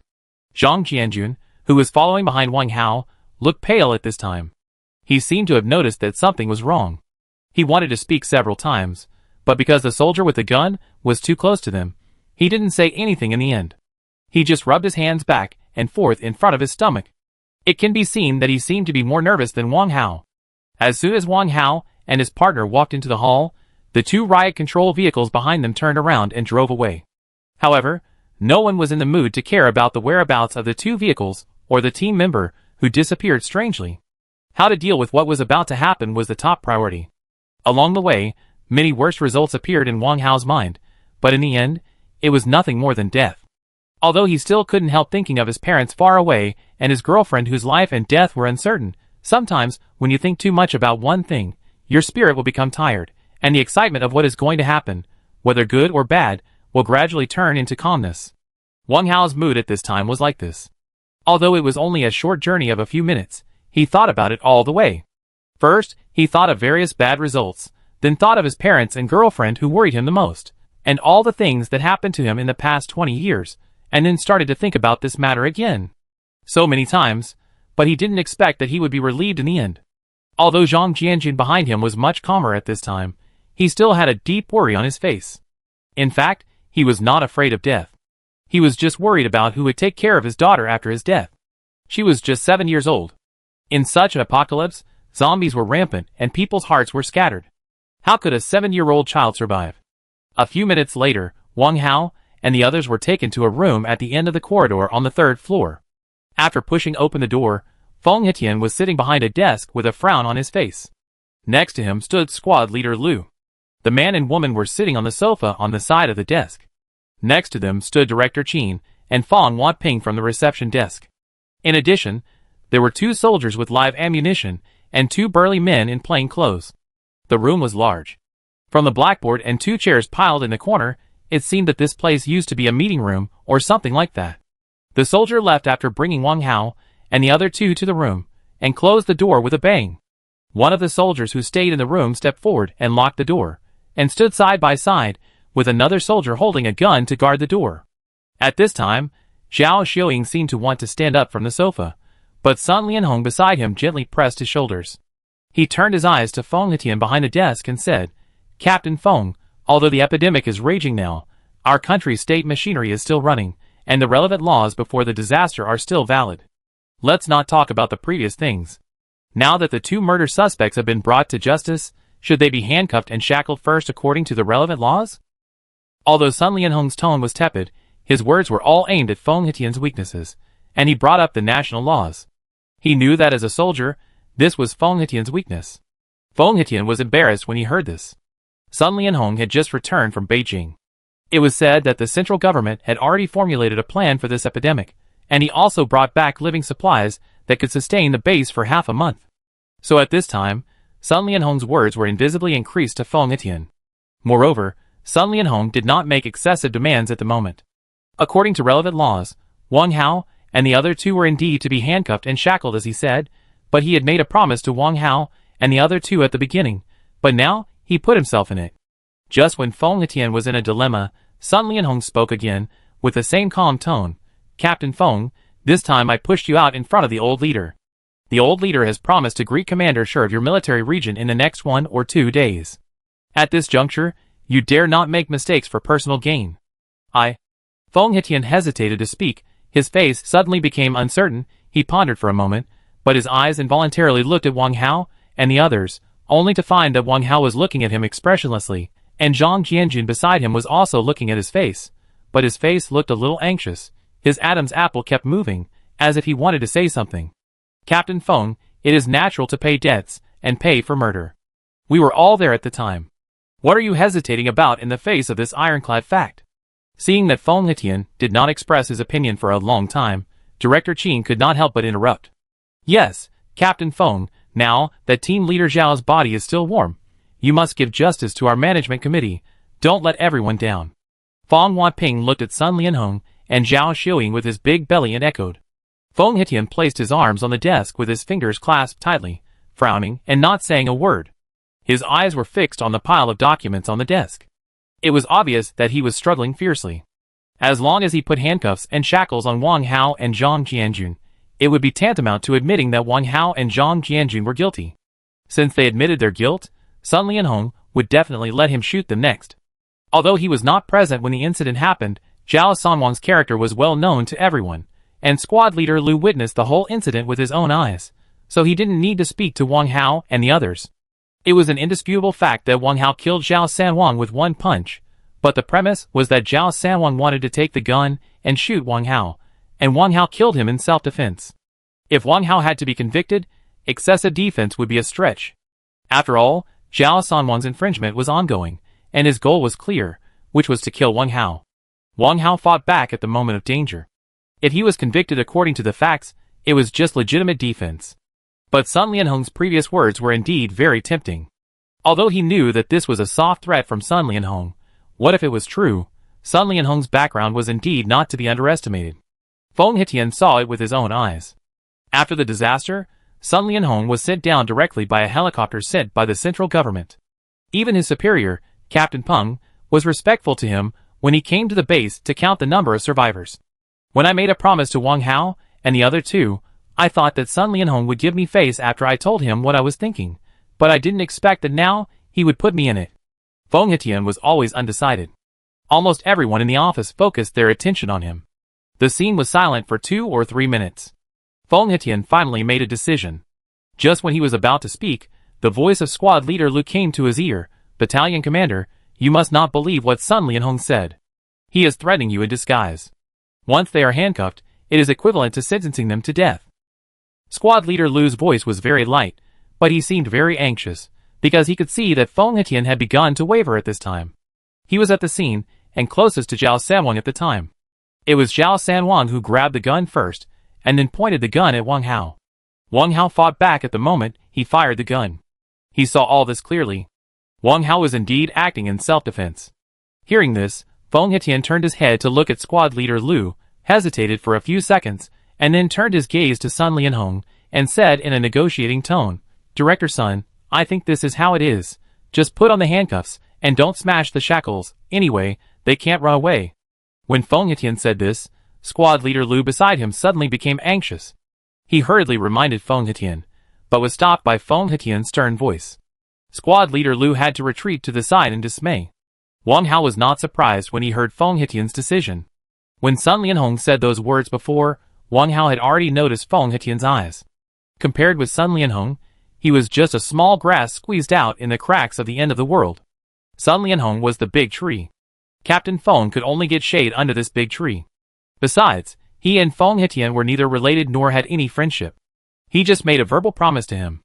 The so-called promises were often broken in the prosperous times, let alone the end of the world, when everyone was in danger. Zhang Jianjun was shocked when he heard this. He hurriedly said, "Captain Feng, you didn't say." "Shut up." Feng Hetian's attitude suddenly changed. He slapped the desk hard and stood up from the chair. Chapter 69. What did I say? Feng Hetian looked at Zhang Jianjun with a gloomy face. Zhang Jianjun was stunned. From Feng Hetian's face, it seemed that he was really angry, and he seemed to have something else to say. Zhang Jianjun was a smart man, so he naturally understood what was going on, but he didn't know how to respond to him. "You said that we can make up for our crimes and make meritorious contributions. If we perform well, we may be able to get leniency from Director Sun." Wang Hao took over Feng Hetian's words calmly. Feng Hetian hesitated for a moment, and his face quickly recovered. He followed Wang Hao's words and said, "Now that Director Sun is back, everything is up to Director Sun's arrangements. Do you have anything else to say?" Although Feng Hetian said this, there was still a little more gratitude in his eyes when he looked at Wang Hao. Wang Hao heard this and looked at Sun Lianhong calmly. "Director Sun, I killed him by mistake. It has nothing to do with him. I will leave it to you to deal with it," Wang Hao said, and glanced at Zhang Jianjun. Zhang Jianjun opened his mouth, but did not speak, but lowered his head. Sun Lianhong kept squinting his eyes, and looked at Wang Hao up and down. When he heard what Wang Hao said, his brows slightly frowned, and at this time Zhao Xiaomei beside him could no longer sit still. She stood up from the sofa with a whoosh, walked quickly to Wang Hao, and grabbed Wang Hao's chest with both hands, shouting hoarsely, "Give me back my brother's life, I will shoot you." "Shoot you." Wang Hao let her pull him expressionlessly, and Sun Lianhong made a color to Director Qin and Fang Wanping beside him, and the two hurried forward to grab Zhao Xiaoying. "Sister-in-law, don't worry, Director Sun and Captain Feng will deal with it impartially." Director Qin glared at Wang Hao, and grabbed Zhao Xiaoying's arm and said, "Okay, Xiaoying, don't make a scene here with Captain Feng. Go back first. I take care of it," Sun Lianhong said. "No, I won't go back. I want to shoot this murderer myself." Zhao Xiaoying struggled with Qin Feng, and the other's arms with messy hair and red eyes. The two turned to look at Sun Lianhong, who was still sitting on the sofa without changing her expression. Sun Lianhong pointed to the door with her chin and signaled the two to take Zhao Xiaoying away first. "Sister-in-law, let's go back first. We will definitely notify you to be present when the execution is carried out. You have the final say on what to do then." Director Qin nodded and pulled Zhao Xiaoying's arm and said, "Let me go. I can walk by myself." Zhao Xiaoying stopped struggling immediately after hearing this. She glared at Wang Hao and roared. Qin Feng and the other two looked at Sun Lianhong again. Sun Lianhong nodded, and the two immediately let go of each other's hands. Zhao Xiaoying raised her hand and slapped Wang Hao hard. "I must shoot you myself." After that, she turned and walked straight to the door. The two soldiers guarding the door hurriedly opened the door. As the sound of high heels in the corridor outside the door gradually faded away, the room returned to silence. Sun Lianhong looked at Feng Hetian and said, "Captain Feng, I agree with your suggestion just now. As for how to deal with these two people, you still need to decide. As a family member of the victim, it is not convenient for me to express my opinion." Feng Hetian nodded with an unpleasant expression, and said to squad leader Lu, "Put handcuffs on them first," and then sat down on the chair again. Although squad leader Lu was extremely reluctant, he had to listen to Feng Hetian's words. He slowly took out 2 shiny handcuffs from his back and walked in front of Wang Hao and the others. "Don't worry, Captain Feng will definitely deal with it impartially." Wang Hao nodded lightly and stretched out his hands.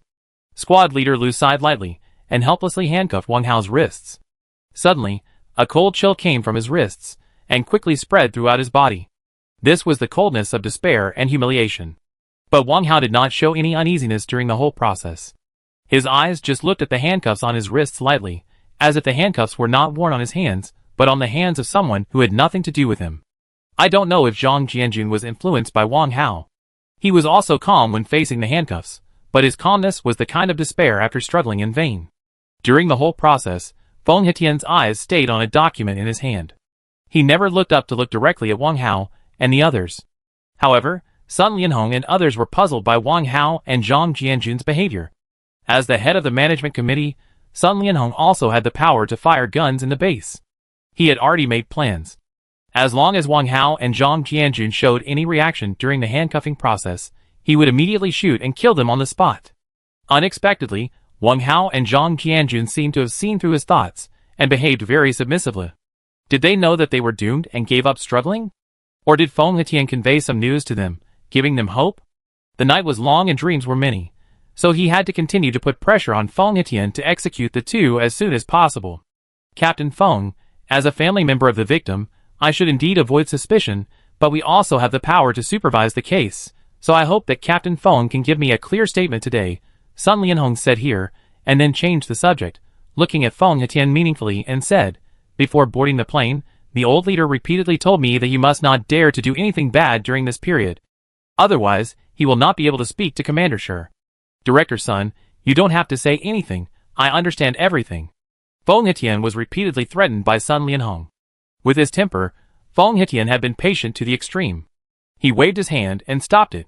Sun Lianhong said, "You go back first, I will give you a satisfactory answer tomorrow morning."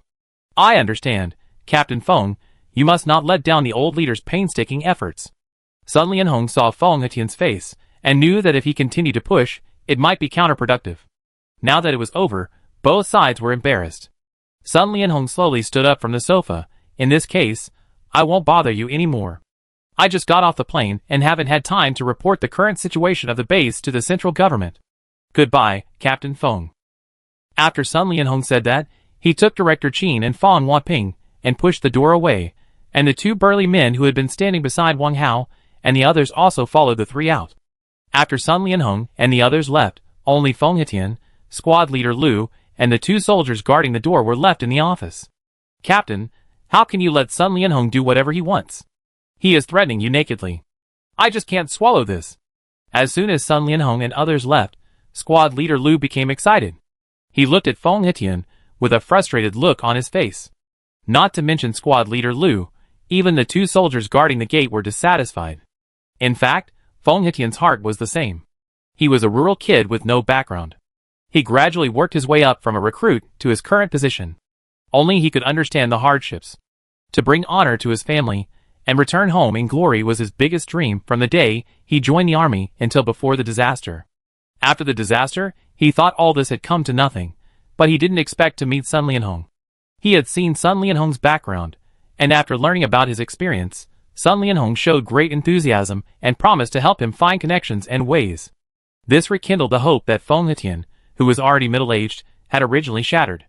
However, just when things were slightly turning around, such an incident suddenly happened, which really made him feel torn. On one side was his conscience, and on the other side was his dream. What should he do? The balance in Feng Hetian's heart gradually tilted to one side. Chapter 70. Feng Hetian lowered his head and remained silent, ignoring what squad leader Lu said. Wang Hao and Zhang Jianjun stood expressionlessly in front of the desk. Wang Hao kept looking at the window behind Feng Hetian.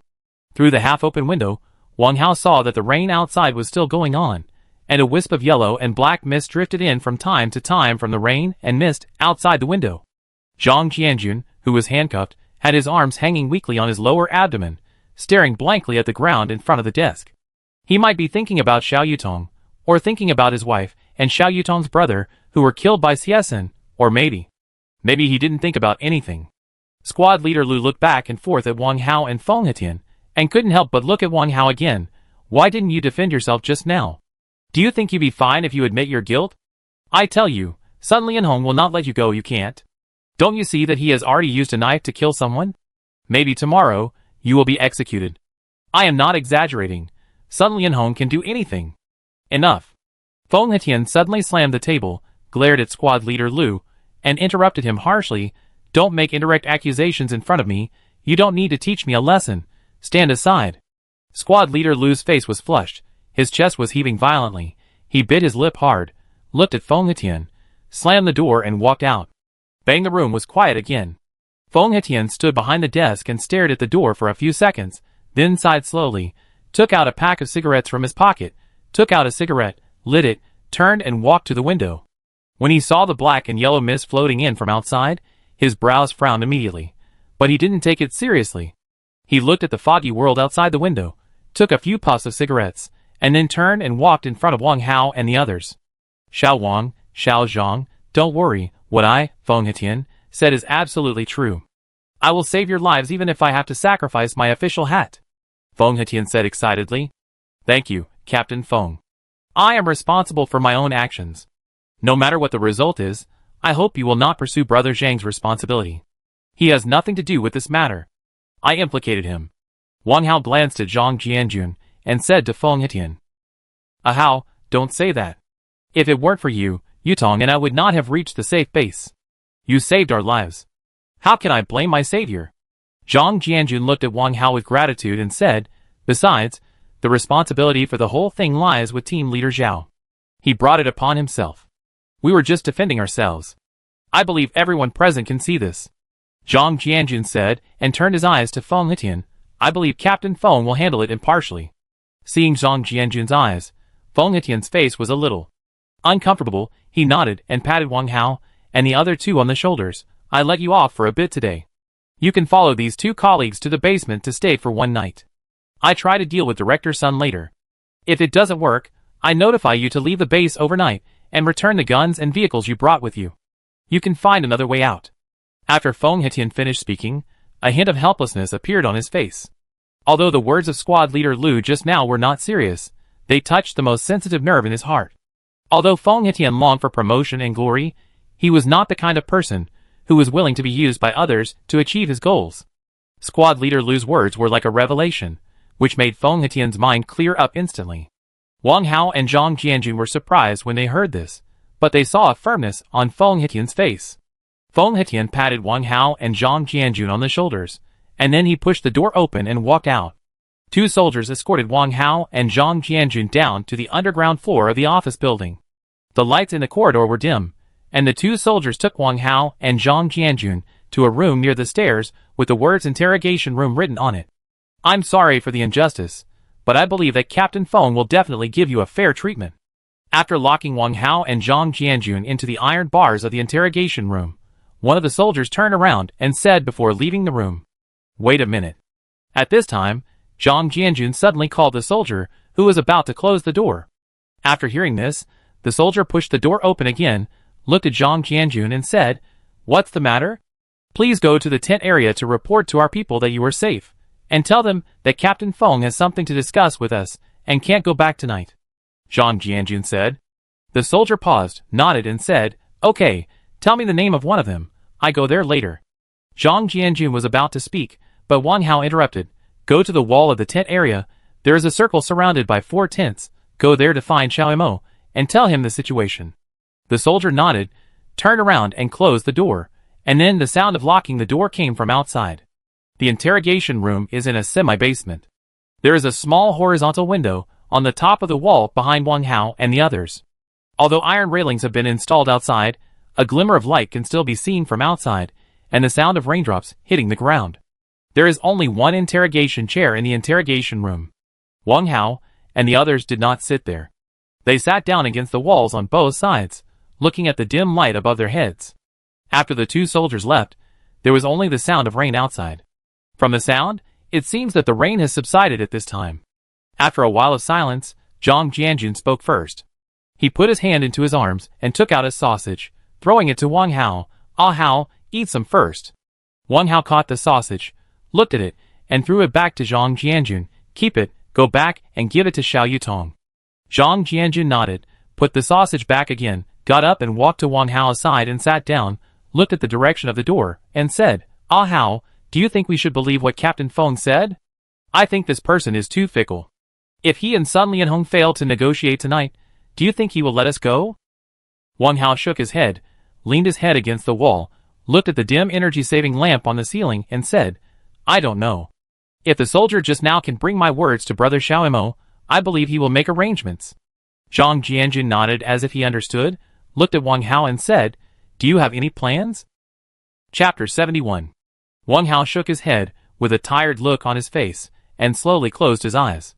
He hadn't slept all night, and so many things happened during the day. Wang Hao felt very sleepy both physically and mentally. Zhang Jianjun saw what was going on, and knew what was going on. He stopped talking and sighed softly. He leaned against the wall to rest. Under the dim light, the entire basement was dead silent. Only the sound of rain came from the small window above his head.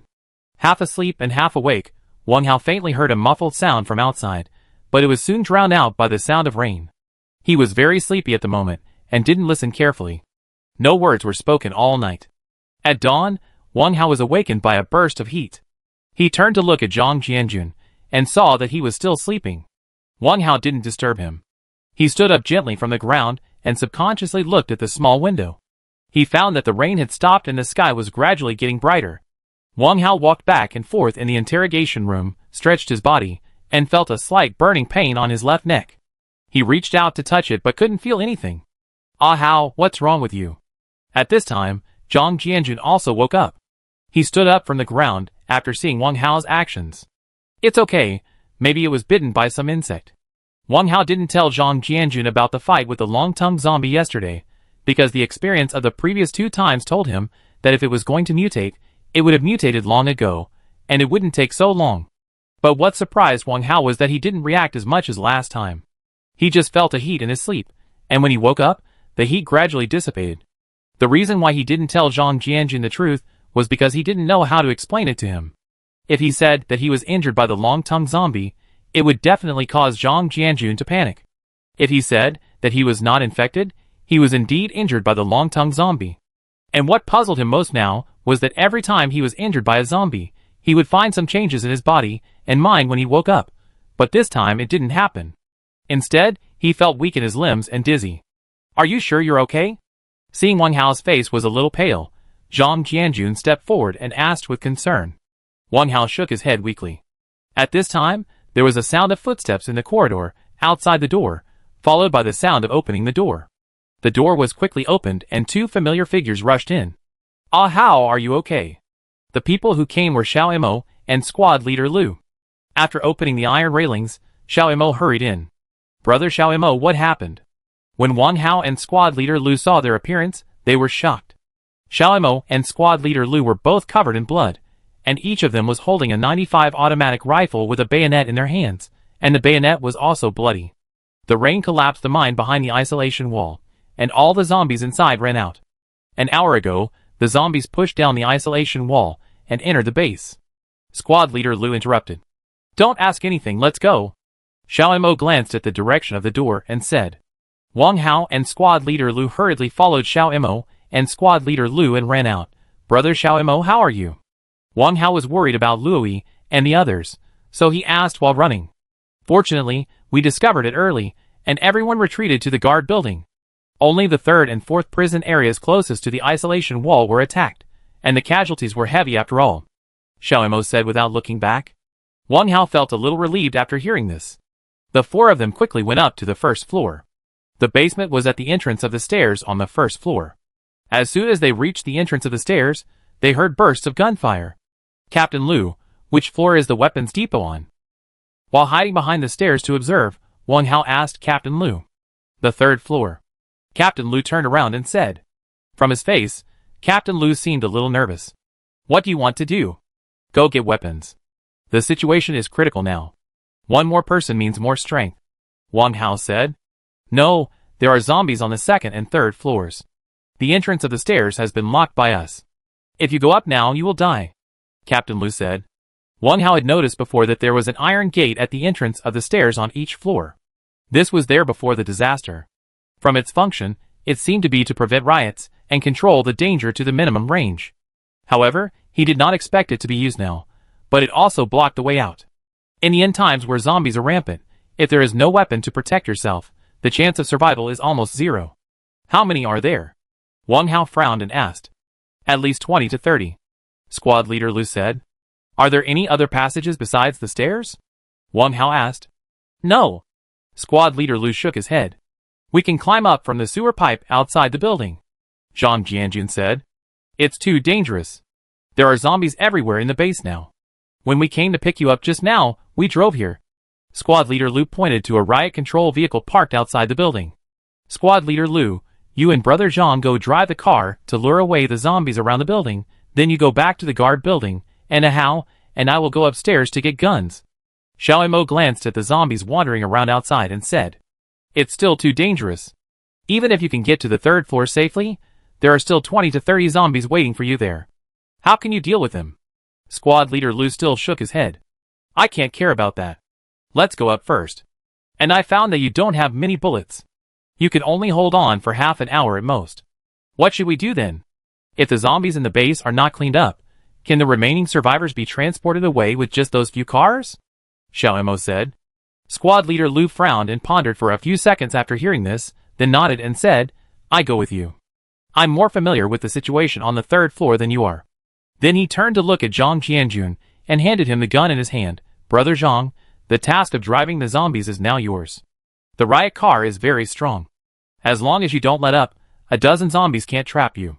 You be safe as long as you can get to the guard building. Zhang Jianjun nodded, but did not take the gun. I don't need the gun. Give me the car keys. Use the car horn as a signal. You must be fast. I will meet you downstairs in 20 minutes. The keys are in the car. Be careful, Squad leader Lu said. The stairs directly faced the main entrance of the office building. The four of them carefully came to the main entrance and observed the situation. Zhang Jianjun quickly opened the car door and sat on it. The riot car quickly rushed out with a roar. Wang Hao and the other two were guarding the gate, keeping a constant watch on the surroundings while waiting for Zhang Jianjun's signal.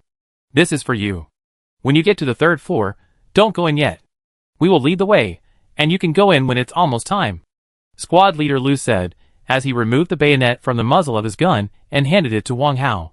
Wang Hao nodded, took the bayonet, and asked casually, Is Captain Feng okay? No, Captain Feng was the first to discover the danger, Squad leader Lu said here, looking up at the ceiling, but Sun Lianhong and his management committee are in trouble. We may meet them when we go up later. Wang Hao was a little surprised when he heard this. He was not rescued. Squad leader Lu nodded, and said in a daze, When the incident happened, he was sleeping with someone else's wife in the high-security area, and his wife Xiao Xiuying escaped with Director Qin at the first time. Wang Hao heard this, but he thought of Shan Wan at the first time. Wang Hao has always been worried about her appearance after entering the base. In Wang Hao's opinion, Shan Wan wanted to talk to me several times, but she avoided me deliberately.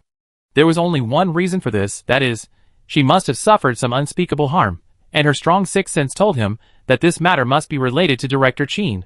Especially after hearing what Squad leader Lu said just now, this feeling became stronger. At this moment, a low beep sound came from the asphalt road, and Wang Hao immediately gathered his mind. Xiao Mo looked outside the door and turned around and said, You can go.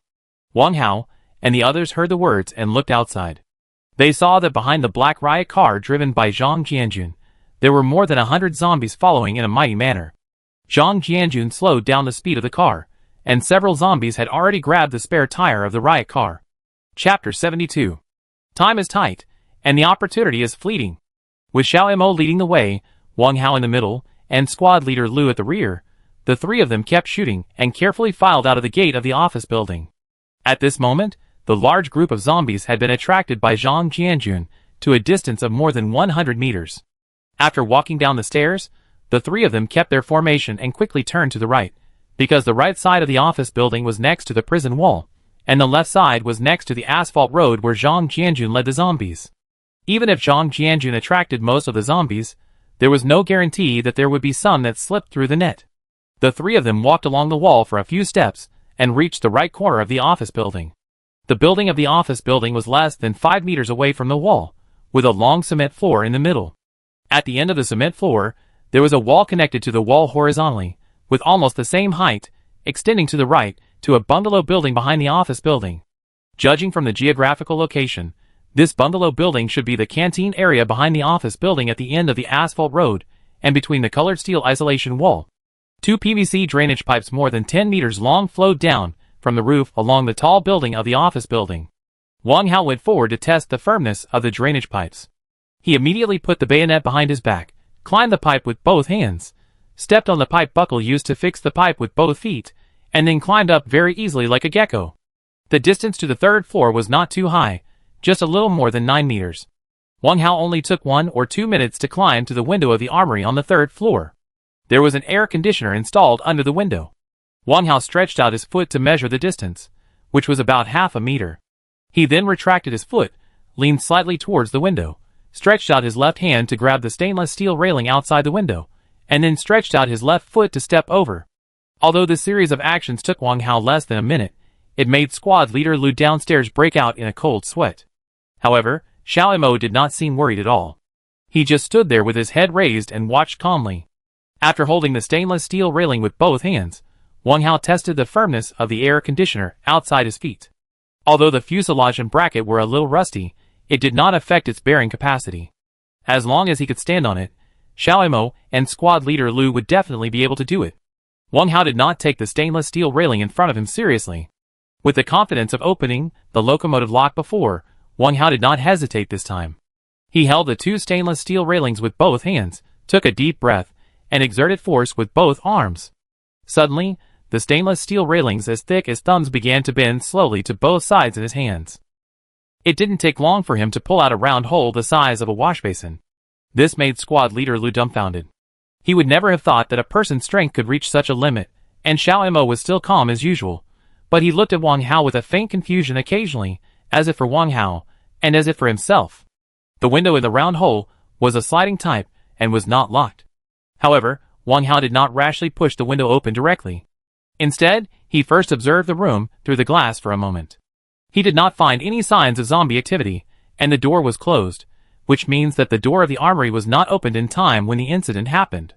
Even so, Wang Hao was still very careful. He had already held the bayonet in his hand before pushing the window open. He gently pushed the window open, and waited for a few seconds. Seeing that there was still no response in the room, he crawled in. As soon as he entered the armory, a strong smell of gun oil hit his nose. Wang Hao quickly checked every corner of the room. The armory was very small, and seemed to be temporarily rebuilt. There were 2 wooden tables on the left and right sides against the wall. A row of 95 standard rifles were neatly placed on the wooden table on the left. There were also several old-fashioned Type 81 rifles leaning against the corner. The space under the wooden table was filled with various long guns, including double-barreled shotguns with sawed-off stocks, sports rifles, air guns, and homemade earth guns. On the wooden table on the right were pistols, crossbows, machetes, and the like. Wang Hao quickly found his black short knife, and Xiao Mo's crossbow from the pile of machetes, and in the center were neatly stacked a dozen military green iron bullet boxes, and wooden grenade boxes with 5-pointed stars printed on them. Wang Hao didn't have time to take a closer look, and hurried back to the window to greet Xiao Mo and squad leader Lu downstairs. When he got to the window, he saw Xiao Mo had already climbed up. When squad leader Lu saw Xiao Mo coming up, he was about to climb up, but was stopped by Wang Hao. Squad leader Lu, it's safe up there. We put the weapons down with a rope, and you can catch them down there. Squad leader Lu hesitated for a moment, but gave up climbing and nodded at Wang Hao. Wang Hao could see why squad leader Lu hesitated. The incident happened suddenly, and each of them carried a limited amount of ammunition. After more than an hour of fighting, the gunfire on the guard building was gradually weakening, and it seemed that they couldn't hold on for much longer. If the ammunition over there is exhausted, the weapons in their hands will not work even if they are advanced. If Wang Hao and the others hijack the ammunition depot at this time, the initiative will be in their hands. Squad leader Lu opened his mouth, wanting to say something but stopping. Facing squad leader Lu's attitude, Wang Hao did not take it to heart, and did not say anything else. Time is tight, and there is no time to waste. After Xiao Mo climbed into the window, the two of them had a brief discussion and decided to use the straps on the long guns as ropes to sling weapons and ammunition downstairs. Each strap is at least about 1 meter long. According to this calculation, only 10 or so are enough, and there are at least 20 long guns with straps in the depot. In order to save time, the two divided the work. Xiao Mo was responsible for removing the straps from the guns, and Wang Hao was responsible for tying the removed straps together. For safety reasons, the two removed almost all the straps on the long guns, and the 20-meter-long strap rope was tied in less than 10 minutes. At this time, the gunshots from the guard building had become intermittent, and it was afraid that they could not even last for 10 minutes. Wang Hao and the others did not dare to stop at all. After tying the ropes, they quickly hung down the first batch of guns, a total of 1595 rifles, and then the second batch, followed by bullets and grenades. Pistols, miscellaneous guns, machetes, and the like were all left untouched. First, it was because it was too late, and second, the lethality of these weapons was relatively far less powerful than assault rifles. Time was passing by every second, and the gunshots from the guard building were also decreasing, and there was only one shot every few seconds. At this time, nearly 20 minutes had passed. After hoisting the last box of grenades, Wang Hao and the other two put away their weapons, and quickly climbed down the road they came from. When they saw Wang Hao and the other two holding a knife and a crossbow, squad leader Lu seemed a little puzzled, but before he could speak, Zhang Jianjun's riot control vehicle roared over, and swung the rear of the vehicle to the corner with a squeak. "Hurry up, the zombies are coming!" Zhang Jianjun shouted and jumped off the vehicle. Wang Hao and the other two hurriedly picked up the ammunition on the ground and ran to the riot control vehicle. Zhang Jianjun opened the back door and hurriedly joined in. More than 30 guns and more than a dozen boxes of ammunition were all moved to the riot control vehicle by the three of them in less than 5 minutes. As soon as the vehicle started, two bald zombies in blue prison uniforms rushed up with their fangs and claws bared. Zhang Jianjun stepped on the accelerator without hesitation and hit them. After a muffled bang, the vehicle bumped and the front windshield was immediately splashed with dirty blood. Zhang Jianjun didn't even frown and immediately turned on the wipers. A piece of scalp with hair drew different patterns back and forth on the front windshield as the wipers swung. "Wait for me." The vehicle had just passed the office building when a familiar head suddenly popped out of the window on the second floor of the high-security zone. Chapter 73. Although the roar of the anti-riot vehicle was loud, the cry for help outside the window still reached the ears of the four people. Zhang Jianjun subconsciously stepped on the brakes, but as soon as the vehicle slowed down, the zombies that were originally at the end surrounded him. Zhang Jianjun stepped on the accelerator again. He will be fine for the time being. Send the ammunition back first, and then find a way to rescue him. Wang Hao was sitting in the co-pilot seat. He saw the face of the person calling for help through the rearview mirror on Zhang Jianjun's side. It was none other than Xian Zhanghe who entered the base with them. Zhang Jianjun nodded when he heard that, and the anti-riot vehicle quickly turned onto the asphalt road. Squad leader Lu only looked back after hearing the cry for help. What he was most worried about at the moment was the guard building, because no gunshots could be heard at this time. He stood up from the back seat with his waist bent, his .95 rifle hanging around his neck, his hands tightly grasping the backrests of the driver's seat and the co-pilot's seat, his anxious eyes staring forward. As Zhang Jianjun dodged the zombies, the rifle hanging on squad leader Lu's neck swayed left and right. The distance from the office building to the guardhouse is only about 1 kilometer. There are zombie corpses everywhere along the way. Some have their heads smashed, and some have their stomachs pierced. Those with headshots fell to the ground motionless, and those without headshots were either dragging half of their bloody bodies or collapsing with half of their shoulders exposed. They don't know pain, and they are not afraid of life and death. As long as their heads are still there, they will keep moving forward. The closer you get to the guardhouse, the more corpses there are on the ground. Even so, there are still more than 100 active zombies gathered under the watchtower on one side of the tent area. When Zhang Jianjun was leading the zombies just now, he did not drive the vehicle directly to the guardhouse, but drove back and forth several times between the tent area and the prison area, which was more than 100 meters away from the guardhouse. He did this without adding any burden to the guardhouse. At the same time, the roar of the vehicle also helped divert a small number of zombies from the guardhouse. Even if they did not chase Zhang Jianjun's vehicle, they would hesitate between the two ends. This helped the guardhouse invisibly, and at the same time, it did not cause his vehicle to be surrounded by the zombies. Seeing the riot vehicle return, Feng Hetian, who was commanding in the guardhouse at this time, hurriedly ordered the soldiers on the watchtower to open fire using the intercom, and tried his best to attract the zombies to the side of the tent area, because the door to the guardhouse was on the prison area opposite the tent area. After receiving the order, the gunshots on the watchtower rang again. Feng Hetian put down the intercom, pulled out his pistol, and personally led people downstairs to open the door for Wang Hao and others. It turned out that the gunshots just now suddenly stopped, not because the bullets had been used up, but because of Feng Hetian's order. The purpose of doing so was to provide cover for Wang Hao and his team when they returned, and the number of bullets was indeed limited. The moment the gunshots rang out, the riot vehicle had already stopped in front of the entrance.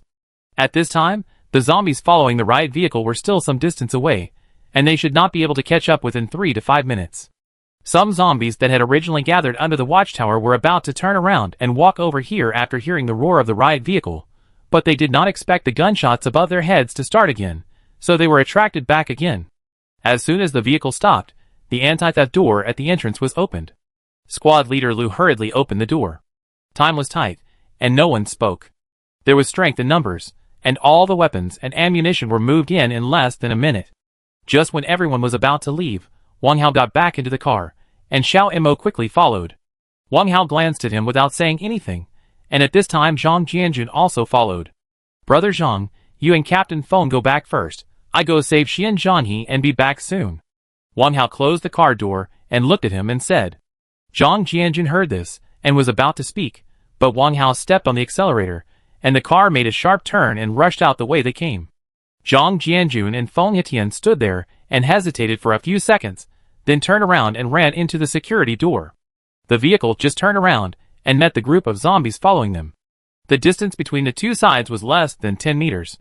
Wang Hao did not step on the accelerator directly and hit them, but hurriedly turned the direction to bypass the group of zombies and rush through the tent area. There were at least 70 or 80 zombies following him. Even if the anti-riot vehicle was strong and had a high chassis, it would not be easy to force it through. If it got stuck in the flesh and bones of the zombies, it would not be easy to get out. After bypassing the zombies, Wang Hao did not drive back to the asphalt road, but went directly through the tent area. However, when he saw the scene in front of him, he could not help but take a breath. He saw that there were already 20 or 30 zombies densely gathered under the window where Xian Zhanhe had sent out a call for help. They stretched out their arms to Xian Zhanhe on the windowsill and rushed forward. Xian Zhanhe saw the anti-riot vehicle from a distance, and he shouted at the top of his voice while waving his arms vigorously, I'm here, come and save me. Come and save me. It can be heard that there was a hint of crying in Xian Zhanhe's voice. Wang Hao hurriedly stepped on the brakes. If they rushed over like this, not only would they fail to save Xian Zhanhe, but they might also be surrounded by the zombies. If Xian Zhanhe had been calmer, this situation wouldn't have happened. What worried Wang Hao the most was that Xian Zhanhe's loud shouting was attracting the zombies that were originally left behind one after another. Chapter 74. What should I do? When Wang Hao was frowning, his eyes suddenly fell on the long cement ground between the office building and the wall facing the riot car. There were no zombies gathered there. If he climbed back to the armory on the 3rd floor along the sewer pipe and then went out of the armory, the whole office building should be connected from the outside. You want to save Xian Zhanhe from the way we just took? Xiao Imo saw his thoughts from Wang Hao's eyes and frowned at him. This is the only way to do it now. The sewer pipe in the high security area is close to the collapsed gap and is very close to the place where the zombies gather. If we take the same method to enter from there, it will be difficult not to be discovered by the zombies. Wang Hao nodded.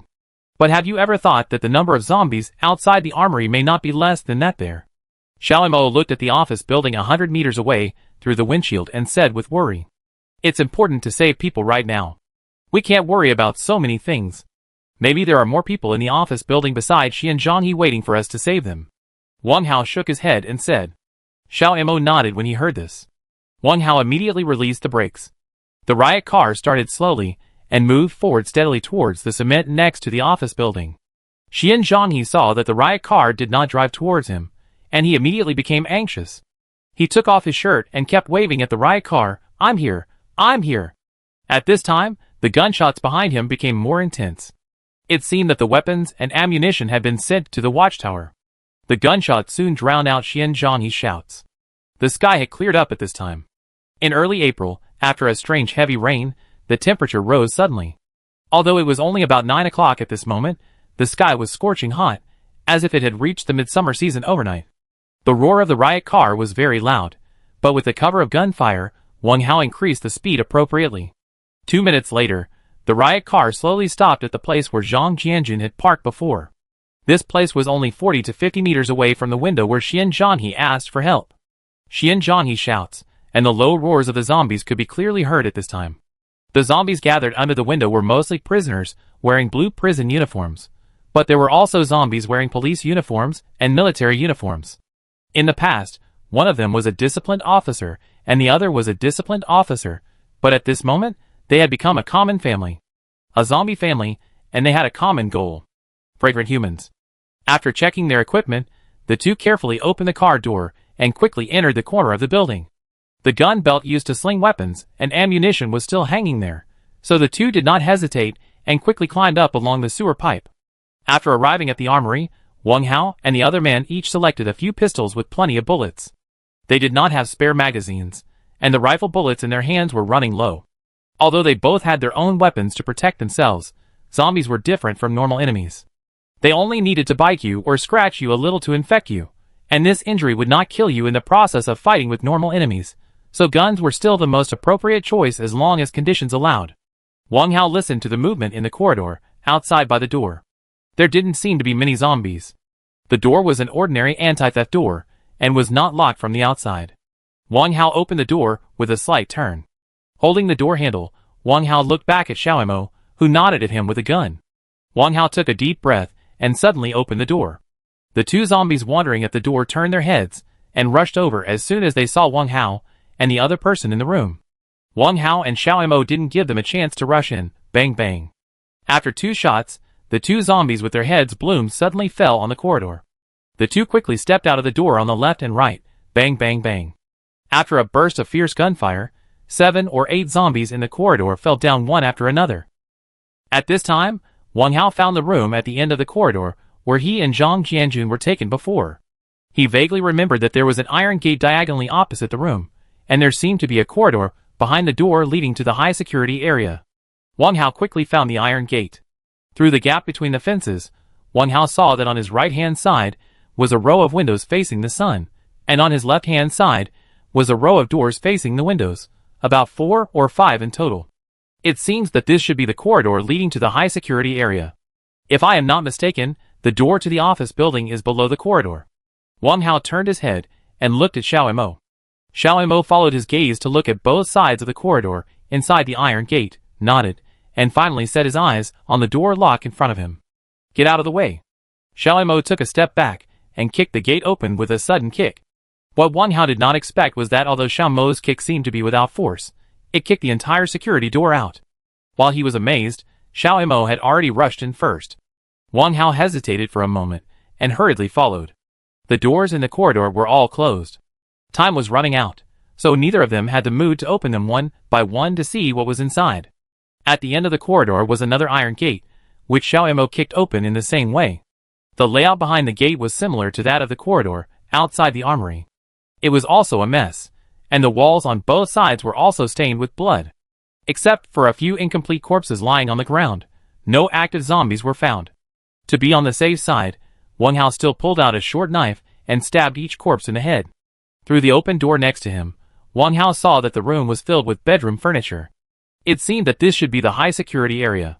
Wang Hao and the other person then walked carefully to the end of the corridor on the left according to the direction of the safety passage sign on the corridor. There was a corner there that should lead to the second floor. Chapter 75. Just 4 or 5 meters away from the corner at the end of the corridor, Wang Hao faintly heard a commotion, followed by a series of slow and chaotic banging sounds on the iron door. Bang! Bang! Let's be careful, those zombies should be not far behind the corner. Wang Hao turned his head and whispered. Xiaomo nodded, raised his gun and followed Wang Hao to the left, and the two slowly walked towards the corner. After reaching the corner, Wang Hao raised his hand, signaling Xiaomo not to move rashly, turned sideways and glanced behind the corner, and said, "This should be the stairs leading to the second floor. I can't see them.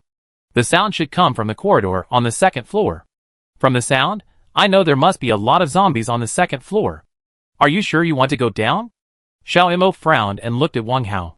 "Since I'm here, I won't back down," Wang Hao said. "Brother Xiaomo, if the conditions are ripe, I will find a way to lead them away, and then you go to rescue Xian Zhanhe, and we will meet on the third floor."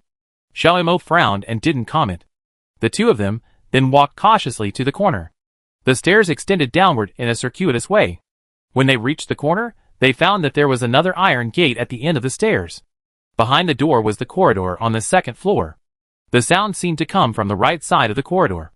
The two looked at each other and continued to walk down the stairs step by step. The staircase leading to the first floor was on the right side of the two, but the walls and floors that should have been snow white were now stained with blood. It was a mess. Broken limbs and bodies could be seen everywhere, and the air was filled with a rotten, bloody smell. When Xiao Mo got to the gate, he was about to open it in the same way, but was stopped by Wang Hao.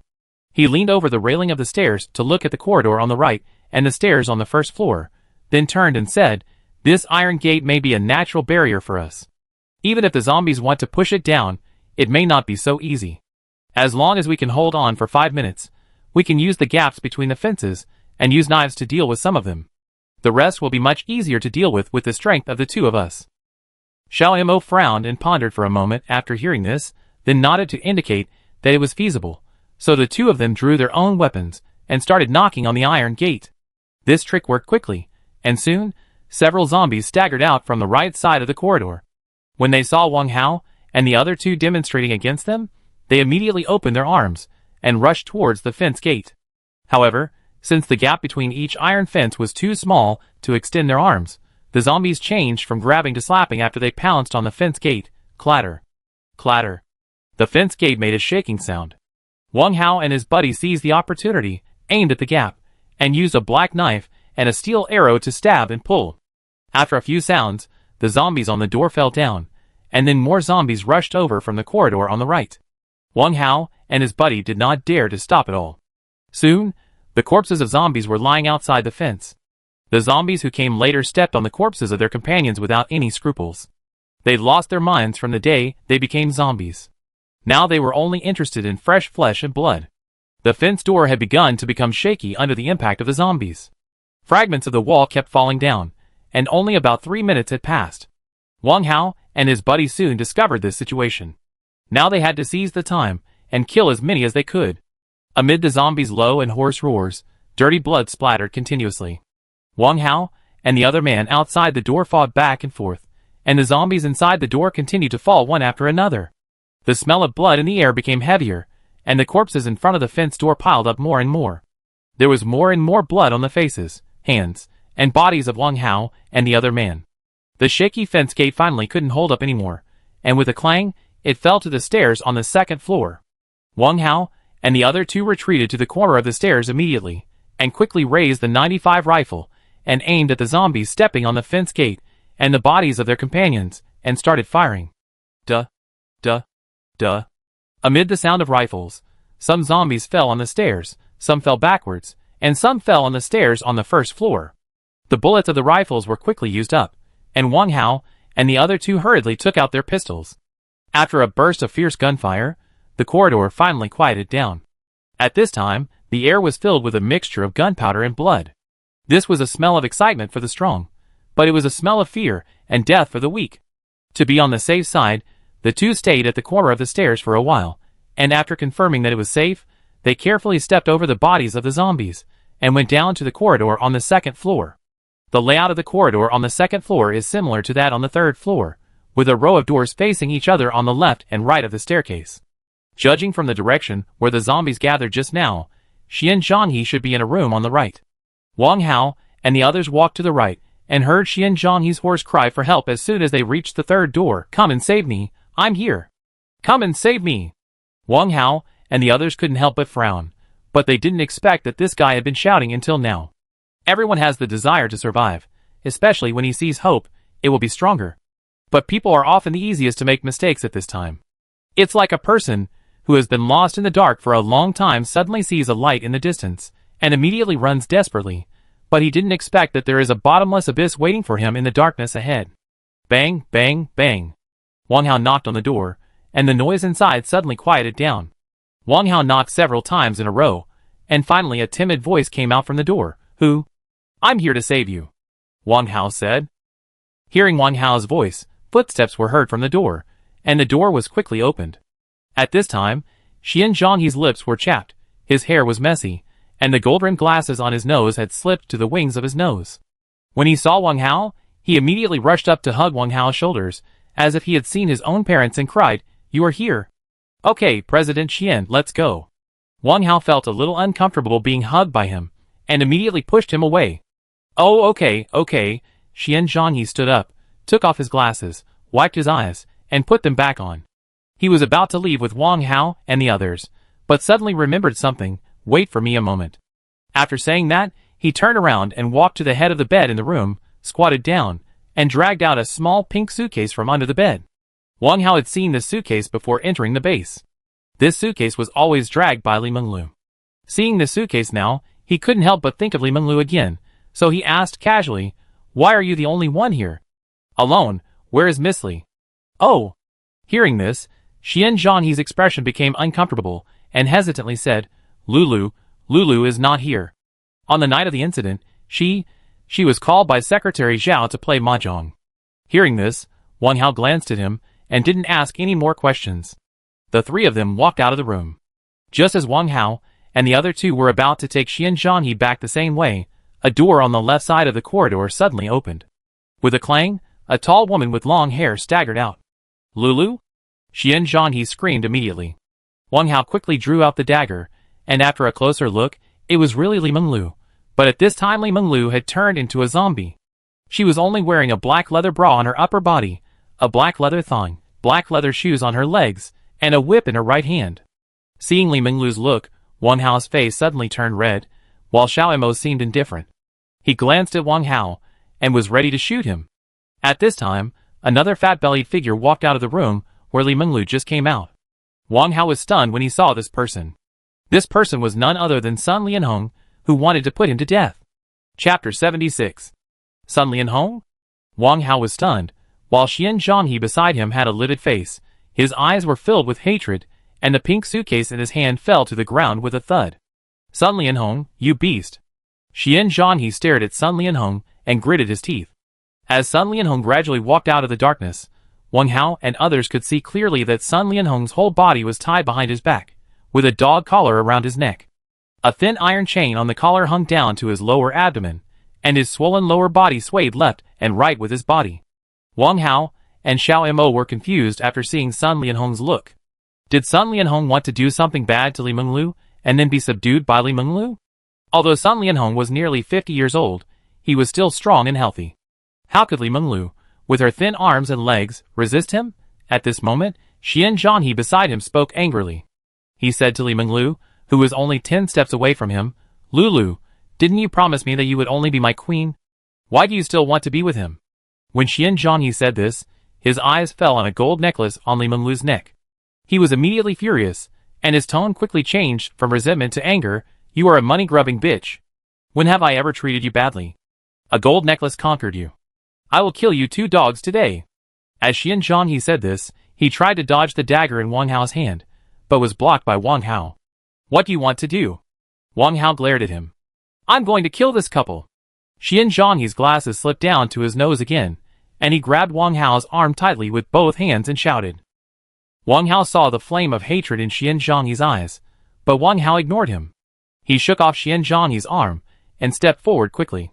Shwa! Shwa! 2 slashes, 2 hideous heads rolled down from his shoulders. After Xian Zhanghe saw the heads of Li Menglu and Sun Lianhong rolling in front of him, he suddenly stopped moving. He stared at Li Menglu and Xian Zhanghe, whose mouths were still opening and closing. Suddenly, he shouted and swung the suitcase on the ground and smashed the 2 heads hard, mumbling something while smashing. Seeing this, Wang Hao hurried to pull him. The danger was not over yet. If he let him smash down, what if he attracted the zombies on the first floor? Wouldn't it be looking for trouble? Just as Wang Hao tried to pull Xian Zhanghe, the suitcase in his hand suddenly fell apart with a clatter, and countless gold, silver and jade articles scattered out from it, burying the 2 bloody heads. Xian Zhanghe was stunned for a moment. He hesitated for a moment, and hurriedly tried to grab it, but was lifted up from the ground by Wang Hao. "Do you want your life or gold?" Wang Hao shouted. Xian Zhanghe suddenly woke up from a dream. "You want your life? I want your life. If you want your life, leave quickly." Wang Hao pushed him to the stairs, looked back at the 2 heads covered by gold, silver and jade articles, turned around and pulled Xian Zhanghe up and ran upstairs quickly, and Xiao Mo hurriedly followed. Following the route they came from, The three of them quickly returned to the armory on the third floor. To be on the safe side, Xiao Imo climbed down first, and was responsible for guarding against the zombies around. Then it was Xian Zhanghe. When Xian Zhanghe saw the height of more than 10 meters, his legs were shaking with fear. Wang Hao had no choice but to pull back the rope made of the gun belt, tied it around Xian Zhanghe's waist, and told him that he would catch him from above. Xian Zhanghe climbed down tremblingly after hearing that. When Wang Hao and his two companions returned to the anti-riot vehicle, the gunfire from the watchtower had stopped. Wang Hao did not bother to think about it, and quickly stepped on the accelerator and drove towards the guardhouse. When passing by the window where Xian Zhanghe had asked for help before, Wang Hao found that the dozens of zombies had disappeared without a trace, leaving only countless bloody scratches on the wall under the windowsill. When turning onto the asphalt road, Wang Hao turned his head and looked in the direction of the color steel isolation wall that was pushed down by the zombies. Since the wall was made of color steel plates welded together, a large piece fell down at once. Through the fallen wall, Wang Hao could clearly see the scene behind the isolation wall. Behind the isolation wall, there is a small second floor with a row of iron doors and windows. On the white wall, several large black characters stand out. Turn over your past and become a new man. Not far from the small building, there are several rail-mounted bucket cars used to transport coal. Not far from the bucket cars, there are piles of coal like small mountains. Several dump trucks and 2 loaders used to transport coal are parked among them. The situation was critical before, and I didn't have time to observe the situation behind the isolation wall. Now I understand it immediately. It seems that this prison should have been a labor reform coal mine before the disaster. Judging from the clothes of the zombies who pushed down the isolation guns, the prisoners in the original prison did not escape from prison after the disaster, as the authorities said. They were probably abandoned by the authorities. As for why they were abandoned, Wang Hao didn't want to think about it anymore. The riot car quickly drove back to the guard building, and at this time Wang Hao was surprised to find that the anti-theft door leading to the guard building was wide open. Chapter 77. The security door was stained with blood, and a piece of sky blue cloth hung on the door handle moved with the wind. The passage was empty, and the security door at the end was slightly ajar, so that the things in the guardhouse could not be seen clearly. The soldiers on the watchtower were also gone, leaving only a pile of corpses like a small mountain at the corner of the wall below the watchtower. A sense of foreboding quickly spread in Wang Hao's heart. Could it be that the zombies broke through the security door and entered the guardhouse? But the security door showed no signs of being damaged, so... At this moment, a gunshot suddenly came from outside the tall wall. Wang Hao and the other two were startled. Wang Hao and Xiao Imo quickly jumped down from the riot car. Xian Zhanghe had not yet reacted to the scene just now. He hugged his body tightly with his arms, and refused to get off the car. Time was tight, and Wang Hao had no time to waste with him. He threw him a pistol and told him to lock the car door, and then he and Xiao Imo quickly rushed into the passage. The passage was filled with a foul stench. The walls and the ground were covered with bloodstains. Bloody flesh and clothing debris could be seen everywhere, including police badges, white-edged cloth shoes, and leather shoes. Pushing open the security door at the end of the passage, one could see a mess. The corridor leading to the outside of the prison was mixed with bloodstains, papers, and various garbage. Wang Hao walked to the end of the corridor, according to his memory of coming here.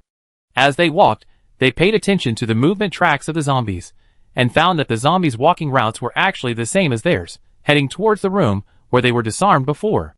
When passing by the staircase, Wang Hao deliberately looked inside, and found that the iron fence door at the staircase was intact.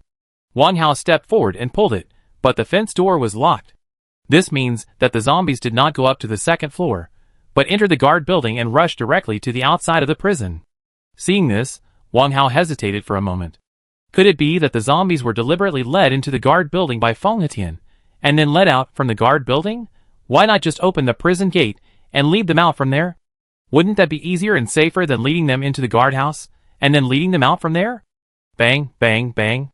Just when Wang Hao was confused, there was another round of gunfire outside the guardhouse, and it sounded like it was far away. Wang Hao and the others didn't bother to think about it, and ran out of the guardhouse. When they passed the room where they were disarmed and disinfected before, they found a lone zombie.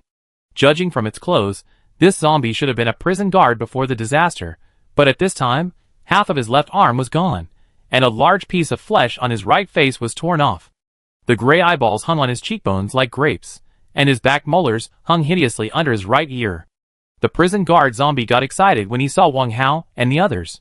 He raised his arms and rushed towards Wang Hao. Wang Hao drew out his short knife and rushed forward. Shwa! After a black shadow passed, the hideous skull flew out of the shoulder and landed on the wooden table in the corner with a bang. Wang Hao and the others did not dare to delay at all. They walked out of the room quickly. As soon as they walked out of the door of the guard room, they were shocked by what they saw. They saw more than 100 zombies gathered in the parking lot directly opposite the guard building. At this time, they were scrambling to go down the mountain. In front of the group of zombies, Wang Hao vaguely saw their blue Ford RV, and on the roof of the RV were 2 soldiers holding long guns and shooting 1 or 2 bullets at the zombies from time to time. The RV was moving very slowly, as if it was deliberately waiting for the slow-moving zombies. Apart from that, Wang Hao did not find any other vehicles. It's too dangerous for them to do this.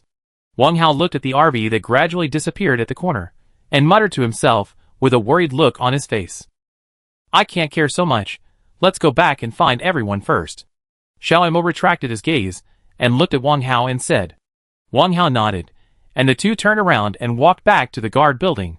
After returning to the locked iron gate at the staircase in the corridor, Xiao Mo stretched out his foot to kick it, but was stopped by Wang Hao. This is the last door to ensure everyone's safety. Let's shout a few times to see if anyone comes to open it. If not, we can force it open. Xiao Mo retracted his foot after hearing this. Wang Hao knocked on the door with the butt of his gun and shouted a few times, but there was no response upstairs. The ominous feeling in Wang Hao's heart became heavier and heavier. He knocked on the door and shouted a few more times, but there was still no response upstairs. What's going on? Didn't they hear it, or are they not upstairs at all? Wang Hao was getting more and more anxious. Just as he was about to speak, Xiao Mo stepped forward and held him back. Don't shout, we know when we go upstairs. Xiao Mo said, as he raised his leg to kick the door. However, at this moment, footsteps suddenly came from upstairs. A few seconds later, Feng Hitian and 4 fully armed soldiers came running down. Both sides were relieved when they met. Feng Hitian hurriedly ordered his soldiers to open the gate. With a creak, the gate was opened. Feng Hitian ran down first, looked up and down at Wang Hao and the other two, and asked with concern, Are you all right? It's okay. Wang Hao shook his head and looked at Feng Hitian, saying, There's another person in the anti-riot vehicle. Leave it to me, Feng Hitian said, turning to look at a soldier beside him. You two go get the people in the anti-riot vehicle in, remember not to close the door. Yes. The 2 soldiers took the order and left. Feng Hitian sighed lightly, patted Wang Hao's arm and said, Let's go upstairs first. Wang Hao and the others immediately followed Feng Hitian and others to the 2nd floor. As soon as they reached the corner of the stairs, they saw Luoyi, Zhang Jianjun and others running down with a nervous look on their faces. Brother Hao. As soon as Luoyi saw Wang Hao, she immediately rushed up and cried, hugged Wang Hao's neck, Brother Hao, I'm so worried about you. It's okay, are we all back safely? Wang Hao's face immediately turned red, and his hands patted Luoyi's back uncomfortably. Hao, it's good that you're back, Zhang Jianjun said at this time. Luoyi heard this and realized that there were so many people around. Her face turned red, and she quickly let go of her hands, wiping the tears on her face as if to cover up. Is everyone okay? Wang Hao asked. Everyone is fine, Zhang Jianjun said, and the group had slowly walked up to the 2nd floor while speaking. At this time, there was a sound of closing the door at the stairs. It seemed that Xian Zhanghe had been taken in. Look at what I said. I know that our Captain Wang is lucky and has a long life. Let alone these hundreds of zombies. Even if there are thousands of zombies, Captain Wang can come and go freely. With Xiaodong's voice came from the crowd. Beside him stood Cock Eyes and Lu Jiaming. They nodded and agreed with him, and their faces were also excited. Su Man and Shan Wan also cast approving glances at Wang Hao in the crowd. Shan Wan's expression had improved a little compared to before. Wang Hao's gaze deliberately lingered on her face for a while. This time, Shan Wan did not avoid Wang Hao's gaze, but pursed her lips at Wang Hao, as if she had something to say to him.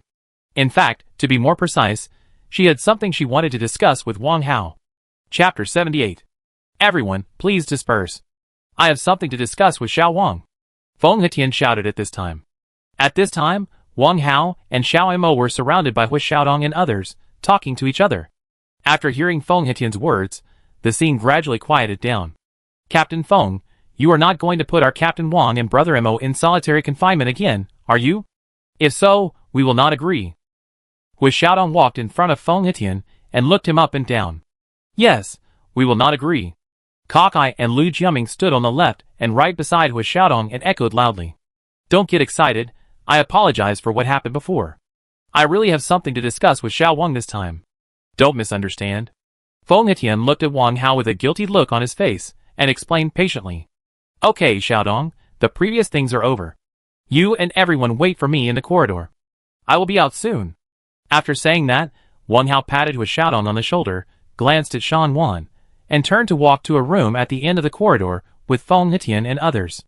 The corridor was crowded with ragged survivors, and everyone had different expressions on their faces. Some leaned against the wall of the corridor with tired faces, some stood in front of the window and looked at the outside world desperately, and some supported each other in the crowded crowd to find a place to stay. Below the corridor was the gate of the prison, and the entire corridor was only used to connect the walls on both sides of the gate, so there were no extra rooms in the corridor for everyone to rest. There were only 2 rest rooms for the guards on duty to rest at the entrances on both sides. Since the rest room could observe the situation inside and outside the base at the same time, it was used as a temporary base command room, and the windows in the corridor could only observe the situation outside the base. After a heavy rain, the temperature suddenly rose. The scorching sun outside the window shone into the corridor, causing the temperature in the corridor to continue to rise. A mixture of sweat, corpse, and blood gradually spread in the corridor. The temporary command room was very small, and was crowded at this time. Feng Hetian stood in front of the window with his hands behind his back, looking at the base outside the window with a frown. Behind him stood squad leader Lu and platoon leader Zhou. The two of them were also anxious, looking back and forth at Feng Hetian and Wang Hao and Xiao Mo, who were studying the base structure diagram at the desk. You two, do you think what I just said is feasible? Feng Hetian turned around and looked at Wang Hao and the others. It is indeed very risky to transfer all these survivors, and we don't have enough vehicles. Wang Hao frowned, retracted his gaze from the structural diagram, and said non-committally, the terrain inside the base is too complicated. Even if we eliminate all the zombies at present, who can guarantee that there will be no other dangers hidden in places we can't see? What if? Your worry is not unreasonable. Feng Hetian waved his hand to interrupt Wang Hao, walked to the desk, glanced at the structural diagram above, and said, but if we abandon the base now, where will these hundreds of survivors be arranged? The nearest safe base is more than 200 kilometers away. With our current situation, we can't bear such a huge transfer task at all. Feng Hetian said here, looking at Wang Hao with guilt. Xiao Wang, I hope you don't mind what happened before. At that time, I was obsessed with power, and was overwhelmed by Sun Lianhong's words. I solemnly apologize to you here. As Feng Hetian was about to bow to apologize to Wang Hao, he was held back by Wang Hao. There's no need to apologize, Wang Hao said calmly. Captain Feng, I hope you can consider everyone more in the future. Your suggestion is not impossible, but you must assign someone to patrol the base 24 hours a day. It's best to select some combat-capable young people from these survivors to cooperate with your people in patrolling. The base is not an officialdom, nor is it decided by one person. The base belongs to all survivors, including you and me, including everyone in this room today. Everyone is a survivor. The construction of the base requires the joint efforts of everyone. I accept the criticism. Feng Hetian nodded with a flushed face, looked at Wang Hao sincerely and said, listening to your words, I really feel ashamed. I will definitely correct it. I hope you all will supervise me. After hearing Wang Hao's words, everyone present was moved, especially platoon leader Zhou. At this moment, his face was flushed and his expression was extremely uncomfortable. There was a hint of tears in his eyes. His Adam's apple moved a few times, but he hesitated to speak. It seemed that he wanted to say something, but he didn't speak after all. After coming out of the command room, Wang Hao briefly spoke to Luoyi and the others, and then hurriedly returned to the base with Xiao Mo, squad leader Lu, platoon leader Zhou, and 4 other soldiers. According to the previously agreed plan, Wang Hao led the team into the base to clean up the remaining zombies, while Feng Hetian stayed in the guardhouse with the remaining soldiers, responsible for protecting everyone's safety and being ready to meet the soldiers who led the zombies down the mountain. After entering the base, Wang Hao divided everyone into 2 teams. He led squad leader Lu, platoon leader Zhou, and a soldier to search the prison building closest to the guard building. Xiao Mo led the remaining 3 soldiers to search the second prison building.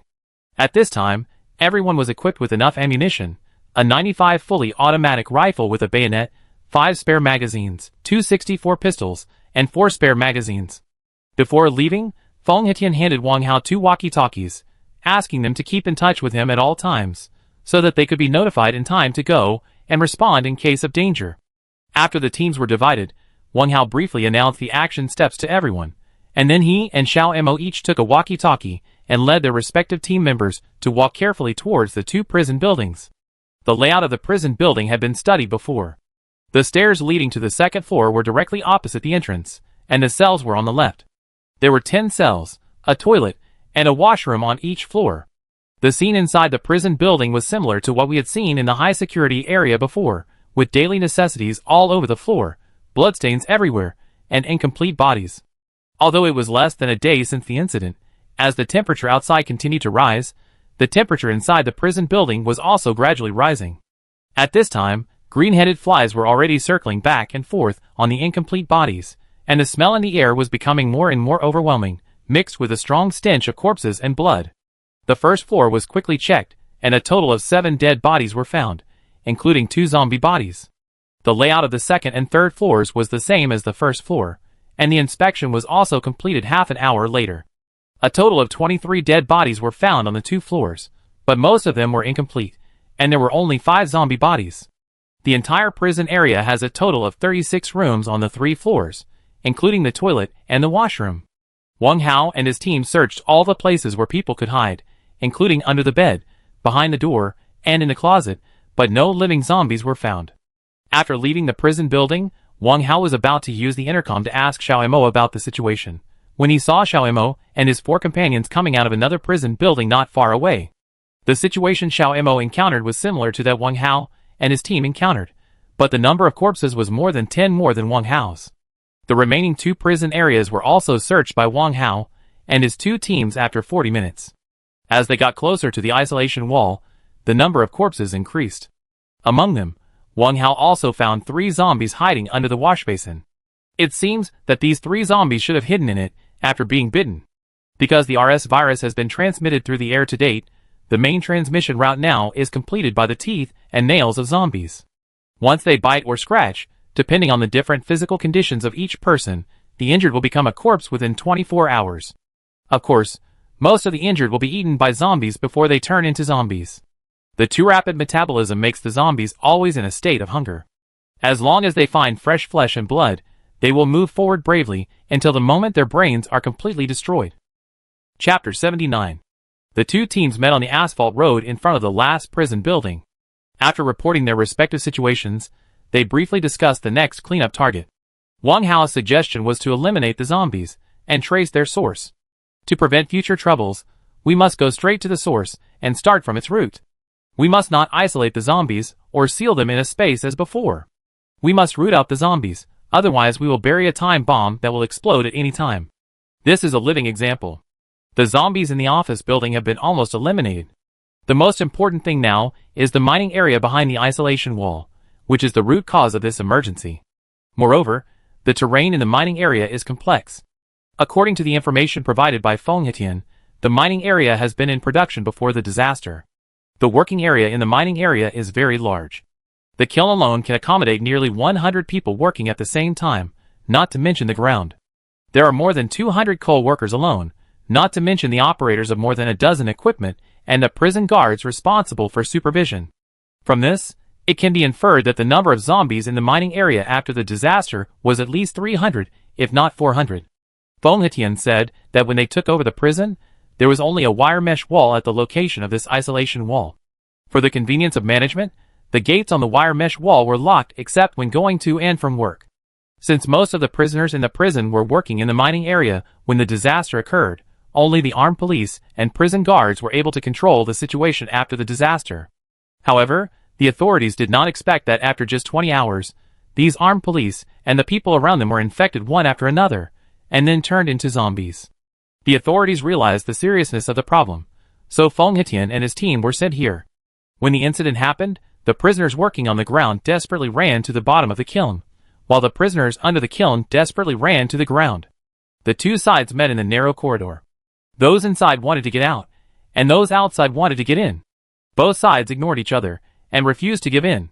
It was because of this that the prison controlled the situation in the shortest time.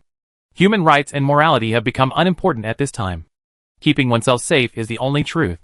As for what method to use, who would care? When Feng Hetian and his team arrived, the kiln entrance had been blown down. Although there were still many active zombies in the prison, a large part of them were prison guards and armed police guarding the prison. Because the mainstream population of the prison, most of the prisoners were sealed in the coal mine, and there was originally a wire mesh wall for isolation. Feng Hetian and his team only took less than 2 hours to eliminate all the nearly 100 active zombies in the prison. Then, they dug a big pit directly in the mining area and buried all the bodies underground. The color steel isolation wall was built the day after Feng Hetian arrived, in order to prevent future troubles. Unexpectedly, after a strange heavy rain, the kiln mouth that was originally blown up collapsed again, and the zombies buried deep underground were reborn under the baptism of this rain. After listening to Wang Hao's suggestion, everyone thought it made sense, so a group of 8 people lined up on the left and right, taking turns to cover each other, and carefully stepped on the collapsed isolation wall, and walked into the mining area. The area in the mining area seems to be half the size of the entire prison. After entering the mining area, Wang Hao and his team faced a small second floor with 10 rooms up and down. On the right was a small coal mountain with 2 rusty 50 loaders parked in it. To the right of the coal mountain was the kiln mouth that was collapsed by the heavy rain. Judging from the scale of the collapse, the width of the kiln mouth should be at least 5 meters, which should belong to the kiln mouth of a medium-sized coal mine. The collapsed area extends from the kiln mouth to 2 meters away from the prison wall. There is an irregular round hole that was deliberately dug there. The diameter of the round hole is about 1 meter. It is supported by several hydraulic columns leaning on one side of the tunnel. The hole is dark, and you can't see what's inside. To be on the safe side, Wang Hao decided to seal the hole first. Squad leader Lu originally wanted to use the 2 loaders, but when he tried, he found that the 2 loaders had run out of oil, so he had to bury them with shovels. There were shovels everywhere. Wang Hao left 2 people to guard, and the remaining 6 people went into battle together.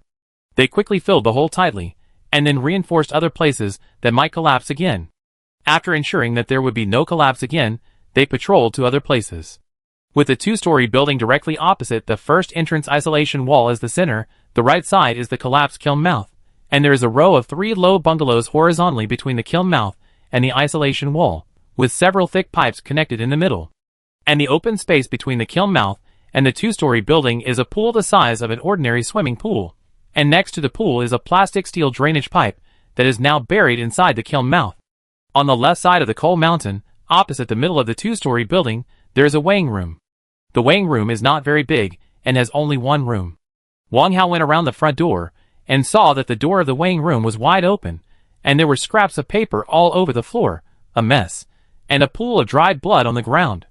In front of the weighing room, a rusty orange-yellow dump truck with 4 front and 8 rear was parked at the bottom of the weighing scale. The door was open, and the driver's seat and the windshield were splashed with black blood stains. No dead body was found in the car. At the end of the direction facing the front of the car is a gatehouse, under which there is a closed black iron door. The iron door is 7 or 8 meters wide and 5 or 6 meters high. There are 2 small rooms horizontally 5 or 6 meters away from the iron door, and a car barrier is horizontally placed next to and opposite the small room. The words "Stop for inspection" are written on the barrier arm.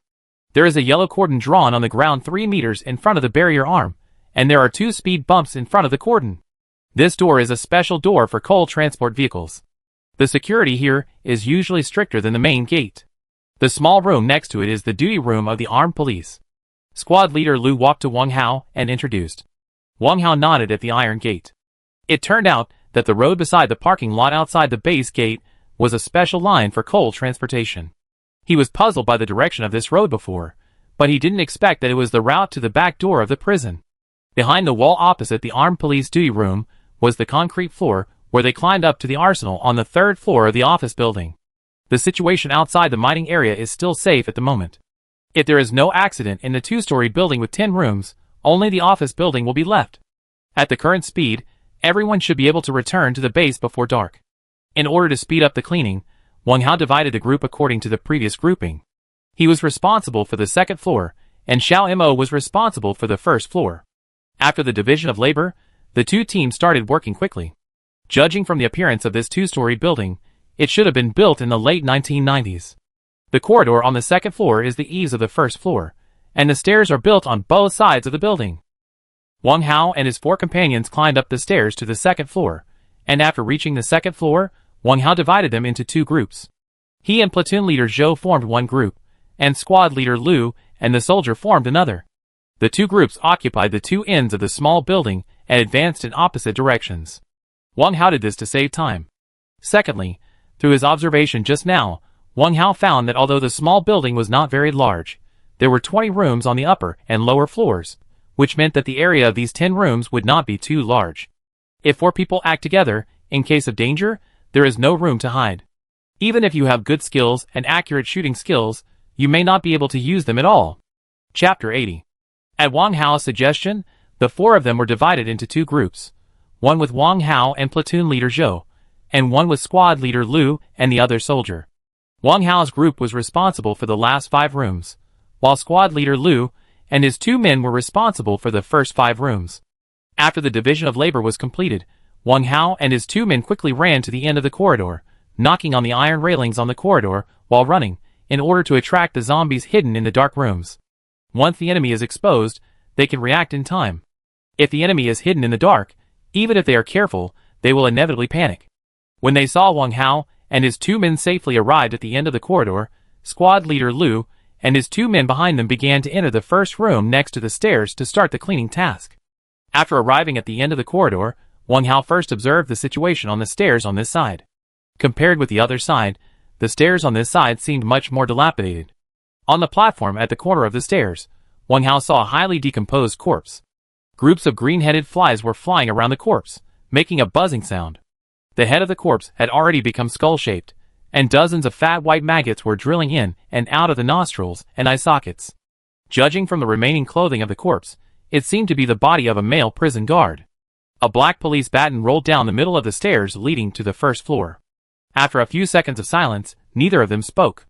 In the end times, corpses were everywhere, and rotten bones and rotten flesh were a common sight. After seeing it too much, people became numb. Next to the stairs was a room with dispatching room written on the door. The door was ajar.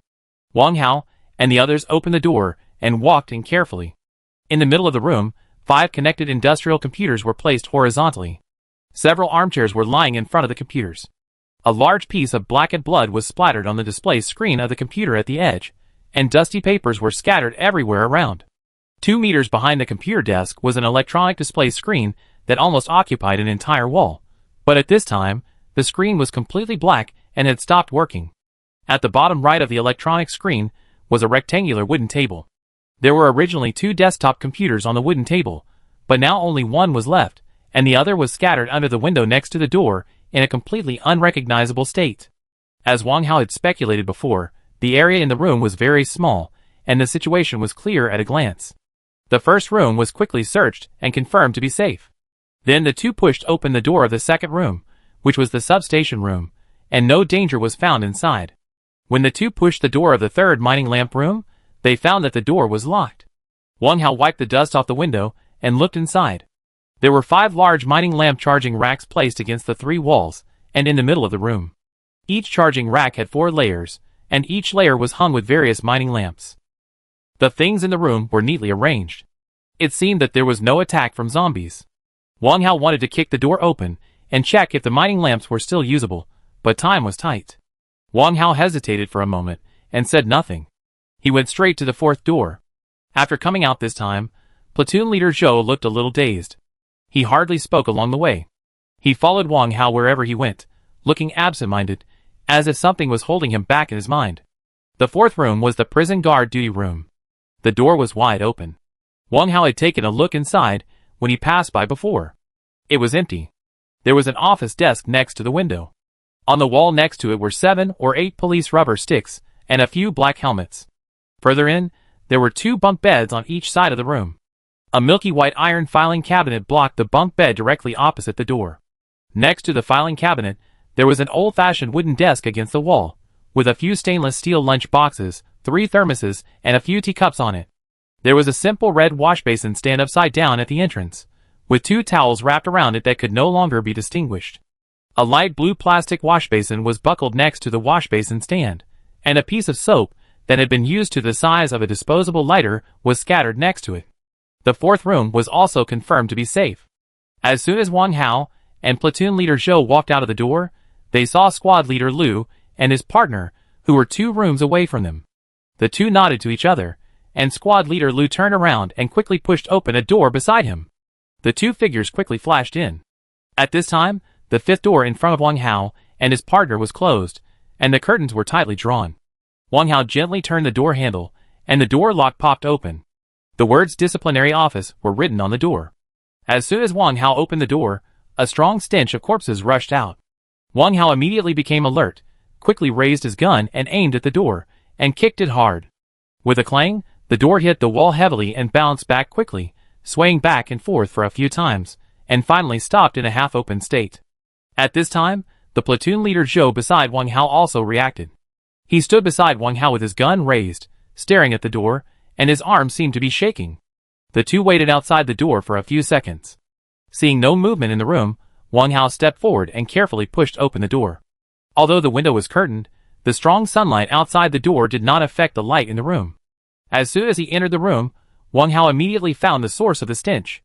The stench came from a bunk bed placed at the innermost part of the room. On the upper bunk of the bunk bed was a prison guard's body.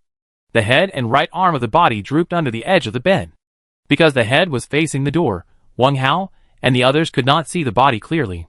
There was a pool of black blood on the ground below the head. It seemed that it should have flowed from the mouth of the prison guard, and the lower half of the body was covered in a thick quilt. The furnishings in the room were similar to the previous duty room, except that there was no bunk bed, but there was a computer desk and printer. Except for the body on the bunk bed, no other danger was found in the room. But to be on the safe side, Wang Hao still walked towards the body carefully, and stopped 2 meters away from the bunk bed. Wang Hao saw a large blood stain with black and yellow on the messy bedding of the lower bunk, but there were no other bodies or body parts on the lower bunk.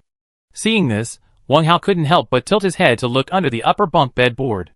Sure enough, there was a large piece of dried and peeling black and yellow blood stains in the gap between the upper bunk beds, which means that the blood stain on the lower bunk was likely to have flowed from the body of the prison guard on the upper bunk. Wang Hao carefully turned to the head of the corpse. The facial features had rotted and could not be seen. Wang Hao did not lift the quilt covering the corpse, but used his feet to push the edge of the lower bunk and shook it gently a few times, wanting to see if the corpse had changed. After shaking it back and forth a few times, there was only the creaking sound from the bed, and the hideous head remained silent. At this time, Wang Hao's eyes noticed a photo placed on the computer desk in front of the waterfall. The man and woman in the photo were about the same age as himself. The two hugged each other tightly, and made a scissor hand gesture happily towards the camera. The face of the man in the photo was very similar to the face of the corpse on the upper bunk. It seemed that this should be a photo of him and his girlfriend or wife when they were traveling. From the position of the corpse's head, his line of sight could just see the photo. It seemed that he had been looking at the photo before he died, and his outstretched arm was likely to want to touch the photo for the last time. Seeing this, Wang Hao felt a pang of pain in his heart. He subconsciously patted the photo of himself and his girlfriend that he had hidden in his arms, sighed softly, and was about to turn around and leave. When he turned around, he found that platoon leader Zhou was standing behind him. He was also silently staring at the photo, his eyes slightly red, and his deep affection was revealed. It seemed that the scene in front of him also aroused the concern in his heart. However, at this moment, Wang Hao was surprised to find that the finger hanging under the edge of the bed actually moved slightly, and platoon leader Zhou was standing next to the corpse at this time. Chapter 81. Be careful behind you. Wang Hao found that the corpse had changed, and immediately hurried to pull platoon leader Zhou. When platoon leader Zhou heard this, he was stunned at first, and then he reacted. However, as soon as he turned his head, a ferocious mouth bit his neck. With a slap, like the sound of tearing transparent tape, a large piece of flesh on platoon leader Zhou's neck was torn off, and bright red blood gushed out immediately. Shwa, shwa. After a black shadow passed, the ferocious head immediately fell off platoon leader Zhou's neck and rolled down his chest to the messy bedding on the lower bunk. Platoon leader Zhou. Wang Hao hurriedly dropped the short knife and supported platoon leader Zhou, who was about to fall. Platoon leader Zhou covered his left neck tightly with both hands, and bright red blood gushed out from between his fingers. Platoon leader Zhou looked at the headless corpse with horror, and blood gushed out of his mouth. At this time, squad leader Lu and his partner, who had already searched the next room, also rushed over after hearing Wang Hao's shouts. When he saw platoon leader Zhou covered in blood and held in Wang Hao's arms, his face suddenly changed. Platoon leader Zhou, squad leader Lu, and his partner hurried forward. Platoon leader Zhou's chest was heaving violently, the blood on his face was fading a little bit, and the blood between his fingers was still gushing out. Help platoon leader Zhou lie down first. Wang Hao looked around, kicked away several cardboard boxes next to him, and slowly laid platoon leader Zhou's body flat on the ground. Squad leader Lu, help platoon leader Zhou hold the wound. I go find something to bandage it. After Wang Hao said this, he was about to get up, but the dying platoon leader Zhou grabbed his arm and said vaguely, Don't go. I have something to say.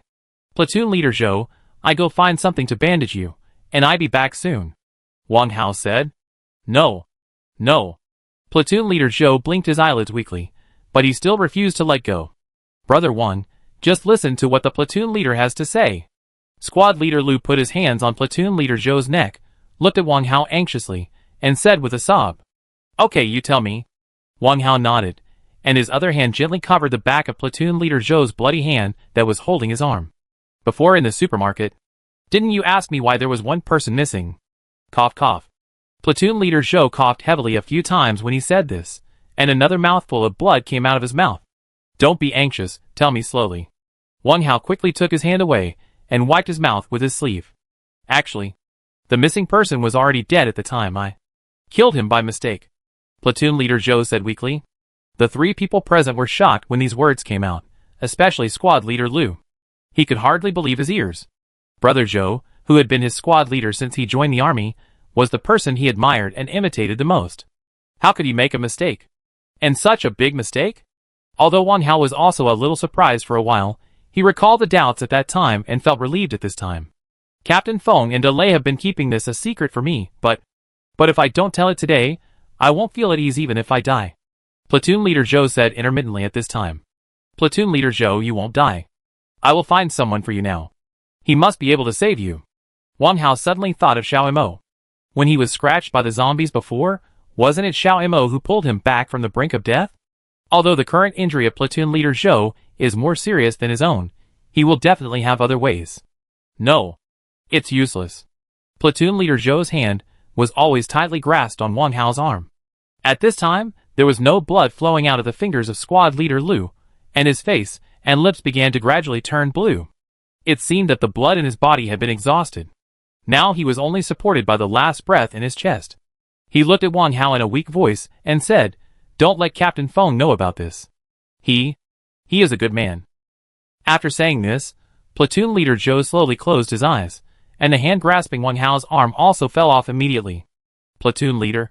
Squad leader Lu shouted, and quickly put his hands together to press down on platoon leader Zhou's chest. However, he heard a click as soon as he pressed down. It was too late to withdraw his hands. He only felt his hands getting hot, and a stream of blood seeped out from platoon leader Zhou's clothes on his chest. How is this possible? Squad leader Lu, with blood on his hands, was stunned, looking at platoon leader Zhou's chest that had been pressed into a blood pit in disbelief. Not only him, but also Wang Hao opposite, and the soldier behind him were even more shocked. They just saw that squad leader Lu did not use much strength.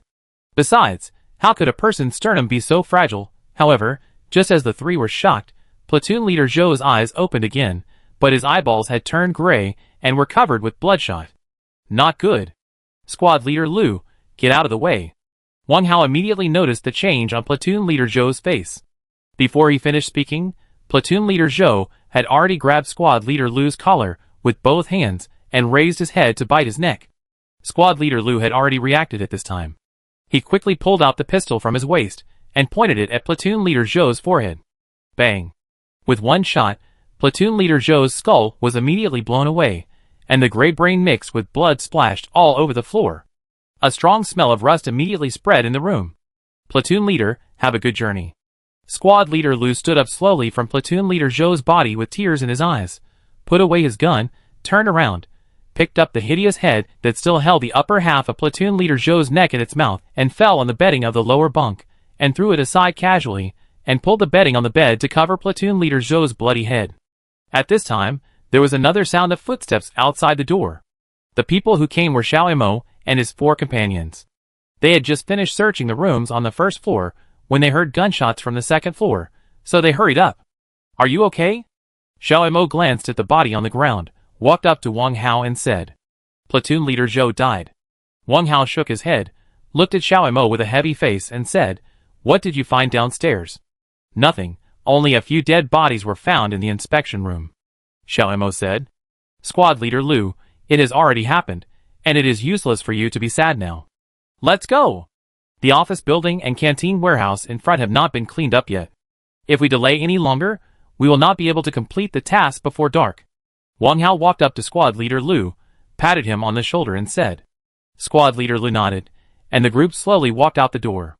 Before leaving, squad leader Lu looked back at the body of platoon leader Zhou reluctantly. Out of the mining area, next to the isolation wall, and the office building is the canteen and warehouse. These 2 places are composed of a row of 2 bungalows, each occupying 1 room, and the area of the canteen is slightly larger. As soon as you enter the gate, you will see the canteen hall. The tables, chairs and benches inside are tilted, and leftovers are all over the floor. At the end of the hall is a row of semi-open stoves separated by glass, which are covered with various meals and staple foods. There are 3 compartments behind the stoves, which are piled with some rice and flour that have not been unpacked yet, as well as cooking oil, salt, sauce, and vinegar and other kitchen necessities. Although the canteen was in a mess, there was no sign of zombie activity. After Wang Hao and his group came out of the canteen, they immediately came to the door of the warehouse, which was guarded by 2 heavy sliding iron doors. At this moment, the gate was locked. In addition to the several touch locks on the gate, a large number of thumb-thick iron chain locks were reinforced on the door handle. Wang Hao looked and asked squad leader Lu about the general situation in the warehouse. Squad leader Lu said that there was usually no one left to guard the warehouse. Usually, there were only 2 soldiers guarding outside the gate. If you want to open the door of the warehouse, you must have 9 keys at the same time. These 9 keys are kept in the hands of Battalion Commander Feng, Political Commissar Song and Sun Lianhong respectively. If one is missing, it can't be opened. Wang Hao nodded after hearing this and felt that there was no need to go in and search. The only thing left was the office building. If the number of zombies inside was indeed the 20 or 30 that squad leader Lu said, then when he and Xiao Mo went in to rescue Xian Zhanghe, they had almost been eliminated. At the current speed, the mission should be completed within half an hour, and then notify Captain Feng and his men to bring people down to clean up the bodies in the base. While thinking, the group has arrived at the lobby of the office building. According to the previous grouping, with the police mirror in the middle of the building as the center, one group searches one side. The environment inside the office building is much more familiar to squad leader Lu and his men than Wang Hao and his men. Xiao Mo's group is led by one of the soldiers, and Wang Hao's group is led by squad leader Lu. In less than 10 minutes, the 2 groups have cleared the entire first floor, including the high-security area. It was the second time that Wang Hao and his men entered the office building to rescue Xian Zhanghe that they discovered that the floors on the 3rd floor were connected, but they were separated by a fence door. However, they did not expect that the 2nd floor below was also separated by a fence door like the 3rd floor. The entire office building has only one main staircase, built in the center of the building, which is the staircase behind the police mirror directly opposite the entrance. There were 2 secondary staircases on both sides of the building, but after it was converted into a safe base, the 2 staircases were built up with bricks by Feng Hetian's order, so that in case of an emergency, the danger can be minimized in the shortest time. On weekdays, the high-security area and the office area share this main staircase, but a set of iron fences are installed at the end of the corridor leading to the high-security area on each floor. There is strength in numbers, and the fence door at the entrance of the 2nd floor stairs was quickly pried open. The layout of the 2nd floor is similar to that of the 1st floor. The fence door at the end of the corridor leading to the high-security area has been pushed down by zombies. It seems that the group of zombies that gathered outside Xian Zhanghe's door before were attracted by Xian Zhanghe's cry for help and gathered in 2s and 3s. The 2nd floor was also quickly cleared out, and a total of 6 zombies were found trapped in the room, but they were quickly eliminated by everyone. The situation on the 3rd floor was similar to that on the 2nd floor. It took Wang Hao and his team more than 40 minutes from entering the office building to completing the cleanup. After leaving the office building, Wang Hao used the intercom to call Feng Hetian on the security building, but after calling several times, there was no response from the other end of the intercom. Chapter 82. What's going on? Wang Hao knocked the intercom in his hand and shouted a few more times, but there was still no response. He took the one in Xiao Mo's hand and tried it, but the result was the same. Forget it, let's go back first. Wang Hao glanced at the guardhouse in the distance and put away the intercom. At this time, the sun was at its highest point, and the whole base was dead silent.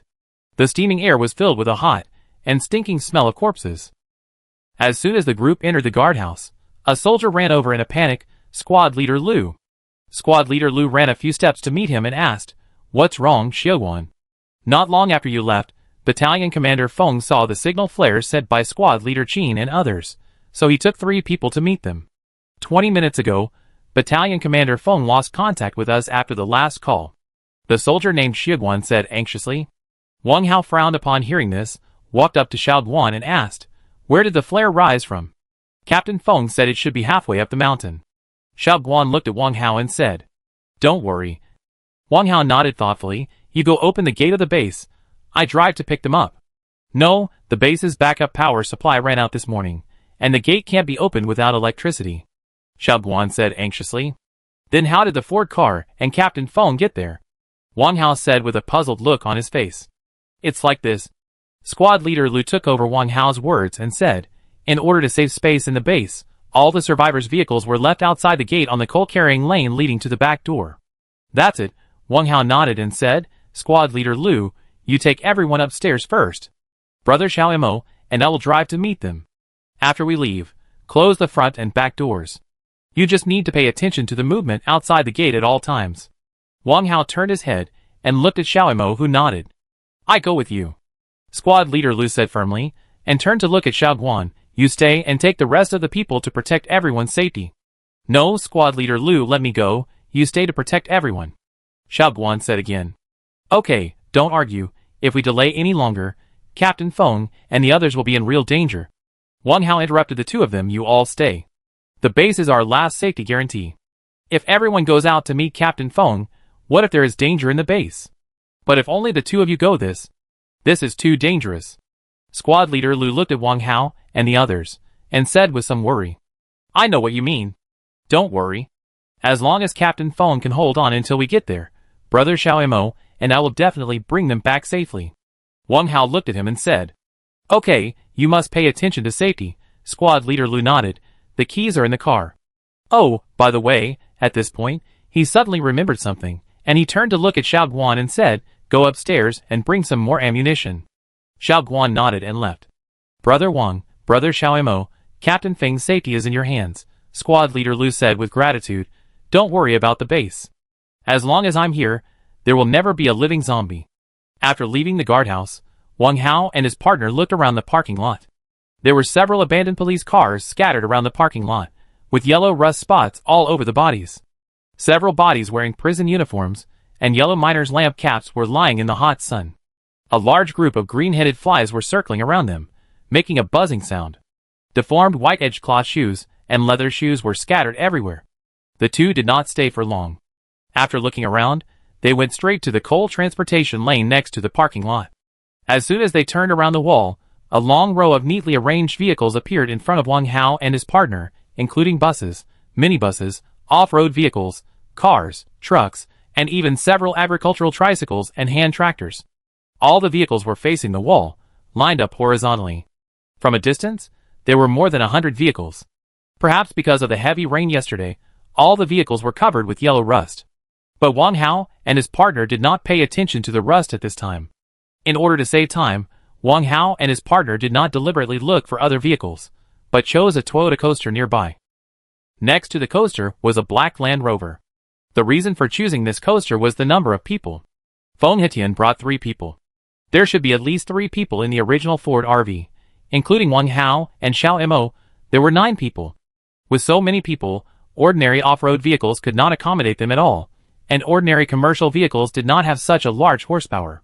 In terms of appearance, it was slightly smaller than an ordinary minibus. Taking all aspects into consideration, this coaster was the best choice. Since the coaster has an electric door and cannot be opened from the outside, Wang Hao had to enter from the side of the cab first. Under the scorching sun, as soon as he opened the door, a wave of heat hit him. Going up to the cab, Wang Hao quickly found the car key on the dashboard. After opening the door, Wang Hao handed the steering wheel to Xiao Mo. Ordinary small vehicles, including off-road vehicles, can be driven by ordinary people after practicing a few laps. But this 17-seat coaster minibus with a length of more than 6 meters and a width of more than 2 meters is difficult for drivers who have not received professional training to drive. And this time, they are going to rescue Feng Hetian and others from hundreds of zombies. Zombies are not afraid of death. They only know that they will chase after fresh flesh and blood. Once they are surrounded by them, the consequences will be unimaginable. There is more than half a tank of oil in the tank. Judging from the mileage, this coaster has run less than 20,000 kilometers. After a quick inspection, all other aspects of the vehicle are intact. When Xiao Mo drove the car through the parking lot, squad leader Liu, Xiao Guan and another soldier had already moved 2 boxes of ammunition to the roadside. As soon as Xiao Mo stopped the car, squad leader Liu and his men came up with the ammunition boxes. 2 boxes of bullets and 1 box of grenades here. Captain Feng's safety is in your hands. Be sure to be safe. After putting down the ammunition boxes, squad leader Liu held Wang Hao's hand tightly. Wang Hao nodded. After squad leader Liu and his men got out of the car, Xiao Mo stepped on the accelerator, and Scott roared out of the parking lot.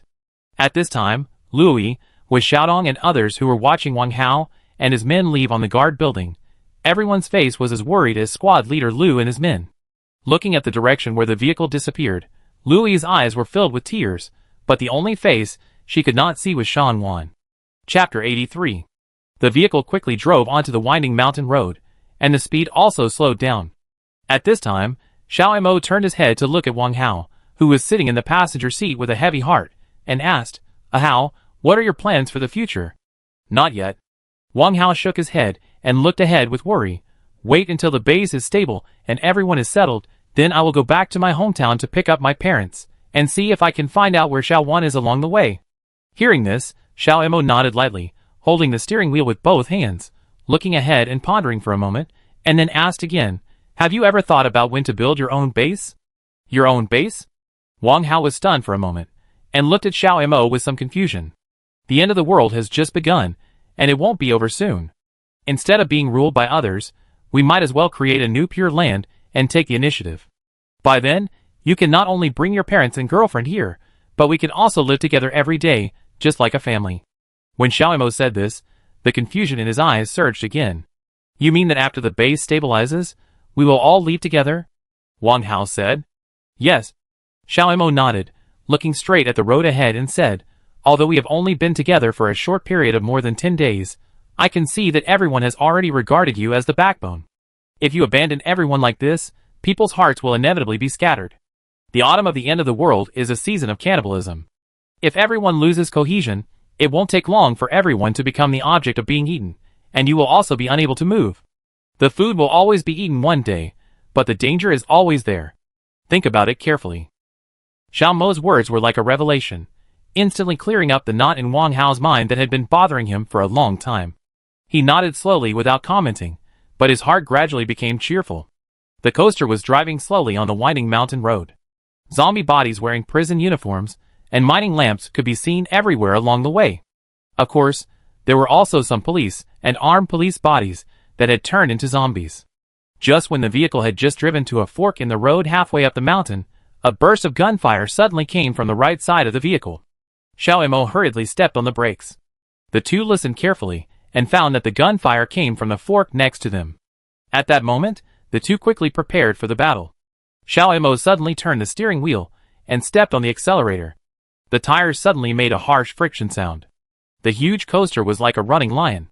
It tilted its body and quickly turned its head and rushed into the fork. The road inside the fork is the same as the winding mountain road outside.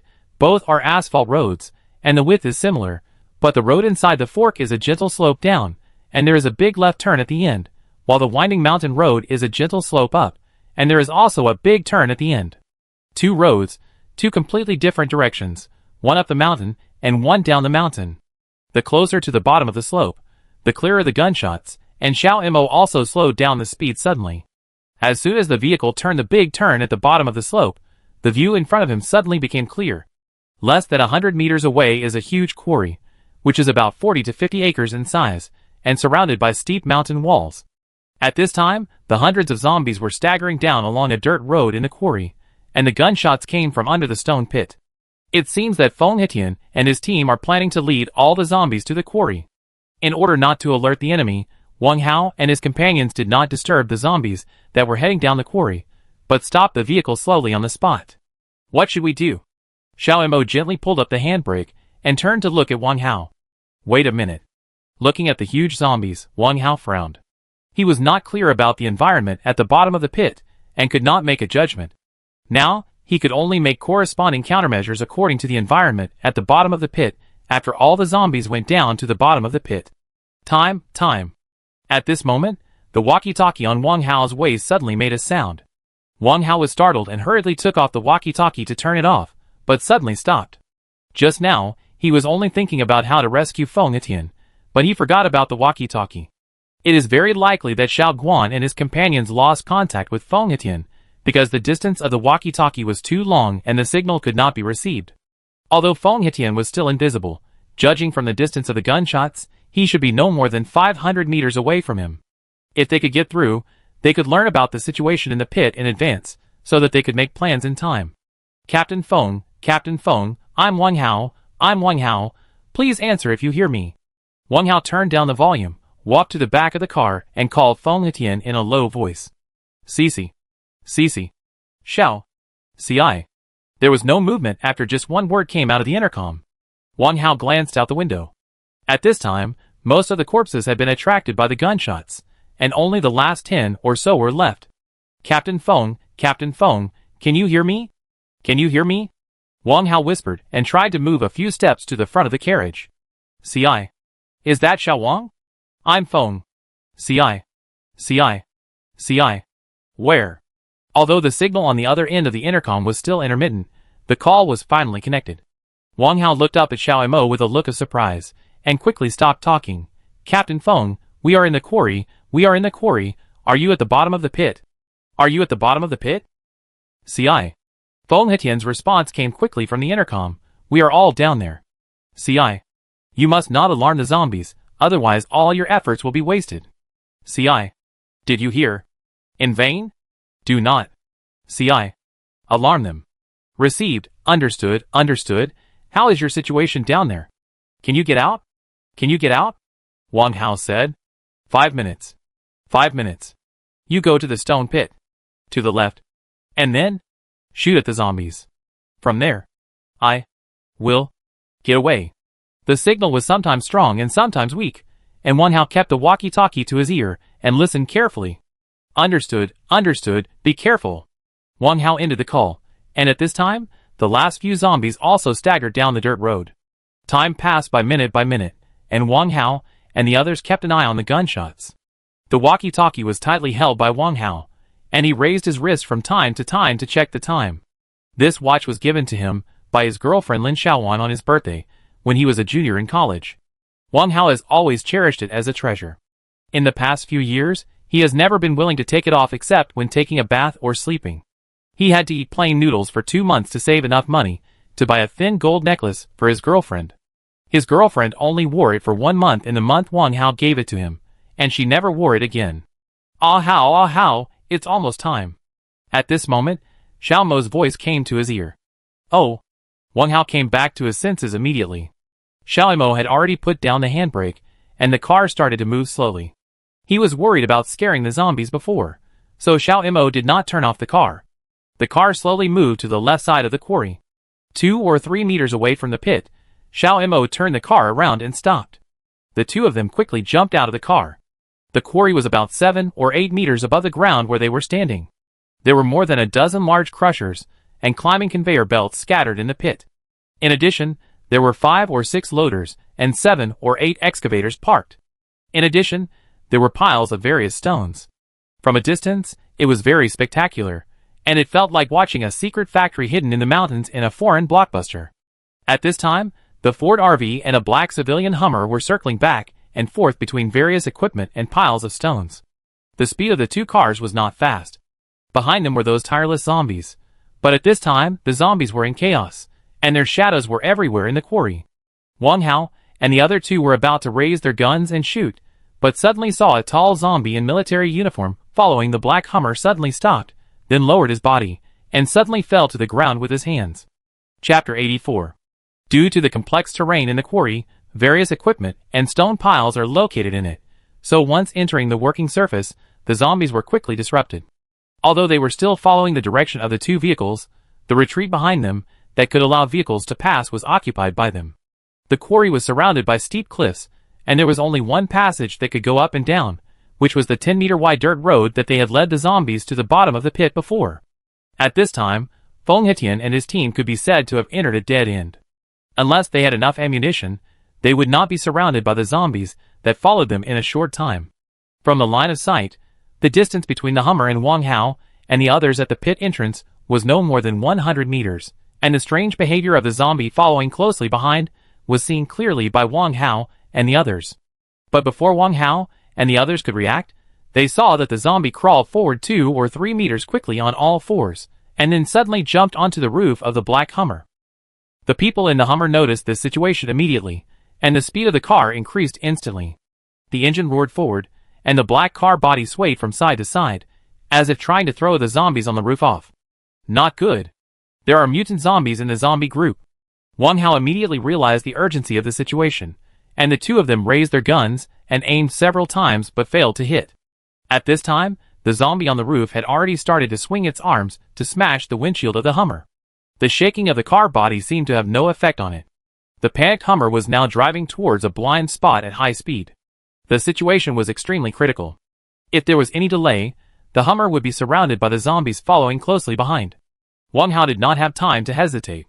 He quickly turned back to the car, opened the ammunition box, took out 5 magazines and 6 grenades, and after getting off the car, he roughly observed the route to the pit, turned to Xiao Imo and said, "Brother Xiao Imo, I will chase the Hummer, you try to lead the zombies to the left. Be careful." Xiao Imo nodded, but did not persuade him. After Wang Hao left, Xiao Imo hurried back to the car, and moved the 2 boxes of ammunition to the pit. Wang Hao ran to the right quickly. Just when he reached the turning point of the dirt road to the pit, Xiao Mo's gunshots rang out behind him, accompanied by the sound of grenade explosions. The 2 vehicles in the pit stopped firing immediately after hearing the gunshots and grenades. The Ford RV was still safe for the time being, and it kept moving around between various equipment and stone piles. Although there were still many zombies behind it, most of them had been left behind at a safe distance. After being forced into a dead end, the Hummer forcibly crashed into a simple equipment shed built with wood next to it to escape the disaster. When the Hummer rushed out of the dust, the crawling zombie on the roof had disappeared. The Hummer made a big circle, shook off the zombies behind it, and was about to make a detour when it ran into several lone zombies head-on. The Hummer roared and crashed into them without hesitation. Wang Hao had just reached the bottom of the slope. Seeing that the Hummer was out of trouble, he felt a little relieved. However, at this moment, the crawling zombie that had disappeared suddenly jumped from a loader next to it, and landed directly on the front hood of the Hummer. He smashed the windshield with one punch, and took out a soldier with a bloody face by the neck. The vehicle lost control in an instant, and with a bang it crashed into a large piece of equipment next to it. The crawling zombie was then shaken off the front hood, and rolled onto the pile of rocks in front. The Hummer immediately stopped moving, and the soldier who was taken out of the Hummer by the crawling zombie was also thrown aside at the same time. The crawling zombie was immediately enraged, and after climbing up from the pile of rocks, he jumped in front of the soldier, who was struggling on the ground. The soldier subconsciously wanted to take out his gun, but as soon as his hand touched the holster, with a rip, his chest was torn open by the crawling zombie, and then a bloody heart was taken out. The soldier's hand softened immediately, and his eyes stared straight at his still beating heart in the crawling zombie's hand, his eyes full of fear and despair. Da-da-da. Almost at the same time, a string of bullets shot over. Due to the long distance, Wang Hao's bullets did not hit its vital points. The crawling zombie just staggered a few times and stabilized its body. It turned its head to look at Wang Hao, threw away half of its heart in its hand, and quickly crawled towards Wang Hao. The distance between the two sides was only 60 or 70 meters. The crawling zombie was very fast. It took only a few seconds to crawl in front of Wang Hao and pounced on him. In a hurry, Wang Hao fired several shots in a row, but none of them hit. Seeing that it was about to pounce on him, Wang Hao hurriedly dodged. The crawling zombie missed the shot and turned around to continue to pounce. Wang Hao hurriedly pulled the trigger, but found that the bullets were all fired. It was too late to change the magazine. Wang Hao did not hesitate, decisively threw away the rifle, and took the opportunity to draw a black short knife from behind. Shwa shwa.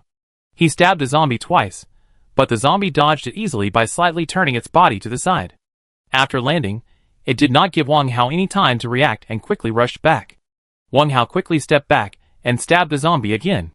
Just when the zombie's claws were about to scratch his face, a black shadow suddenly slashed down from midair. Swish. A rotten and hideous head flew out immediately, and kicked the headless corpse aside. Attracted by the smell of blood, the zombies that were originally scattered around were now gathering in groups of 3 or 2 in front of the soldier's body that had been disemboweled, and there was only less than 3 meters away from the Hummer. Feng Hetian and others in the Hummer were still in a coma at this time. At such a close distance, it was hard to guarantee that they had no wounds on their bodies. Once the zombies smelled the smell of blood, it would be too late to rescue them. Wang Hao quickly looked around the surrounding environment.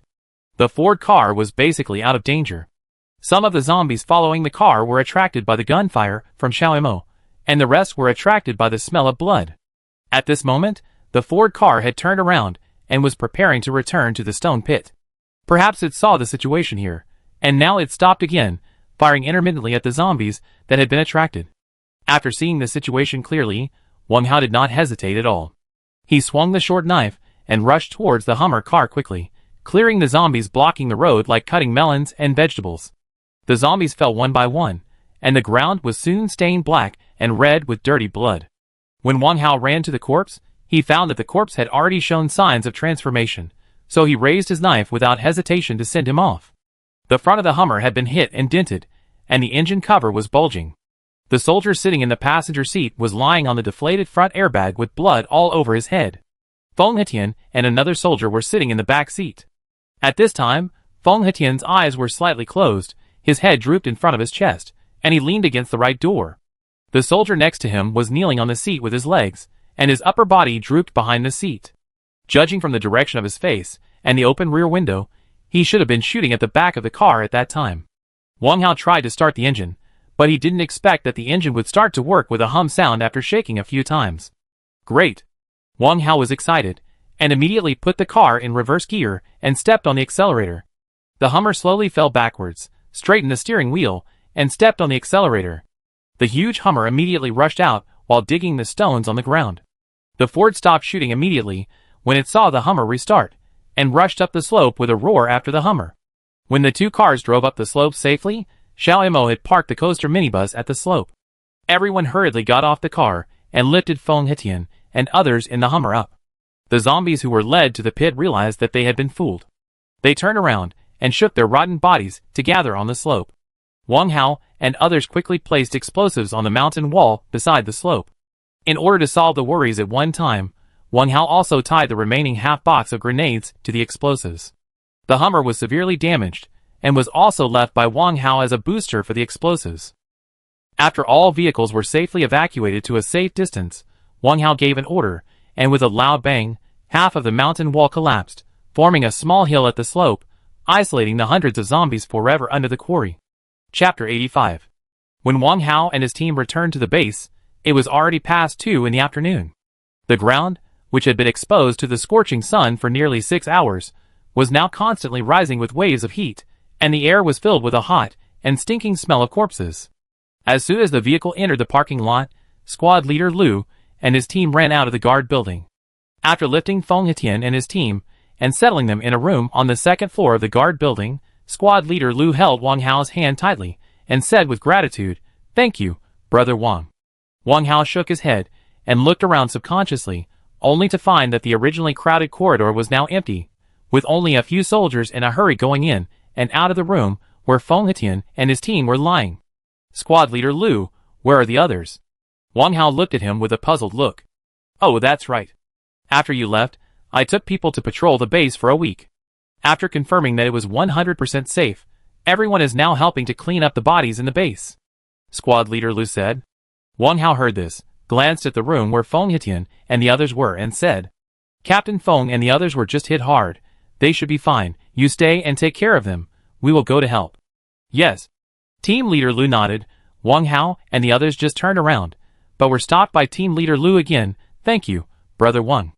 Team leader Lu thanked again, his eyes full of gratitude. "It's okay. In the end times, it's not easy for everyone to survive.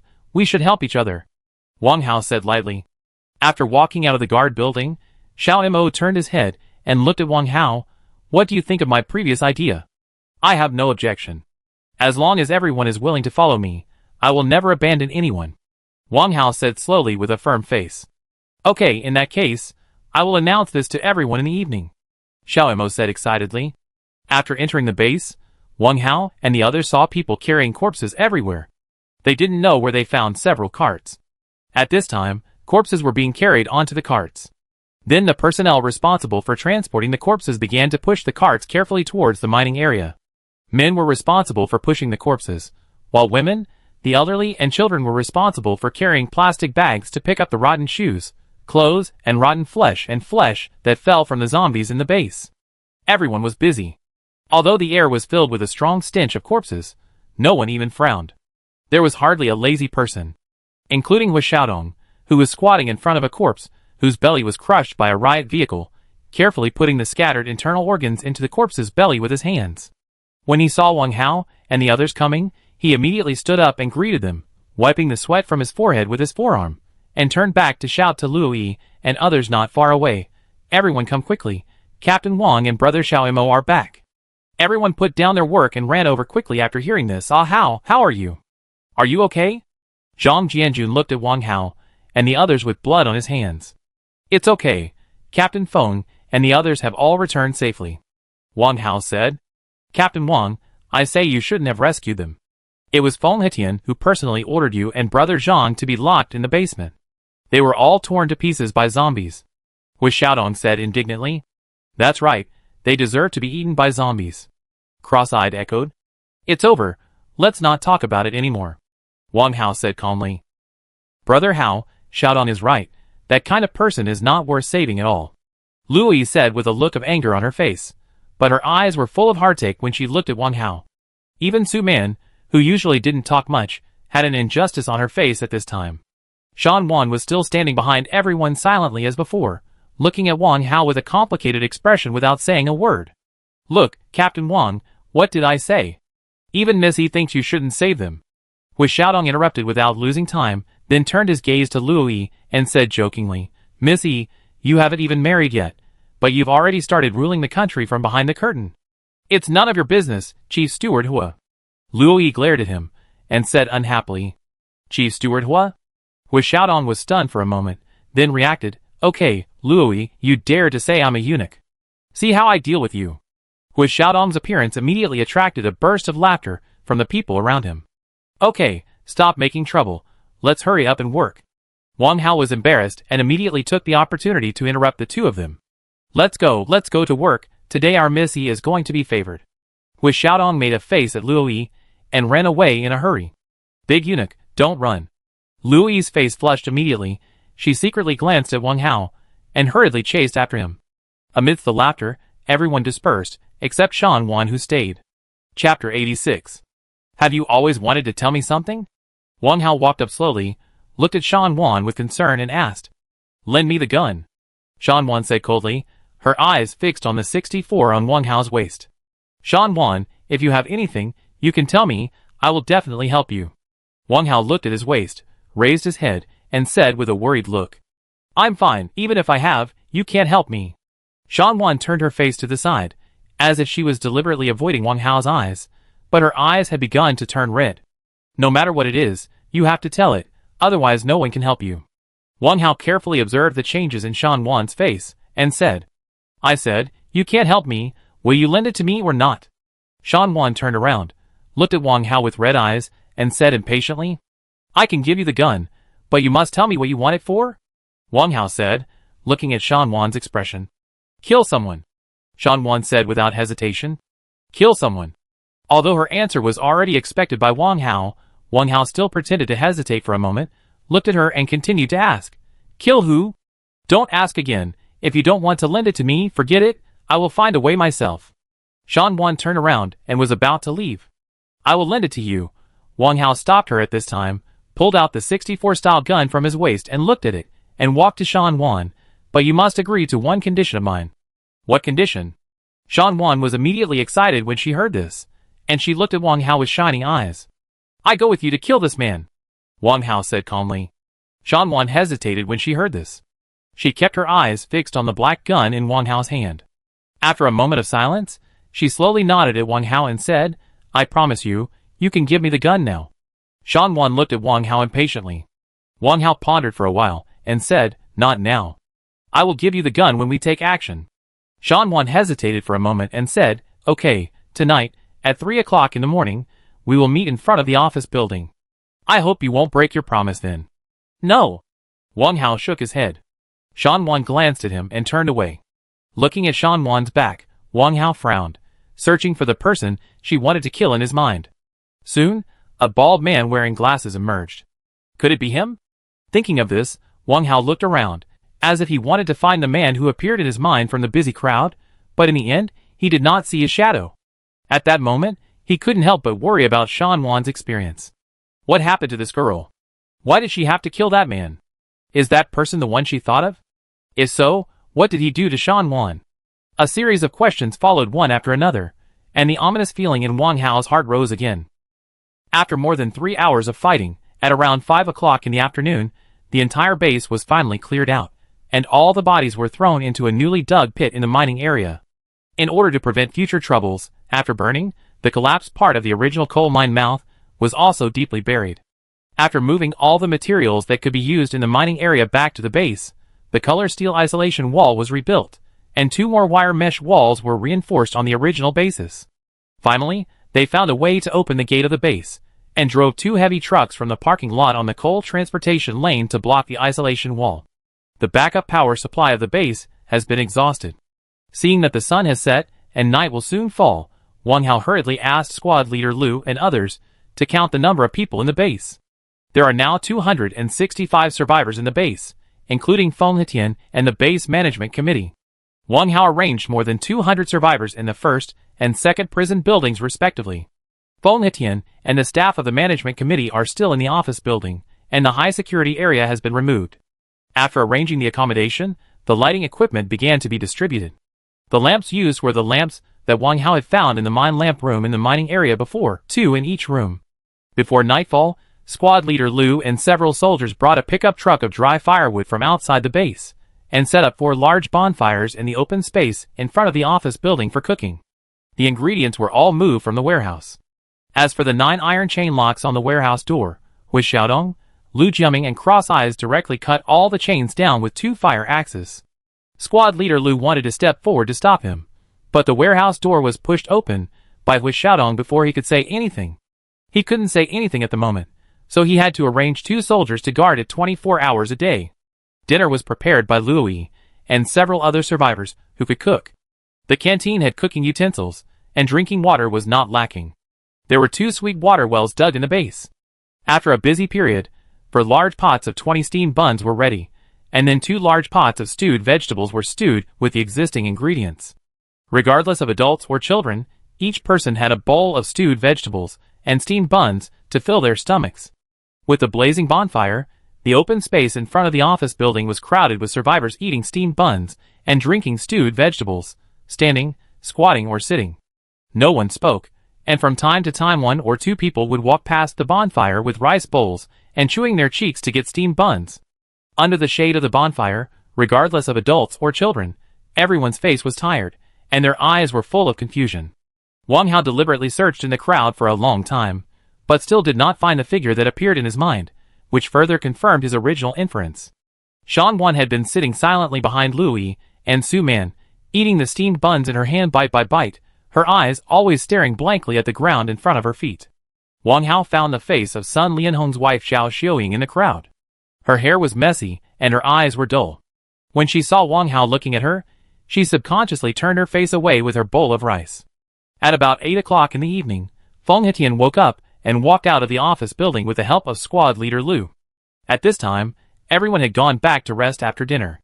Except for the guards upstairs and a few soldiers patrolling in the base, only Wang Hao and his men were left in front of the bonfire. As soon as he saw Wang Hao, Feng Hetian's face was full of apology, and when Wang Hao saw him being helped down the stairs by squad leader Lu, he immediately stood up and greeted him. "Xiao Wang, thank you, thank you." Feng Hetian held Wang Hao's hand tightly with excitement. I Feng Hetian is not a human. Captain Feng, Don't say that, it's all over. Wang Hao shook his head lightly, and helped squad leader Lu to help Feng Hetian sit down in front of the campfire. Wang Hao only noticed at this time that Feng Hetian's leg was also seriously injured, and it seemed to be more serious than the head injury. Captain Feng, how is your injury? Wang Hao looked at Feng Hetian's left leg that was wrapped in a bandage and asked. Alas, I can't die, but this leg is completely useless. Now I'm just struggling to survive. Feng Hetian sighed heavily and pounded his left leg. If it weren't for our Captain Wang, you wouldn't be able to breathe now, and you might have become the feces of some zombie. Why are you pretending? Before Wang Hao spoke, Wu Xiaodong's dissatisfied voice came from the side. Shut up. You are not allowed to slander our battalion commander. Squad leader Lu immediately stood up and replied. Damn, you did something wrong and don't let others say it. Do you think you are awesome just because you have a gun? Wu Xiaodong also stood up and cursed. Squad leader Lu, please say less. I did something wrong. If you want to curse, let him curse as much as he wants. Feng Hetian waved his hand to stop squad leader Lu. At the same time, Wang Hao also spoke to stop Wu Xiaodong. Captain Feng, don't take it to heart. Xiaodong just said it without thinking. Wang Hao looked at Feng Hetian and said, No, it was indeed my fault first. He was right to curse. I accept it from the bottom of my heart. Feng Hetian said with a red face and shook his head. Captain Feng. Before Feng Hetian finished speaking, a female voice interrupted from the side. Wang Hao and the others looked back and saw Su Man, who had been sitting with Louis, standing up and walking over, holding the suitcase that Chen Guizhong had saved at the cost of his life. Chapter 87. You are? Feng Hetian frowned and looked at Su Man in front of him. His eyes fell on her shoulders inadvertently, and a trace of surprise suddenly appeared on his face. Hello, Captain Feng. My name is Su Man, and I am a researcher at the number 47 Institute. Su Man introduced herself. Number 47? Feng Hetian was very surprised when he heard this. His eyes couldn't help but look at Su Man's shoulders again. He struggled to stand up from the fire. Seeing this, squad leader Lu beside him was also stunned and hurriedly bent down to support Feng Hetian. Captain Feng, this is Miss Su I mentioned to you before. Wang Hao also stood up to introduce, but when he saw the military rank on Su Man's shoulders, he was also stunned. Although Su Man had been wearing a military uniform before, she didn't wear shoulder straps. Now, I don't know when she actually wore a pair of major shoulder straps with 2 bars and 1 star. Major Su, hello, can I see your officer ID? Feng Hetian saluted Su Man and said. Sure. Su Man immediately returned the salute and took out a small red booklet from her body and handed it over. Feng Hetian took it with both hands and looked at it in the firelight for a moment, nodded, and returned the officer ID to Su Man again. I'm really sorry, Major Su, there were too many scammers who pretended to be officers to seek protection at the base before, so now when we see someone claiming to be an officer, everyone ignores him. As long as he doesn't do anything out of line, he will still be treated as an ordinary survivor. Feng Hetian sighed with self-blame. It's true that I didn't do my job well and let Major Su suffer. Captain Feng, please don't say that. I understand everyone's feelings. Come, please sit down first. Su Man said, as she helped squad leader Lu to help Feng Hetian sit down. Major Su, you sit down too. If you need any help from me, just let me know. Feng Hetian sat down and moved to the side, looking up at Su Man and said. Su Man nodded and sat down next to Feng Hetian holding the suitcase. She glanced at Wang Hao, and then looked back at Feng Hetian. To be honest, Captain Feng, this contains the RS virus original body that our institute extracted from a person who was bitten but did not turn into a corpse. Too many people have been sacrificed to send this original body to the research center in Beijing. I hope Captain Feng can send a helicopter to send me and this original body to Beijing. Maybe a vaccine against the RS virus can be developed there. Vaccine? Feng Hetian and squad leader Lu were shocked when they heard this. They could hardly believe their ears. Are you serious? Can a vaccine really be developed? Feng Hetian said excitedly. Theoretically, there is an 80% chance. Su Man nodded. Oh, that's great. If we can really develop a vaccine, the world will be saved, and so will all of us. Feng Hetian was so excited that he just said this, but suddenly frowned. But we don't have a helicopter at the moment. Unless the superiors send one down, or airdrop supplies, what should we do? Why don't you contact the superiors directly? Wang Hao interrupted at this time. Alas, I have just thought about this. Feng Hetian sighed, and said helplessly, most of the main communication equipment in the base was damaged in this emergency. Many key parts have reached the point where they cannot be repaired. They must be replaced with new ones. The equipment is uniformly dispatched by the upper level, and ordinary parts of the same type cannot be matched at all. Is there no other way besides this? Suman said anxiously. The safest way, at the moment, is to stay in the base, and wait for the next inspection by the superiors, or the time for airdrops. Feng Hetian shook his head and said. Suman's face became more anxious after hearing this. Feng Hetian then continued, but I heard from Sun Lianhong before that he said that the higher-ups will send people down to inspect the current situation of each base again in the next few days. His information should be more accurate. After all, he just came back from a meeting in Beijing. Feng Hetian said this, and looked at Wang Hao with a guilty look on his face. Seeing Wang Hao frowning and silent, he thought Wang Hao was still upset about the previous incident. He was about to apologize to Wang Hao again, but he saw Wang Hao suddenly raised his head and looked at him. Feng Hetian was anxious, but before he could speak, Wang Hao looked at Su Man again. Miss Su, I have done what I promised Captain Qin. Tomorrow I will leave the base and go back to my hometown to find my parents. You have to take care of yourself. Without waiting for Su Man to answer, he turned his eyes to Feng Hetian again. Captain Feng, Miss Su is in your hands.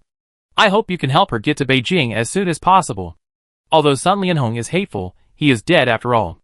Since he is dead, everything that happened before is over. You don't have to blame yourself.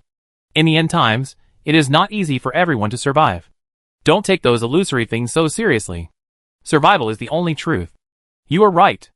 I will remember what you said today, and take it as a warning for me in the future. Feng Hetian nodded apologetically, turned to look at Wang Hao and asked, Are you really leaving? I must find my relatives. I want to see them alive or dead. Wang Hao said with a firm face. Brother Hao, I want to go with you. Don't forget what you promised me. Before Wang Hao finished speaking, Luo ran over. How can I be left out? Hui Xiaodong followed closely and surrounded him. And us.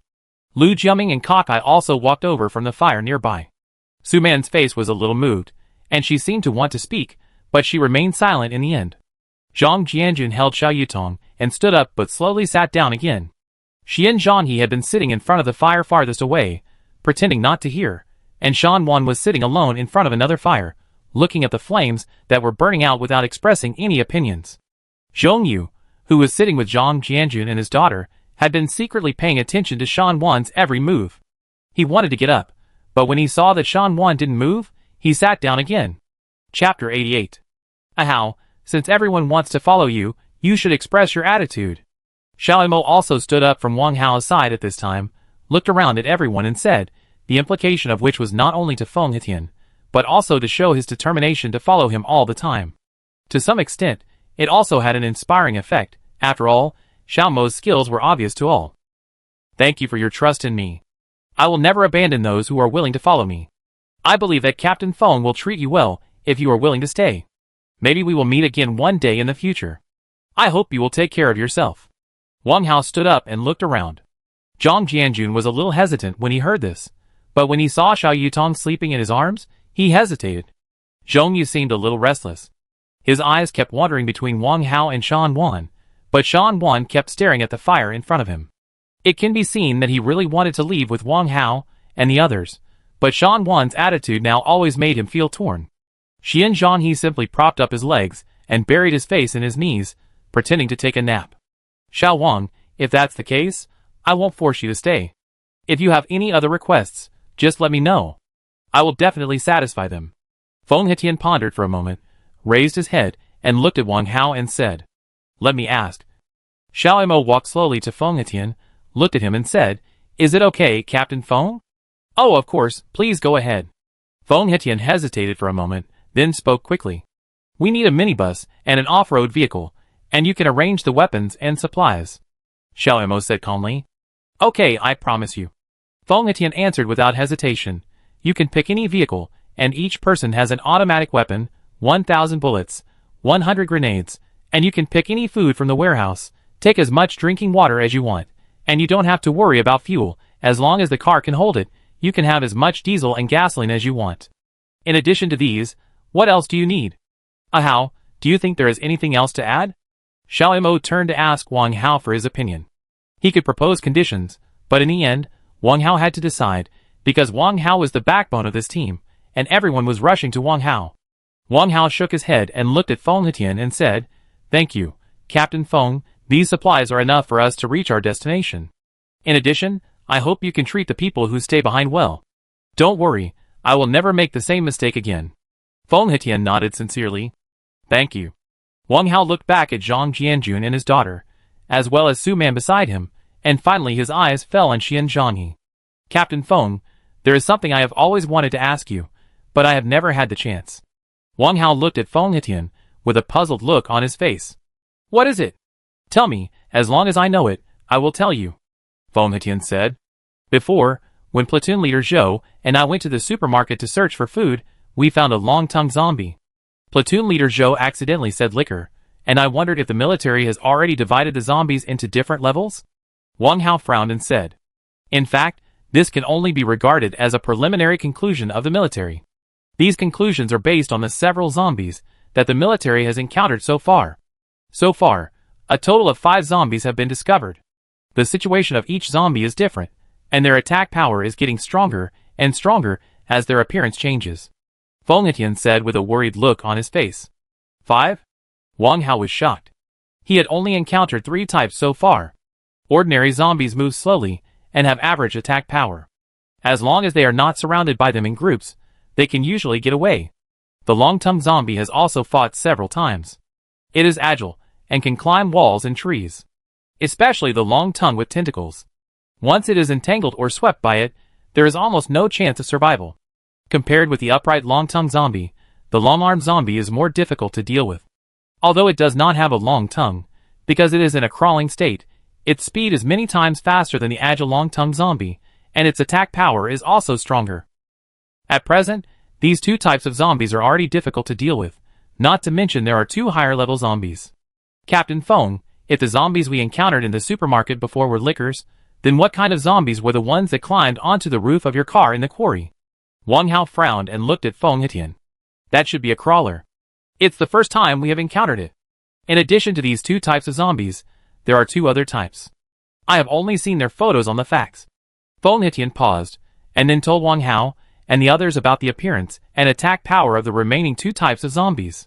According to Feng Hetian, the 5 types of zombies that appeared were divided into ordinary zombies at level 1, lickers at level 2, crawlers at level 3, trackers at level 4, and commanders at level 5 according to the strength of their own attacks. As for whether there are zombies of higher levels, it is still unclear. After talking about the levels of zombies, Feng Hetian then gave a rough description of the physical characteristics and attack power of each zombie. Ordinary zombies move slowly, have certain vision and hearing, have an IQ of 0, and have an attack power of 1 star. As long as they are not surrounded by them in groups, or are bitten or scratched, they can usually escape successfully. Lickers are agile, with a 1-meter-long black tongue in their mouths as their main attack weapon. They can climb trees and walls without any difficulty, but their vision has completely degenerated, and they mainly rely on smell and hearing to attack. They have an IQ of 1 level, and an attack power of 2 stars. As the name implies, crawlers crawl on all 4s, with arms that are almost as long as their legs. Their main attack weapons are their hands, which are 3 times the size and thickness of ordinary humans. Their black nails are strong and sharp. Compared with lickers, they have the same agility, but crawlers have certain vision, smell and hearing, and their IQ is level 2, and their attack power is 3 stars. Trackers are huge, walk upright, and their bodies are black and hard like armor. They have no main attack weapons, but once they are discovered, even if you have 5 people, each with a fully automatic gun, as long as you don't hit your head within a few seconds, you will be caught and torn into pieces by them, and it is difficult to eliminate them with ordinary knives and bullets. Although they move clumsily, their IQ is above level 3, and they can summon nearby zombies, with an attack power of 5 stars. The commander has only appeared once so far, but it did not attack humans at that time. It just drove a group of zombies to a human gathering place from a distance, and then turned away. Because it was dawn at that time, the person who found it did not see its appearance clearly, but only saw a rough outline from a distance. It was strong and huge. The reason why it is currently classified as the highest level zombie is that it can actually drive the zombies to a place with meat, and let them eat freely like a shepherd. Chapter 89. Feng Hetian chatted with everyone until late at night before being helped back to the office building by squad leader Lu to sleep. It was already past 11 o'clock in the evening. After Feng Hetian left, everyone gathered together for a brief meeting and roughly arranged the itinerary for the next day. During the meeting, Zhang Jianjun did not speak, but just listened quietly beside him while holding Xiao Yutong. Shan Wan listened to the departure time and turned away. Judging from her direction, she should have gone back to the prison building to rest. Before leaving, she deliberately glanced at Wang Hao, who also noticed her eyes and nodded at her. Not long after Shan Wan left, Zhong Yu also followed to the prison building, and Xian Zhanghe had disappeared before Feng Etian left. Everyone could understand Zhang Jianjun's mood. After all, he had a daughter who had just turned 7. Although the base had just experienced a catastrophe, it was much safer than the outside world where zombies were rampant and people's hearts were unpredictable. So everyone tacitly did not mention this matter. Su Man, of course, has her own mission. In the end times, the base is a temporary government, and this is her best transit station. Once someone comes down from above, she will soon be taken seriously with Feng Hetian's identity. No matter what the results of their research institute are, whether they can develop a vaccine against RS virus, after all, it is an explanation to Chen Guizhong who died because of protecting herself. Xian Zhanghe's attitude was expected by everyone, so whether he stayed or left was not considered by everyone. Even if he wanted to leave with Wang Hao and the others, he would probably be opposed by most of the team members. Fortunately, Xian Zhanghe did not go to make himself unhappy. Shan Wan's attitude was beyond everyone's expectation. Everyone thought she would be happy to go with them, but she was indifferent. Of course, no one knew about the murder agreement between her and Wang Hao. Zhong Yu, who rarely spoke, showed that he wanted to leave with everyone, but his attitude followed Shan Wan's changes. As for the relationship between the two, everyone was immersed in the vision of the future at the moment, and it did not attract everyone's attention. Feng Hetian originally hoped that Wang Hao and his friends could live in an office building with relatively better conditions with him, but Wang Hao refused. In the autumn of the last days, everyone was equal. He did not want to make this special, nor did he want to get together with the authorities. Of course, there was another important reason, that is, the agreement with Shan Wan. Since she said to gather in front of the guard building, the person she wanted to kill was most likely in this guard building. Before leaving, he did not want Feng Hetian to be suspected of letting a wolf into the house. After returning to the prison building, everyone crowded into a room, packed up their luggage, talked for a while, and then went to sleep. There were 4 bunk beds in the room, which could accommodate 8 people at the same time. At this time, Shan Wan was not in the room. Zhang Jianjun and his wife, Zhong Yu, and several of their fellow villagers from Shiku City lived in another room. Su Man was arranged by Wang Hao to live in a room on the first floor of the office building next to the guard room, when the room was allocated. After learning about Su Man's identity, Feng Hetian took the initiative to ask to exchange his room on the 3rd floor with Su Man. Su Man wanted to refuse, but Feng Hetian insisted on exchanging with her on the grounds that his leg injury made it inconvenient for him to go up and down the stairs. There are now 6 people in Wang Hao's room. Louis sleeps on the upper bunk of one of the bunk beds at the back, and the lower bunk is empty, reserved for Shan Wan. Wang Hao and Xiao Mo sleep on another bunk bed separated from Louis by a wooden table. Xiao Mo climbed up to the upper bunk early. In addition, with Xiaodong, Lu Jiaming and Cross-Eyed also found a bed and slept in their clothes. After everyone settled down, Wang Hao turned the mining lamp to the darkest and only pointed it towards the door. The door was ajar, for fear that Shan Wan would not be able to enter the room when she came back in the middle of the night. This is why Wang Hao did not turn off the light. Wang Hao looked at the watch in the dim light. It was just a little after 12 o'clock. There were still about 3 hours before the 3 o'clock in the morning agreed with Shan Wan. Wang Hao lay down on the bed in his clothes, put the black short knife and the 64 type rifle next to his pillow against the wall, and handed the 95 rifle to squad leader Lu after returning to the base. This 64 style rifle was specially left for Wang Hao by squad leader Lu, and he also stuffed him with 2 boxes of bullets. The black short knife and Xiao Mo's crossbow were also left in their hands. Wang Hao wanted to take advantage of these few hours to close his eyes and take a nap, but he couldn't fall asleep. All he could think of were his parents and girlfriend. It had been nearly a month since the disaster. This month was not long, but it was not short either. In the end times, there were too many uncertainties, and anything could happen. Thinking of this, Wang Hao couldn't help but think of Shan Wan's appearance when they first saw her after entering the base. This poor girl must have suffered something, otherwise why would she kill people? Then Wang Hao thought of Shan Wan's boyfriend, the brother Shan Wan mentioned who had turned into a zombie, but was still tied up in the car, and the family he saw in the clinic in this small village when he was looking for medicine for Shan Wan. As he thought about it, Wang Hao thought of several childhood friends who had grown up with him in the village. He hadn't seen two of them for 3 years. When he went home for the spring festival last year, he heard from other childhood friends that the childhood friend who hadn't been home for 3 years was now rich and had bought a house in Beijing. He was planning to get married during May Day this year. As he was daydreaming, he gradually felt sleepy. He yawned and slowly closed his eyes. He didn't know how long he slept. He felt someone open the door and walked out. He thought it was someone who got up to go to the bathroom. He didn't take it seriously. He subconsciously raised his wrist to check the time. The hour hand was just past 1 o'clock, and the minute hand was at 4, which was exactly 1:20. There was still an hour and a half before the meeting time agreed with Shanwan. At this time, Wang Hao was very sleepy, so he turned over and continued to sleep. Not long after he turned over and fell asleep, Wang Hao suddenly smelled a faint fragrance, which was like sandalwood and some kind of floral scent, mixed with bursts of pine resin. Under the stimulation of this mixed fragrance, Wang Hao quickly entered a dream. In the dream, he came to an ancient temple surrounded by green smoke. The ancient temple was very large, and was filled with scarlet round columns that could be hugged by one person. In the middle of the hall was a sacred table, but there was nothing on it, only a 2- or 3-legged tripod covered with copper rust. The tripod was the size of a basketball, with 4 thin incense sticks of different colors inserted on it, which seemed to have been inserted not long ago. In front of the sacred table was a yellow kneeling pad, embroidered with birds and beasts that could not be named. Apart from this, the hall was empty. It seems that the fragrance should be emitted by the 4 colorful incense sticks in the cauldron, but what puzzled Wang Hao was how he got here.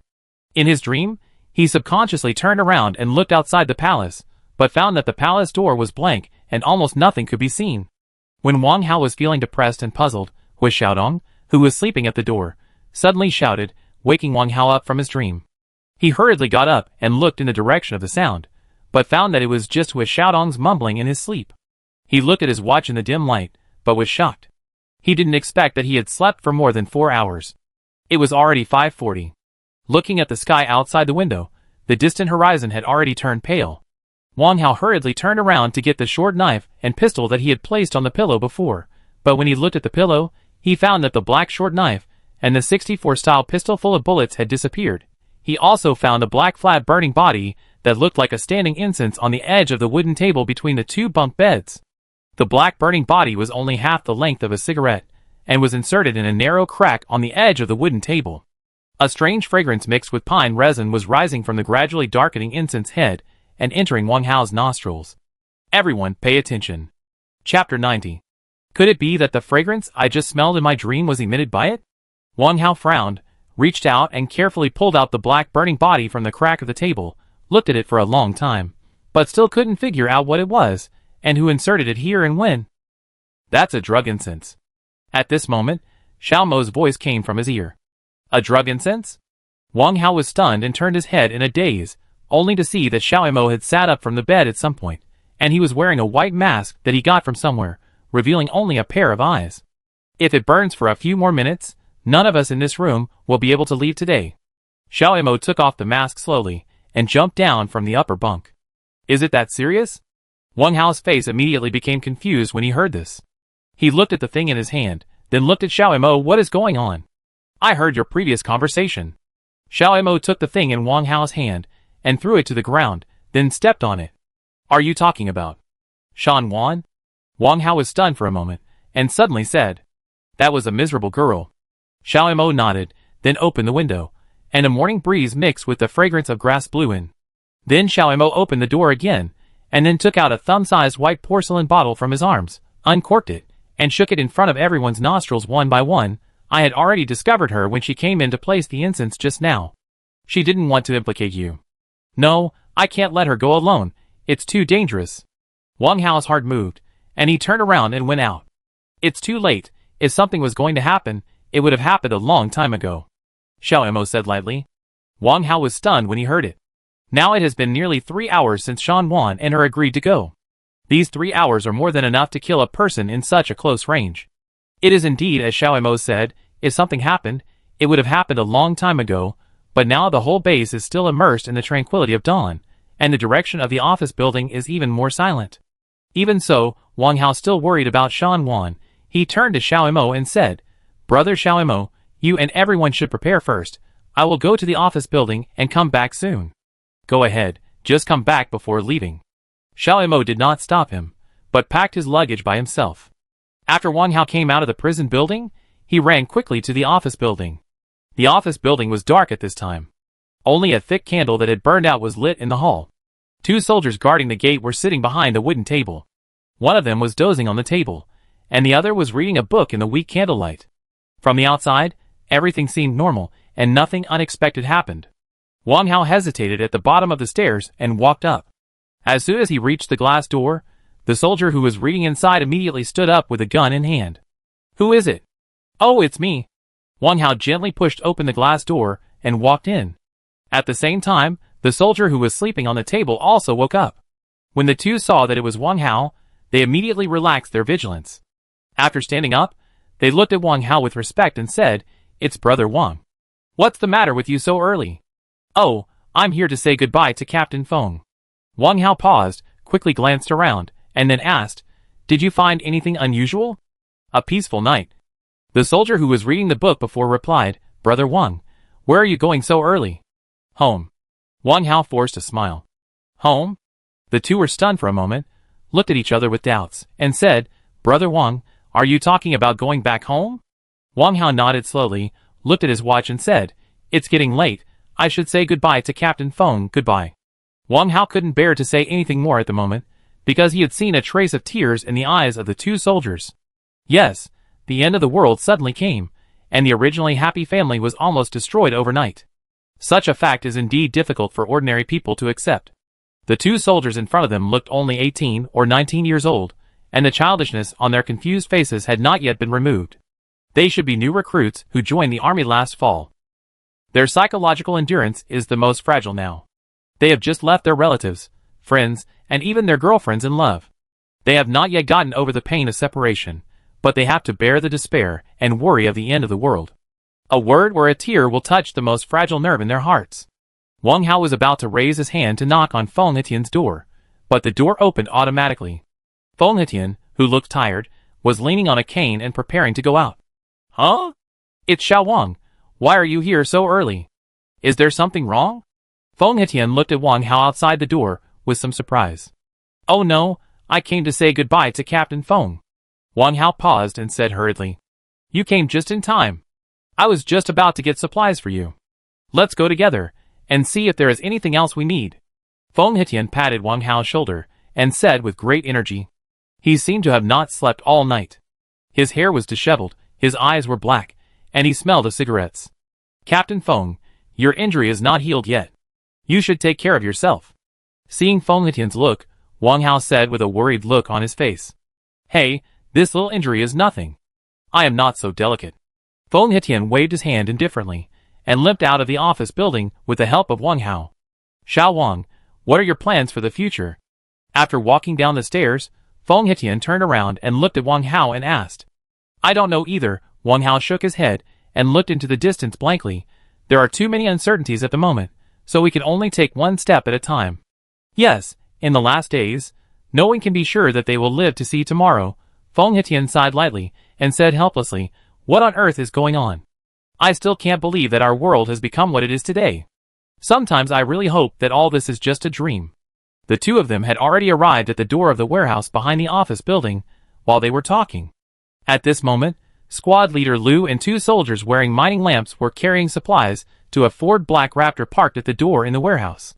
Seeing Wang Hao and Feng Hetian coming over, squad leader Lu immediately put down a wooden box he had just lifted and walked up. "Battalion commander, Brother Wang, you are here. In addition to weapons and ammunition, I have counted all other supplies according to Brother Wang's requirements and are now loading them onto the car."